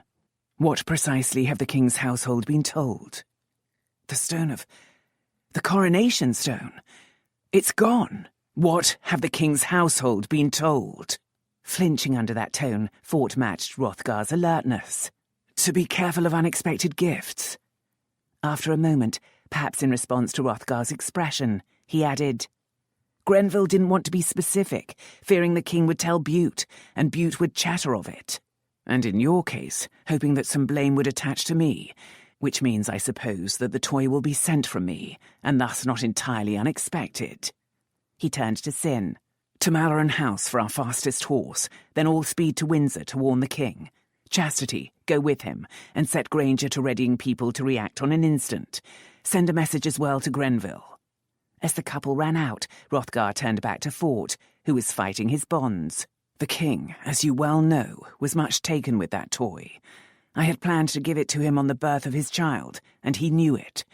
Do you seriously think he will let his gentleman prevent him from winding it up and seeing it work? They have been warned, damn it! Untie me! There is nothing you can do that others cannot. Elf interrupted the argument. There was a large rock in the cellar where we were imprisoned. Fort stared at her. What? You never said anything? It was hardly of use in breaking out. It was about the size of a pillow. She turned to Hrothgar. The stone is that, isn't it? Just a flat boulder. Lightning blast you! Let me free! Hrothgar ignored him. So, they stole the stone, then put Walgrave out of action. In this cellar, I assume. I wonder why they didn't kill you both. Because, said Fort, a dead earl causes more questions than a missing one. He had ceased his struggles and sagged wearily against the sofa back. I'm sure they wanted as little mayhem as possible.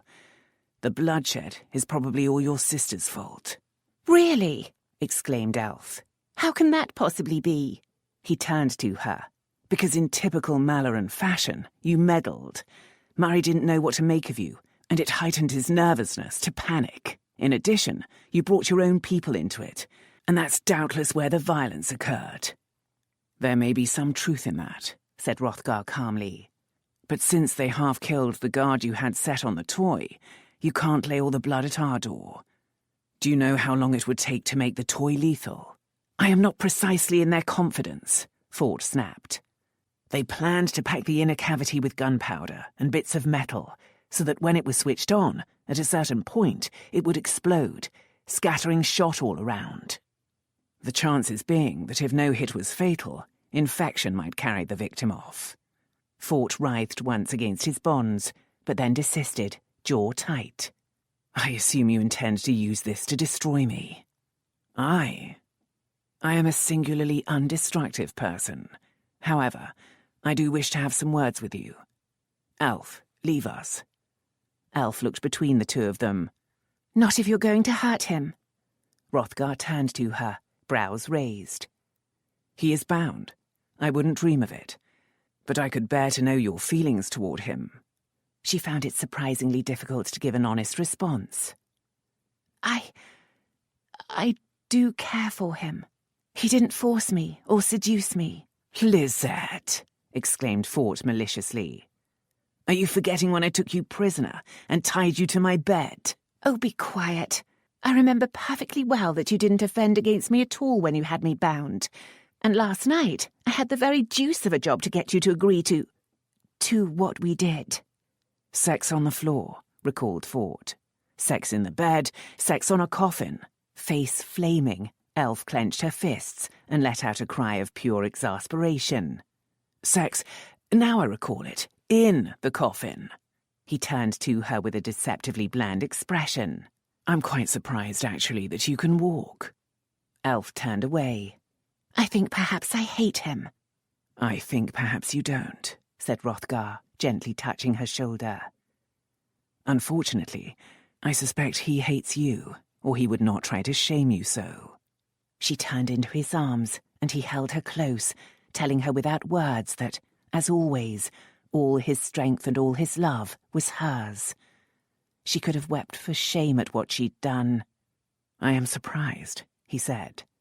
I would have thought you the last person in the world to inspire such bitterness. He has reasons, Bay. Not good ones, but reasons. She pulled out of her brother's arms and turned to meet Fort's cynical eyes. I was disguised, you see, so he didn't know who I was. And when he was vulnerable, I pushed for answers to painful questions. I meant well, but he told me more than he'd ever want to tell a Malloren. I hope that one day he'll forgive me. My dear Elf, said Fort, I think the excitement has turned your brain. There will be no one day. Sin is going to kill me. I must admit that I had not counted on him being around. As you remember, I fenced with him once before, and though I've been working at it, he is surely still my master. None of my brothers will kill you unless I give them permission. She turned to Hrothgar. Will they? After a moment, he said, Not for this offence. At that, Fort looked up at Hrothgar. I'm astonished at your inhuman calm. Can I at least look forward to the fact that you will beat her? I doubt it, and you can take that in whatever way you want. Elf, go now. Elf saw just how tight a rein her brother had on himself. Despairing of any words to make things better, she left the room. Sappho waited in the hall, a pile of men's black clothing over her arm. Is Walgrave likely to need these? She asked. I sent to his house for them, but a winding sheet might be more appropriate. I gather he's not going to die. Lips unsteady, Elf touched the coat, seeing buttons she remembered from Midsummer Night on his boat. Oh, God. I've created a disaster. Not at all. Sappho put an arm around her. It is my philosophy to put all such disasters firmly to the credit of men, and to leave men to sort them out. Hrothgar watched his sister leave the room and studied the closed door for a moment before turning to look at Fort. "Don't brace yourself. I have no intention of touching you." Fort rested his head back, eyes closed. "I gather I am just to be bludgeoned with words, then. Don't you think, with a father such as mine, I have developed calluses against that? I would be astonished to hear that he restricted himself to words. In fact, Walgrave, I need to offer you an apology." Fort's eyes opened to rest on the older man. "Now you do surprise me. I thought I might. My feelings about my sister's involvement with you will depend largely on future events. That has little connection to my sin, which is that of misjudging you. I am bewildered, but entranced. Go on." Hrothgar moved to sit in a chair a good 10 feet from the sofa. "Before Sin's involvement with chastity, you were no more than a name to me, only of interest as the heir to a man who had become my enemy. I had assessed you to be the common sort of young buck, interested only in weapons, women, and wine. Ah, those were the days." Hrothgar continued. "Having come into my inheritance too early, I lack experience of the tedium of living under the shadow of a father who will give his son no part to play. Our encounters over Chastity's affairs merely confirmed that you were uninteresting, except perhaps after the fencing match. You were impressed because I didn't sulk when beaten." "Precisely." Fort studied the Marquis for a moment. "I don't recall a warming of your attitude. Few people ever do, nor did I warm. I merely noted it, and subsequently forgot to take it into account. You are correct in thinking I did my best to make you the instrument of your father's death." Fort sucked in a breath. "And now you think an apology will make all right?" "Not at all. Apologies rarely change anything. I am apologizing to ease my own conscience, and in the faint hope that it might help you come to terms with your situation. And I am not apologizing for using you. It was a completely logical strategy." "Oh, please. Tell me why." "I intend to. I had no fixed plan that night, other than to show your father the proof of his treason, and thus compel him to agree to Chastity's marriage. Knowing your father's temperament, I did hope to drive him to kill himself, for he was a dangerous poison to leave loose. I did not expect, however, that he would try to kill someone else. I should have. Suicide is perhaps the greatest act of self-blame. Your father never blamed himself for anything. Another miscalculation. You must have been in an agony of self-blame. What a pity. I did not kill myself." Hrothgar smiled. "I have learned to handle guilt. I have, however, blamed myself for misjudging you. As your father raged in the hall, waving his pistol, you, Bright, and myself were nearby with weapons of our own. I instantly decided that your father should die, but it really would have been inconvenient to have a Malloren do it. I and your father were known to be at odds, and in his ravings he was spewing lies about me and treason.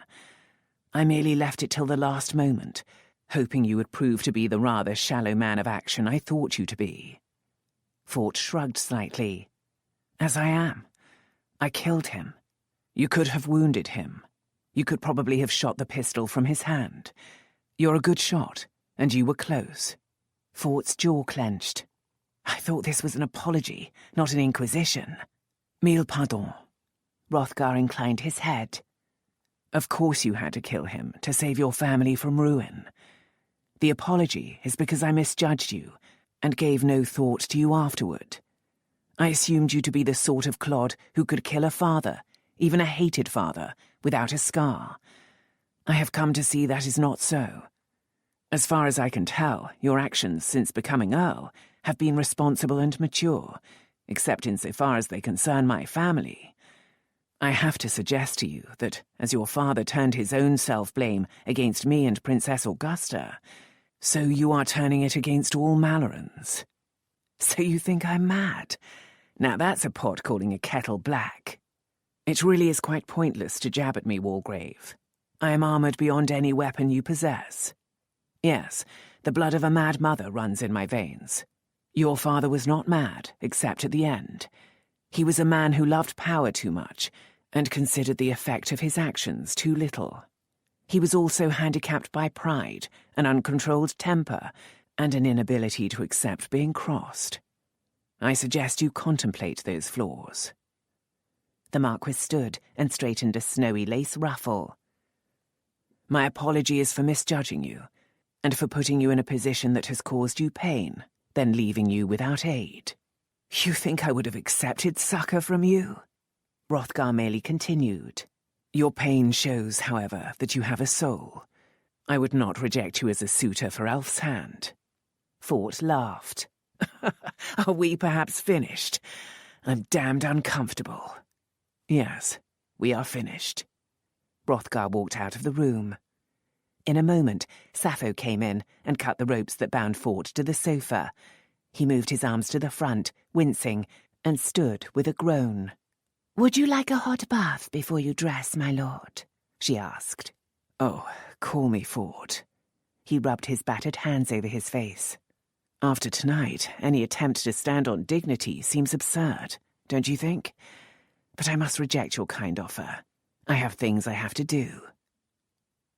Elf paced the hall, listening intently, but heard no shouting or sounds of mayhem. When Hrothgar emerged, he looked unruffled, but then he generally did. Her mouth dried. She supposed now she would face the real consequences of her folly. He merely said, I assume you wish to return home? "Yes, please." It had never occurred to her to question that she would return to Malloren House, but she realized many families would bar the door against a fallen woman. What was Hrothgar going to do? He merely took her hand to lead her out to the coach, which had returned for them. Once inside, however, he said, I do have words for you. "Yes." Pain tightened within her, and it was fear, not of punishment, but of his disappointment. I warned you once about Walgrave. "I meant no harm," she said again. Those, my dear, are the most damning words in the language. You should have realized the rawness of his feelings and given him time to heal. Instead, you picked at him, demanding a response he was not capable of. Did I do that? He called me Vesper. At least he didn't call you Torquemada. Who? An infamous torturer. I am beginning to feel very poorly educated. You cannot blame me for that. You were educated with sin, but were always of a flighty disposition. I should have suspected the apparent change. Oh, Bay. At the hint of humour in his voice, Elf brushed at tears in her eyes. She wasn't sure she deserved his understanding, and desperately wanted to soften his feelings toward Fort. He's a different person when not dealing with Mallorens, you know. That's what caused my ruin. Now, though, I'm not sure that person can ever exist for me. This time, you will have to give him a chance to heal. I've discovered that I am not of a patient disposition. Elf looked at the small scabs still remaining from the first step of this adventure. I'm afraid of what he might do. She was equally afraid to tell her brother of Fort's threats to make the whole story public. Hrothgar took her hand and studied the marks, but he made no comment. I don't say you must leave him be. I'm no oracle on these matters. Just be careful, and don't push for more than he is ready to give. Bay, what if I'm with child?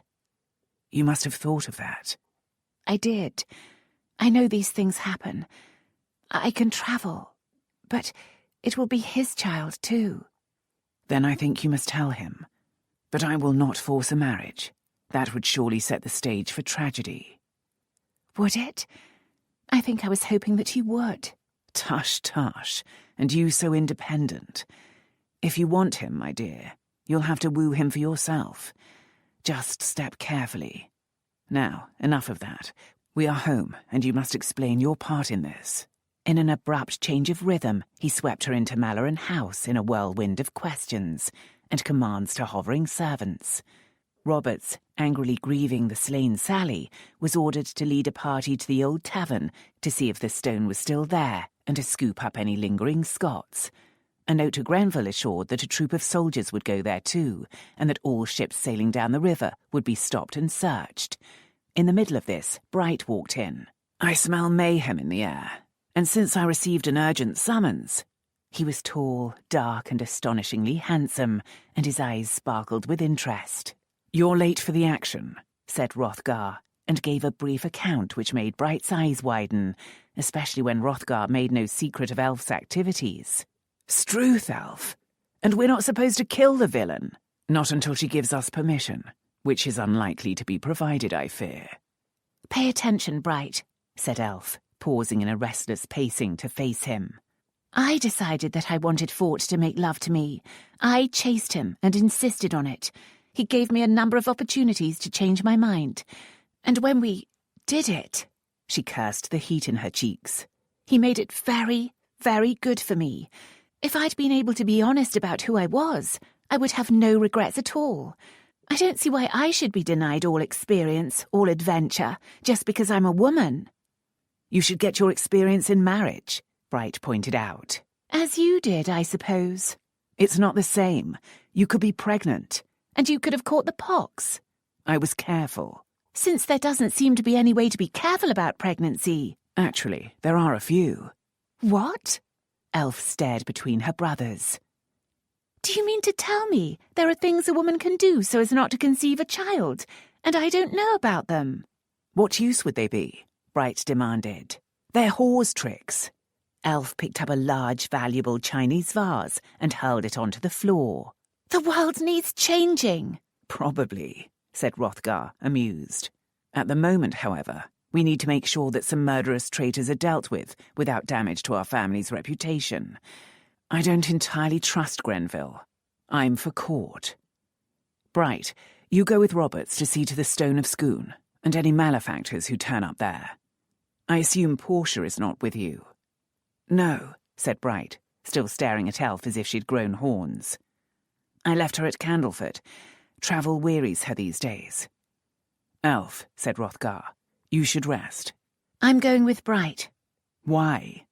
"Because," said Elf, "this is my adventure, and I want to see it to the end. Have Tressia ready for me." She then swept out her room, calling for someone to clean up debris, and a maid, any maid, to help her into her habit. Rage carried her up the stairs, but in her room, exhaustion and misery sank her limp into a chair.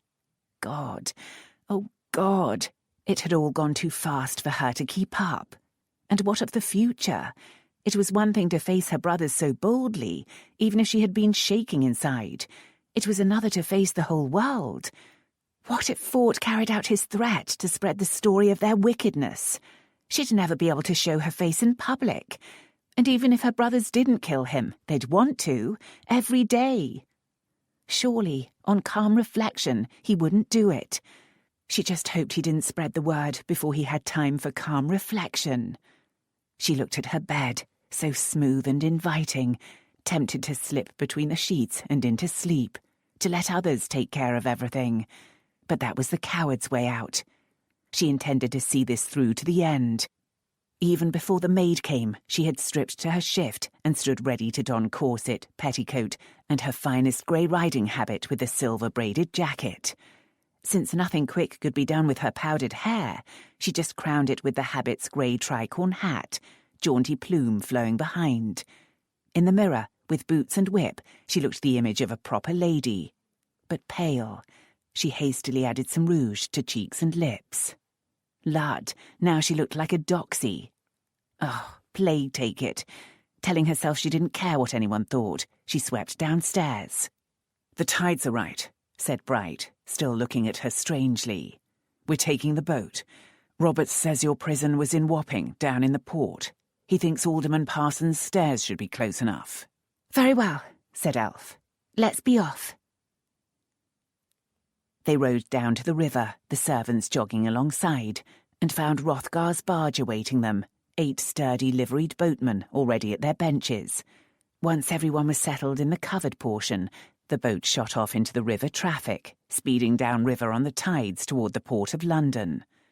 The curtains all around the covered area were rolled up, giving a view of the lively activity on the river. Commanded to make all speed, the boatmen rammed their vessel through narrow gaps, exchanging searing abuse with others of their sort.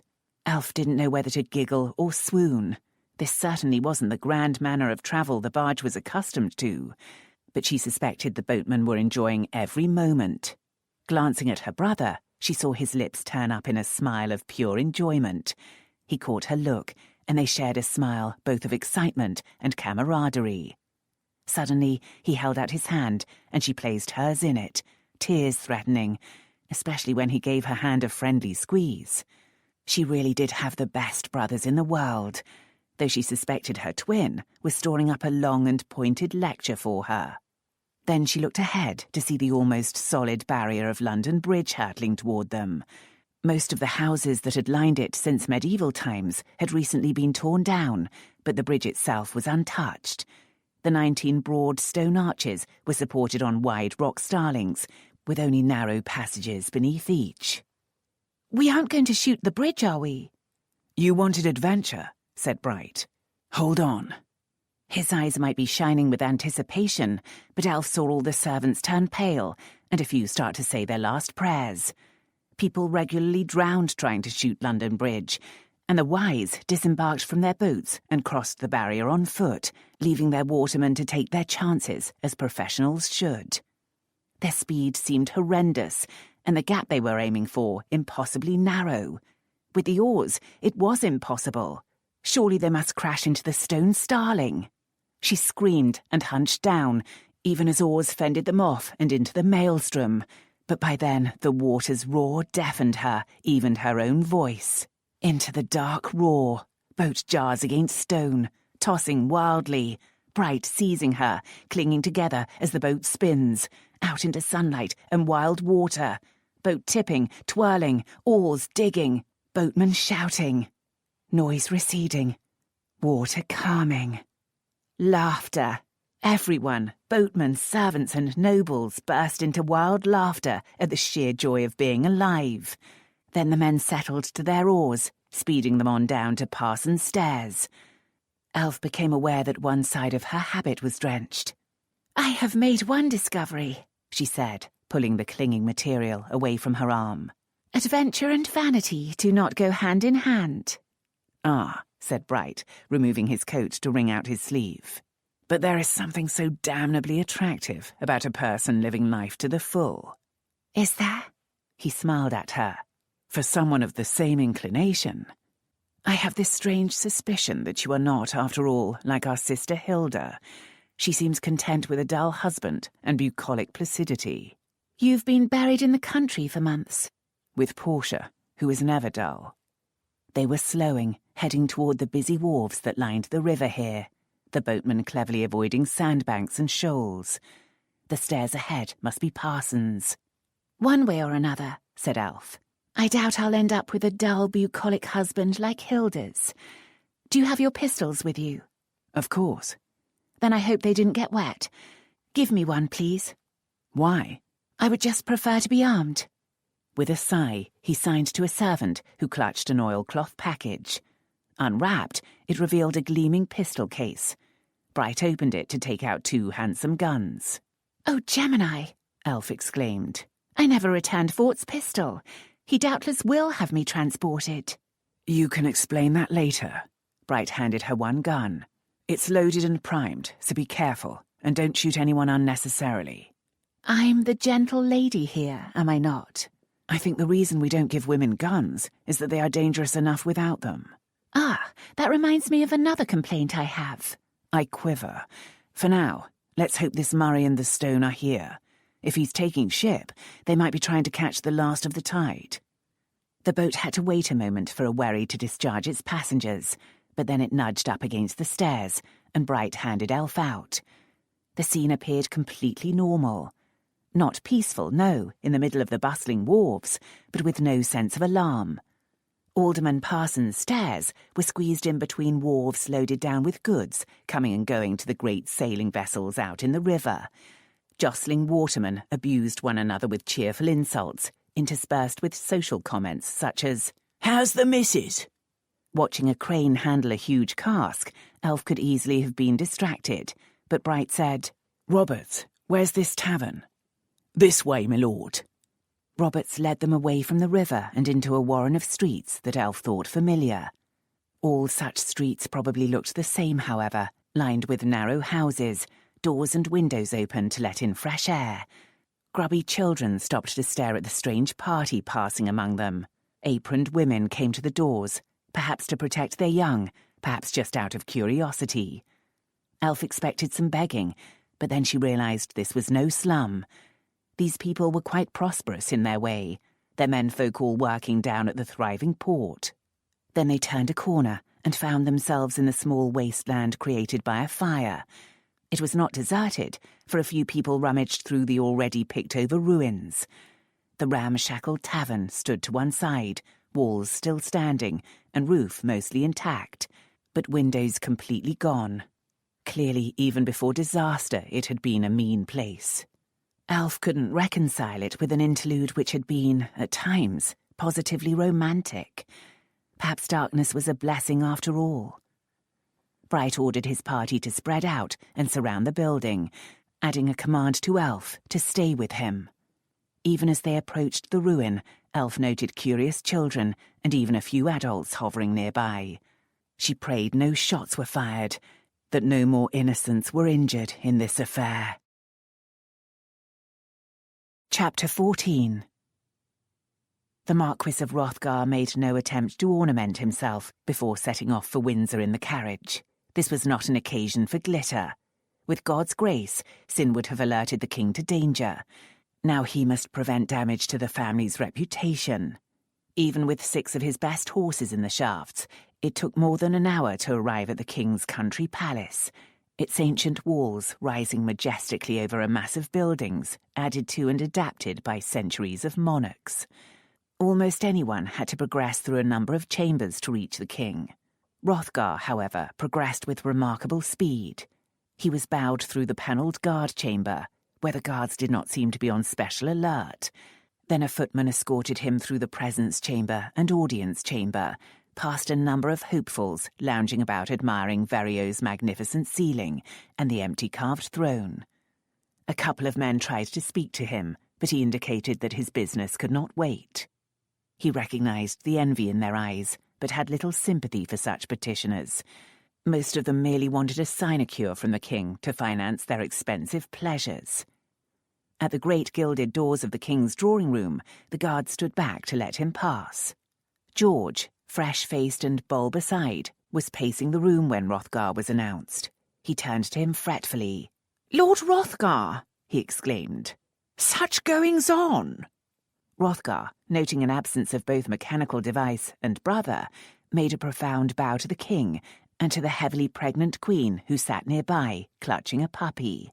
Then he bestowed lesser ones on Lord Bute and Charles Grenville, who were also present. "You are welcome indeed," said Grenville with assumed warmth. "We thought you out of the country, my lord, and feared for your reputation. God sent contrary winds, and thus I am here to set all right. The mechanical device was delivered, but Lord Cynric arrived in time." "He manhandled me," George spluttered. "I apologize on his behalf, Your Majesty, but I'm sure it was necessary." "Well, I'm not. And if the device is so dangerous, how can that be when it is a gift from you, my lord, eh? Can you make sense of this story, eh? Can you? Grenville says a relative of Lord Bute was involved, but Lord Bute denies any knowledge of it. The device came from your house, my lord, but you are ignorant of it. Lord Walgrave is involved, but acting on my first secretary's orders, and innocent, and no one saw fit to tell me anything. I am displeased, most displeased." The king dabbed at his sweaty forehead with a gilded monogrammed silk handkerchief. "Very understandable, Your Majesty," said Hrothgar, forcefully projecting calm. "I assure you, had I known anything of this matter, I would have informed you in full immediately. Lord Walgrave, however, perhaps you can excuse. He is young and took the advice of older men." "I am somewhat surprised to hear you defend him, Hrothgar," said Grenville, no longer smiling. "You are no friend to that family." "I try not to let my bias sway me, Grenville. And of course, our families are now joined. Walgrave's purpose, I am told, was merely to assist in rooting out the base of this plot to harm His Majesty. And as soon as we find Michael Murray, said Bute, we will have him. I am distressed beyond imagining that I have harboured such a viper in my bosom. As close as that, were you? Queried Hrothgar mildly. The elf flushed. 'Tis an expression, my lord. Ah, I see. Hrothgar turned back to the king. I have sent some men to a location where we might find Murray, your majesty. At the same time, I sent a message to Mr. Grenville's office, suggesting that he dispatch soldiers there, and also search ships sailing down the Thames. I had no idea he thought it more important to be here. Grenville flushed. I left capable men in charge, your majesty. In fact, I left Lord Walgrave to assist them, since he was, most understandably, anxious to set all right. I came here, feeling His Majesty had to be informed as soon as possible. Which it seems he is not. Hrothgar turned to the king. With your permission, your majesty, perhaps we may all sit, and I will tell the tale as best I can. I'm sure Lord Bute and Mr. Grenville will add their mite. I know nothing, declared Bute fretfully. Nothing. But when the king waved permission, he sat with the others, clearly trying to decide just where the threat to his position lay in all this. The old tavern appeared deserted, but when Elf saw the trapdoor leading to the ramp, she knew someone had been there. It stood open, the lock forced in some way. Despite Bright's cautioning hand on her arm, she leaned forward to peep in. Even in daylight, the windowless room was gloomy, but she could see well enough to know that it was now completely empty, apart from the old casks. The coffin had been removed. No special stone sat on the uneven floor. It's gone, she whispered. Indeed it is, said a familiar voice, and Elf straightened to face Fort. He stood in the ruined doorway, dressed in deepest black, and even with a battered face, he had regained all of his aristocratic hauteur. Suppressing a host of distracting emotions, she asked, Where is it? Now she noticed the soldiers behind him, and altered by something in the atmosphere, she turned to see more appear from behind nearby objects, all eyeing the Malloren servants with suspicion. Some of the hovering mothers grabbed their curious children. I have no idea, said Fort, having only just arrived myself. Well, nor have we, since we have only just arrived too. Elf saw that Fort's attention was entirely on Bright, and that if he'd been a dog, his hackles would be rising. She was sure her brother was reacting in exactly the same way. They were old enemies because of Portia. Goodness knows what folly they would get up to now, if allowed. Turning her back on them, she marched over to one of the nearby scavengers, a toothless crone dressed in ragged clothes. If you please, Mum, has anyone been here this morning to take anything out of that building? The woman's rheumy eyes shifted, and she scuttled a few steps away, clutching her folded-up apron to her chest. I ain't taken anything I shouldn't, honest. Of course not, said Elf, with as reassuring a smile as she could manage. No one wants to make trouble for you. It's just that we expected to find something in that cellar. Just a large stone, actually. And it's not there. Probably our friends were here ahead of us. The woman's eyes turned sharp. Friends, eh? And redcoats hunting 'em? I don't want no trouble. Elf heard footsteps behind her and knew they wouldn't be Fort's. Bright, do you have a small coin? He put a sixpence in her hand, and she held it out to the woman. Here, take it. You don't have to do anything for it, but if you do know anything, it would be a kindness to tell us. The crone grabbed the coin, her eyes darting around. Right. Well, you seem an honest, sweet-natured lady, so I'll tell 'ee. Some men came by with a cart a while ago. Broke open that door, they did. Fun it was, really, 'cause yesterday the door wasn't locked at all, and the blinking cellar was empty of all but a few old casks. Then they hauled out a bloody great boulder. I couldn't figure it at all, she said, getting into the spirit of her story. God knows there's enough rocks in the world if a body wants 'em, but this bob-wicked minister was leaping around, telling 'em not to scratch it. Never seen anything like it in all me born days.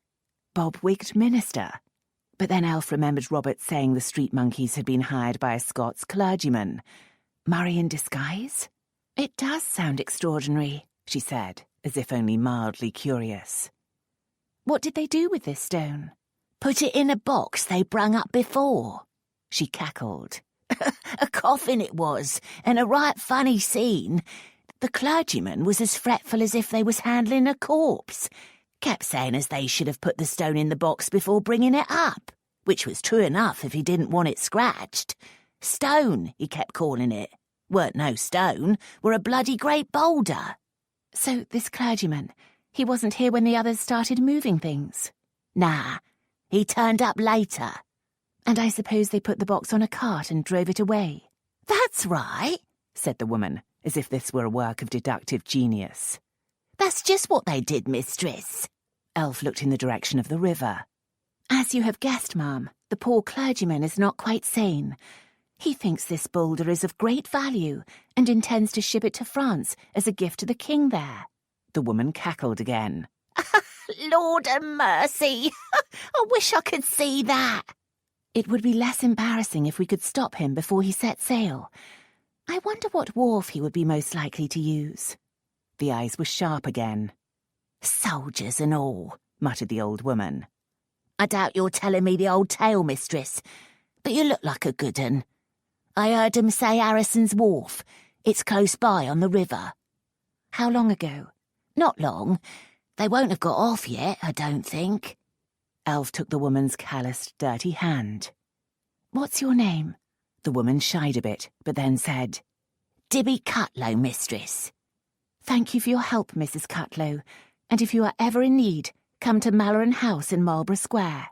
Then she turned to Bright. The clergyman is probably Murray in disguise. En avant! She saw Fort, standing some way away but clearly able to hear, turn to his soldiers as if to give independent orders. She marched over to him. This is a serious business with no place for rivalry. If we act in competition, we could well interfere with one another. She really couldn't tell if his eyes were icy cold or flaming with anger. Perhaps it was icy rage. She only had a moment to study them, for he turned sharply toward Bright. What plan of action do you have? Elf could have hit him for so pointedly overlooking her, but this was no time for that either. Later, she promised herself, remembering Hrothgar saying that to Sin. They, however, hadn't been talking about a chance to talk, to explain, to understand. Oh, devil take all men and their codes of behaviour. We should approach this wharf from both sides, said Bright. 3 sides, in fact. Some of the soldiers can go on board our boat to stand out in the river in case they get the cargo out on the water. You came by boat. It was fastest. You shot the bridge. For a moment, Fort looked at Elf, and she chose to believe that his flare of temper could come from concern for her. Immediately, however, he turned to his men. Corporal, send 4 men with one of Lord Bright's people to take position on the river. Aye, aye, my lord. What orders, my lord? Stop any suspicious vessel. No, damn it. The river's too crowded. I'll go on the boat, said Elf. I can recognise Murray. It's too dangerous, Fort snapped. I agree, said Bright. Such harmony of opinion. She pulled out the pistol. I'll shoot any man who tries to stop me. Fort and Bright gaped at her, then shared a look that came close to commiseration. Without another word, Elf turned to the 4 chosen soldiers. Follow me. As she led them toward the river, she heard Bright say, I knew it was dangerous to arm women. She also heard Fort's response. Of course, ladies are taught from birth to behave themselves. She remembered a similar conversation at Bright's betrothal ball, one that had almost come to blows. At the moment, she rather hoped they battered each other bloody over it. The boat and the 8 oarsmen stood a little way off the steps, but at her sign, it pulled in so they could embark. Elf gave Woodham, the leader of the crew, a brief explanation of the situation. So, she said at the end, I need you to hold position on the river opposite Harrison's Wharf. Can you do that? The sturdy, middle-aged man scanned the busy waterway. Aye, milady, though it won't be easy. Other boats won't want to go round us. Do the best you can. As Woodham had said, getting out into the river under 8 oars was easy enough, despite having to jostle for good water with the lighters and wherries ferrying goods to and from the ships. Holding place in the fast-flowing water without colliding with other boats was more difficult, but the oarsmen managed it. Alf scanned the crowded river, looking for a boat carrying a coffin and a bob-wigged minister or Murray with his blonde hair. She couldn't see any vessel that could fit the bill. She turned to study the wharf. She wished she had a spyglass, for the riverbank was a confusing jumble of jetties, warehouses and cranes, all swarmed over by workers. Then she saw a flash of red that must be the soldiers. In moments, she could make out Fort and Bright coming from different directions, and could even mark their progress by the eddies in the human stream as men moved away from the military. She studied the edge of the wharf where goods were being loaded into boats. It was hard to spot any one person. But then she saw a crane hoisting something off a cart. A coffin? There, she said to the soldiers. See that box? It took a moment, but then they spotted it too. The crane was swinging the coffin over a lighter. Below on the wharf, a white-wigged figure almost danced with agitation as he watched the operation. That's our target, she told the soldiers. We must stop it being loaded on board a ship. Begging your pardon, milady, said one of the soldiers. But on the river, that could be dangerous. She could see from the way he clutched onto the boat that he wasn't happy on the water. If it gets onto a ship, it's no great problem. A vessel can be stopped and searched on its way down the river. That was true. It could take days to sail down the Thames into the North Sea, and vessels were subject to various regulations all the time. Perhaps not, milady, said Woodham. See that vessel there? He pointed out into the confusing forest of masts. The one flying the fleur-de-lis. Elf shaded her eyes and did see it. What does that mean? I reckon it's the ship taking the French ambassador back, and it's the only one that's yet to sail. Stopping vessels like that ain't usually done. Of course, murmured Elf. That's why it all had to be last night, to travel on that ship. You say it's about to sail? He squinted at the great vessel. Aye, milady. Anxious to be off on the tide, I'd say. Excitement had fueled Elf, but at this crucial moment it suddenly drained away, making it hard to formulate decisions. What-ifs and ifs only clamoured in her weary head. She shook them away. Block the way of that boat, she ordered. Aye, aye, milady, said Woodham, but he added, That's a lighter they're putting that coffin on. A big boat, a lighter is. If it chooses to go through us, we'll be kindling. Elf could see what he meant, but couldn't weaken. Then we'll have to stop it before it goes through us, won't we? The coffin sat on the lighter now, a mere fraction of the cargo the huge barge could carry, and Fort and Bright's parties had arrived nearby. From a sudden shift in the crowd, a surge away from the edge of the wharf, Elf knew something was happening. Like a line of toy soldiers, the redcoats aimed their muskets. At whom? At a man with a pistol. Even as she saw that the man with the pistol wasn't Murray, fire spurted from the barrel as he fired, and the line of muskets belched flame and death. The pistol wielder tumbled backward into the river. On the wharf, another person fell. Who? Dear God, who? Elf stood clutching one of the stanchions, watching the lighter moving ponderously into the river, while on the wharf confusion seethed. But the barge was steering away from them, away from the French vessel. What's he doing? Elf cried, trying not to think of dead bodies. Where's he going? Get closer to him. Nay, milady, said Woodham phlegmatically. He's heading for the French ship. Lighters are dumb boats, see? With just one man and one oar, they can't steer proper. They have to use the flow of the river. Lightermen know the ways of the river like you know your hand, and he'll end up at the French ship in the end. Of course, he added, squinting at the crowded Thames. That means that even if he don't want to crash right through us, there's not much he can do about it. Oh, God, Elf whispered. She stole a glance back at the wharf, but saw only a milling crowd. The soldiers suddenly fell into line again and fired another round after the boat, but it missed. She prayed God their fire not injure an innocent person, and that Bright or Fort stop them firing again. If Bright and Fort were still able to give commands. Who had fallen on the wharf? Perhaps it wasn't either of them. Why did she have this certainty that it was Fort? She forced her mind and eyes back to the lighter. It was sidling and drifting its way over the river, and now it clearly headed toward the French ship, which meant it headed toward them. Then she spotted Murray. He stood, one hand protectively on the coffin, gazing rapt at his destination. He wore clergyman garb, but Elf recognised him all the same. A pistol in his free hand pointed at the lighterman, so he couldn't be entirely caught up in the sight of the French ship.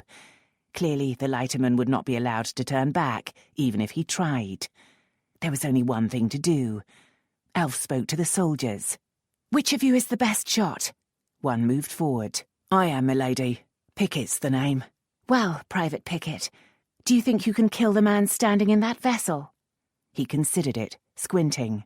"If this boat don't move too much, it's an easy shot, milady." "Woodham, keep the boat as steady as you can."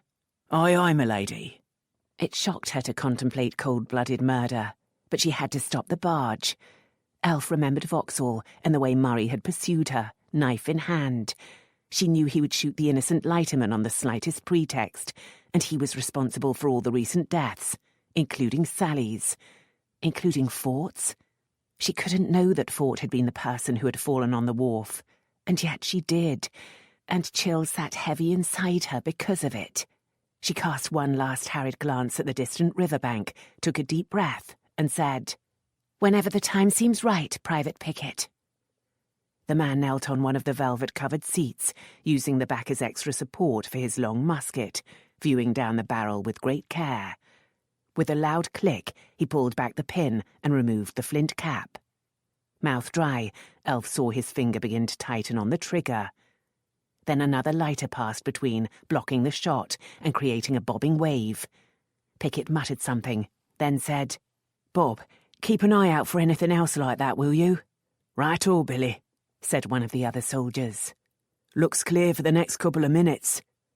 Pickett waited for the swell to die down, having to let the lighter get closer and closer. This would make the shot easier, but Murray had only to take his gaze off the lighterman and the French ship to spot the unlikely sight of the nobleman's barge among all these working ships. Then he would surely notice the red-coated soldiers on board and the one aiming at him. They were close enough now for Elf to make out the name on the lighter, the Tilbury Troll. It seemed suitable for such a cumbersome craft. "Hurry, hurry," Elf silently beseeched Pickett, even though she knew the soldier had to wait for the boat to steady. Then Murray did move, shifting to look back at the wharf. As he turned back toward the lighterman and the French vessel, his gaze passed over Elf's boat. His mouth opened as if to shout something, but the thunder of Pickett's musket silenced everything. As the smoke cleared, Elf saw the Scot sprawled back over the coffin containing his precious stone of Scone.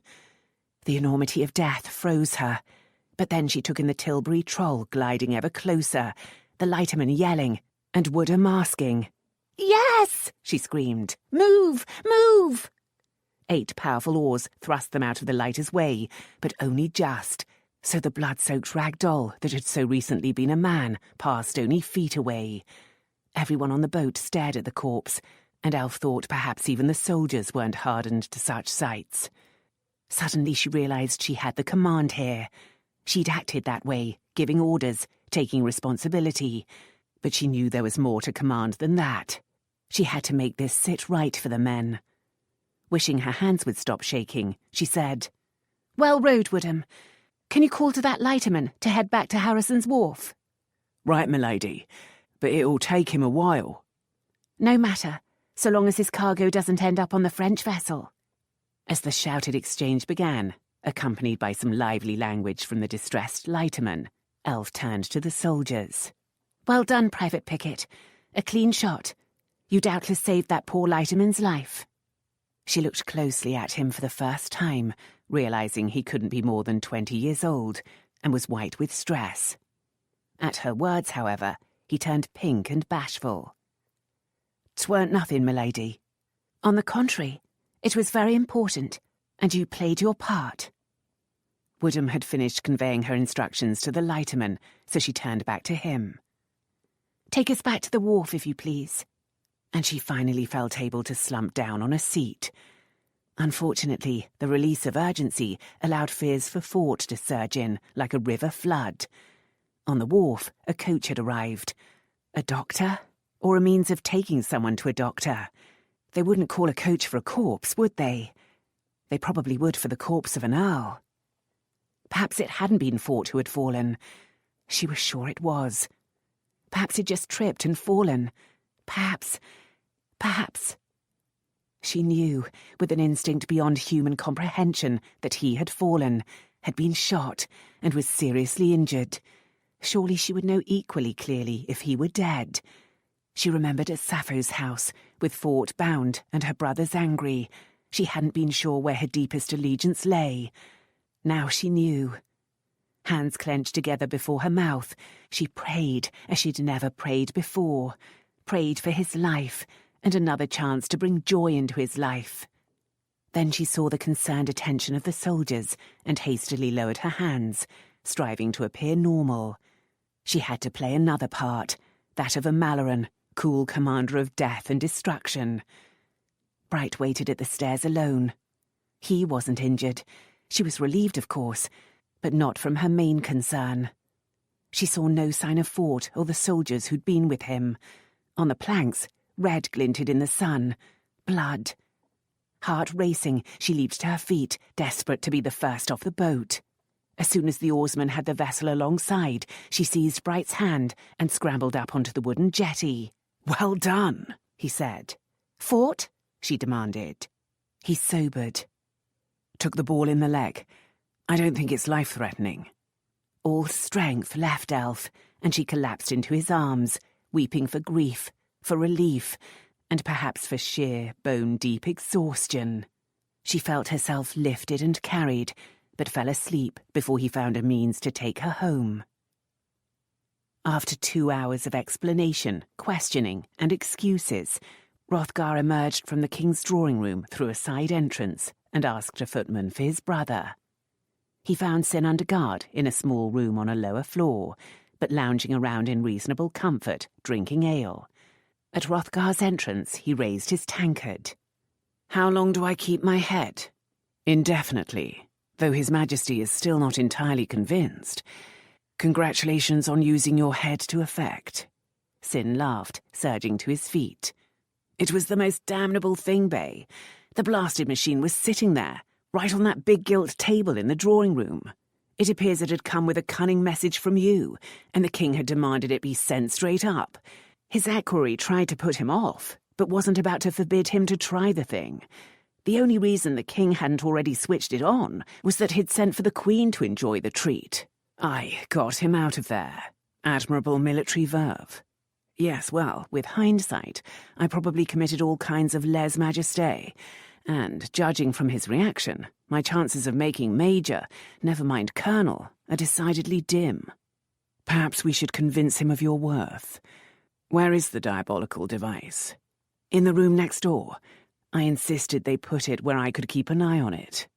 Hrothgar opened the door. The gaudy Chinese pagoda stood on a side table, its tiny figures frozen, waiting only the release of a catch to spring into lethal life. "A pity, really," he said. "It is most cleverly made. Should we blow it up?" "I gather it will blow itself up, given the opportunity. The trick will be to let it do so safely. Roll up your sleeves.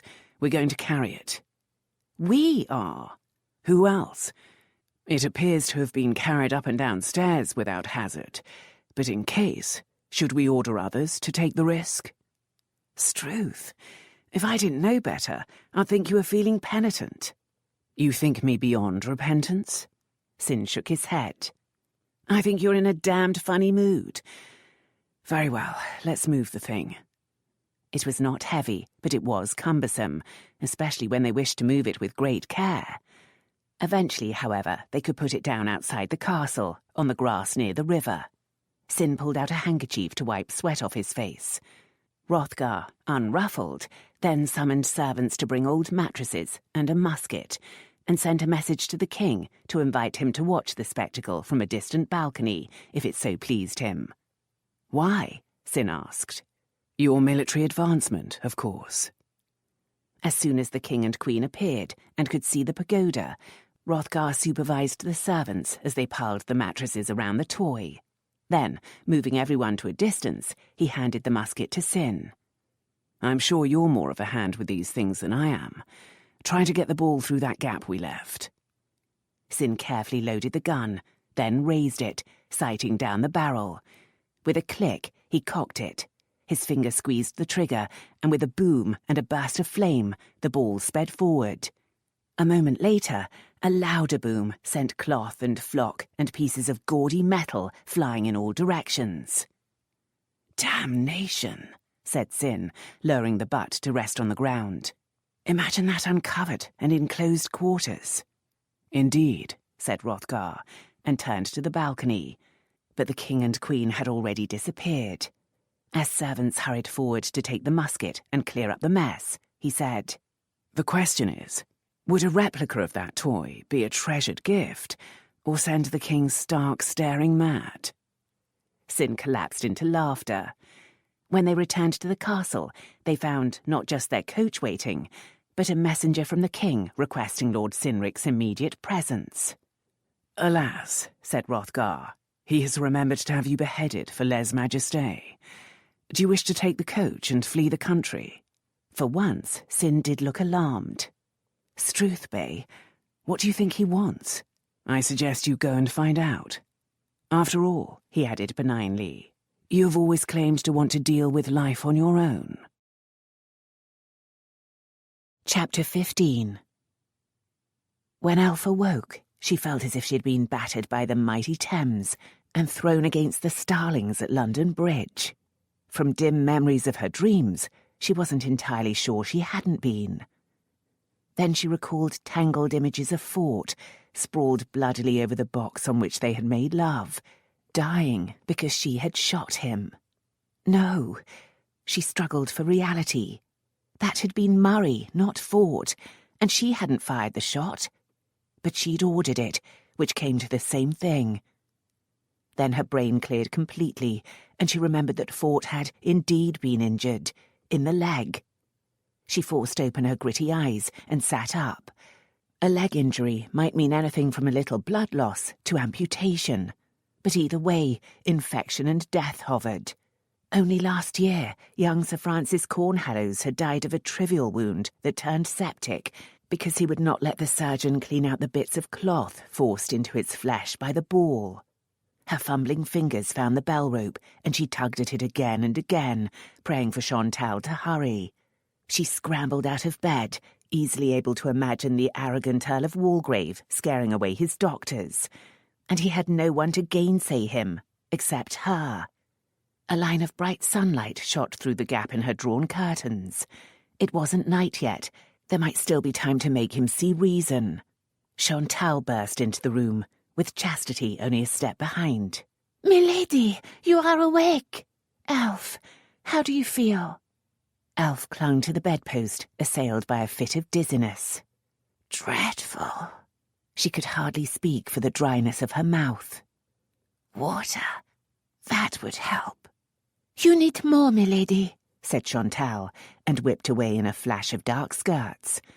Chastity poured water from a carafe and brought it over. "I think I must echo your kind suggestion to me once. I suspect you would love a bath." "Lud, yes." Elf drank the whole glass of water, then touched her hair. "Am I still powdered? I must look a veritable horror. But I have no time. I must go to Fort." Chastity pushed her gently to sit on the bed. "There is no need. He is in no danger." Elf stared into her sister-in-law's eyes. "Has he been properly treated? Has the wound been cleaned?" "Yes and yes. I assure you, I stood over him and bullied him just as much as you would want." "He will recover." "As always, that is in God's hands. He's in pain, fevered, but he seems to be healing." The image of Fort in fevered pain had Elf off the bed again. "Surely it's too early to tell if he will heal. Why are you here and not there? You're his sister." Chastity eased her back down. "Elf, you have slept a day and a half. It's Sunday afternoon." She went to throw back the curtains, flooding the room with light, so Elf covered her aching eyes. "A day and a half," she murmured. "And the world carried on without me. The king is safe." Chastity refilled the glass and brought it over. "Sin arrived in time. Thank God. And the stone? Has been quietly returned to Westminster Abbey, with some story of it having to be moved in order to repair the throne. I must confess, I wasn't aware of it being there at all. Do you believe in this idea of it conveying mystical kingship? Elf drank part of the water and stood again, more carefully this time. The dizziness seemed to have passed, so she moved about the room, feeling stiffness and aches in unlikely places. That reminded her of a great many problems. She'd rather deal with the stone of Scone. I don't know. It didn't seem to do the Stuarts much good. They were crowned on it. True. Did you hear about Sin? What? A score of horrible possibilities leaped into Elf's mind. What happened? Oh, nothing bad. But then Chantal hurried in with a coffee pot, along with the neatly peeled and divided orange and a selection of cakes. On command, she bustled off to see to the bath. Elf eyed the elegant tray. Ask for water, and I get a meal. Please, have some, and tell me what Sin's been up to. Chastity picked up a piece of orange. As for up to, he and Hrothgar exploded that mechanical toy, safely outside Windsor Castle, of course. However, Sin first had to ride hell for leather to warn the king. Would you believe he found him standing right by that thing, in a ferment to turn it on, and only waiting for the Queen to arrive? Saints save us! In this case, Sin saved us. He hustled the king out of danger with a fair degree of military brusqueness.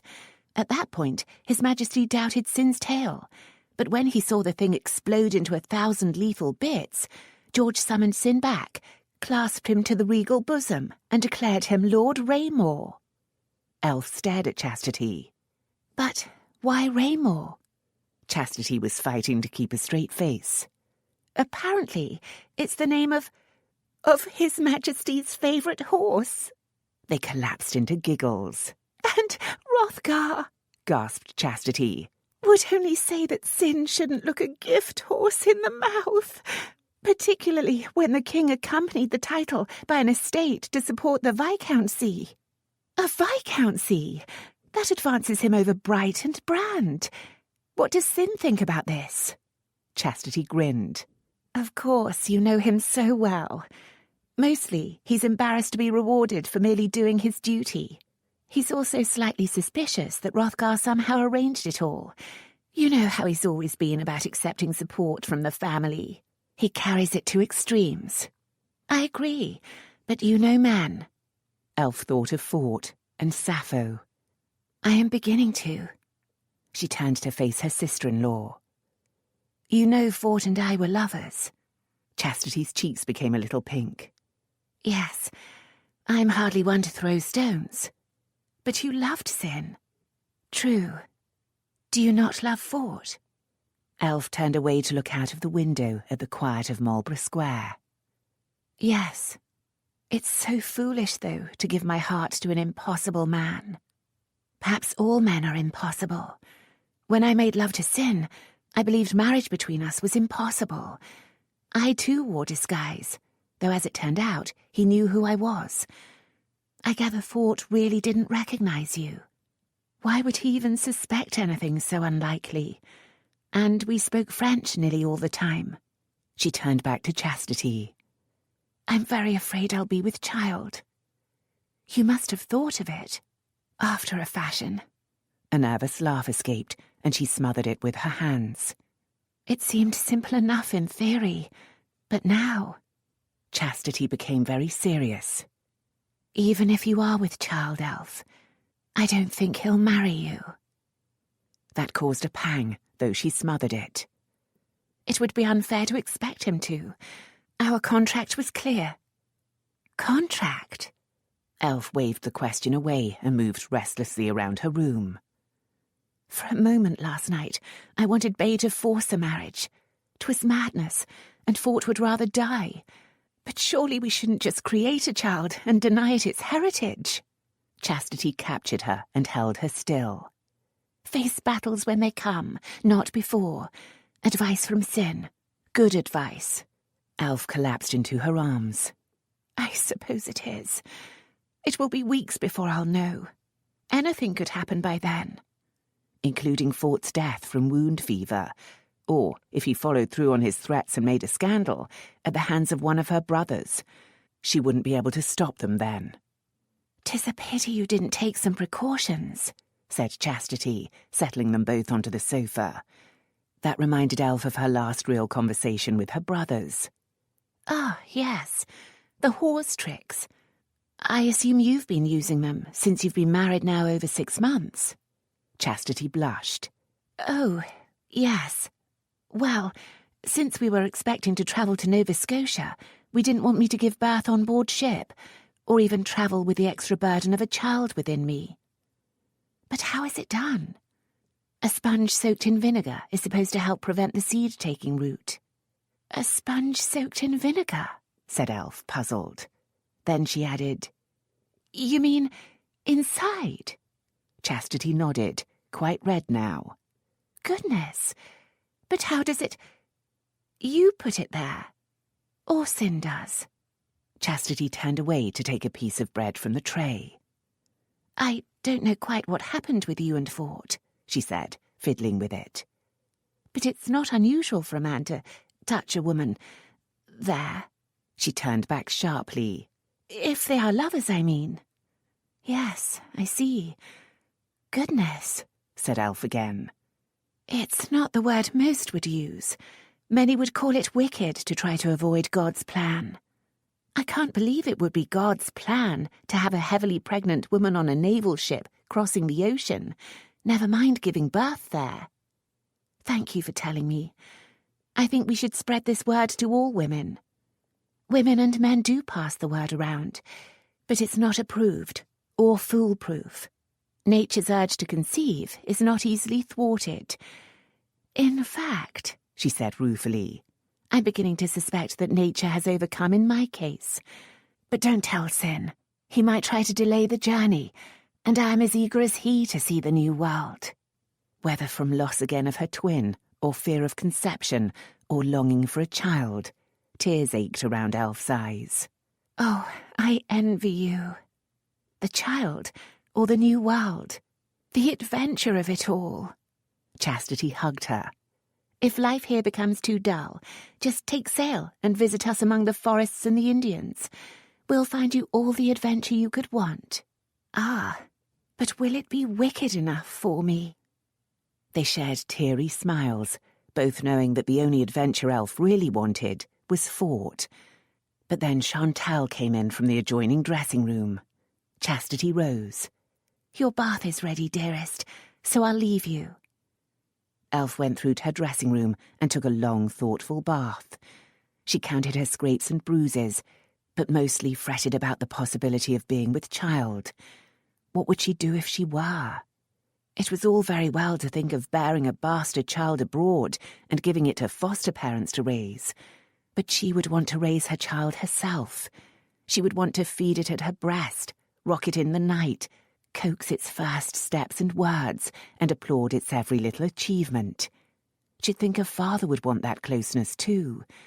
He had mentioned those 2 children he knew of, and that he had provided for them and kept an eye on their welfare. Surely he'd want to do as much for a child of Elf's. Elf knew she wanted more. She wanted them married and enjoying a child together. What if she bore a son? He would be Fort's heir, but only if they married before the birth. If she demanded it, her brothers would force Fort into marrying her, but she could imagine nothing worse than to tie a man for life against his will. Oh, lud, Chastity was right. Why fight a battle that might never arrive? One matter could not be put aside, however. At the time, Fort's threat to make a public scandal had been serious. She'd put off telling her brothers for fear of what they would do, and now Fort was injured. Perhaps he couldn't do anything. But it would be folly not to take steps to prevent disaster. Elf rang for Chantal to wash her hair. Then, while it dried, she drank coffee and ate a slightly more substantial meal. Despite her long fast, however, her stomach felt too uneasy to accept much. She hoped that wasn't an early sign of pregnancy. She thought it mainly came from anxiety about Fort. Despite Chastity's assurances, she desperately wanted to race over to see for herself that he wasn't at death's door. She wanted to wipe his brow and feed him nourishing broth. He'd probably spit it right back in her face. There had been that moment about shooting the bridge, though, when he might have been concerned for her. She grimaced. It was so easy to delude oneself about such things. Now her hair was dry, she must face more immediate problems. She summoned Chantal to perform her usual magic, and soon Lady Elfled Malloren was ready to face the world, hair shining and neatly arranged under a lace cap, dressed in corset and hoops under cream lawn sprigged with forget-me-nots and discreetly adorned with pearls. A glance in the mirror told her that no outward trace of wanton Lisette survived. Then she realised she was dressed exactly as she had been when she'd waved goodbye to Sin, and the madness had all begun. Yet now, this suitable appearance felt like a costume even more absurd than Lisette's scarlet domino. Who was Elf Malloren now? Perhaps she had better venture out and answer that question. From a footman, she learned that Sin and Chastity were in the garden, while Bright and Hrothgar were in the office. After a moment's thought, she headed for the latter, entering by the private side door that bypassed the busy clerks. Hrothgar and Bright were working at the same desk, poring over papers that seemed unlikely to have anything to do with her adventures. So soon did the ripples of the explosion fade. Both looked up and rose, showing no sign of anger or condemnation. She knew her cheeks were red, however, and just hoped they weren't flaming. I hope I'm not interrupting. Nothing important, said Hrothgar, taking her hand and leading her to a chair. You look much improved. Thank you. I gather I've slept the clock around. I think you needed it, though we had to fight to stop Sin sending for every doctor in town. Considering the worry I've felt over him for years, it's only fair that he fret over me at least once. My sentiment entirely. So, are you completely recovered? Elf knew she had turned a deeper red. A broken maidenhead did not mend. I think so. Some bruises and scrapes, that's all. Chastity told me some of the events. Have the Scots all been rounded up? As best we can tell. Hrothgar resumed his seat behind the ornate desk. Bright, more restlessly, perched on the edge. Murray died on the lighter, Hrothgar continued. You did well there, by the way. And one of his men was shot on the wharf. We think another was the dead man left at Walgrave's. A fourth corpse was found at the Peahen Inn, clutching a declaration of loyalty to the Stuart cause. We assume he committed suicide when he realised the game was up. They seemed to be the only 4 deep in the plot, though they hired others as needed. The men who took the toy to Windsor, for example, were dupes. They believed they had truly been hired by me to deliver the gift. Since the king wants the whole affair kept quiet, they are not even aware of the true nature of their act. And Fort's part in it? Does the king understand that? Hrothgar's eyes were all too understanding. I think so. When I left, George was annoyed with Grenville for keeping him in the dark and becoming a little suspicious of Bute. Not of his loyalty, but of his wisdom and judgment. That is as well. Elf frowned at her brother. You don't have political ambitions, do you? Why the horror? Is it not the pathway paved with gold? But no, he said with a smile. I have not. I have enough to do managing my tumultuous family. But I will not stand by and watch my country in the hands of fools. George is sound enough, but not under Bute's guidance. I suspect Grenville will take his place, and I reserve judgment. Of course, if Sin had followed the path I laid down for him, he might one day have led the country. Heaven forbid, declared Elf, knowing her brother was teasing, though that could well have been his plan once. She glanced at her other brother, the one chiefly responsible for the financial management of the family's affairs. Now, Bright, perhaps. He might enjoy being First Lord of the Treasury. Oh, no, Bright said, raising a hand. Government finances are far too chaotic for me. I'd be in Bedlam in a month. Speaking of which, we wondered if you'd care to take some of the burden off me. Speaking of Bedlam, or business, Hrothgar queried. Bright gave him a look. Business. He turned back to Elf. I admit to finding it hard to keep track of everything, now that I want to spend more time down at Candlefoot. The silk trade, for example, could probably benefit from your expertise. After a second, Elf's vision blurred, and a prickling ache all around her face warned of tears. Not only were her brothers not reproaching her for her wanton behaviour, but they had detected part of the cause of her restlessness and were trying to help. Bright cleared his throat uneasily. "Of course, if it's too much for you." Hrothgar just watched her. "You are the best brothers in the world." She pulled a handkerchief out of her pocket and blew her nose. "I would love to try, but—" "But?" asked Hrothgar. "What if I were to marry?" The silence carried for a few heartbeats, but then he said, "Bright has married, and though it has definitely affected the amount of time and attention he seems willing to apply to our aggrandizement, it has not proved ruinous yet." Elf hesitantly asked, "What if I married Fort?" "Whomever you marry, we would ensure that your marriage contract safeguarded your property and economic freedom." Typically, her brother gave no indication of his true feelings on the matter. It was an unlikely prospect anyway, and a weakness in her to have mentioned it. It reminded her of other problems, however, ones that had made her seek this interview. "He threatened to make a scandal, Bay, to tell the world about us. He's capable of it. Articles in the news sheets, pictures in the print shops." Hrothgar did not seem alarmed. "Words spoken in extremis, I think. But we have people in his house who will alert us to any such actions." "That doesn't seem right." "But very practical. At the moment, of course, he is too ill to carry out any plan of revenge." That swung Elf back to her major concern and brought her to her feet. "Oh dear, I wish—" "No," said both brothers in unison. "Elf," said Bright, "it really would not help his recovery for you to try to nurse him.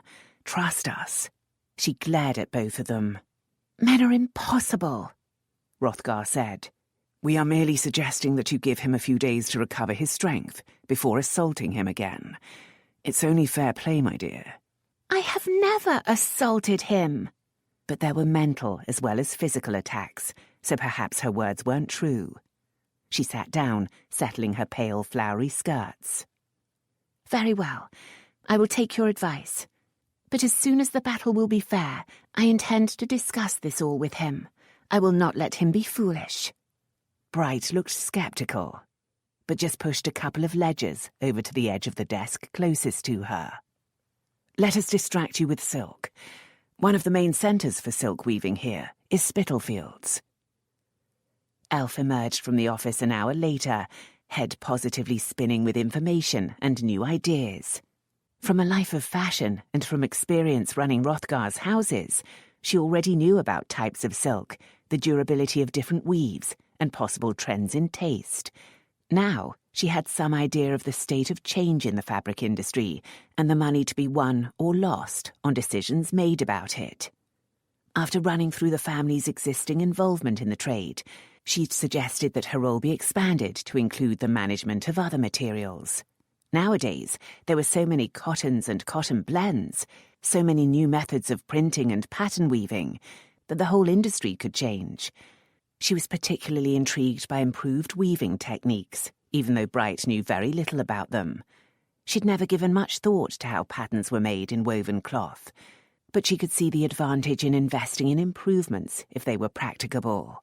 It was surely worthwhile to find ways to make pretty, sturdy cloth cheaply enough for everyone to afford. Though tempted to go to her room and read the 2 books Bright had given her, she knew that would only put off an encounter with an anxious twin.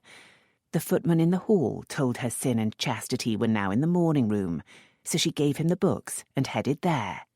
She found them playing cards, but Sin leaped to his feet as soon as she entered. "I was looking for you." "I'm sure you were," she thought, and tried to distract him. "I was with Hrothgar and Bright. They've given me a job." "A job?" "A part in the business." His frown eased into a smile. "And you're glowing like a lamp. Poor Elf. Has it been unbearably dull?" Guilt. She could read it in his concerned eyes. "Not unbearable, no," she said gently. "I think it's just that a life of leisure palls eventually." "And leads into disaster." "I hope it won't come to that." Elf turned to Chastity. "Could I ask you please to visit Fort frequently and tell me how he goes on?" Chastity rose, taking the hint. Of course. In fact, I'll go round now and fluff his pillows. With a mischievous twinkle, she added, I am so glad our sailing was delayed. I would have hated to have learned of all this months after it happened. She left, and Elf and Sin looked at each other. I'm feeling guilty on a number of counts, he said. I know you are. Please don't. But if I'd not left to suit myself, I'd have been here with you. I doubt it. You'd have been tied to Bay's plan, studying law and entering politics. I'd have been close by, he said impatiently. And miserable. Instead, I left you miserable. Elf dismissed his concerns with a wave of her hand. Have I appeared cast down? It is only recently that I began to feel restless. He wasn't convinced and took a sharp-stepped walk around the room. Very well then, what about this? If I hadn't so absolutely rejected Bay's plans for me, he might have thought of giving you a role to play. Refusing to fidget with him, Elf sat on a sofa. That's nonsense. I'm a woman, so he never thought of it. He thought I'd be like Hilda and settle early into marriage. I suspect it's still a bit of a struggle for him, but I would never accuse any of my brothers of inflexibility of mind. Sin came to a stop, facing her. All right. What about Walgrave, then? His behaviour to his sisters was fuelled by inflexibility. Would you want to trust yourself to him? She gripped her hands together, knowing his feelings sprang more from Chastity's sufferings than from any cause of her own. Don't hate him, Sin. Please. And don't try to kill him. Our case is really no worse than yours. You forget.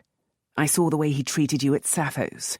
He was still shocked, and it all goes back to when he killed his father. That is not an easy thing to live with, especially when he wanted to do away with him. Sin, his father was a monster, far worse than we thought. That, of course, is just between us two. Of course. Sin sat opposite her, sombre now. I do know something of the Earl. Chastity's told me. It's hard to imagine what it must have been like to have such a father. He was a tyrant to his daughters. I suppose he was as bad to his sons. Worse. He used to whip him before the servants to break his pride. She bit her lips to stop their quivering. It must be hard to shake childhood terrors, even when grown. True. And none of us thought about how killing his own father had to affect him. Even Chastity didn't realize.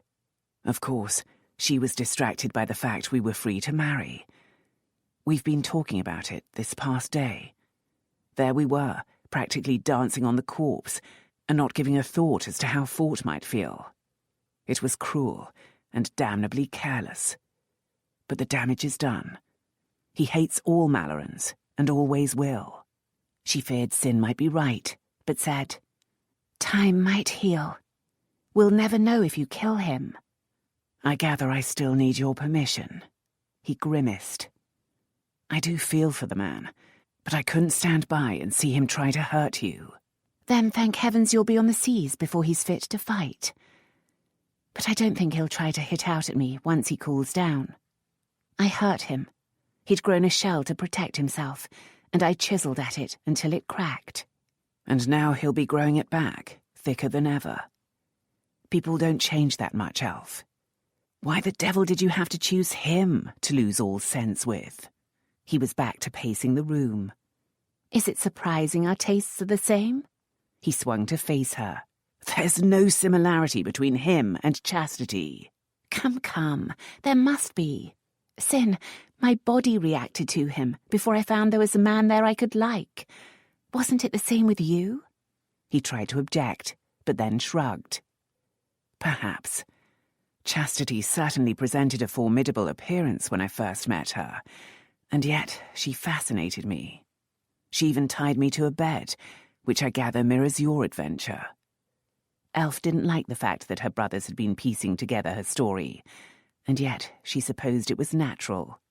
There are many similarities. Chastity wore disguise, as I did.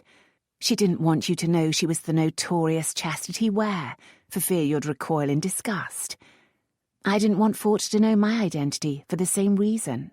The difference being that chastity was pure and honourable and could be proved to be so. You are still a Malloren, and always will be. No matter what happened between you, Alf, he will reject you for that reason. I suppose that's the male code. No, it's the nature of the beast. In this case, the beast's nature is as inflexible as his damned father's. No, you're wrong about that. He's trying to fill his father's shoes, and he's built a shell around his feelings. She had to make him see, so she deliberately used an emotional weapon. Beneath the shell is a person who can be kind, a person like Chastity, who can laugh and give laughter if freed to do so. It registered. When Sin had first met his wife, she'd been hard and brittle because of her father's cruelty. Perhaps you're right, he said gently. But can he be that person with Elf Malloren? He meant to be kind, but it hurt like a blow. I don't know.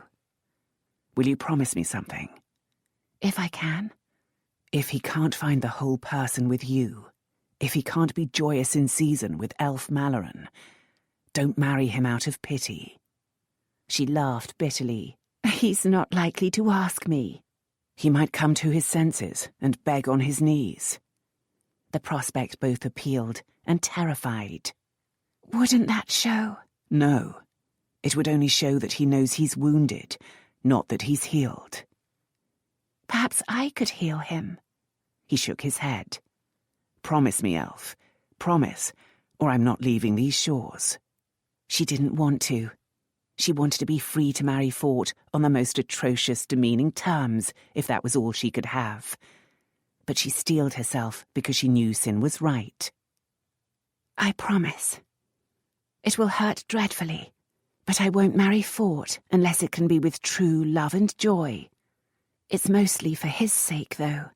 He deserves to find someone with whom he can be joyous in season. Chapter 16. Chastity entered Walgrave House with the usual shiver of distaste. It would always remind her of her hated father, of the scandal, the whippings, and the horrible feeling of having the hair shaved off her head. This time last year, it had reached halfway down her back in a thick mass of golden brown curls. When she'd met Sin, it had been little more than a stubble. Even now, it only brushed her shoulders. None of that disaster had really been Fort's fault, though. He'd been with the group who had caught her with venom in her bed. Why should he, or anyone, suspect it to be a contrivance to force her into an unwanted marriage? A contrivance abetted by her own father. During her suffering, when her father used his rights as an outraged parent to try to break her spirit, she had never imagined that Fort would ride to her rescue. They had all learned in the nursery never to cross the will of the mighty incorruptible. Fort felt guilty about it, though, and she didn't know whether that was good or bad. It certainly complicated his attitude toward the Mallorens. Mutual support lay at the root of the code that Hrothgar had instilled into his half-siblings. Even Fort's brief stay at Hrothgar Abbey must have shown him that, making stark the contrast with the Ware family life. All this lay in the past, though, and brooding over it could do no good. If only she could convince her brother of that. At Fort's bedroom door she knocked and was admitted by his valet, the rather strange Dingwall. She had no idea why Fort kept him on. At least the man slithered away, leaving her alone with her bed-bound brother and another visitor. "Jack Travers," Fort said, quite strongly, though he still looked feverish. "Jack, do you know my sister Chastity, Lady Cynric Malloren?" Chastity didn't miss the momentary startled pause before Travers kissed her outstretched hand. Though an explanation had been spread through society, and the Queen and King had received her at St. James a number of times, there were still some who remembered Chastity Ware as the most flaming scandal of the decade. "Lady Raymore, actually," she said with a grin. "The King gave Sin a title for—" She bit her lip, remembering that the attempt on the King's life was to be kept as secret as possible. "Don't worry, Chatterbox," said Fort. "Jack already has a good part of the story. It's whirling through town like wildfire. It won't appear in the news sheets, of course, and will grow stranger with every telling. So, what's this about a title? She ignored the bitter edge tinging his voice and leaned down to kiss his forehead. The king gave Sin a viscountcy for saving his life. I didn't tell you earlier for fear of sending you into a relapse. He pulled a face at her words, but only said, I might have known Hrothgar would turn everything to his advantage. Then he should have gained himself a dukedom, don't you think? And he had nothing to do with it. Hrothgar? Fort laughed sharply. He never does an unpremeditated act. He sent Sin on that mission. He could have released me and sent me. Heavens above, never say you pine for a dukedom. He flushed. Of course I don't. I'm merely pointing out that everyone knows what happens to people who bring the monarch good news. I would hardly call news that he was standing by a lethal object good. And isn't there also a saying about bearers of bad news? Fort leaned back into his pillows. We're squabbling, sister dear. Very bad form before a guest.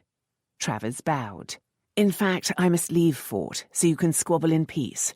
Know how it is. I have sisters too. My lady? With that, he left the room. Chastity didn't mention Travers's obvious uneasiness in her presence, but Fort said, I'm sorry. Oh, don't start that again, she said briskly, taking a chair by his bed. None of what happened was your fault, and if you'd tried to interfere, Father would have destroyed you. After all, you weren't his only hope of dynastic succession. There's Victor. I should have done something. What? And looking back, I'm not sure I would want any of it changed. If Vernon hadn't slipped into my bed, I would never have met Sin. The fount of all blessings. Chastity stared at her tight-jawed brother. You can't be jealous of Sin. Jealous? That would suggest tastes both illegal and immoral. But I wish I had rescued and supported you. Chastity took his hand, wishing she knew a way to straighten all this out. In the end, it seemed Fort was the only one left suffering. Once you realized the truth, you did help me. As I remember, I tried to throttle you when I found out you were Malloren's lover. An understandable reaction to shock. Now, how are you feeling? He accepted the change of subject. Better than yesterday, which isn't saying much. My leg feels twice its size, and under that damned cage, I can't see a thing. A huge wicker cage covered his lower body, keeping the bed covers off the wound. The doctor says it's healing properly. Damn sore bones. He looked up at her. Chas, can I ask you to look at the wound? I know it's unpleasant. She could have cried with joy to be asked. They'd not been close before the scandal, and ever since, her place in the Malloren family had been a barrier. Don't be silly. She was already rising and stripping off her gloves. Of course I will. Do you think it infected? I don't know. I just don't trust them all. They never stop smiling. They say if I move too much, I could start the bleeding again. But perhaps they just don't want me to know. She gripped his shoulder. I'll look, and I'll tell you the truth. She peeled the blankets off the cage, pushing him back down on his pillows when he tried to rise to see. Trust me, I am your eyes. Then she lifted the wicker cage from his heavily bandaged leg. I'm not sure if I should disturb all these dressings, though. Do it. We can always get someone back to dress it again. Are you sure?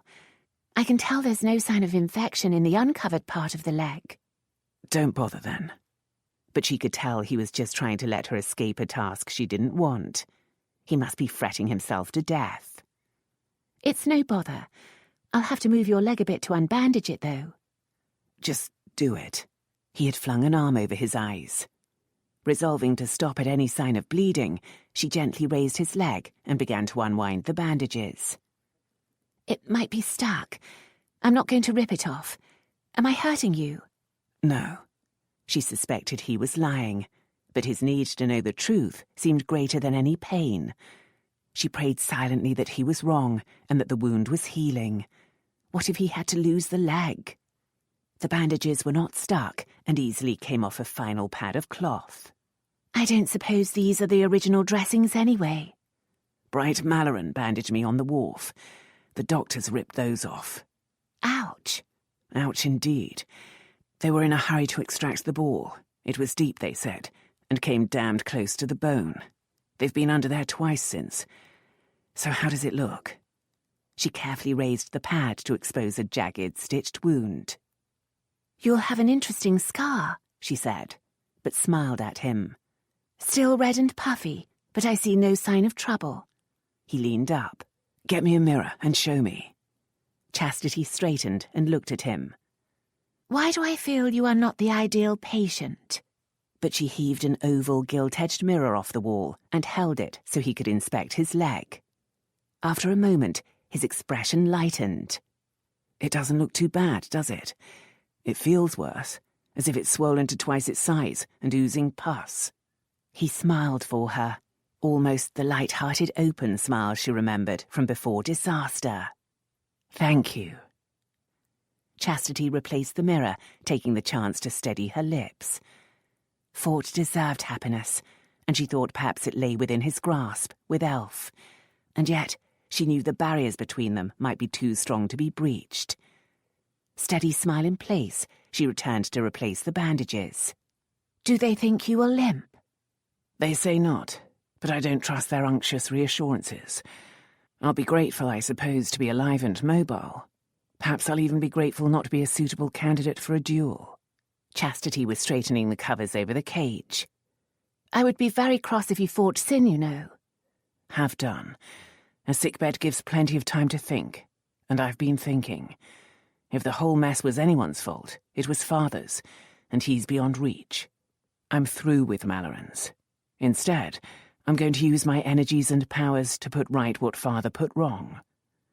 Chastity listened approvingly to plans to improve conditions on the earldom's land and to support worthy causes in Parliament. All the while, however, her heart ached for Elf, who was surely included in that wholesale rejection of Mallorens. It ached for Fort, too, who might never know the kind of love she had found. If she could see any point, she might even try to delay their departure from England to help sort out the tangle, but she had little hope. They moved on to chat of general subjects, but she noticed that he never mentioned Elf or showed any curiosity about her safety. Perhaps he'd received a report. Perhaps he really didn't care. Dingwall returned, a doctor in tow, a smiling, bowing Sawbones, whom she would suspect if she were the patient. But Fort's treatment had clearly been effective, so she made no objection. She rose and took her brother's hand to say goodbye. It wasn't until she opened the door that he broke. "Lady Elfled," he said. "I assume she is well." "Oh, perfectly," said Chastity, and left with a grain of hope in her heart. Elf welcomed the excellent report of Fort's progress, though she'd have preferred a message asking her to call. She knew just how likely that was. To preserve her sanity, she set about other business, the first being to call on Amanda and explain everything. Her friend listened, mouth loose with shock. "Lord, Elf, such things could only happen to you." "They happened to him, too," Elf pointed out, helping herself to more tea. "You know what I mean. You are every bit as rash as you were as a child, and every bit as fortunate to escape with your life." Elf sighed. "I don't feel fortunate." She stirred a lump of sugar into her cup. "Except in my family, of course." Amanda actually paled. "You mean they know? All?" "Of course," Elf shrugged. "The foolish man insisted on making it clear to Sin and Hrothgar's face." "Perish me! And?" "And what?" asked Elf in spurious innocence. "And what happened?" "They've given me a job." "No! Don't tell me Hrothgar's set you to scrubbing in the kitchen." Elf burst out laughing. "Amanda, of course not. I'm in charge of part of the family affairs. Would you care to come with me to inspect silk warehouses?" "Silk? How delightful!" Amanda leaped to her feet, but paused. "You mean that's all that happened? You plunge into mad adventure, end up in danger and scandal, and you're put in charge of buying the family silk?" "That's all." Elf didn't bother to try to explain the extent of the Malloren enterprises. Well, I think it abysmally unfair. I, quite the innocent party, received a stern lecture on folly. I'm sorry for embroiling you, then. Oh, don't be. Amanda broke into a smile. Looked back on, we had quite a splendid adventure, didn't we? Yes, said Elf with a sigh. We most certainly did. Some hours later, after a tour of London's principal silk warehouses, Elf returned Amanda to her house and ordered her carriage to continue to Sappho's house. She made a more decorous entrance this time. Her footman knocked at the front door, and being informed that the mistress of the house would receive Lady Elfled, came back to hand her out. A maid led her upstairs, but not to the drawing-room. Elf was taken to a disorderly study, strewn with books and papers, and flooded with the light of 3 long windows. Sappho, in a loose gown, her hair in a long braid, came over to take Elf's hands. "My dear, you look much improved." Elf smiled, surprised at the burst of affection she felt for this strange woman. "I doubt that was hard to achieve. I was a veritable wreck when I invaded here last." Sappho drew her to a chaise, pushing off a drift of scribbled papers to make room. "I'm so pleased you felt able to come to me. I might not have even dreamed of it if Amanda hadn't said I was with you. But still, you felt able to come. And Lord Walgrave? How is he? I hear he was wounded." Elf caught the question in the statement. "Lad, I didn't shoot him." She gave a simple version of the Scots plot and its ending. "Well," said Sappho, leaning back in the chaise, "I think I am quite cross with you both. No one thought to invite me on this adventure. I'd have liked to have been on that barge in the river." Elf chuckled. "It never occurred to me that you would wish it. I apologize." Sappho waved an elegant hand, heavy with unusual rings. Elf wondered for a moment whether she could take to wearing loose clothes in rich oriental fabrics and heavy rings in fantastic shapes. "I don't think so," said Sappho gently, as if she could read her mind. Elf knew she was blushing. "I suppose not. I have neither the height nor the looks for it. I do wish, though, that I had a style of my own." She spread her pale green skirts with dissatisfied fingers. "Whenever I choose clothes to suit my own taste, everyone swoons with horror, so I end up wearing things like this." Sappho tilted her head, studying her. "Very often, you know, we think an outward change will bring about an inner change that we desire." "You mean?" Elf stared at her. "Are you suggesting that my taste for bright materials is because I want my life to be brighter? That seems strange. Indeed it does. But there is truth in it, and there is truth in the deed as well. I suspect that your adventures were not carried out in cream and pale green." Elf shifted uneasily, thinking about her scarlet outfit and her lacy stockings, and the moods she'd been in when she'd bought them. "But what does that mean? It would mortify my friends and family if I were to go about in gaudy clothes." "Yes, we have to balance our needs with those of the people we love.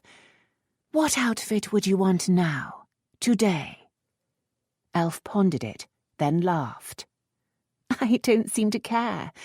I've just gone through 4 silk warehouses with Amanda. She wanted to buy up the entire stock, and I hardly felt any interest at all. Certainly none in the purples and scarlets." "Perhaps you are different inside, then." Elf tested it. "Perhaps I am." She was not content, for thought was a nugget of frustration deep within. But she recognized a new steadiness in herself, a degree of calm. "But still," said Sappho, "what outfit would you choose today?" Elf raised her skirt to study it. It was a corded green poplin with a grey stripe so narrow as to be hardly visible, and tiny leaves worked between. "I'm tired of these little motifs," she said. "They're timid. They're also girlish, and I'm no longer a girl." Sappho just nodded, encouraging her to continue. Elf leaned back and closed her eyes. "I suppose I've become afraid to choose boldly, and my maid feels it safest to be, well, safe." She tried to let her mind summon a gown that would please her, but after a while she opened her eyes and shrugged. Perhaps I just don't have the talent for it.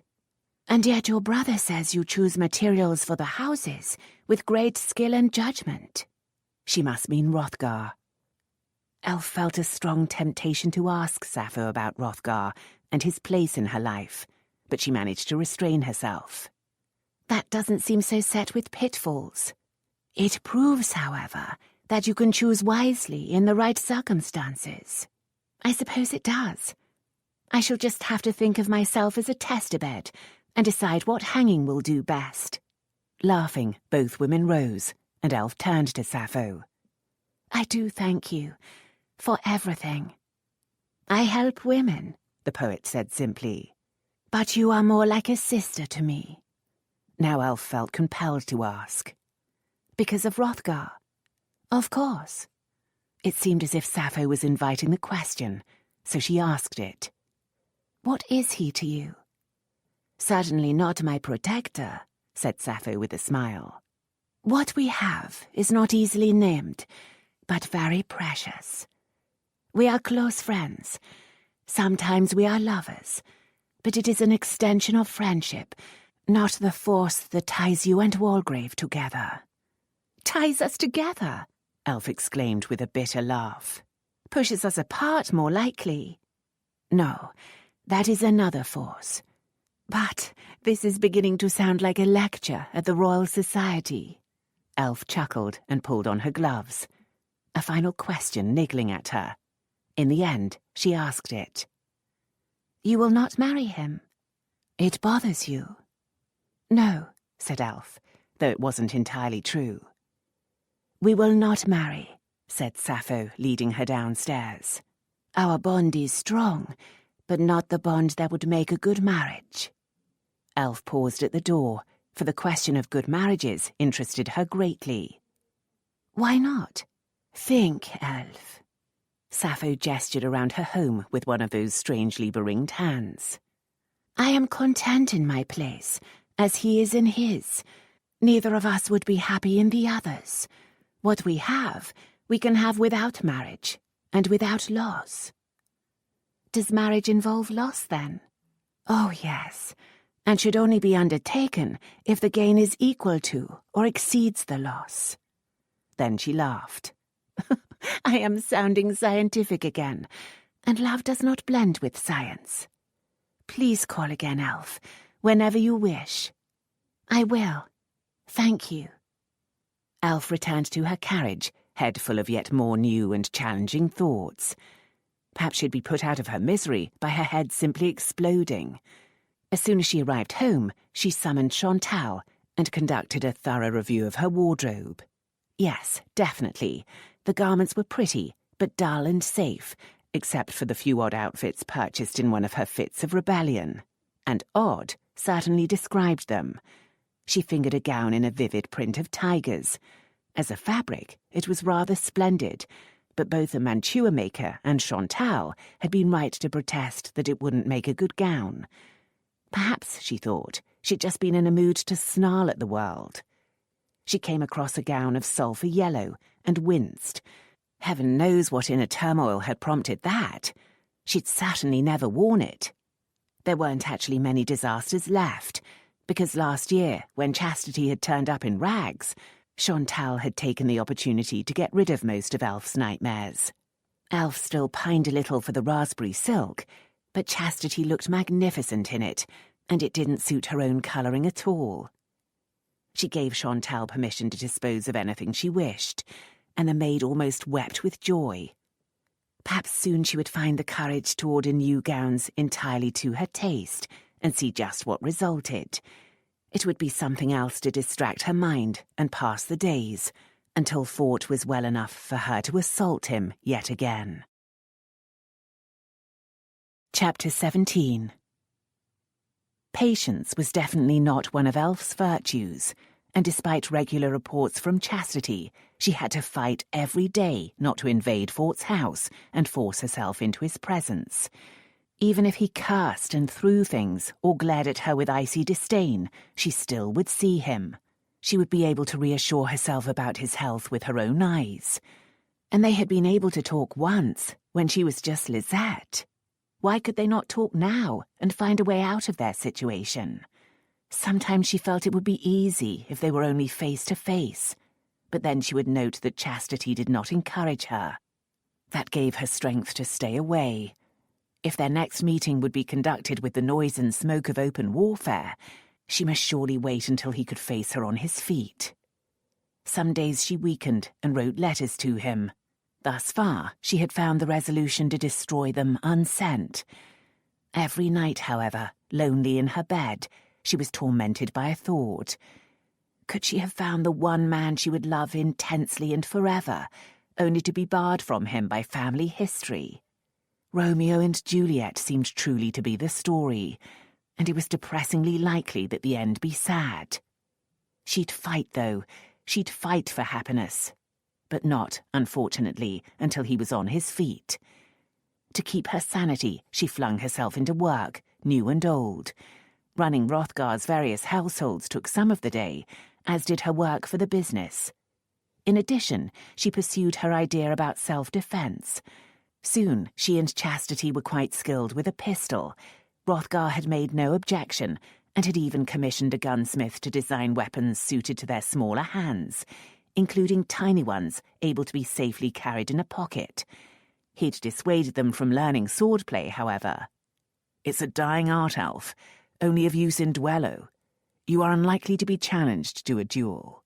Perhaps I'd like to challenge someone. The look in his eye told her that he knew whom she had in mind. "In that case, choose pistols. It evens out strength and reach. For general use, however, you may want to consider a knife, since you seem to favour them as evening ornament." So another adviser appeared, this time Hunert, a taciturn black man who taught interesting ways to kill and maim with a short blade. Sin took an interest in these lessons, and soon they were all developing a good eye for a throwing knife. One day, having sent her knife quivering into the heart of the man-sized target set up in the spare bedroom, Elf heard applause and turned to see Hrothgar clapping, smiling slightly. "Do you want to try?" she asked. He held out a hand, and she placed a knife in it. In moments, it thunked beside hers. "How do you think I knew about Hunert, my dear? I like to be as well-armed as possible, without unsightly bulges. Sin has only missed these skills by taking himself off into the crude military world." Sin laughed. "I'll take you on. Cannons at 20 paces. Hrothgar bowed slightly. "I regret that I must decline. Elf, papers have arrived from Lyon." So Elf hurried off to the other matter that kept her days crowded, her part in the Malloren affairs. She was beginning to understand the excitement Bright found in business affairs. Sin considered it dull stuff. He needed open air and physical activity. Hrothgar, she thought, saw trade and finance as a means to an end, power and security for his family. But Bright, and now she, saw it as a challenge, as a great game. Bright had been a gamester in his day, and found the same thrill in business. Elf had never been much enthralled by the roll of a die or the turn of a card, but placing money on a likely invention or sending out ships in search of profit, that could excite her. And knowledge. Knowledge in itself was a delight. Now she knew the way silk varied according to country of origin and the way it was processed. She knew about throwing and doubling and the full meaning of denier. She had visited the silk weavers in Spitalfields and watched and listened, learned about different qualities and finishes. In one of these discussions, she had picked up the name of a certain Jacques de Vaucanson in France. He apparently had already developed the improved method of weaving used in Spitalfields. He was said to be working on other projects. A servant of the Mallorens was already in France investigating Monsieur Vaucanson and the potential for investment. She listened too as Hrothgar talked about legal and parliamentary situations. Plans were afoot for Britain to ban the import of finished silk. If that came to pass, silk weaving would boom. If it didn't, expanded production facilities could lie idle. After fretful consideration, she made her first significant decision and recommended that money be spent to set up a small workshop in Norwich for some of the Spitalfield silk weavers who wished to leave London. She found it rather alarming when Hrothgar didn't hesitate to authorise the funds, and wished Bright was still in town to give a second opinion. "Don't furrow your brow," said Hrothgar. "I think you've neglected one lesson. In this game, no one expects to win every time. Some of your decisions will be disastrous. You must take the long view." I find that hard. It's my nature to tread cautiously. They were in the office, though he was dressed in courtly magnificence, ready to attend a royal levee. "I don't think so, my dear. You have learned to be careful so as not to endanger others. Shall I admit that perhaps I overreacted to young Scottsdale?" He must have spent time going over the past, seeking flaws in his management of the family. She took his beringed hand. "Bay, you are not responsible for everything that happens to us. Some of our problems we create for ourselves." A smile twitched his lips. "And some of my decisions will be disastrous. I should take my own advice, yes?" "Yes," she said, returning the smile. Then she released his hand and sobered. "Speaking of disasters, Chastity says Fort will soon be out of his bed." "A disaster, is it?" "You know what I mean."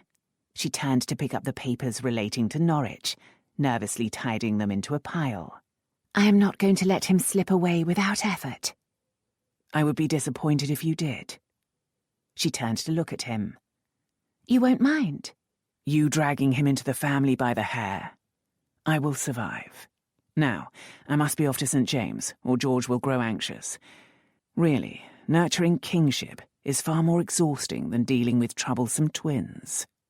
The door closed gently behind him, and Elf smiled, counting her blessings, as she did every day. Thought of blessings suddenly reminded her of the old woman down near the docks. She'd never come for help, but now it occurred to Elf that perhaps she was afraid to, or it could be a daunting journey to cross London without chair or carriage. Elf went to give the documents to Granger, who was still rather distant with her, then ordered her coach. When she encountered Chastity, she invited her along on the trip down to Wapping. Soon they were on their way, escorted by 2 armed footmen in addition to the coachman. Elf was past being foolish about these things. The area had not changed, and the grand coach brought out a small army of gawkers. But again, no one begged, and the people looked reasonably fed and clothed. Elf, however, was in search of the less fortunate. She halted the carriage on the edge of the charred wasteland. Scavengers still picked over it, but today they seemed to be children searching more in play than desperation. Elf called for the door to be opened and descended, skirts raised clear of the rubble. She made her way toward one of the children, who looked up, startled and wary. "Don't be afraid," Elf said. "I'm just looking for an old woman I met here. Dibby Cutlow, she said her name was. Do you know her?" The girl, who must have been about 8, nodded. "Do you know where she lives?" Again the girl nodded. "If you bring her here, I'll give you a penny." Eyes suddenly narrowed in suspicion. "Show me." Elf dug through the slit in her outer skirt to find a penny in her pocket, then showed it to the child. "Right then." The girl flew off over the uneven ground like a nimble sheep. Elf watched her go, young, strong and healthy, and wondered just who had decided that females were frail. As children, boys and girls were as active and strong as they were allowed to be. Women surely could be trained for many more jobs than were currently thought suitable, and thus be less likely to fall into poverty or prostitution. She must add that to her inquiries and revolutions. To think that a few weeks ago she had been restless and bored. Now there weren't enough hours in the day for all she wanted to accomplish. She threaded her way back to the coach and ordered it moved in the direction the child had taken, hoping to shorten the old woman's walk. Chastity was studying the broken-down tavern. "Is that where you were held?" "Yes, in the cellar. Isn't it strange how one can think fondly of such a decrepit location? I have fond memories of a dusty attic myself." They shared a smile, and Elf said, "Does the feeling dull with time?" "Which feeling are you referring to?" "The need to be with, I suppose." "I think it must, or we'd all live as if shackled together. But I think part of the easing comes from security. If I wasn't sure Sin would be there for me, I would be more inclined to cling. Oh, for the chance to cling. Elf smiled at her desperate state. I spend time, wondering if I could have done anything differently. Better. I was wild and foolish to create Lisette Bellardi, but without her, I would never have met the real Fort. Are you sure you know the real Fort? Chastity turned to study her. Are you too going to try to warn me off? No, not that. But it's easy to see our beloved through a veil of illusion. I remember you laughing when I described Sin as sensitive. It was a startling concept, but I suppose he is, for a man. Indeed, but he is also ruthlessly practical and tough as boiled leather, which I should have known a soldier has to be. Does it bother you? Not now, but it takes time to learn all dimensions of a person. Fort is his father's son. Fort is not at all like the old Earl. Yes, he is, and he knows it, which is one of the things that galls him. He's proud to a fault, hates to admit to any error, and believes in his divine right to do as he pleases. You can't expect a Malloren to quibble at the latter. Chastity shrugged. I'm just warning you to plan your assault on the real man, not on a memory that lingers from here. Is that your old woman? Elf turned to see Dibby Cutlow hobbling down a rutted lane. She seemed in slightly better form, and Elf realised she wore new boots and a fresh, untorn apron. Could sixpence buy all that? Elf went to meet her. Mrs. Cutlow, I wanted to be sure you were all right. The old woman's eyes shifted around, still anxious and wary. Doing fairish, Mum? I thought perhaps it might be a bit far for you to visit me in Marlborough Square, if you were in need. 'Twould be a fair way, Mum, yes. But I'm fair set. His lordship saw to that. His lordship? Had Hrothgar taken over this matter for her? Lord Walgrave or something, said Dibby. Seems he was with you that day, and he sent a crown. Said as there'd be another every week, and there has been, God bless him. Fort? Well, really, what business did he have stealing her charity case? Just because she'd let the matter slip from her mind for a week or two. Elf determined to take her cause back. And do you have a good place to live, Mrs. Cutlow? I has a room. Would you like a place in the country, far away from here? The old woman stepped back. Don't take me away, Mum. I don't want to leave here. Her gnarled fingers clutched her apron, and it looked terribly as if she were going to cry. No, of course not. No one will do anything you don't want. Elf felt like crying herself. She just wanted to help this poor woman, and yet everything was going wrong, as it had with Fort. Was she really just a clumsy meddler? She looked around, and the germ of an idea came to her. She touched one of Dibby's clenched hands. I'm pleased Lord Walgrave is seeing to your welfare. Don't worry about anything else. But my offer remains. If you have a problem or are in need, just send someone with a message to Malloren House in Marlborough Square, and I will do what I can. With that, she gave the impatient girl her penny and returned to the coach. As the coach lurched its way back to the road, Chastity asked, She is not in need, then? She doesn't seem to think so. Probably because your brother has made her his pensioner at £1 a week. You sound rather aggrieved. I think he did it just to contest me. Perhaps a little. But he is genuinely kind, you know. He's made many improvements since becoming Earl. The servants are better treated and paid. I gather he's visited all the estates and dealt with long-standing grievances of the tenants. Our father was not kind, and from being blackmailed, he'd become a veritable clutch fist. I'm pleased he's being responsible. Elf meant it. She loved to hear of Fort's virtues. She was still aggrieved, however, by his interference in her business. I have a plan. Chastity pulled a face at her. What now? Elf chuckled. Oh, nothing wicked, I assure you. Are you sure? Alerted by something in Chastity's voice, Elf asked. Yes. Why? Because I visited Fort this morning and found him finally out of his bed and on a chaise. He'd been refusing to make the change of scene if it involved being carried, but apparently he managed to hobble across the room with the aid of a crutch. You did say that when he was vertical, you would feel free to assault him.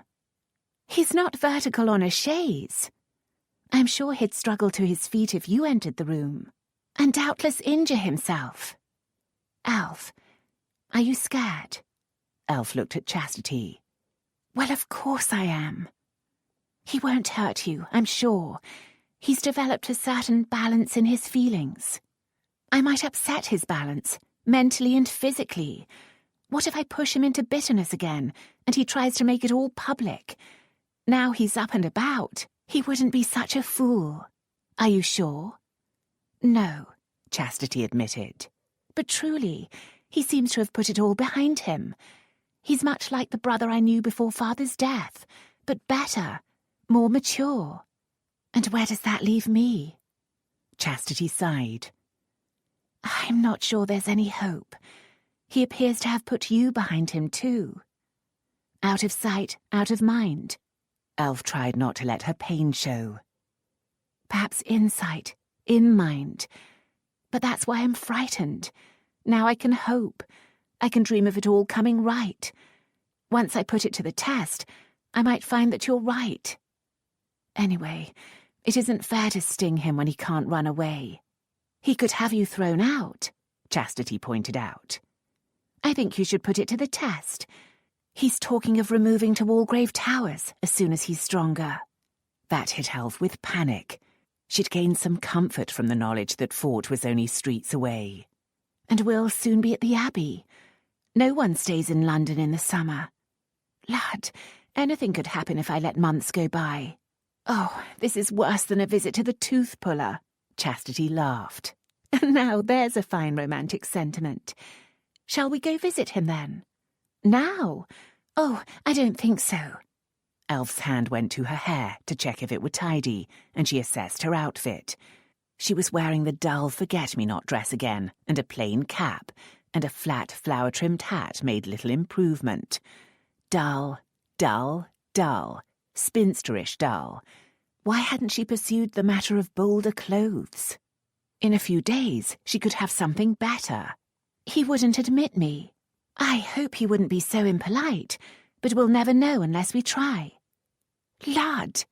Elf's heart raced with panic and longing, and her hands were probably soaking her cotton gloves with sweat. Courage, said Chastity. Where's that Malloren spirit? Elf rolled her eyes, but the prospect of seeing Fort after more than 2 weeks was too tempting to refuse, even if all she saw was the cold, unforgiving Earl. As they headed toward the better part of town, she spotted a flower seller. Stopping the coach, she called the woman over. Soon she possessed a pretty nosegay of sweet-smelling roses. What's that for? Chastity asked. I assure you his sick room is not noxious. When a person goes a-wooing, aren't they supposed to take flowers? Fort was pleased enough to hear that his sister had arrived, for convalescence was a damnably boring business. Various friends visited to play cards and gossip, but they couldn't fill all the hours of the day. He had books he should read, and his secretary, Jellicoe, kept bringing papers to do with the affairs of the earldom or matters arising in the house. For some reason, he found it hard to keep his mind on such stuff.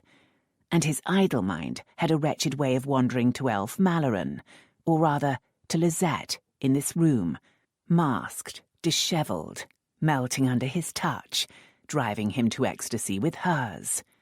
He found it damnably hard to blend that delightful creature with Milady Elf of the sharp wit and even sharper tongue. And yet, for some reason, the notion of having Elf here, sandy-haired and maskless, of doing with her the things he'd done with Lisette. Plague take it! If he could think of a reason to give, he'd move to some other room, any other room. Looked around with distaste at heavy furniture and sombre hangings. He could claim the room was haunted. It wouldn't be far from the truth. The ghosts of his father and Lisette made very strange bedfellows, though. He was smiling at that thought as Chastity came in, carrying a nosegay. Roses. Charming, but an unusual gift for a gentleman. She leaned down to kiss his cheek. I don't see why ladies should be the only ones to be given flowers. Anyway, they're from Elf. A still watchfulness belied the casual way she tried to say the words. Having no idea how to react, he looked away. How quaint. The roses were tossed into his lap, their perfume suddenly assaulting him. Gentlemen are usually polite about gifts. He gazed at the simple country bouquet of assorted roses, pink, cream and yellow. Only to the giver, he pointed out. She's below stairs. Shall I call her up? God, no. His heart started a sudden staccato of panic. Afraid to see her. Chastity was as tight-lipped and angry as she had been in their worst times, and he could put that to Elf Malloren's account. Perhaps I prefer not to hang for murder. He knew the accompanying gesture in this melodrama was to toss the roses to the floor. Instead, of their own will, his fingers touched one cool, soft petal. Soft as Lisette's skin, as Elf's skin. 'Struth, most women had soft skin. One wench or another, what did it matter? You'll hurt her feelings. His sister sounded a little less irate, so he looked up, and he made himself speak calmly and logically. Chastity, it would not be wise. If Lady Elfled is capable of rational thought, she too will realize it's for the best. She rolled her eyes. Lad, but you sound just like father. Bone-headed and insufferable. That at least reflects well on the honour of our late lamented mother. Then he realized he had raised the flowers and was inhaling their musky perfume. Giving up pretense, he met his sister's eyes. Why are you fighting this fort? She asked softly. Perhaps I've decided against self-destruction as well as murder. And turned instead to melodrama and insanity. Then she bit her lip. Don't let the idea torment you, my dear. I no longer fear inherited insanity.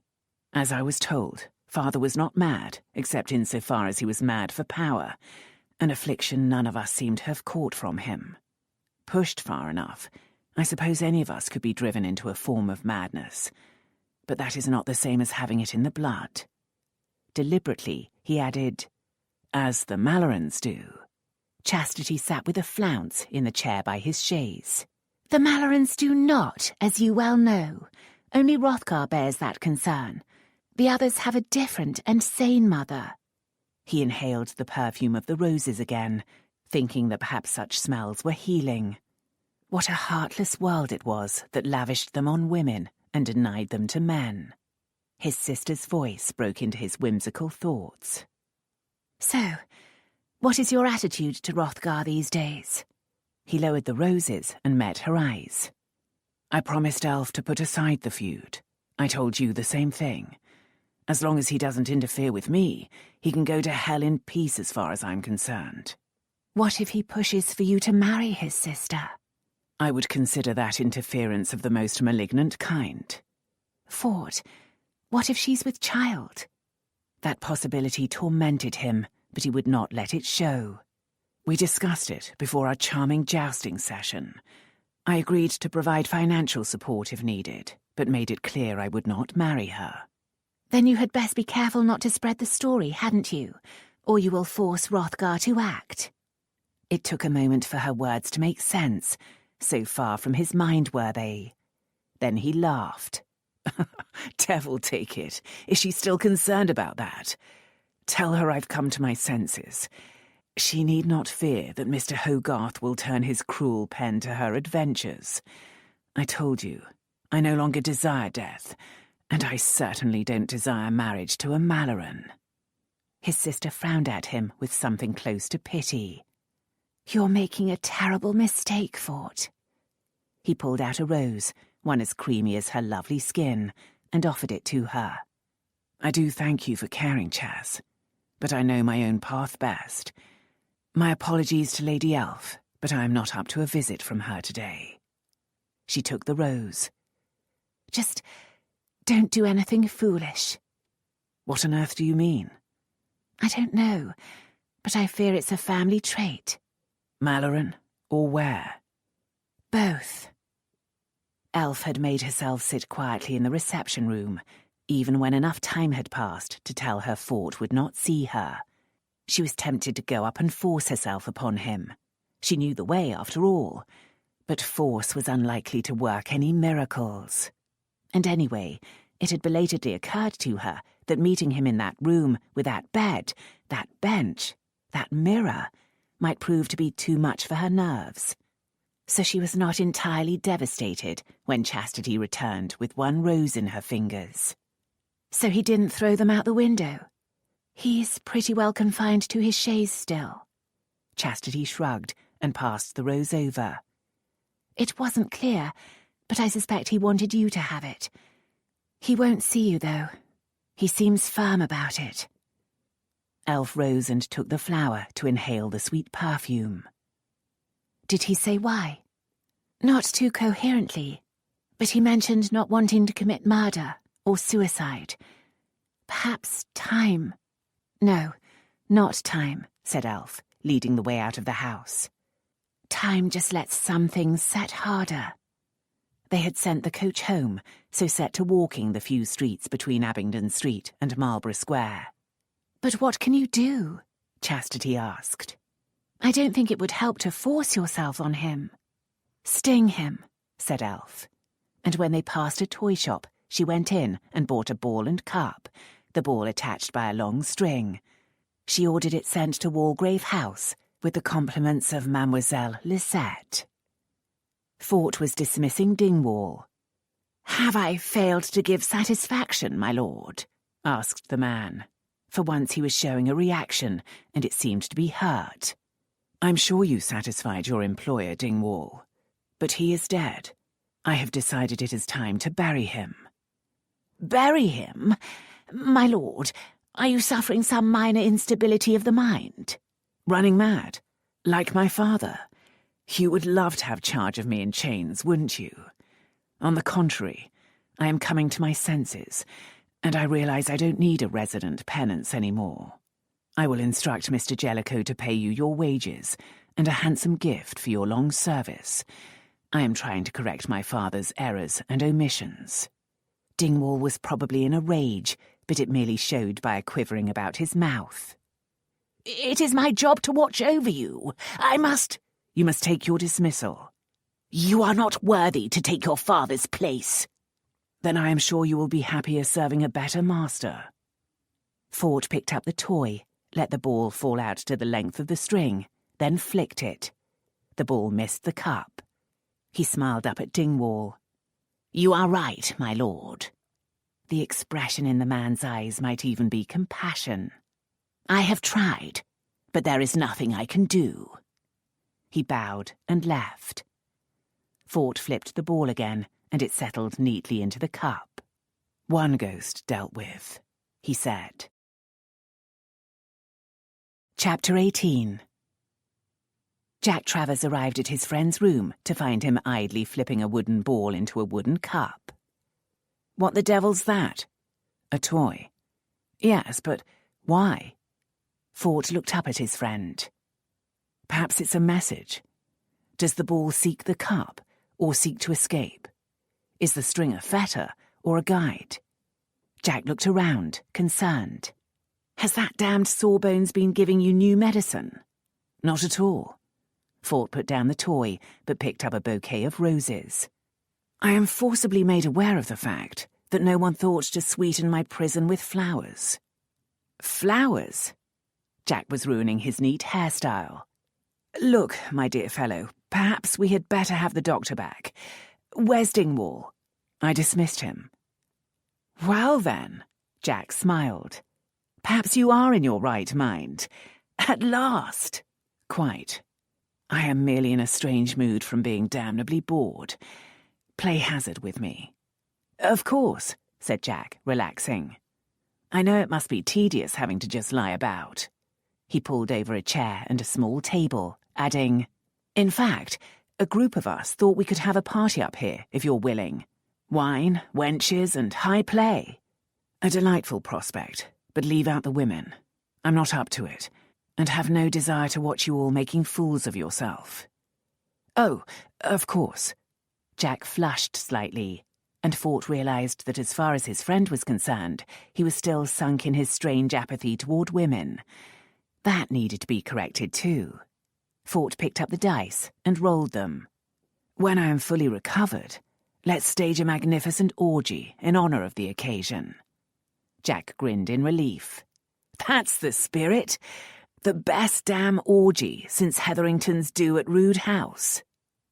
The next day, Tuesday, not long after breakfast, a scroll arrived. A pretty item on pink paper tied with silver ribbon and decorated with a spray of tiny silk roses. Unrolled, it proved to be poetry, presumably written out in her own hand and cleverly decorated with blossoms and flying birds. To a nosegay on Lord Walgrave's breast. Must you alone then, happy flowers, ye short-lived daughters of vernal showers, must you alone be still thus blessed, and dwell so well on Walgrave's chest? Oh, would the gods but hear my prayer, to change my form and place me there! I should not sure so quickly die, I should not so inactive lie, but ever wandering up and down, from swelling shaft to fading frown. Enjoy 10,000 blisses, and print on each 10,000 kisses. With a laugh, Fort recognised a play on a poem by Jennings, but that one had been written to a lady addressed as Pancharilla. In the original, the fanciful wandering had been restricted to her breasts. He read it again, his shaft indeed swelling at the words. If he were weak enough, with just a few words he could make fancy fact. He could have Lisette, elf, on his breast, showering various appreciative parts with 10,000 kisses. He crumpled the paper into a ball and hurled it across the room. Vesper indeed. The damned woman was impossible. Just like all the Mallorens, she thought her will was law. When Wednesday passed without another intrusive gift, he thought he was safe. He knew himself to be oddly disappointed, but that was doubtless just because of boredom. He'd settled in bed for the night when the singing started. Cursing, he seized his crutch and hobbled over to the window to peep around the curtains at the torchlit group. Venetian style, the musicians beneath his window were cloaked and masked, in a way designed, surely, to remind him of Vauxhall and Lisette.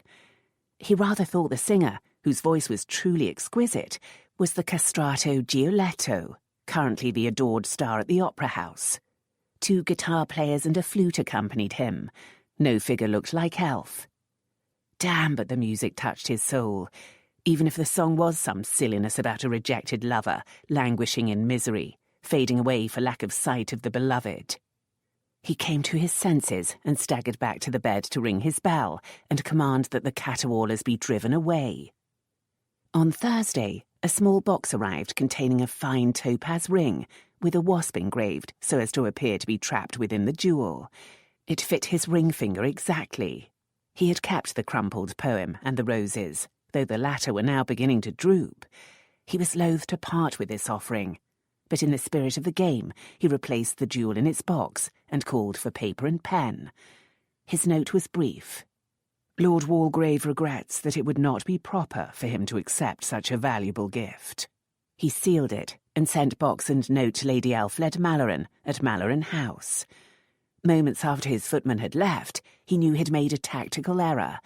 He had acknowledged her existence. Her plan was working, too, in that he was now obsessed by her gifts, heightening his obsession with her. It was lying about in this room that had trapped his mind in nonsense. So, gritting his teeth, he grasped his stick, pushed himself off the damned chaise, and began to move around the room. Recently, his doctor had urged exercise, though he had instructed that a footman be on hand in case the leg gave way. Be damned to that.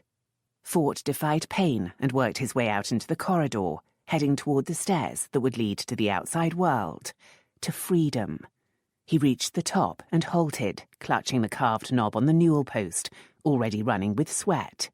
That's all he needed, though, the outside world. He'd order his chair and be carried to one of his clubs. Perhaps he'd even be carried to the house.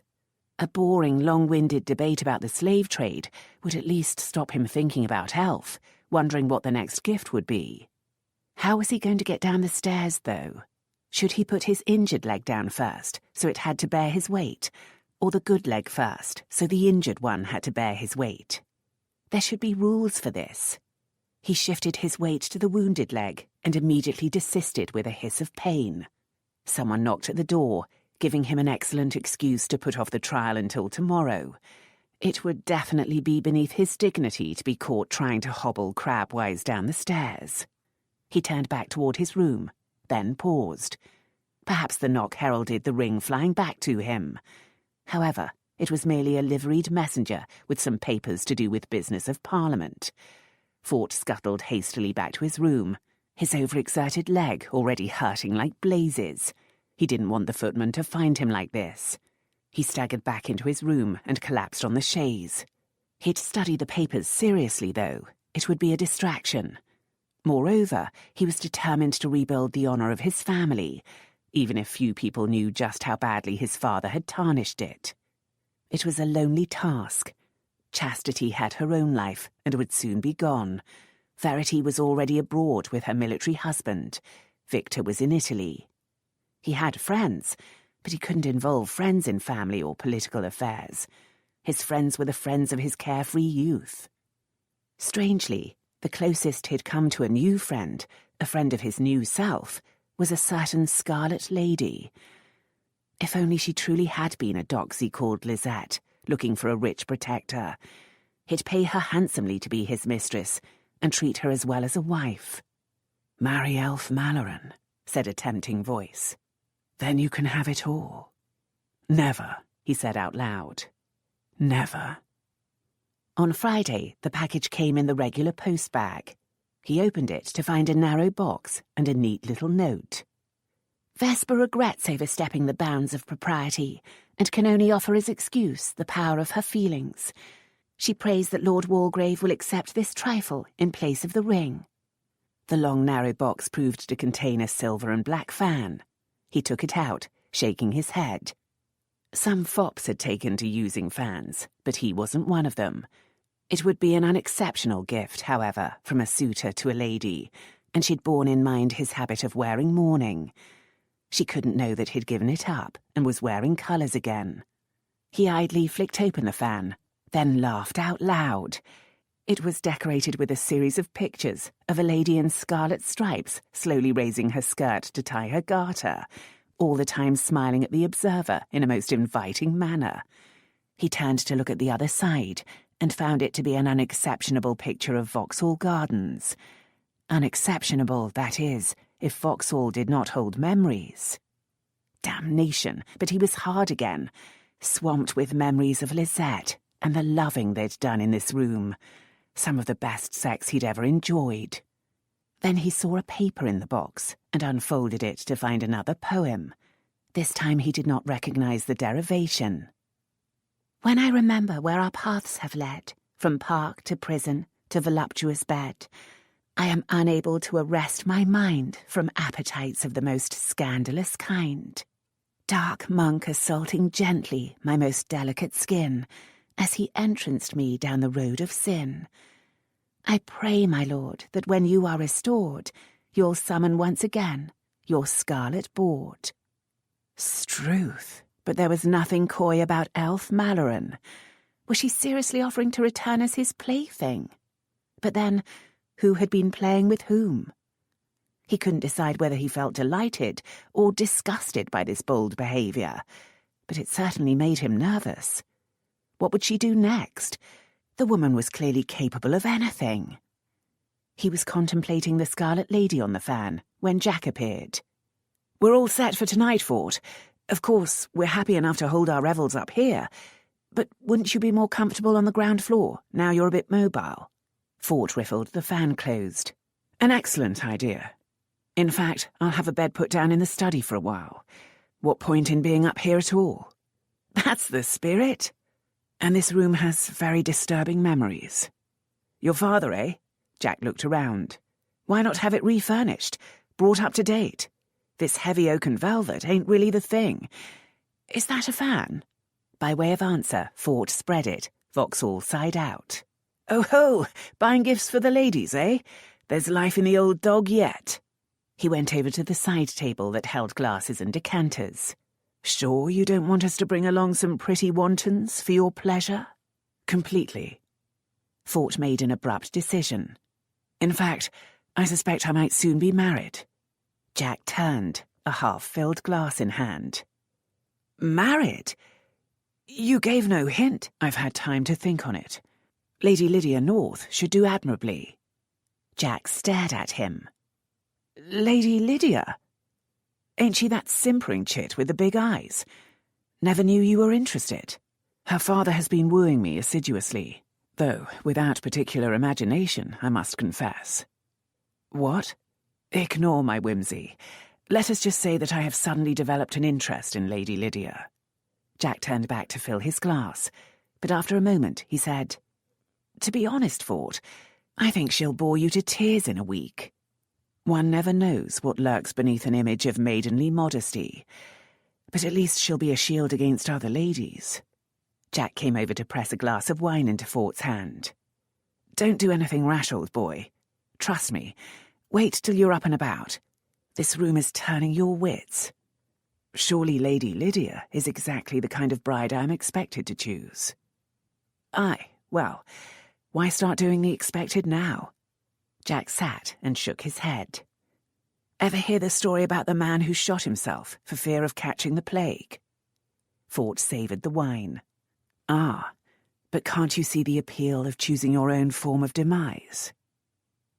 Sin wandered into the drawing-room in Malloren House, a piece of paper in his hand. "I've a strange invitation here." Elf and Chastity looked up from their stitchery and chat. Why strange? "It's to Walgrave's, for an evening of cards." "He's better then," said Elf, bright-eyed. "Must be improved at least. But why invite me?" "Will you go?" Chastity asked. "Of course not. I'd likely throttle him." Elf paused in her needlework. "If only we were identical twins." He caught her meaning immediately. "Don't be foolish. And a man and a woman can hardly be identical, can they?" She pulled a face at him. "Very close in looks, then." "Well, you are," said Chastity. "But not close enough for anyone to mistake one for the other, no matter how dressed." "And women can't dress as men. It's never convincing." "Well," said Chastity, with a mischievous twinkle at her husband. "I spotted you within moments, love." "That was before you advised me to stuff some padding down my breeches. That fooled those ruffians in Maidenhead." He pulled a face at her. "Need I point out that you're putting ideas into my hen-witted sister's head?" Chastity stared at Elf. "You wouldn't." "I don't think I would." Elf made them both wait a moment, then laughed. "But only because I'd be caught."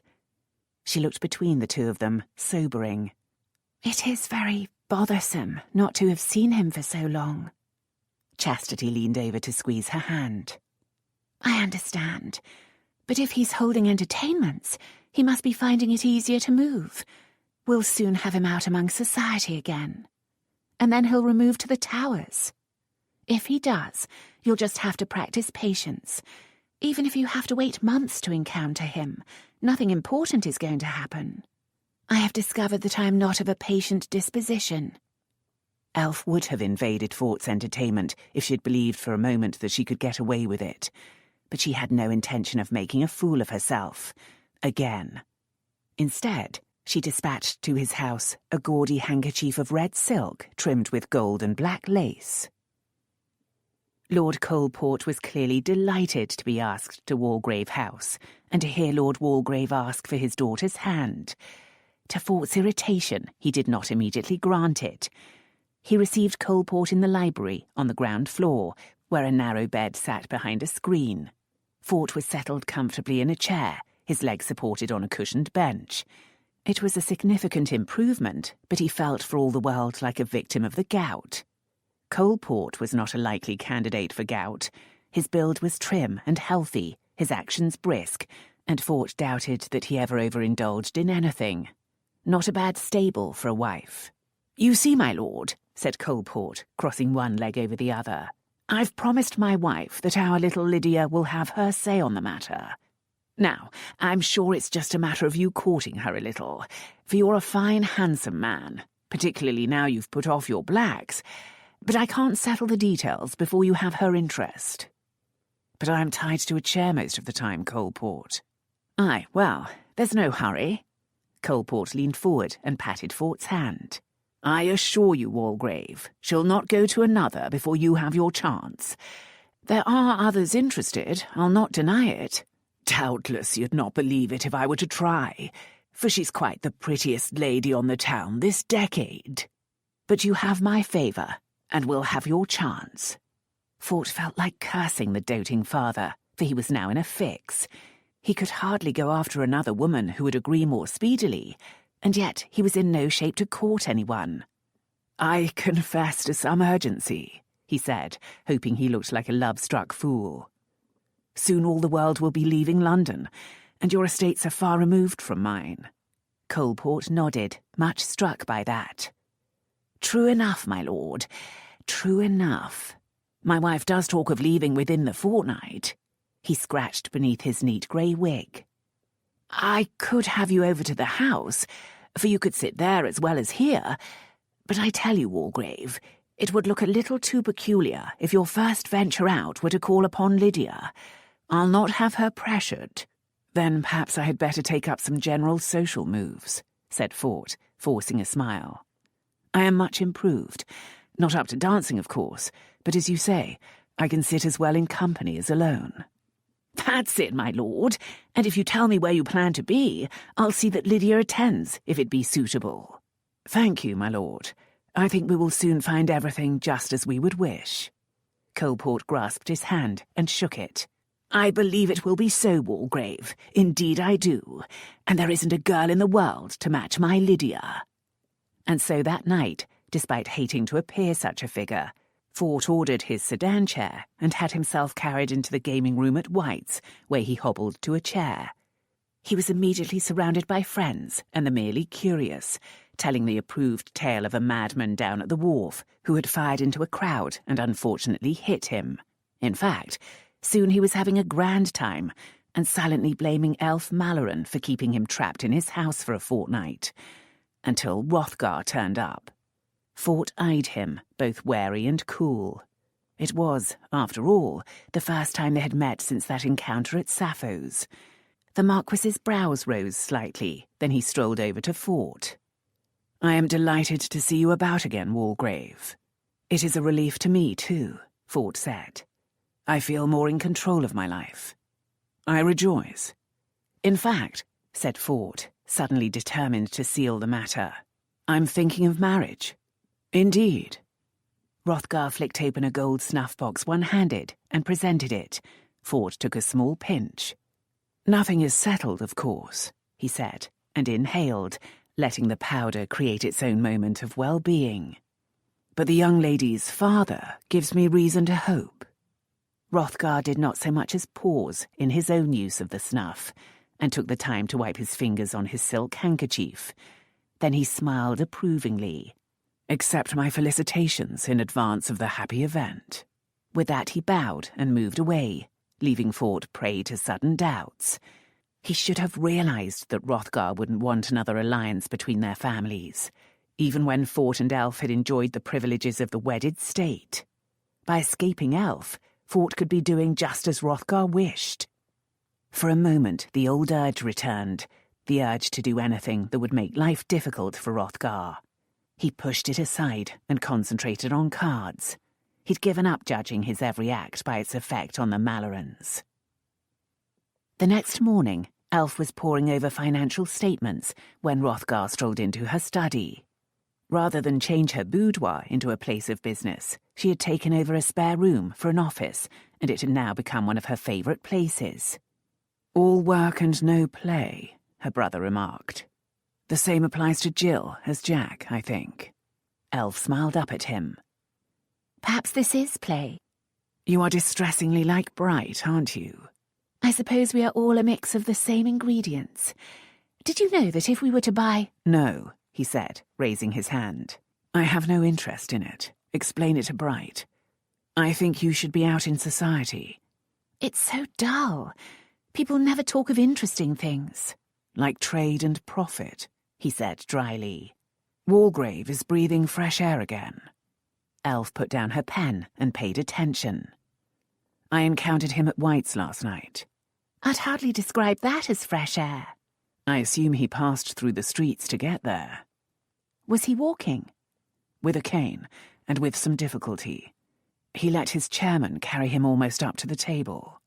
Butterflies had suddenly taken up residence in Elf's stomach. No, not butterflies. Wasps, buzzing there and likely to sting her. The time had come to act. But she might see him. At last, she might see him. How did he look? She asked.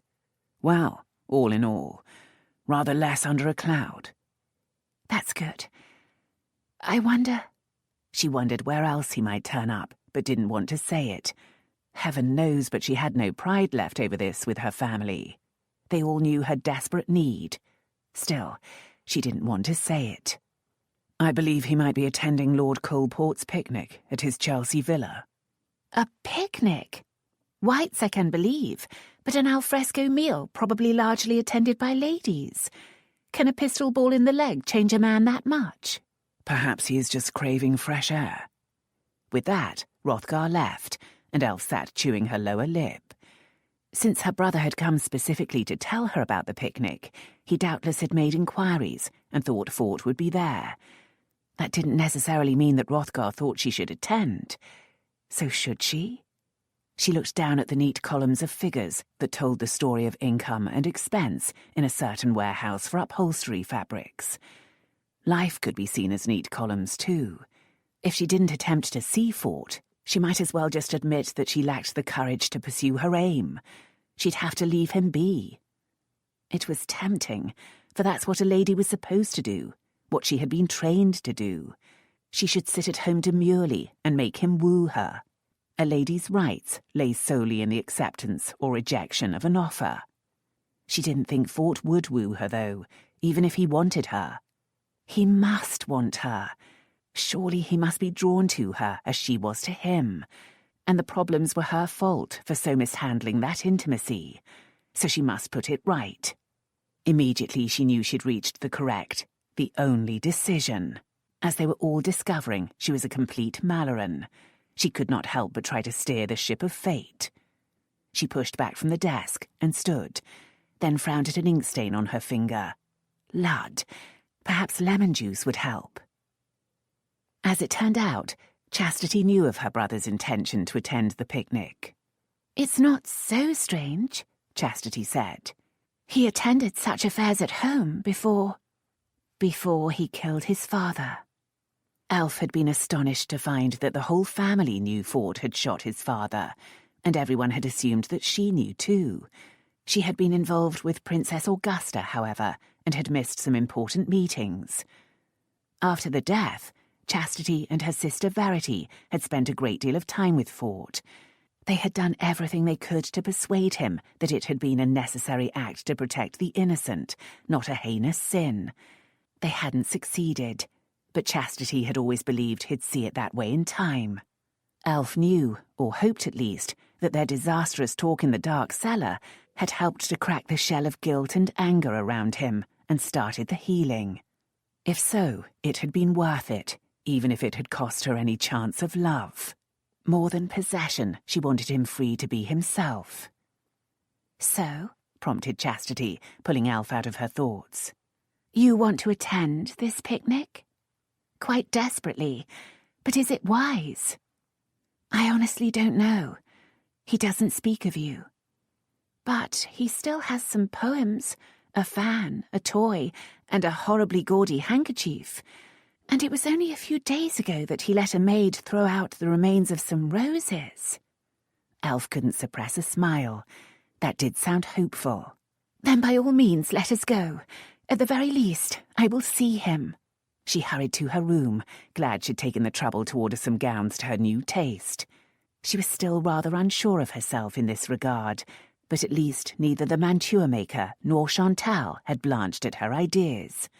2 gowns had arrived so far, and the amber one might be ideal. The striped taffeta had caught her eye, and she had felt sure it would harmonise with her difficult hair rather than fighting it. With rust-brown trimming and rich cream lace, she thought the effect strong but pleasing, and Chantal did not protest when ordered to produce it. However, remembering the way Fort had looked at her scarlet and gold and called it appalling, Elf could easily have been persuaded back into the safety of paler shades. Waiting for Chantal to bring the gown, she paced the room restlessly. Half of her wanted to cancel her plans, to put off this meeting till another day. But her need to be with him again, even among a crowd, overwhelmed even her terror of having him look coldly at her or even turn his back. He had kept her gifts. She hugged that thought to her as Chantal returned with the outfit and began to help Elf into it. She remembered so long ago telling Chastity that men often needed a bridge to cross the gulfs they themselves created. She'd been talking then of Sin and Hrothgar, who had created a chasm over the issue of whether Sin should be allowed to join the army. It might apply to Fort too, though, mightn't it? Elf didn't look in the mirror until the gown was fastened. Then she turned to the glass. She released her held breath and smiled. "It does look well, Chantal, doesn't it?" The amber and brown silk created a rich effect that might have been a little strong for her pale skin, except for the cream lace at neck and sleeves. "In fact," said Elf, turning this way and that to check the line of the gown over her wide hoops, "my hair is pale amber. That sounds so much better than sandy." "Yes, milady. The whole is good. It is interesting." "Interesting?" Elf echoed with a wry smile. "Is not that what they say of ladies of a certain age?" But with sudden confidence, she knew she looked well. Looking back at the mirror, she could see that the gown did as she'd intended. It expressed Elf Malloren. It reflected the way she felt about herself these days. A woman, confident, and moving beyond the tighter expectations of society. A person excited by the prospect of interesting things to do with her life. "What hat do you wish to wear, milady?" "Oh, the large leghorn to shade my face, I think." As Elf waited for Chantal to find the straw hat, she continued to look at herself in the mirror. It was not vanity, just a satisfaction with a job well done. One among many. The burned-out piece of land down near the port had been purchased by the family, and she had already met with the architect who was to build almshouses there. Dibby Cutlow and others like her would have a good place to live out their lives, but would not have to leave the area in which they felt comfortable. In the future, other similar places would be constructed around London. Too often, the old were forgotten. She was still considering ways to spread information about means to delay childbearing until the right time. She placed her hands on her flat abdomen. At least the prospect of inconvenient motherhood no longer troubled her. She'd had her courses. She didn't carry a child. Her sensible part had rejoiced, but a tiny rebellious corner of her mind had wept. She could not be sure of winning Fort, and a child of his would have been something of him to cherish. "It would have tied him to you," said stern honesty. "Yes, that too," Elf whispered to the woman in the mirror. Then Chantal returned with the straw hat, deftly tying amber grosgrain ribbon around the crown. She brushed Elf's curls, added a delicious lacy cap, then set the hat on top, tying a big bow beneath the chin. "Charming, milady," declared Chantal, in what seemed to be honest approval. Elf left the room hoping the maid was right. Chapter 19. Elf and Chastity took the boat upriver to Chelsea. Elf soon realised that this wasn't wise, for the boat held far too many memories for such a day. Fort had been upset to hear Bright had shot the bridge and put her in danger. It was from this boat she'd watched him fall and known he was wounded. It was from here that she had ordered the execution of a man. Despite these thoughts, she managed a flow of light chatter throughout the journey. The boat conveyed them to Lord Coalport's boathouse, a miniature cottage complete with deep thatched roof. From there they climbed the steps to his pretty garden, which was in full summer bloom. Elf told herself that it was nothing like arriving at Vauxhall for a midsummer masquerade. It was daytime for a start, and an ideal one for a picnic. They were blessed by a cloudless sky, but also by a light breeze to cut the heat. Tables of food and drink sat beneath shady trees, and ladies and gentlemen strolled paths and lawns, chatting. To one side, a small orchestra played peaceful, soothing music. A perfect English summer day. As they went in search of their host and hostess, however, Chastity swatted with one hand. Wasps! That's always a problem with picnics. Elf sighed, seeing it as an unfortunate omen. She wore amber jewellery with her outfit, and the large pendant around her neck contained a winged insect trapped there through the ages. It was similar to the effect created by the wasp engraved in the topaz. Was she and Fort both trapped in a situation they could neither enjoy nor fully escape? Her Malloren soul said there was always an escape for the brave. But did courage always bring victory? They headed toward the house, where Elf saw Lord Coalport standing by his wife's chair near the terrace steps. She suddenly stopped dead. Chastity turned back. What's wrong? She followed Elf's eyes. Oh, there's Fort. What has you so shocked? You expected to encounter him here. Is it that he's in colours again? I must have forgotten to mention it. Certainly it was a small surprise to see Fort in blue silk, but that wasn't what had frozen Elf to the spot. Couldn't Chastity see? Sitting beside him was London's latest darling, Lord Coalport's daughter, Lydia. The girl had arrived in town in the spring and created a sensation. Pictures of her had appeared in the print shops, not scandalous pictures, but idealised ones of angelic beauty. Soon her every appearance and the details of every gown were in the newspapers. At one point, the horse guards in the Mall had been called out to intervene, to control the crowds of people wanting to catch a glimpse of her. Elf had not paid the girl much attention, for she'd seen such beauties come and go. But that did not deny the fact that Lady Lydia possessed extraordinary beauty. Glossy dark curls, a perfect heart-shaped face, huge eyes of an almost violet colour. Even this catalogue of perfections did not do her justice, for it was all put together perfectly and accompanied by grace and a charming youthful modesty. Lady Lydia, in an exquisite blue and lilac dress and a hat that appeared to be composed entirely of lace and flowers, sat beside Fort, smiling up at him as if he were a god come to life. He was smiling back at her as if she were the most fascinating person he had ever met. Charming though she was, the girl could hardly put together two coherent sentences. So what had him so absorbed?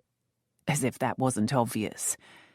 Elf wanted nothing so much as to flee back to the boat and go home. Such a retreat was unthinkable, however. So Elf drew upon years of social training and smiled and chatted as she continued toward her host. Lord Coalport greeted them affably, so Elf supposed she was saying and doing all the right things. She could hardly tell when she was so rattled by fear and anger. She would have to go over and talk to Fort. What had possessed her to come here with his sister? Otherwise she could have ignored his existence. Of course, she'd never intended to ignore his existence. She'd come here to woo him, damn his black heart. Unless the girl moved, a likely event to be sure, she would have to talk to Lady Lydia. It would be a remarkably one-sided conversation, she thought, with appropriate waspishness. She saw no point in putting it off. As soon as they could move on from the Coalports, Elf summoned every scrap of Malloren spirit and went over to smile and chatter at Fort and his lovely companion. I'm pleased to see you recovering, Walgrave. Perhaps, just perhaps, he had a little trouble meeting her eyes. Thank you, Lady Elf. Are you acquainted with Lady Lydia? Elf smiled at the girl. A little. What a lovely property your family has here. The girl blushed as if she'd been paid an outrageous compliment. Yes, it is, isn't it? Especially now the city grows so hot and dusty. Oh, yes, it is, isn't it? Elf couldn't help herself.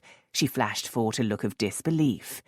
He met it with a look of his own, a challenging one. Then she understood. This was a direct move to counter her persistent stinging of him. Dear God, had she pushed him into peril again? With a resolute breath, she sat on the bench beside Lydia, leaving Chastity to talk to Fort. He gave her a thoughtful look, as if wondering about her intentions, but then turned to talk to his sister. Elf smiled at her rival. "This has been your first visit to London, hasn't it, Lady Lydia?" "Yes, my lady." "And have you enjoyed it?" The girl looked around. "Everyone has been most kind." Elf's competitive instincts abruptly became protective. Gemini, but the child should still be in the schoolroom. "Perhaps a little overwhelming?" she suggested gently. Lydia turned back, a spark of relief in her huge eyes, making her even more breathtaking. "Oh, yes. Overwhelming expresses it perfectly. Everyone has been most kind. Such flattering attention, but—" Colour rushed into her cheeks. "I will be glad to be home again." Elf reached over and squeezed Lydia's hand. She couldn't imagine what it must be like to be just 17 and cause a crowd together even when walking down the street. "Next time you come to town, you will be more at ease. I promise." "I suppose so." But Lydia looked down and fiddled with the trimming of her lovely dress. "You do not want to return?" The girl glanced up, as if considering the wisdom of a frank answer. She was not at all stupid, Elf realised, just very young and appropriately shy. "I suppose it will be different if I return to London as a married lady." Elf's mouth dried. "Is that likely?" Lydia blushed. "A number of gentlemen have expressed their admiration." But her glance slid betrayingly to Fort. Pain around Elf's heart made it hard to breathe. She'd expected to find Lydia a pretty birdwit, quite unworthy of Fort. But she was charming, innocent, and honest. Too young, though. Surely too young. What were her parents thinking of? When she spoke, she felt only an honest desire to help. "There can be no hurry, surely. If I were you, I would enjoy the single state a little longer. I assure you, you will not lack for offers in a year or two." And Lydia laughed, doing so as charmingly as she did everything else. "That's what my mother says. But having begged to be brought to London, and—" Lydia glanced again at Fort, who appeared to have all his attention on Chastity and a gentleman who had joined them. Clearly it had to be spoken of openly.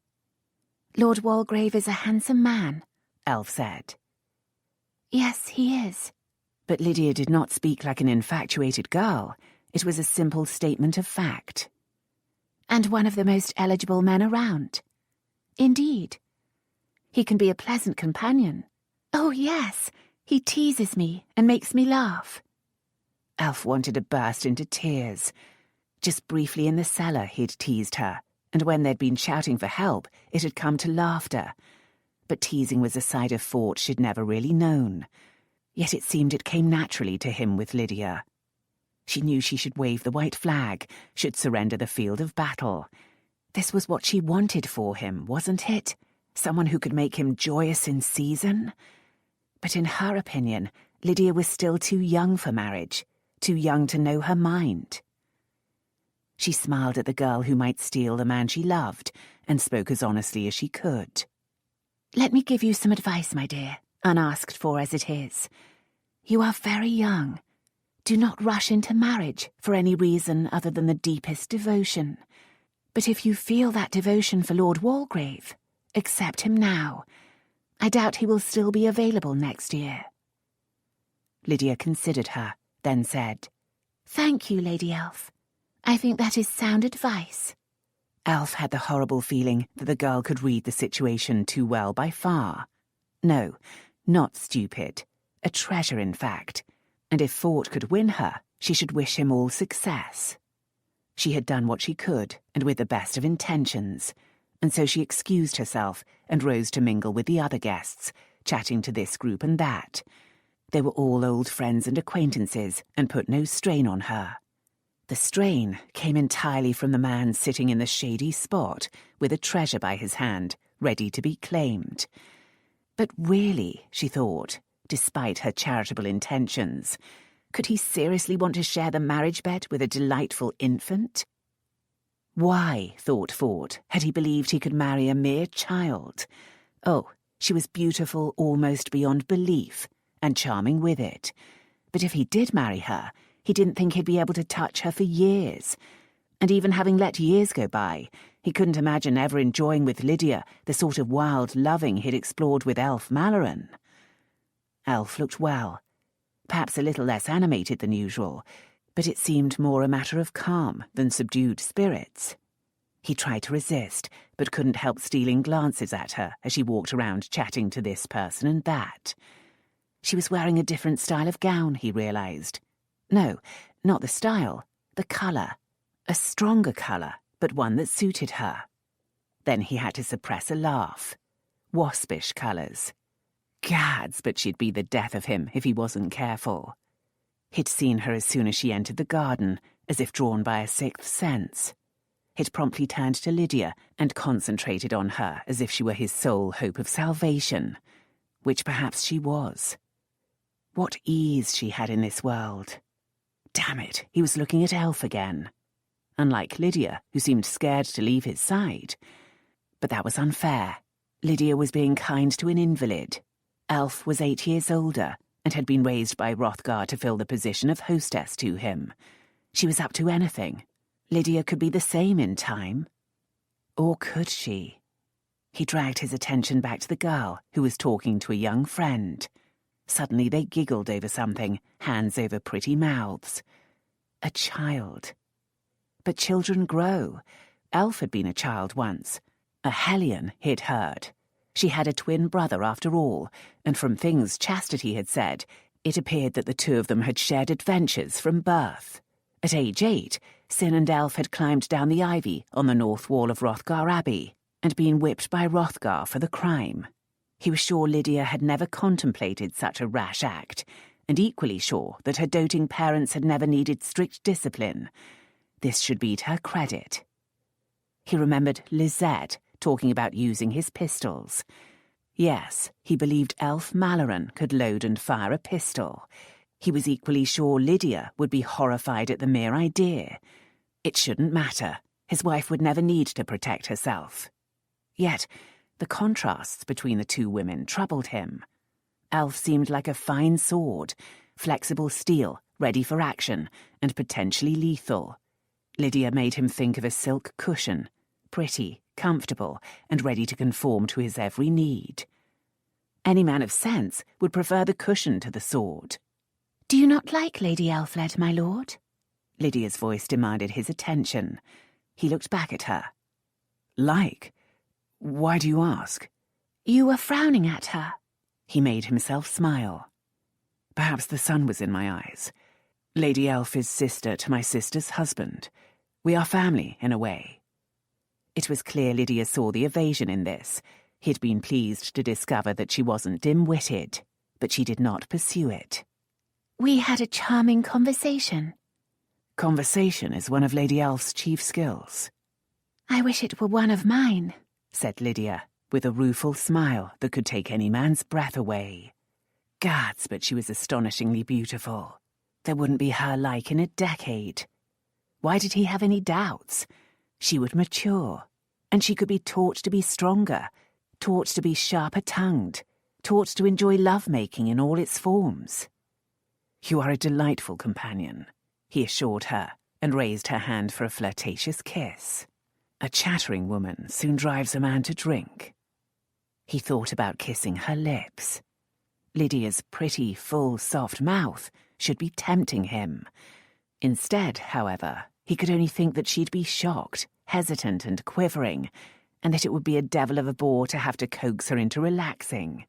He wished he were mobile enough to draw the girl into a secluded spot and test the theory. What if she turned out to be the sort who wanted the lights out, who was repulsed by intimate experiments? He'd set up a mistress. It was the accepted solution. He was looking at Elf again, remembering Lisette. Damn, but he wished Lisette had been real. He could even forgive her for wearing him down to tears if he could have her as his mistress. Trouble was, he did not want to drag himself away to spend duty time with his lovely, quivering wife. "I think I bore you." He snapped his attention back to Lydia, fearing he was actually flushing with guilt. Not at all. She didn't look hurt, merely honest. It's not surprising. I am very young still, and what interests me does not interest you. She suddenly seemed a great deal more appealing. What interests you, then? Tell me. Such a charming couple. Elf smiled at Mrs. Dettingford, thinking that the movement of her lips must surely look more like a rictus. Lord Walgrave and Lady Lydia? She asked, having long since given up trying to say who. After his tragedy, said the plump young woman, it would be so fitting to see him capture the prize of the year. You refer to his father's death? Of course. So sudden. Such a loss to the nation. It was certainly sudden. And so touching, the way his son wore deep mourning for so long. But now he is emerging from the shadow of grief to claim his prize.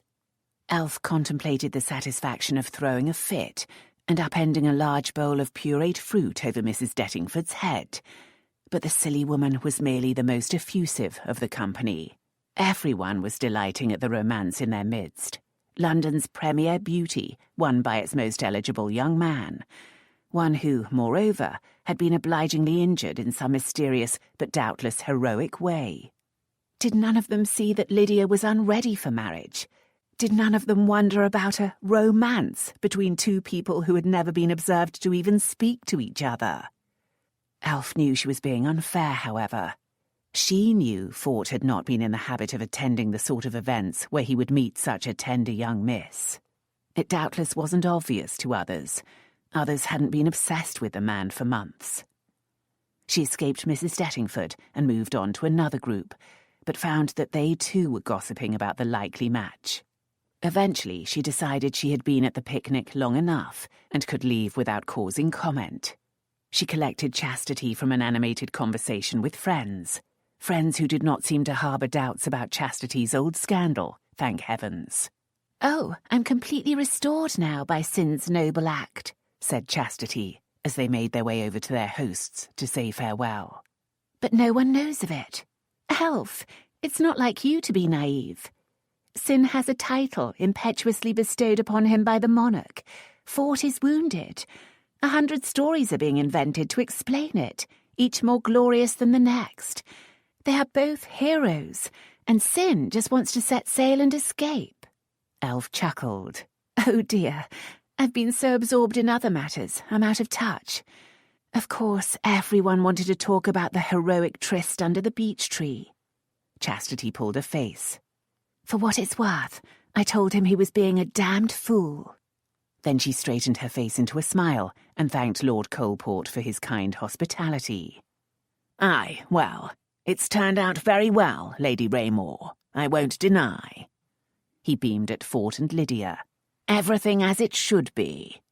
Elf was speaking to Lady Coalport, who rolled her eyes slightly. Dear Lydia is the apple of her father's eye. Our only daughter, you know. She is very beautiful, and charming besides. Yes, the poor child has every gift of the gods. Elf couldn't help but chuckle at the wry tone. Now she knew the source of Lydia's wit and wisdom. With such a mother, she surely wouldn't be allowed to do anything rash. That didn't mean, however, that an engagement to marry might not be drawn up, with a betrothal to last a year or two. So be it. But she had one last thing she had to do.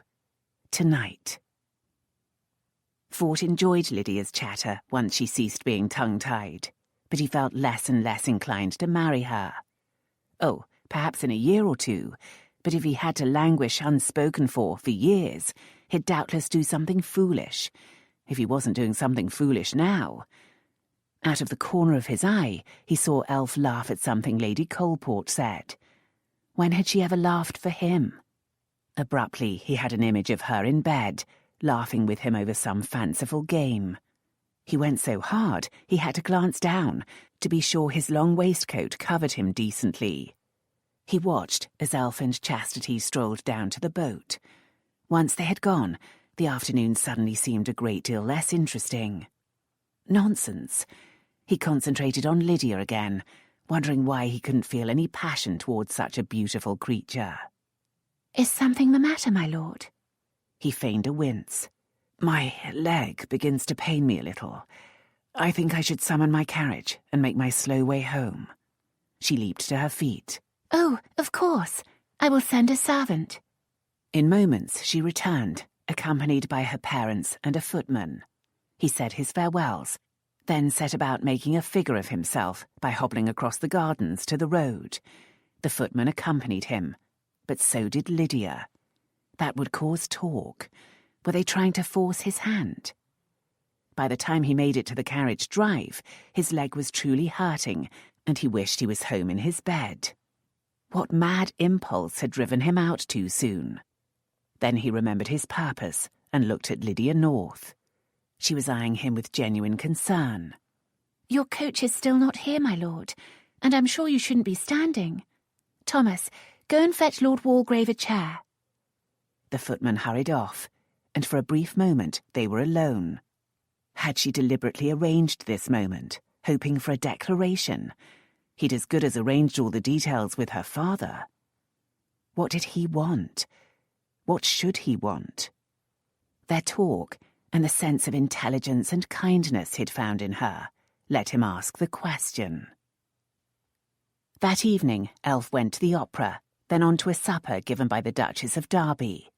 She returned home after midnight, which was why she had arranged for Hunett to be in the mews of Malloren House at 1 o'clock. She met him in some clothes she'd sneaked from Sin's room. The breeches were rather tight in the hips and loose in the waist, but otherwise fit quite well. She was a few inches shorter than her twin, but that merely meant the sleeves of the coat hung down a bit over her hands. Dark-skinned Hunett was almost invisible in the shadows of the mews, but she could see him shake his head. "You'll fool no one in a good light, milady." "I'm not planning to. I just thought I'd be safer if I dressed as a man." "With me, you could walk the streets in your shift and no one would touch you.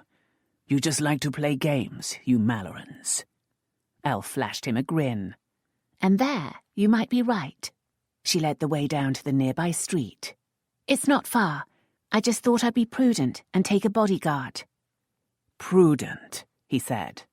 Elf chuckled, enjoying strolling through the dark streets, safe from the bosky gentlemen and the hovering cut-purses. She was completely safe, for she had Fort's pistol in her pocket, a sheathed knife snuggled alongside the pistol, and another nestled in her right boot. And she had Hunett, who could handle a small army with his knives and his lethal hands. She wasn't really happy, though, for she dreaded what she was about to do. She was going to set Fort free. Perhaps she didn't have him trapped, but just in case, she was going to give him his liberty. She could have visited him during the day, with Chastity as chaperone, but he was quite capable of again refusing to see her. And anyway, she couldn't imagine having an honest talk with him during the day. No, night was their time, and she had his pistol, an excuse of sorts for a clandestine visit. In Abingdon Street, they avoided the front of Walgrave House and headed for the back, looking for the gate Elf remembered. It still wasn't locked, and so they slipped through and down the garden. As she'd expected, the house was quiet. Fort, still an invalid, would go to bed early, and the servants would take the chance to get a good sleep. She couldn't be sure they'd all be in their beds, though, which added a little spice to the moment. Elf paused to inhale the sweet smells of the dark garden, and to admit that she was enjoying this last adventure. In fact, she enjoyed adventure. The excitement was like wine, sweet and liberating. Yes, she was very like Sin. Hunett was watching her, and she could see well enough to know he was smiling. "God help the man who marries you." "Perhaps I'll just save any man the trouble. You stay here. Don't worry. The worst that can happen now is that I'll get thrown out on my ear. Prepare to catch a flying Malloren." He laughed as she slipped toward the house. It was a hot night, and she was relying on there being some windows open. She'd expected to have to climb the scullery roof to get at a higher floor, but she spotted a small window there left ajar. His servants need a firmer hand, she thought, then grimaced at the direction of her mind. The window opened farther without squeaking, and she eased through onto the stone sink. Soon she was in the familiar kitchen. The big room was quiet, though again a few figures slept rolled in blankets on the floor. Surely all the other servants would be in their beds. A faint meow made her look down, where she saw a familiar dark cat. She crouched to stroke behind its ears. She daren't speak, but she hoped it understood her apology for using it to escape, and her thanks. At least when she rose to make her way across the kitchen, it didn't follow, nor did anything else happen to prevent her making her way through the servants' quarters and up the stairs to the first floor. It was easy from there. She knew the way to Fort's bedroom. Gingerly, heart beginning to race, she eased open the door to a pitch-dark room. He must be asleep. Carefully, she worked her way to the bed and touched the surface. Her wandering fingers found only a smooth surface. He wasn't there. Irritated, she pushed back the heavy window curtains to let in a glimmer of moonlight. Not only wasn't Fort here, this room was unused. No water stood ready on the washstand, no towels hung on the rail. For a horrified moment, she thought he might be dead, but then sanity returned. This was not a house of recent death. So where on earth was he? With a woman? Jealousy threw up that suggestion, but reason immediately quashed it. He surely was in no state to enjoy a woman, or to be travelling over town in search of one. So, he had moved to another room. Elf caught sight of herself in a mirror, surprised at how much like her brother she looked in his clothes. Then she remembered other images in that mirror, and wondered if Fort had simply fled the memories this room held. Fled to where? If she'd expected this problem, she would have asked Chastity. She eased into the adjoining room, but it too was unused. The ground floor. She shook her head and laughed at herself. Of course a man with a wounded leg would not use stairs if he didn't have to. In moments, she was downstairs trying to remember her earlier explorations and choose a likely room. She made her decision and walked boldly into his study. Fort lay in bed, reading by candlelight. He started and half rose, but then relaxed back on his pillows. Trying to terrify me to death. I thought you were sin. Elf's heart beat so fast she feared she'd turn dizzy. You don't seem surprised to see me. He closed his book and put it aside. I'm surprised, but with you I've come to expect the unexpected. To what do I owe the honour of this visit? He was decorously clothed in a white nightshirt and neatly tucked into the narrow bed, but his brown hair hung loose, and the reflective candle holder close to his head gave it a golden aura. A wave of love and lust engulfed Elf, threatening her mission. Then she noticed the frame holding the bedclothes off his leg, and she just wanted to take care of him. Does your leg still pain you? Frequently. I thought Chastity took back regular reports. Regular, but not detailed. I'm sorry you were shot. I don't think you were responsible. Were you? Of course not. With a Malloren, all things are possible. He threw the family saying at her like a knife. Just like old times, squabbling again. Elf carefully extracted the pistol and put it on the desk. I wanted to return this. Thank you. You could have sent it as you sent other items, however. I wanted to speak to you. We spoke today. In private. With a sigh, he spread his hands. I am here, and you would have to sting me viciously to persuade me to move. By all means, say your piece. Elf sat in a chair, forcing herself not to show how much his words hurt. She'd expected this, hadn't she? Clearly he didn't feel the same powerful attraction that she did. To him, she was merely importunate. Doubtless he planned to marry Lady Lydia, and thought the fact that she was a sweet innocent a bonus rather than a handicap. So be it. First, she said, I want to apologize for anything I might have done to hurt you. Accepted. Second, and she looked at the scrolls, the fan and the toy on a table by the bed. I will bother you with no more gifts. He too glanced at her offerings. Ah, they have enlivened the tedium of convalescence. Why stop now? So you won't offer for Lydia North in retaliation? He looked back at her then. You do think me a shallow fellow, don't you? No. No? You think I would spoil the life of a charming girl, merely to hit back at you?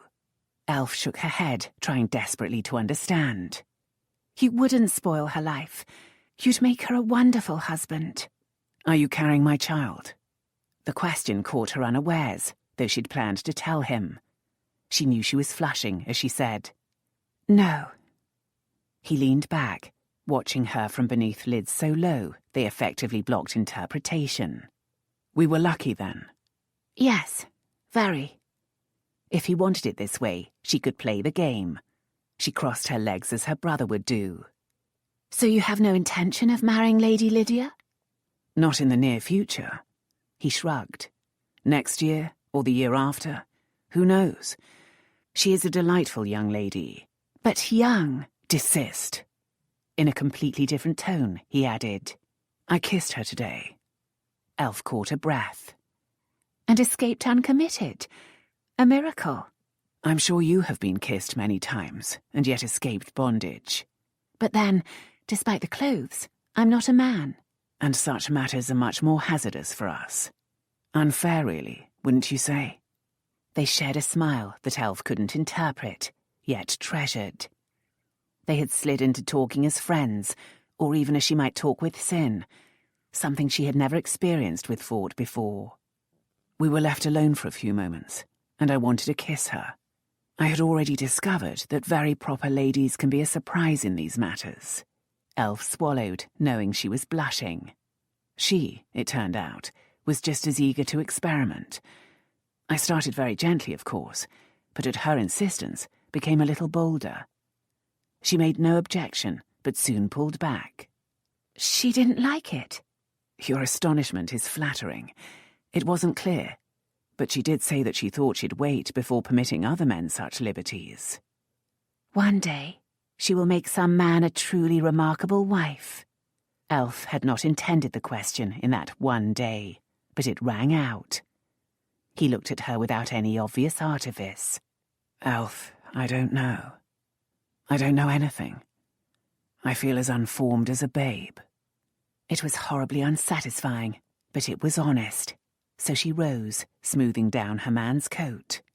And I'm stinging you when you can't retaliate. She'd come to set him free, and now she must do it. Did Chastity tell you I've taken over part of the family business? An estate? His brows rose with surprise. No, part of our industrial concerns.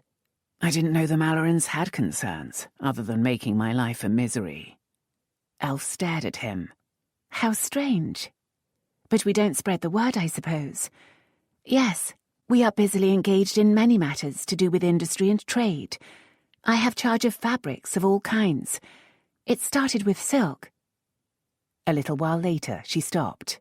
Oh, lad, I'm chattering like a ninny. His lips twitched into a smile. Just like an elf. I'm glad you're enjoying all this hard labour. Well, I am. Something in his manner had her blushing and fiddling with the cuff of her coat. She made herself relax and tell him the whole of it. I quite see that my interest in trade makes me even less of a perfect lady, as does my ability with a throwing knife. She pulled the one out of her boot. Hold one of my poems up against the wall. After the briefest hesitation, he picked up the pink scroll and held it out at the full extension of his arm. Bear in mind that I already have one wounded limb. At least you're not suggesting I could kill you by mistake at this distance. She was surely mad, Elf thought, but she couldn't back down now. It would just be like throwing at a target. Praying for a steady hand, she flicked the knife, and it thudded into the wall through the paper. Thank heavens, she exclaimed. He released the paper. If I'd known you were so uncertain of your skills. And they shared a smile. Not a lover's smile, something more. Friends? He said. She nodded, fighting tears. She relished the precious moment, but knew it might be the end of other things. She almost asked whether friends could ever enjoy a physical relationship, perhaps just in fun, but she stopped herself. It could never be just in fun for her, so it would tear her apart. And probably in a year or two he would marry Lady Lydia. She walked over and pulled her knife out of the wall, sliding it back down into her boot. We do seem to have come full circle, he said. Except that I'm in the breeches, and you're in the robe. A half circle, with more to go. She looked down at him. I don't know either. And that was a strange admission. She'd felt so sure that she wanted him, that they belonged together.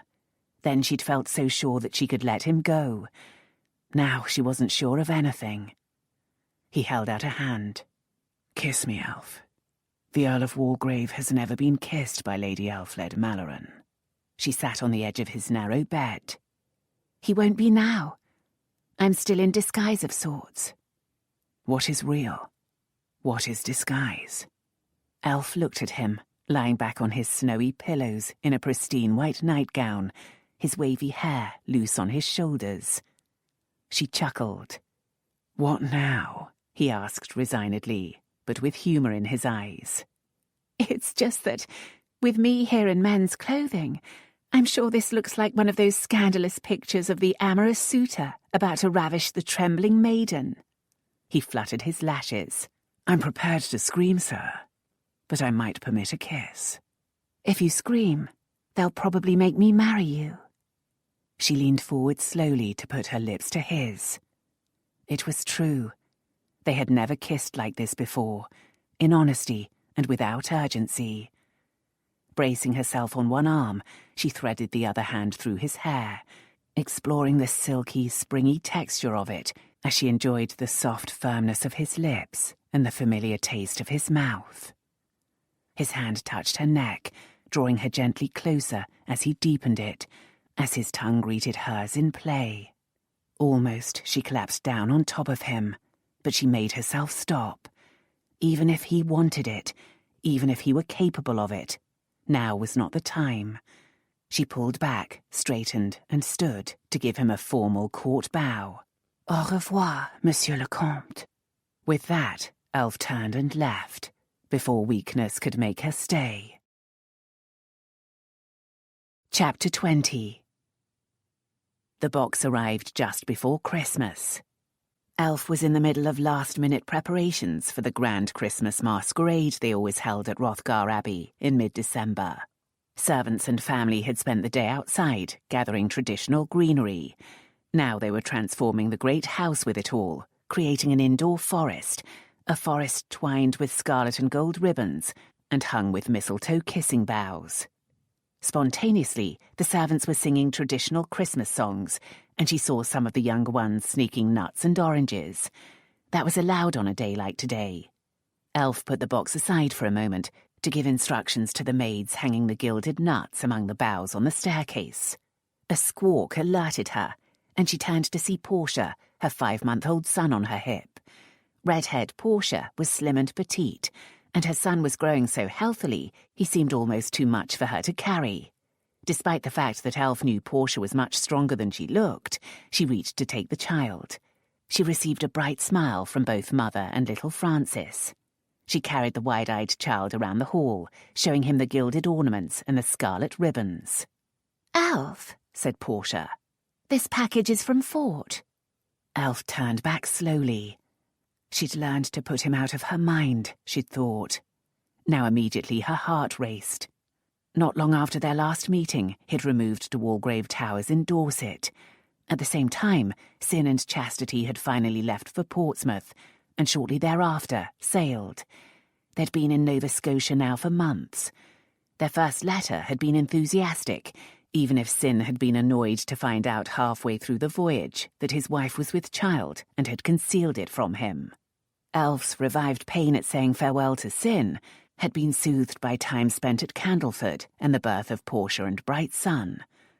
At some point, however, it had dawned on her that she missed Fort more than she missed Sin.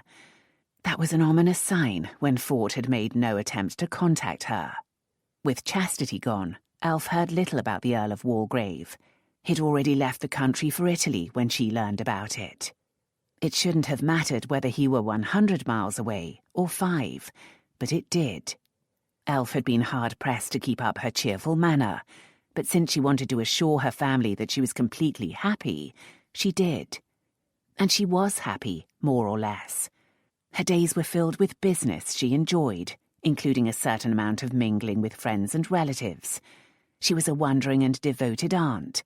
The first of the Spitalfield silk weavers had settled in Norwich, and the business there was prospering. Just last week, she had journeyed to London to celebrate an early Christmas in Prince George's almshouse, down near Harrison's Wharf. Dibby Cutlow ruled the 7 other elderly inhabitants, considering the place virtually her own establishment. The king had graciously permitted them to name the charity after his newborn son.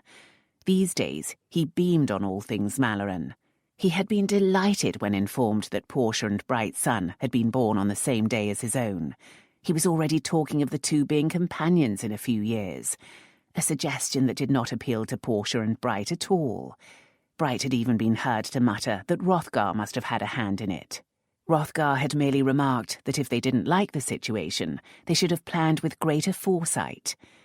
Whether by accident or foresight, Bute and Grenville were openly contesting for power and the king's favour. This had made George even more devoted to the undemanding Marquis of Hrothgar. In fact, the king was here at Hrothgar Abbey, complete with wife, child and entourage, looking forward to the masquerade. There was still much to be done, but Elf walked over to return Francis to his mother and look at the box. She felt a strange reluctance to open it. She'd found a kind of equilibrium and wasn't sure if she could handle any disturbance to it.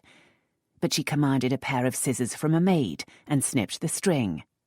Pulling off the lid, she revealed scarlet and gold. "Oh, it's a costume," Portia said. "Gaudy, to say the least. And inappropriate. You know that tonight we have to be in character. You could go as a Covent Garden whore." Elf flushed and covered the thing, wondering how she could have ever thought it appealing. More important, why had he sent it? She'd assumed it had been thrown out. "I suppose this must mean Fort's back," Portia said, setting Elf's heart racing once again. She hadn't thought of that. "Did you send him an invitation?"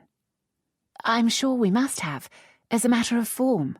Now Elf's heart rate teetered on the edge of panic. Surely he wouldn't come. Why not? He might want to come. Oh no, she pushed that aside. Foolish hopes and dreams were just too painful. "If he comes, he comes," she said briskly, knowing that if a dark-clad monk appeared tonight, she'd quite likely faint. Elf carried the box up to her rooms and summoned Chantal. When the maid came, Elf gave her the package and rather enjoyed the shriek of horror when it was opened. "Milady, no, please." "Definitely not. But don't throw it away, Chantal. It holds memories." Then Elf turned to look at her costume for the night. Layers of filmy silk swirled in brown and yellow, making up a loose gown to be daringly worn without hoops or corset. A kind of harness over her shoulders was included, however, to support the diaphanous wings. Her mask was also yellow and brown, and included delicate gold antennae. She was going to the masquerade as a wasp. They held no formal dinner on the night of the masquerade, but Elf and the other Mallorens in residence, Portia, Bright, Brand and Hrothgar, were invited to dine with the King and Queen and their senior attendants. This inconvenient honour necessitated a grand toilette of its own. Elf attended in massive hoops that supported deep blue silk and a lot of silver embroidery and lace. It was as well that tonight she didn't need to chatter over awkward moments, for her mind was almost numb with panic. The King and Queen, however, neither of them normally garrulous, wanted to talk about babies. Portia and Bright were happy to support that conversation. They even managed to do so without implying that their child was even prettier and cleverer than Prince George. Elf, seated between Lord Hardwicke and Lady Charlotte Finch, was relatively comfortable, though she could hardly stomach a mouthful of food. Would he come? What would he wear? Had that costume been a message? Should she wear it? No. No matter what his intent, she would not wear it. That belonged in another life. But was Lisette the only aspect of Elf Malloren that really interested him? As soon as the event finished, she hurried to put on her wasp costume. Part of her urgency was practical, for she should be available to deal with any last-minute problems. Mostly, however, she felt that the sooner she was dressed, the sooner it would begin, and the sooner she would learn her fate. Gown, corset, hoops and headdress were quickly disposed of. Elf looked in the mirror at her undisguised shape, covered only by her white silk shift, and experienced a sudden blinding vision of another mirror. When Chantal, in a dark gown, appeared behind her, she almost shrieked with shock. "Milady, what is it?" Elf put a hand to her unsteady chest. "Just nerves, Chantal. Don't ask why, but I'm all on edge. Come, let's make me ready to sting." She discarded her white shift and put on one of flesh-coloured silk. The wing harness went on next, fixed securely around her shoulders. Then the fine silk slipped on top. It had been dyed to her order, not precisely in rings of yellow and brown, but a swirling pattern. The skirt floated in a ragged end around her bare calves, and for shoes she wore simple sandals of a Grecian design.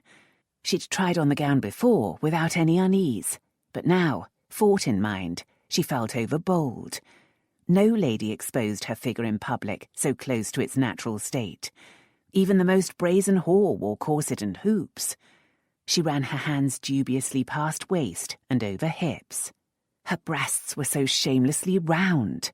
The shape of the nipples could be seen. "What do you think, Chantal?" The maid's eyes opened in surprise. "But, milady, it is magical.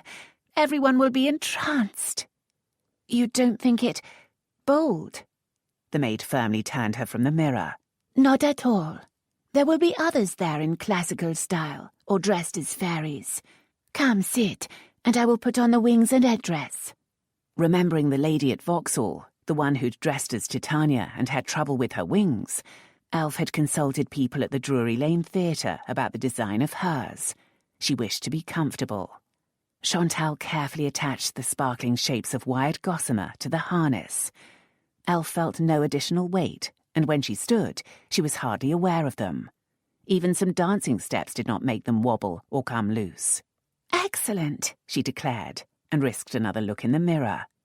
They really were delightful wings, noticeable, pretty, but not so large as to be inconvenient. She refused to study other things again. "Sit, milady," commanded Chantal. "We must do the head." Again the mask covered half Elf's face, but this time secured by a gold filigree cap, which included the antennae. When she looked in the mirror again, she smiled. It really was a wonderful costume. The mask, again made in the theatre, had large black eyes, just like an insect's.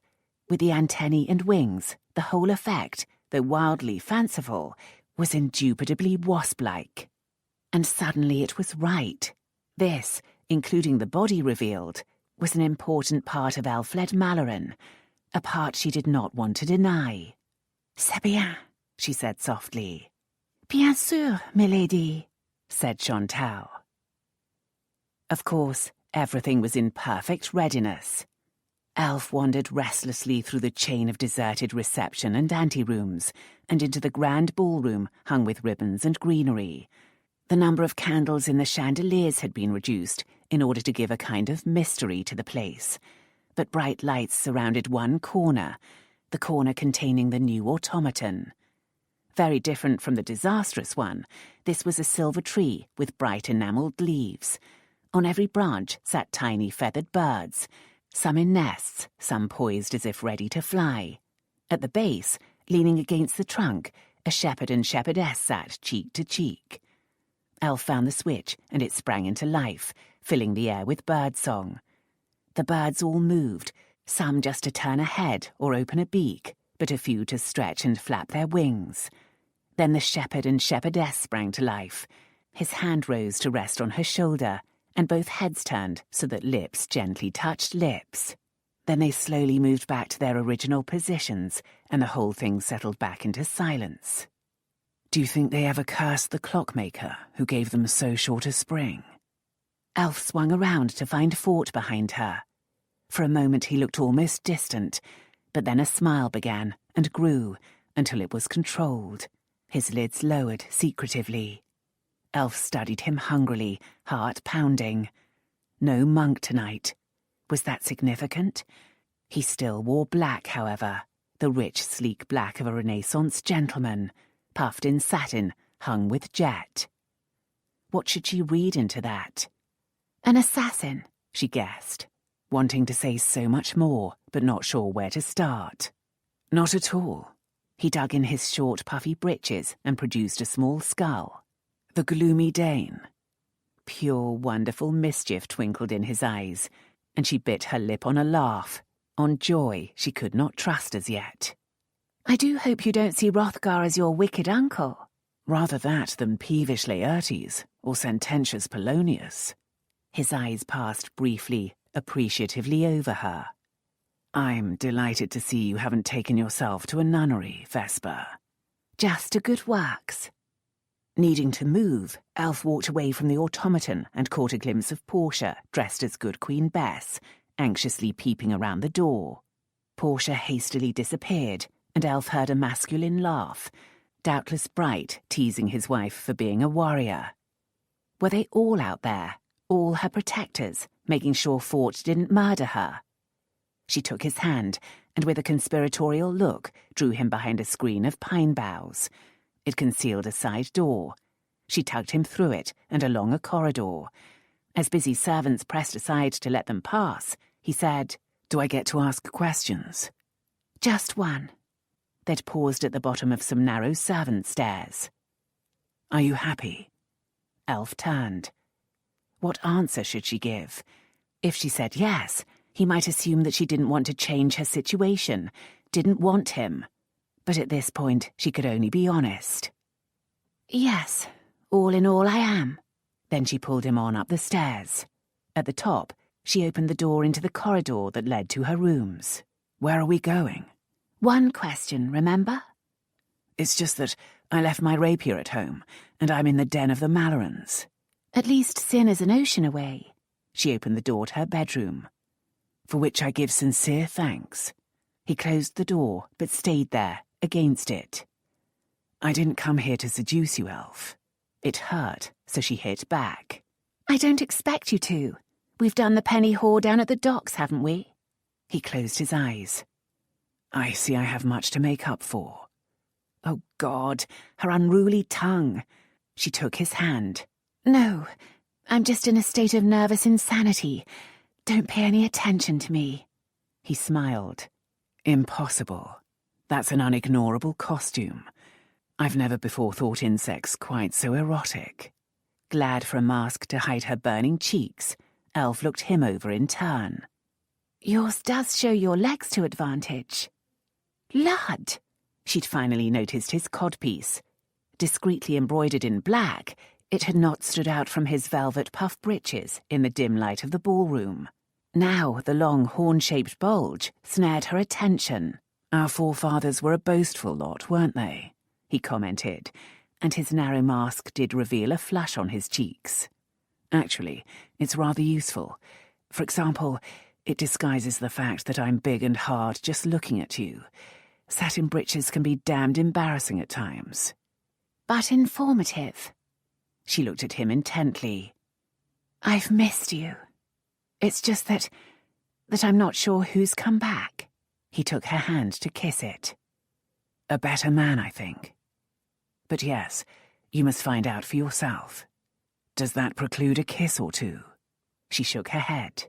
Any gentleman may be allowed that. Really? Methinks you are too free with your favours, my lady. But he was teasing, and his lips silenced her retort. Elf relaxed into his embrace, relishing a kiss so like their last one, gentle and friendly, but experiencing again the rapid surge of desire that plagued her with this man. His hands played restlessly over the silk gown. This is a damnable thing to sting a man with, Vesper, especially one who's been celibate for far too long. His hand slid up her ribs, and both thumbs flicked over her nipples, only covered by 2 thin layers of fine fabric. Elf stiffened under a sharp jolt of desire and reached for him, but he stopped and drew her into his arms. No, we know we can drive each other mad with our bodies. We need to talk about other things.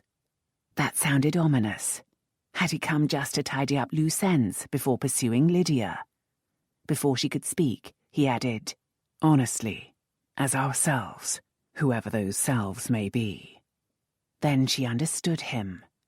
You want us to meet without disguises? Yes.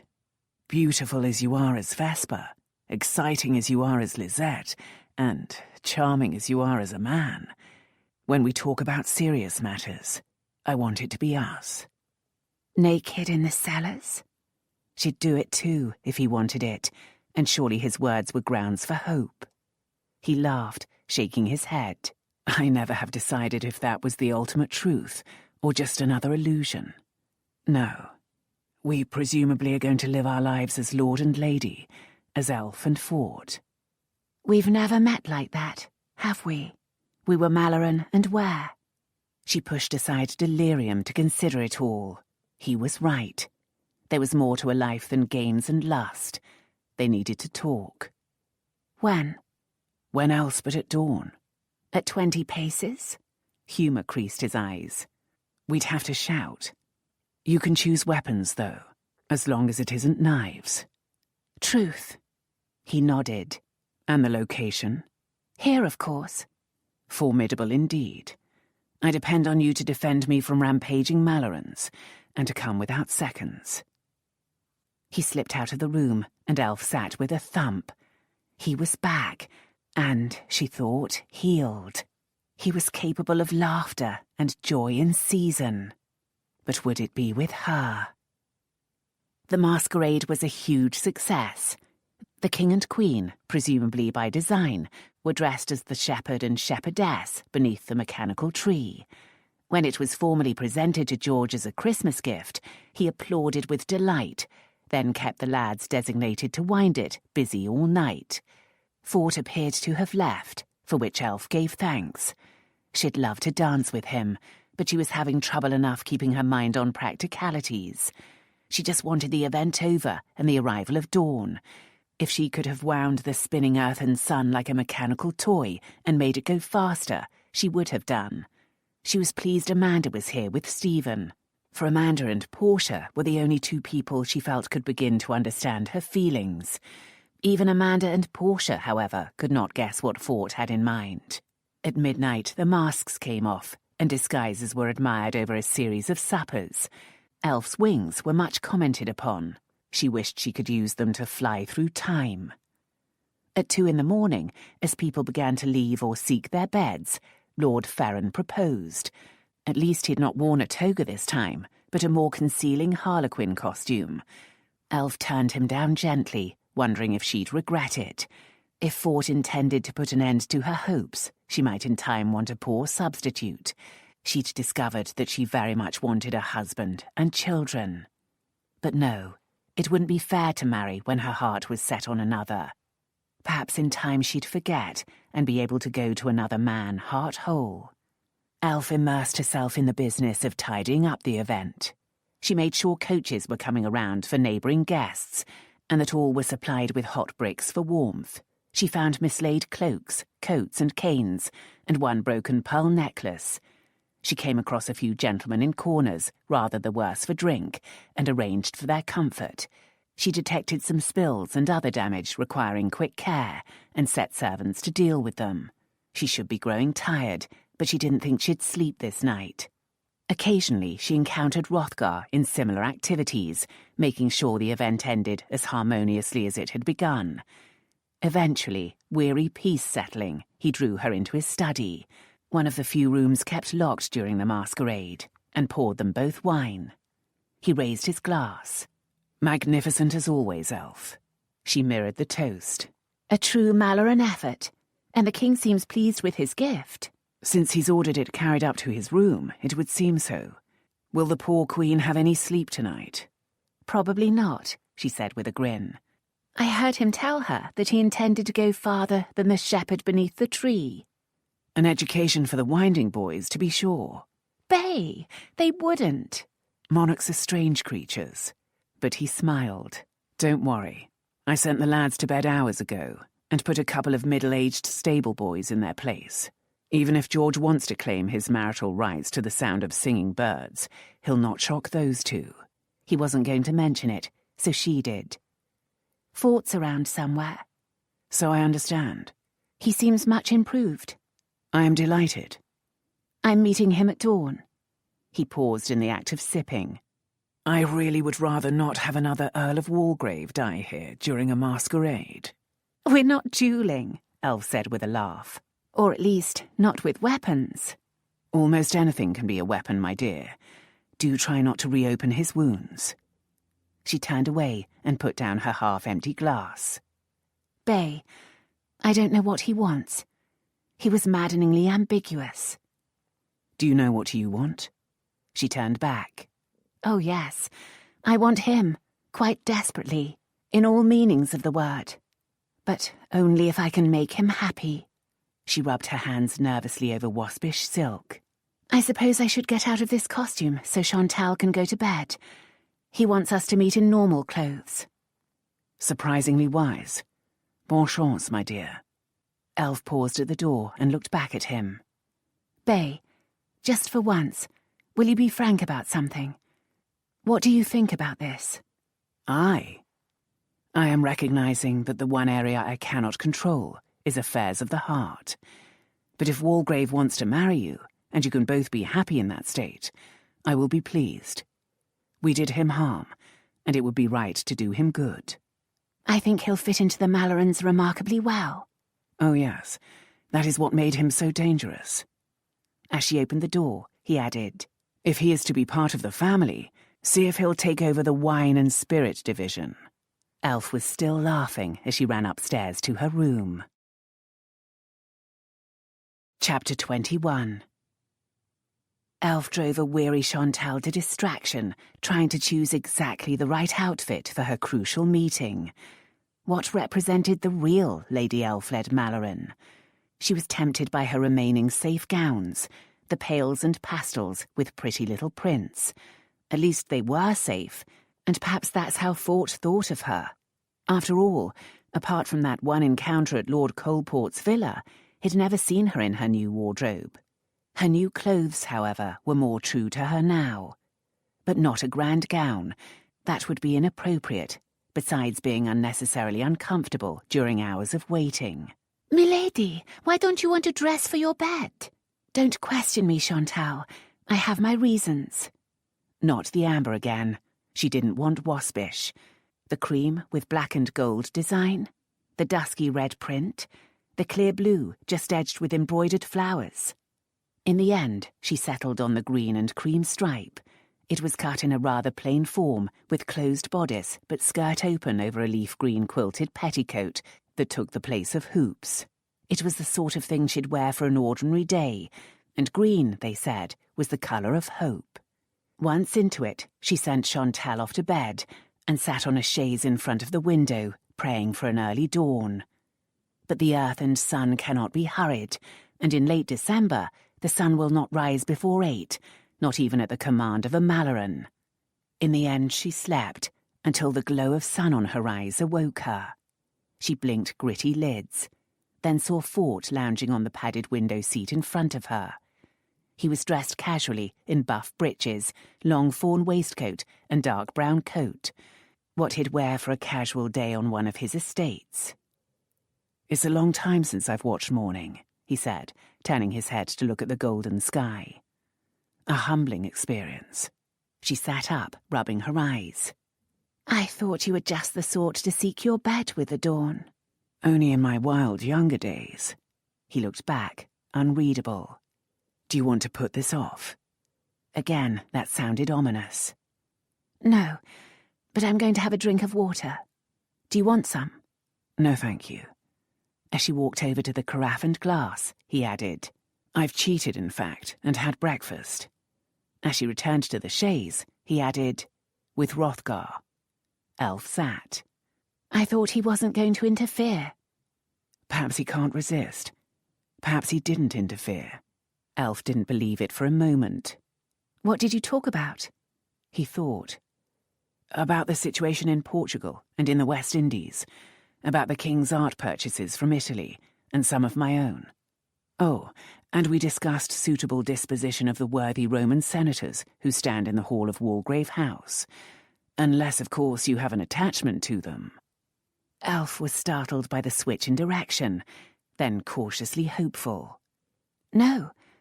No attachment. She studied him as if he were a conundrum. Did he ask about wine and spirits? Now he was puzzled. No, though I gather you have interests in a vineyard in Portugal. Probably. I wouldn't know. I have enough to do with silk. He did explain more about your family's business concerns. It's an intriguing notion. I have Victor to think of. Elf couldn't stand this inconsequential talk any longer. What of Lady Lydia? I don't think she'd care for trade. You know what I mean. He looked at her for a moment, and she held her breath. She's too young, he said, and I'm not inclined to wait. She needed more than that. Surely you would wait if you thought her the woman for you. I suppose I would. Tell me, what is most important to you these days? What? You, she thought. Elf, we hardly know each other. That devastating teasing humour shaped his eyes. What if you love glee singers and braised heart? You don't like glee singers and braised heart? Can't abide them. I'll give them up for you. Ah, he said, mock melancholy. But then I'd have to bear the burden of having deprived you of things you hold so dear. I don't hold them dear. Then tell me what you do. You, she thought again, but she saw she'd have to answer the overt question. My family, of course. My work. She knew this might be a problem. He had used to be a conventional man. My involvement in the family business is very important to me. It's challenging and exciting. He didn't faint with horror, so she kept going. I'm still training with pistols and knives, and generally go about armed. I like the feeling of not being entirely dependent on others for my safety. Still no obvious dismay. I'm funding a pamphlet about ways of avoiding unwanted pregnancy. It will be passed around discreetly. The problem is that so many women can't read, so we've done it with illustrations, but... School's next, I assume, he said. Does all this have Hrothgar's approval? Do you care? Not particularly. I'm just curious. Yes, it does. Though if it didn't, I'd still be doing it. In fact, Sappho's handling the pamphlet. Then Hrothgar must approve, I suppose. You can't really think they are like that. No. His smile was rueful. I started going there just to annoy my father. I did so many things simply to annoy my father. Then, after, I went seeking a means to injure Hrothgar. I think she knew. She never tried to stop my visits, but I never encountered him there. In time, almost accidentally, I learned to enjoy good music and poetry, and to appreciate clever women. I have a lowering feeling that I was deliberately educated. Elf didn't know what to say, for he was almost certainly correct. Almshouses, he said. I visited Mistress Cutlow. Oh, yes. If we're to dig over all the old coals. She drained her forgotten glass of water. When you arranged to pay her £1 a week, was it simple kindness, or a move against me? He thought about it, looking out at the brightening garden. It's hard for me to understand my mental processes back then. Probably a bit of both. He looked back. You had forgotten her. I admit it. And so, she said, tossing the challenge back at him. What is important to you these days? He moved to face her directly, the sun gilding the rim of his tied-back hair. My family. Chastity and Verity seem to be well settled, so there's only Victor of my siblings. He seems to be less marked by our childhood than the rest of us, and should do well. There are any number of family dependents, though. Everyone has those.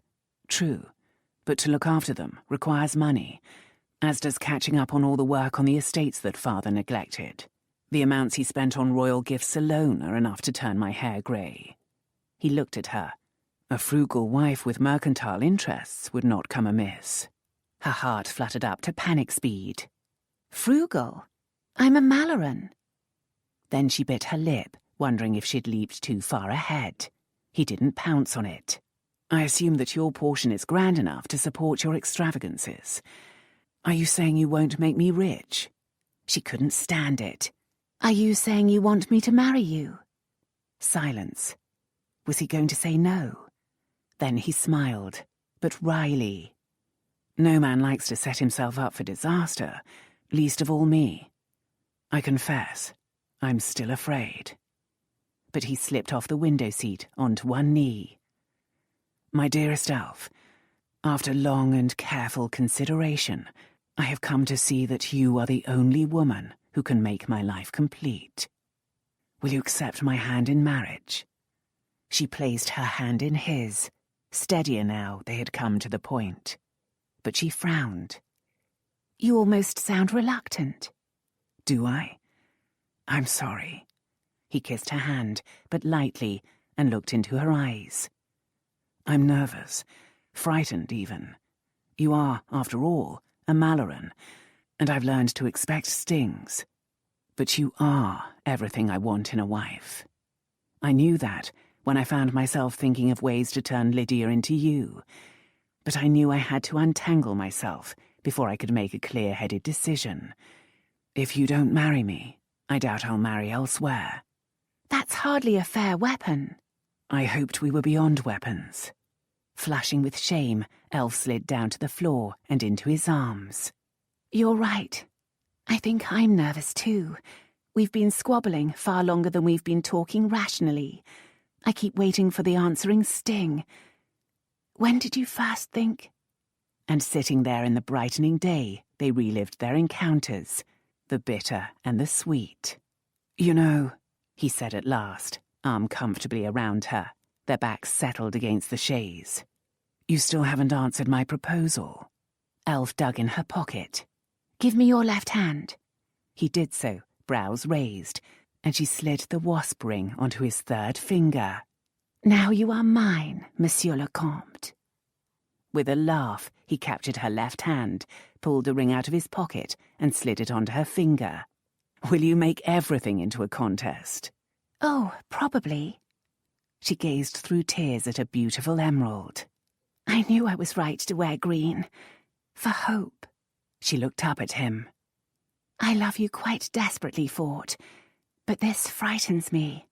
I am a Malloren, and I've come to like being in control of my life. The warning is duly noted, and I won't beat you for insubordination. No, you won't. He laughed and kissed her lips. Elf, the war is over. I love you, and I love you strong, bold, active, and even chattering. We can find a way. Then they were kissing as they had never kissed before, with wondering hesitancy and knowing familiarity, and, like the glow of the sun, with the added savour of leisure, of lifetimes, of security. Eventually, the sun full up, they drew apart. Elf wanted more, and she was sure he did too. She was equally sure they would wait. Can it be soon? She asked. Today would be nice. She leaned, laughing on his chest. We'd need a special license. I have one. She looked up at him. Overconfident, perhaps? Just prepared.